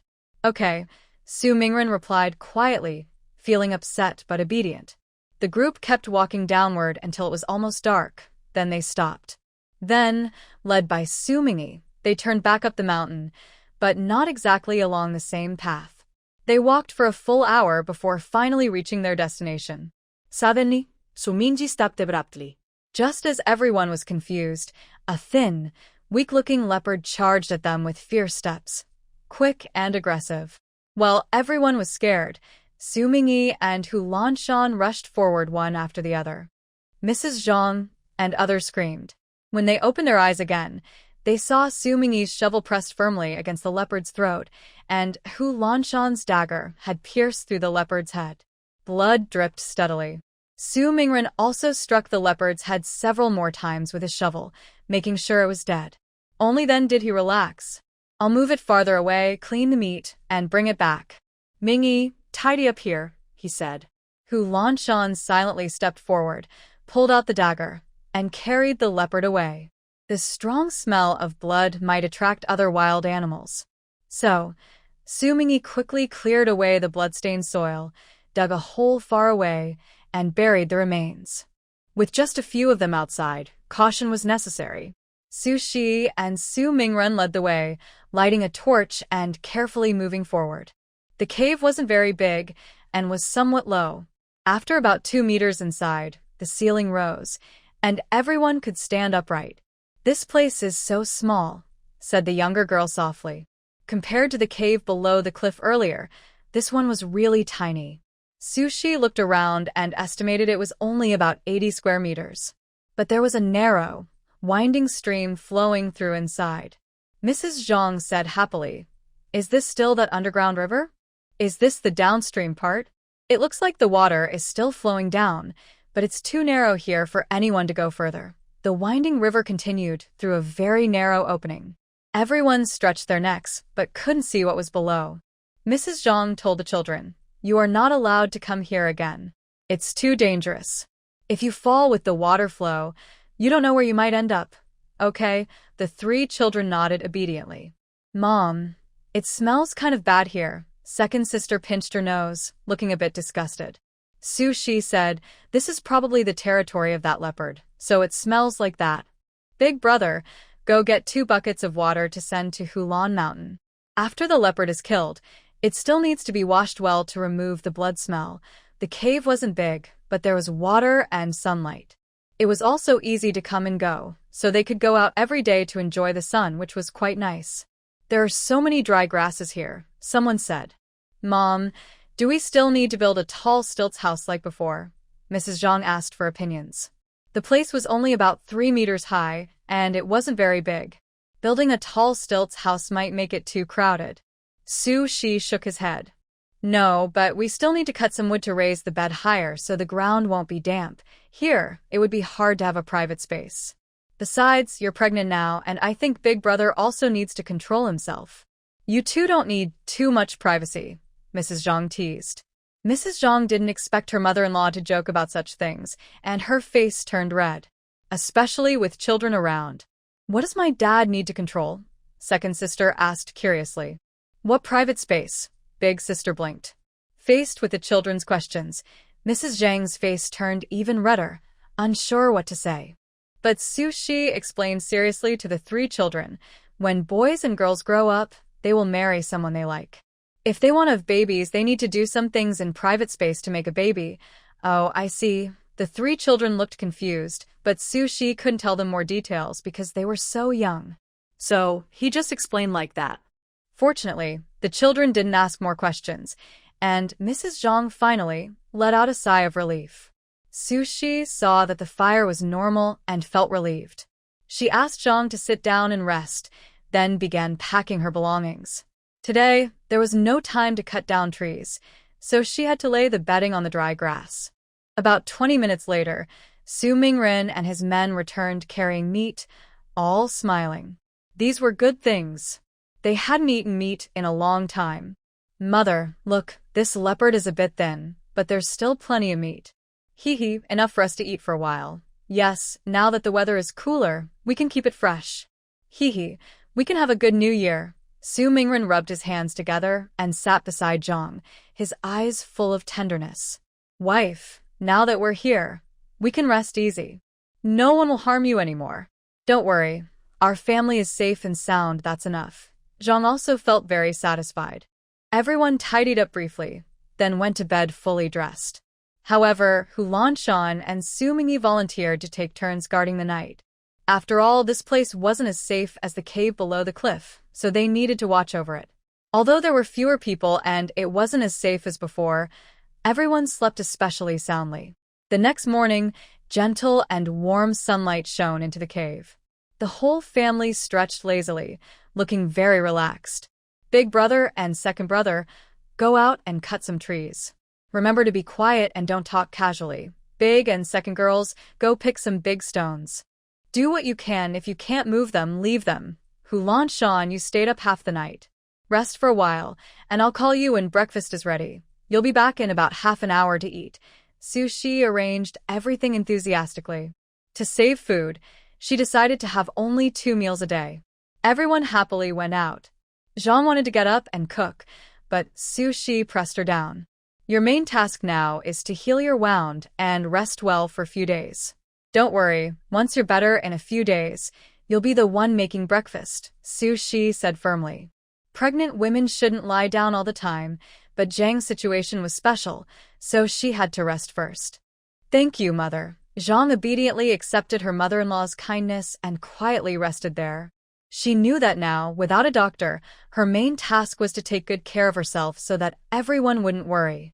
Sushi set up a large iron pot at the cave entrance, boiling rice porridge with a little meat added, and finally sprinkled some dried meat for flavor.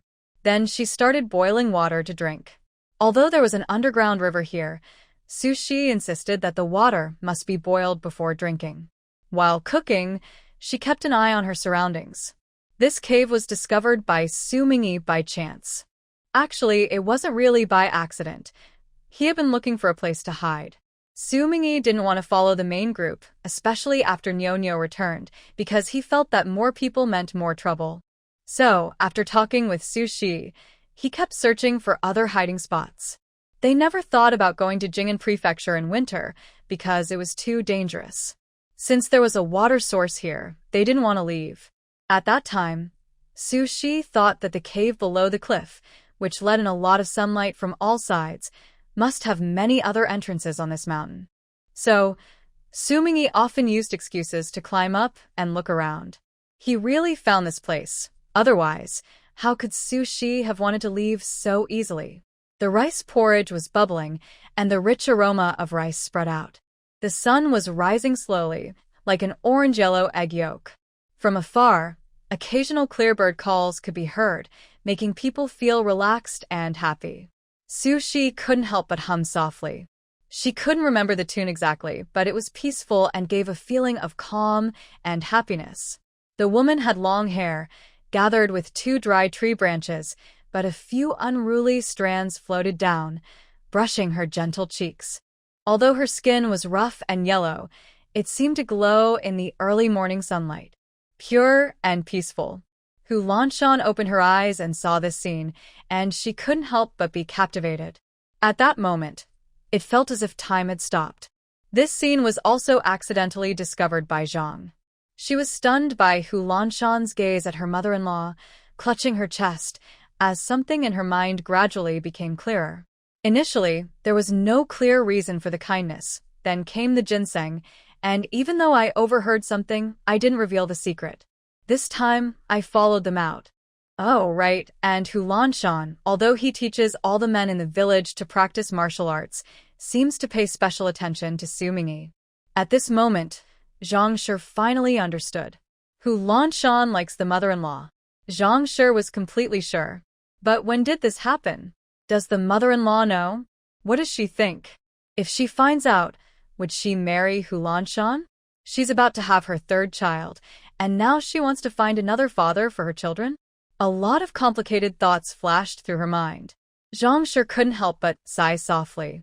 When she looked up again, she saw Hu Lanshan gazing at her quietly. She was startled. But for some reason, even though Hu Lanshan hadn't said a word, she understood a message from his eyes. Hu Lanshan was telling her she was overthinking. Zhang Shi reached out to touch her chest, wondering if she was just imagining things. Could a single look really mean so much? After these 2 busy days, I'll teach the 3 kids to practice martial arts, Hu Lanshan said calmly, leaning against the mountain wall. Zhang Shi was stunned. She looked at her mother-in-law at the entrance, who hadn't heard anything, then pointed at herself and asked, "Are you talking to me?" Hu Lanshan frowned slightly. "Who else could I be talking to? There's no one else here, right?" Zhang Shi felt a bit awkward. She rubbed her fingers nervously and quickly expressed her gratitude. "Thank you, Brother Hu, for your kindness." She emphasized the words brother, Hu strongly. It seemed like she was trying to remind Hu Lanshan of the age difference between him and her mother-in-law. Hu Lanshan responded expressionlessly and then got up to leave the entrance. As he passed by Su Shi, he didn't stop or even glance at him. It was as if Su Shi was just a stranger to him. Unable to hold back, Zhang Shi also stood up, walked to the entrance, and asked cautiously, "Do you think Brother Hu likes you?" While rinsing his mouth, Su Shi suddenly spat out water. Although she is not a very remarkable person, others can still sense whether they like her or not. Hu Lanshan's gaze never lingers on her for even a moment, so how could he possibly like her? Is it impossible? Then why does he insist on walking with us? Zhang mutters. "Because I can't do laundry or cook, and you all seem smart. But now I think I might be wrong," Hu Lanshan straightforwardly says, having returned unexpectedly. Has he done anything to cause misunderstandings? So, it must be that Zhang is foolish. Talking behind someone's back and then being overheard by the person involved makes Zhang feel very embarrassed, unsure of where to put her hands and feet. Although Su Shi doesn't believe Hu Lanshan likes her, how can her daughter-in-law be bullied by others? Immediately, Su Shi retorts, "Everyone in the world is after benefits. You clearly find it easier to go your own way, but you insist on coming with us. It's understandable that my daughter-in-law might think badly of that. I already said I can't cook," Hu Lanshan explains again. The man is starting to get annoyed. He has already said this 2 or 3 times. What more is there to say? Well, I believe you. But you should also understand that this reason is a bit weak. It's reasonable for my daughter-in-law to think more about it, Su Shi explains with a smile. Although she doesn't say it directly, Hu Lanshan is a smart man and picks up on something. He falls silent for a moment, then looks up and apologizes to Zhang. "Sorry, I shouldn't have called you foolish just now. But I hope you won't say such things in the future." Yes, sorry about that." Zhang is a bit surprised that Hu Lanshan apologizes to her. Though she isn't very clever, she knows it was her mother-in-law's doing, so she immediately gives a grateful smile to Su Shi. "All right, let's get ready to eat," someone says. Soon, everyone starts returning one after another. The 3 children chatter excitedly about what they saw earlier. Even Dia, who usually speaks very little, is lively today, which makes Su Mingren very happy. Su Mingren has always cared more for his eldest daughter, who looks just like him, but he doesn't know what he can do to make her happy and lively. Now that everyone has moved away, Dia has become much livelier, and I feel genuinely happy about it. I couldn't help but pat my thigh and say, "If I had known earlier, we should have moved out sooner." "Look, my big girl is talking so much now. Showing favoritism."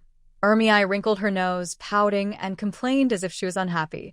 "Sigh, I am just a little girl nobody cares about. Dad likes sister, and Mom loves brother more. I am just a poor little girl. If no one cares about you, how can you say that?" Su Mingren chuckled, reaching out to pinch his daughter. The father and daughter started joking around, rolling on the ground, acting very childish. But their cheerful laughter echoed loudly into the sky. The Su family spent 3 days tidying up the cave simply. First, they laid large stones on the ground, then added 2 layers of wood, and finally covered it with dry grass and blankets. The entrance was blocked with a large stone, leaving only enough space for one person to pass through at a time. At night, They sealed the entrance completely and covered it with a wooden board. Fortunately, there were other air vents in the cave, so they weren't worried about air circulation. Originally, Sushi was thinking about planting crops, but as the weather grew colder, even at night inside the cave, they had to keep a fire burning, so they gave up on that idea.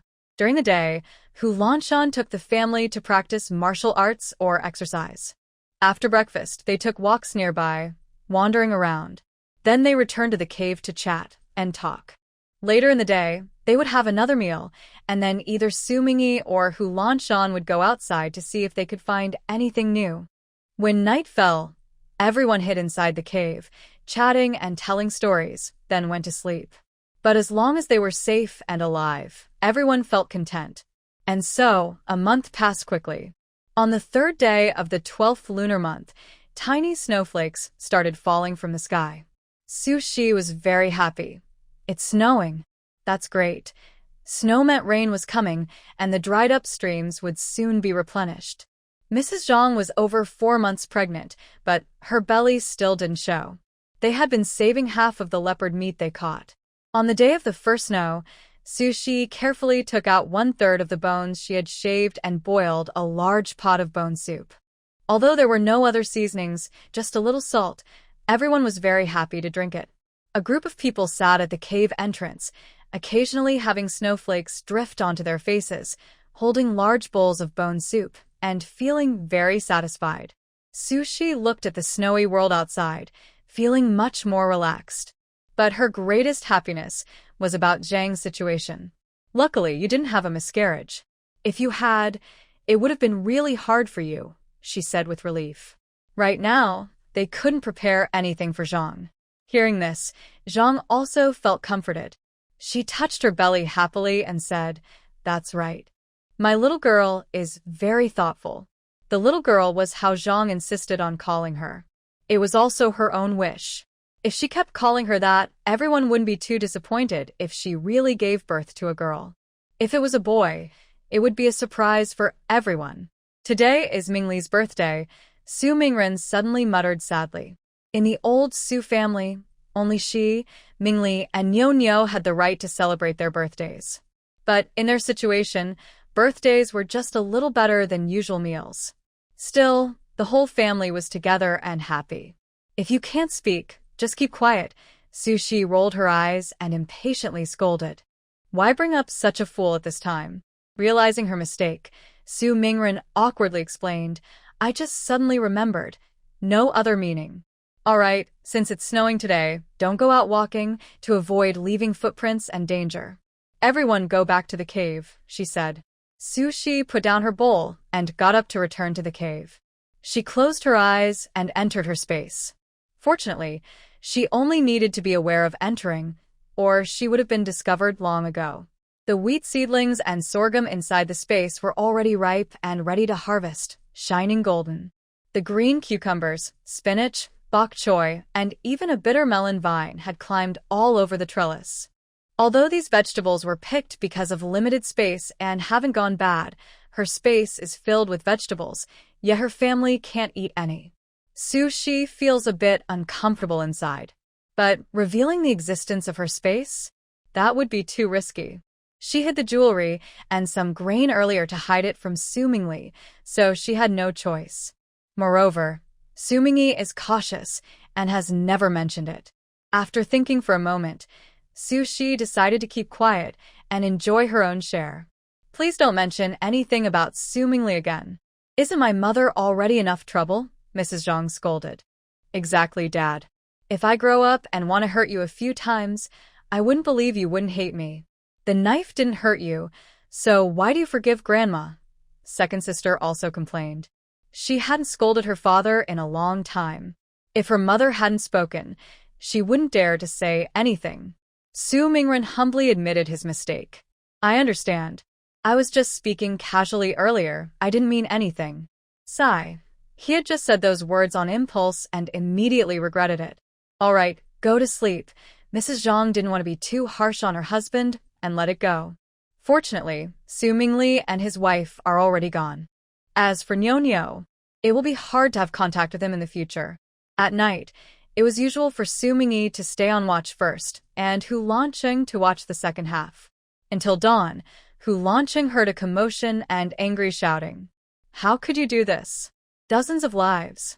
How dare you? The woman's sharp and high-pitched voice almost pierced through all the stone walls and reached Hu Lanqiang's ears. Hu Lanqiang instinctively frowned. Why does this voice sound so familiar? That's what they deserved. They killed my parents and drank their blood. Let them die and never rest in peace. I'm just setting fire to burn them now, and that's light. Nyonyo's young and sharp voice suddenly came through. Hu Lanqiang immediately jumped up like a beast. Not far from the cave, Xian Xiaohong looked disheveled, her long hair somewhat singed, her face covered in dirt and ash. But what surprised people even more was her sad and angry expression, as if she wanted to burn someone's soul. She was so sorrowful. She was in so much pain. Nyonyo, what everyone did back then was out of desperation. Your parents had already died at that time. They wanted to kill your grandmother, and it was their own fault. Even now, Xian Xiaohong still tries to reason with Nyonyo. She is naively trying to talk sense to him. But Nyonyo's face is cold, and he sneers as he shouts, "They are my enemies who killed my father. They drank my parents' blood and then bragged about it. They deserve to die." After shouting wildly, Nyonyo suddenly changes his expression, looking pitiful and teary-eyed, gazing at Xian Xiaohong with fear, slowly moving closer, then reaching out his hand, seeking comfort with a sad look. "Mom, are you going to abandon me too?" Boo-hoo. "You don't understand. I don't want this either. But they came to show off and even said my parents' blood tastes terrible." "Boo-hoo." Nyonyo cries painfully, tears streaming down his face. Seeing this, how can Xian Xiaohong not feel heartache? She calms her anger, and only her compassion remains in her eyes. Without hesitation, she steps forward, squats down, and holds Nyonyo tightly. Xian Xiaohong suddenly stiffens. It feels like something cold is inside her, making her limbs tremble with cold. What is happening? "Nyonyo, you." Xian Xiaohong's eyes widen, her pupils almost splitting. She looks down in disbelief at the innocent, longing child smiling in her arms. Nyonyo slowly steps back 2 paces, revealing the dagger he had stabbed into Xian Xiaohong's chest. Nyonyo grins, then quickly shifts to a pleading look. "Mom, if you care so much about me, you probably don't want others to know I've killed so many people, right? So, it's better if you go down and be with them." "Why?" Xian Xiaohong opens her mouth, and a large amount of fresh blood suddenly gushes out. Nyonyo steps back in disgust, then suddenly notices the blood splattered on his clothes, and his face darkens immediately. He angrily questions, "How can you splash blood on me? It's so dirty." "Mother, aren't you the one who loves me the most? How could you dirty my clothes?" Xian Xiaohong froze in place. After a moment, she looked like she saw a terrible monster and desperately tried to run away. But her heart was so painful that after taking just 2 steps, she fell to the ground with a loud crash, and her blood flowed even faster. "Mother, why are you so disobedient? Can't you just go peacefully?" Nyonyo pouted and walked closer. Looking at Xian Xiaohong, he seemed to see his own naughty child, full of helplessness and love. "Why? I have been so good to you. Why are you treating me like this?" Perhaps out of anger, tears of blood welled up in Xian Xiaohong's eyes. She didn't understand. She had given all her love to Nyonyo. Even though she knew he was not well behaved, she still wanted to use love to change him. "Why is it like this?" "Mother, you talk too much. Let me send you off on your last journey." Nyonyo squinted and picked up a large stone from the roadside, looking fierce as he prepared to throw it at Xian Xiaohong. Just at that critical moment, someone stopped the stone, and Su Mingyi kicked Nyonyo away, then quickly held him down. "Xian Xiaohong." Su Shi ran over quickly, shocked. She never expected Nyonyo to be so ruthless. Not only towards villagers, but even towards Xian Xiaohong, who loved him dearly. He would hurt her like this. She stabbed her in the chest, and that wasn't enough. He wanted to strike again. This child was so cruel at such a young age. It was truly frightening. "Quick, go save everyone. Nyo set fire and also cut all the vines. Don't mind me. It's my fault. I was blind and foolish. As she finished speaking, Xian Xiaohong spat out large amounts of blood and immediately lost consciousness. Su Shi's hands trembled. She immediately asked Hu Lanshan to carry Xian Xiaohong back to the cave. To save people, she had to check if Shun Nanfeng and the others were still alive. Mother, watch this kid. I'll go to the mountaintop to check. Su Mingyi, full of anger, punched Nyo's head several times. The boy cried out and fainted. But Su Shi shook her head, closed her eyes for a moment of silence, then opened them again with a sharp, intense gaze. She picked up the stone that Nyo was about to throw at Xian Xiaohong and slowly walked over to him. Su Mingyi was very shocked. Mother, what are you doing? We can't be too kind now. Kill him to prevent more trouble. Su Shi gritted her teeth as she spoke. Her arm was trembling too. It wasn't that she didn't care about Nyo, but she had never killed anyone before. Now. Su Shi forcefully struck Nyo's head. Blood splattered instantly, splashing onto mother and son. At that moment, everything was silent except for her heartbeat. Thump, thump, thump. Her heart was beating faster. Her heartbeat quickened even more. Su Shi trembled all over, raised the bloodied stone again, and struck down with force. Nyo's small body twitched a few times then became still. There was no longer any chance of survival. This time, Su Shi sat down heavily on the ground, sweating profusely, completely exhausted. She wiped her face with her hand. She was crying? I killed someone. Su Shi stared wide-eyed, speaking in a daze. She knew all too well how unpredictable the story was. So, killing had to be thorough. Otherwise, there might be some strange luck or surprises later. She had to make sure that, even if Hua Tuo were alive, even if the best surgeons and operating rooms existed, Nyo would definitely not survive. Only then could she be completely safe. Su Mingyi swallowed hard. At this moment, he felt fear of Su Shi. But at the same time, he felt pity. Su Mingyi stepped forward and hugged his mother for the first time, speaking softly like never before. Mother, it's okay now. I'm here. I killed someone. Su Shi opened her eyes painfully. Despite her fear and terror, she dared not close her eyes. Su Mingyi felt her trembling constantly in his arms. He was very worried. Just as he was about to say something, he heard footsteps.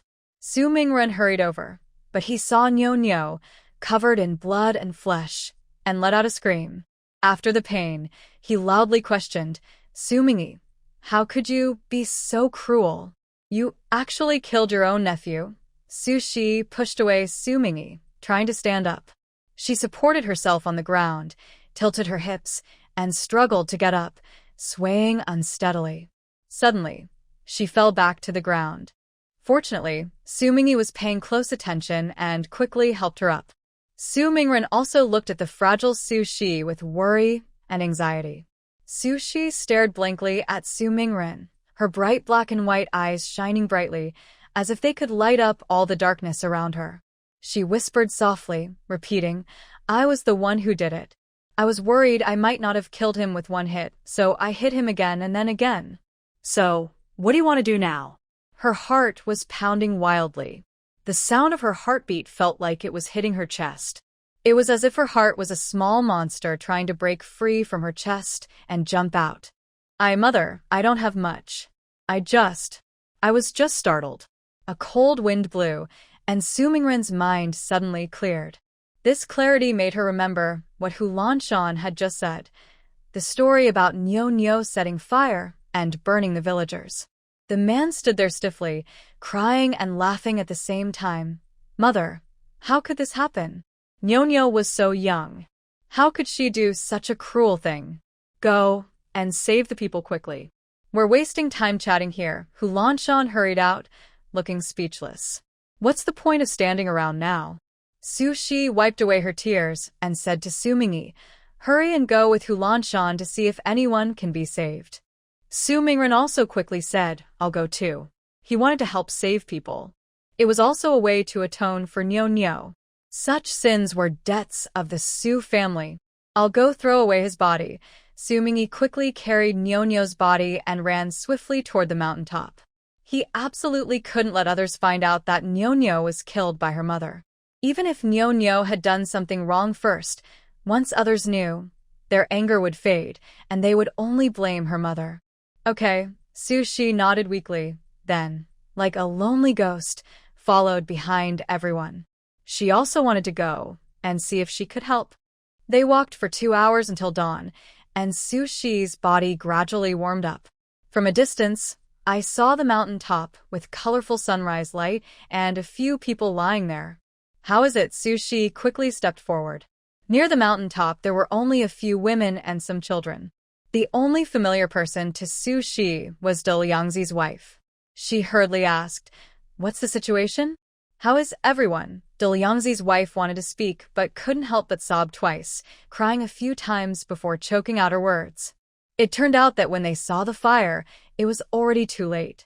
The village chief immediately told the children, the elderly, and women to run to the platform, while the men stayed behind to try to put out the fire. But no one knew. The mechanism we left behind was opened by someone. The big rocks fell down and killed several people instantly.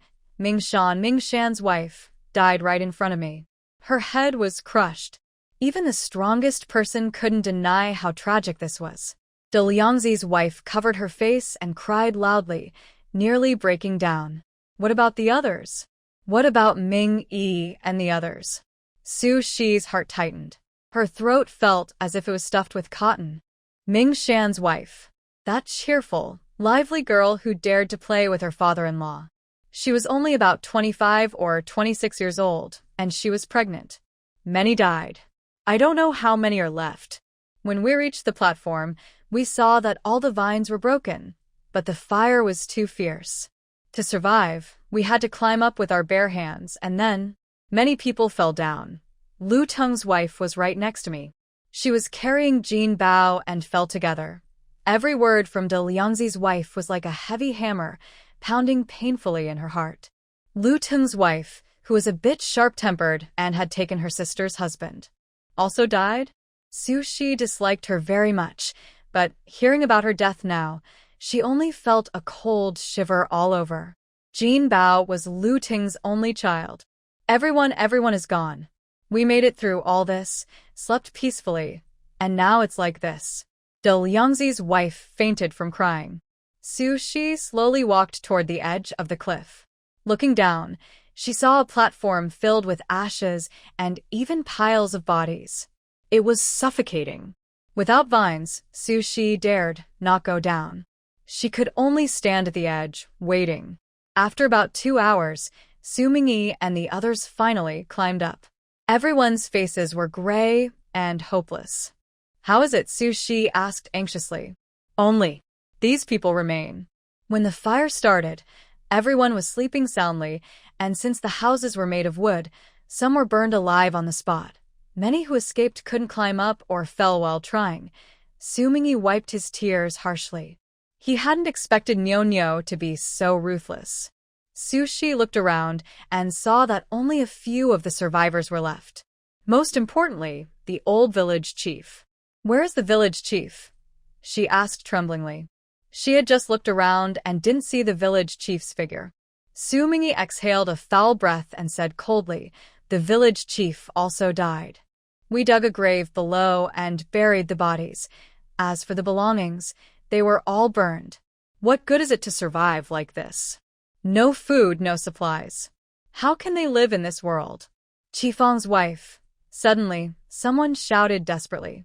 Su Shi followed the sound and saw, a few meters away at the cliff's edge, a desperate figure leaping down. A young woman rushed forward, but she didn't even catch a piece of cloth. At the bottom of the foggy cliff, it was impossible to see the bottom. People falling meant certain death. After all we've been through to survive, why, everyone's gone, the whole family is dead. She has lost all hope. Sniff, can we still survive? There's nothing left, not even a single grain of rice. Despair spread wildly among the crowd. The survivors, one by one, stood numb and gradually moved toward the edge of the cliff. Su Shi's heart was torn apart. She wanted to help everyone get through these tough days, but how many more days could she do that? She was risking dragging her family into the abyss. Then we can only watch everyone die helplessly. Su Shi clenched his teeth, reminding himself that he wasn't capable of being a hero. Don't lose hope, everyone. There is still a way out. My family has some food, enough to help us get through a few days. A young, energetic shout stopped everyone's dying hearts. This is Su Mingren's voice. Su Shi felt mixed emotions, joy and sadness. Good brother, you still dare to speak at such a time. You're so loyal. But we can't drag you down. If we bring all of us along, your family's little bit of food won't be enough for anyone. Lu Chong, with red eyes, came over, hugged Su Mingren, and cried. Then he choked and refused. He also wanted to live. But he knew that if he begged shamelessly, it might cause the Su family to die with them. He couldn't do such a shameless thing. However, Lu Chong's wife couldn't hold back. She made a tough decision, picked out her youngest son, and pushed him in front of Su Mingren, then suddenly knelt down with a thud. Brother Mingren, my sister-in-law knows you're having a hard time. I just want to ask if you could take in my little boy. He's the youngest, eats the least, and 1 meal a day without starving would be enough. Get up. What are you doing? You're making things difficult for people, Lu Chong shouted angrily at his wife. But no matter what, his wife wouldn't get up. Frustrated, Lu Chong kicked her. If you can't survive, that's your fate. Why drag others down? Huh? Lu Chong's face was full of fiery anger. The children rushed out, blocking their mother, crying loudly. The youngest son sobbed, holding onto Lu Chong's leg, crying loudly. Dad, don't hit Mom. My mom just wants me to live. She just wants me to stay alive. Is there anything wrong with a mother wanting her child to live? Everyone covered their heads and cried. Even Su Shi's eyes grew moist. Taking care of so many people was truly beyond their strength. Su Mingren looked at Su Shi with a troubled expression. He understood Su Shi's difficulty, but he still couldn't bear to see it. Su Shi took a deep breath and said, Everyone follow me back first. The rest. We will discuss later. She knew her decision was not wise. But in life, who can always stay rational? Everyone was deeply grateful. Lu Chong felt even more ashamed. He knew what he was doing was wrong, but seeing his desperate wife and children, especially his confused little son and daughter, he just couldn't bring himself to leave. If it were just him, he could leave without clothes, but the children. Lu Chong wiped his face and ran over, kneeling in front of Su Shi, bowing his head several times. Annie, today you took us in. No matter what happens in the future, you will always be my great benefactor. If there is a tomorrow, I will treat you like my own mother or ancestor. This means that if Su Shi wants to protect herself, he would have no complaints. Others followed suit, expressing their support. It's strange that all the 10 or so people who stayed are very reasonable. Su Shi said in a serious tone, I'm also very upset right now. I can't say what will happen in the future. Let's go back first. Yes, let's go back.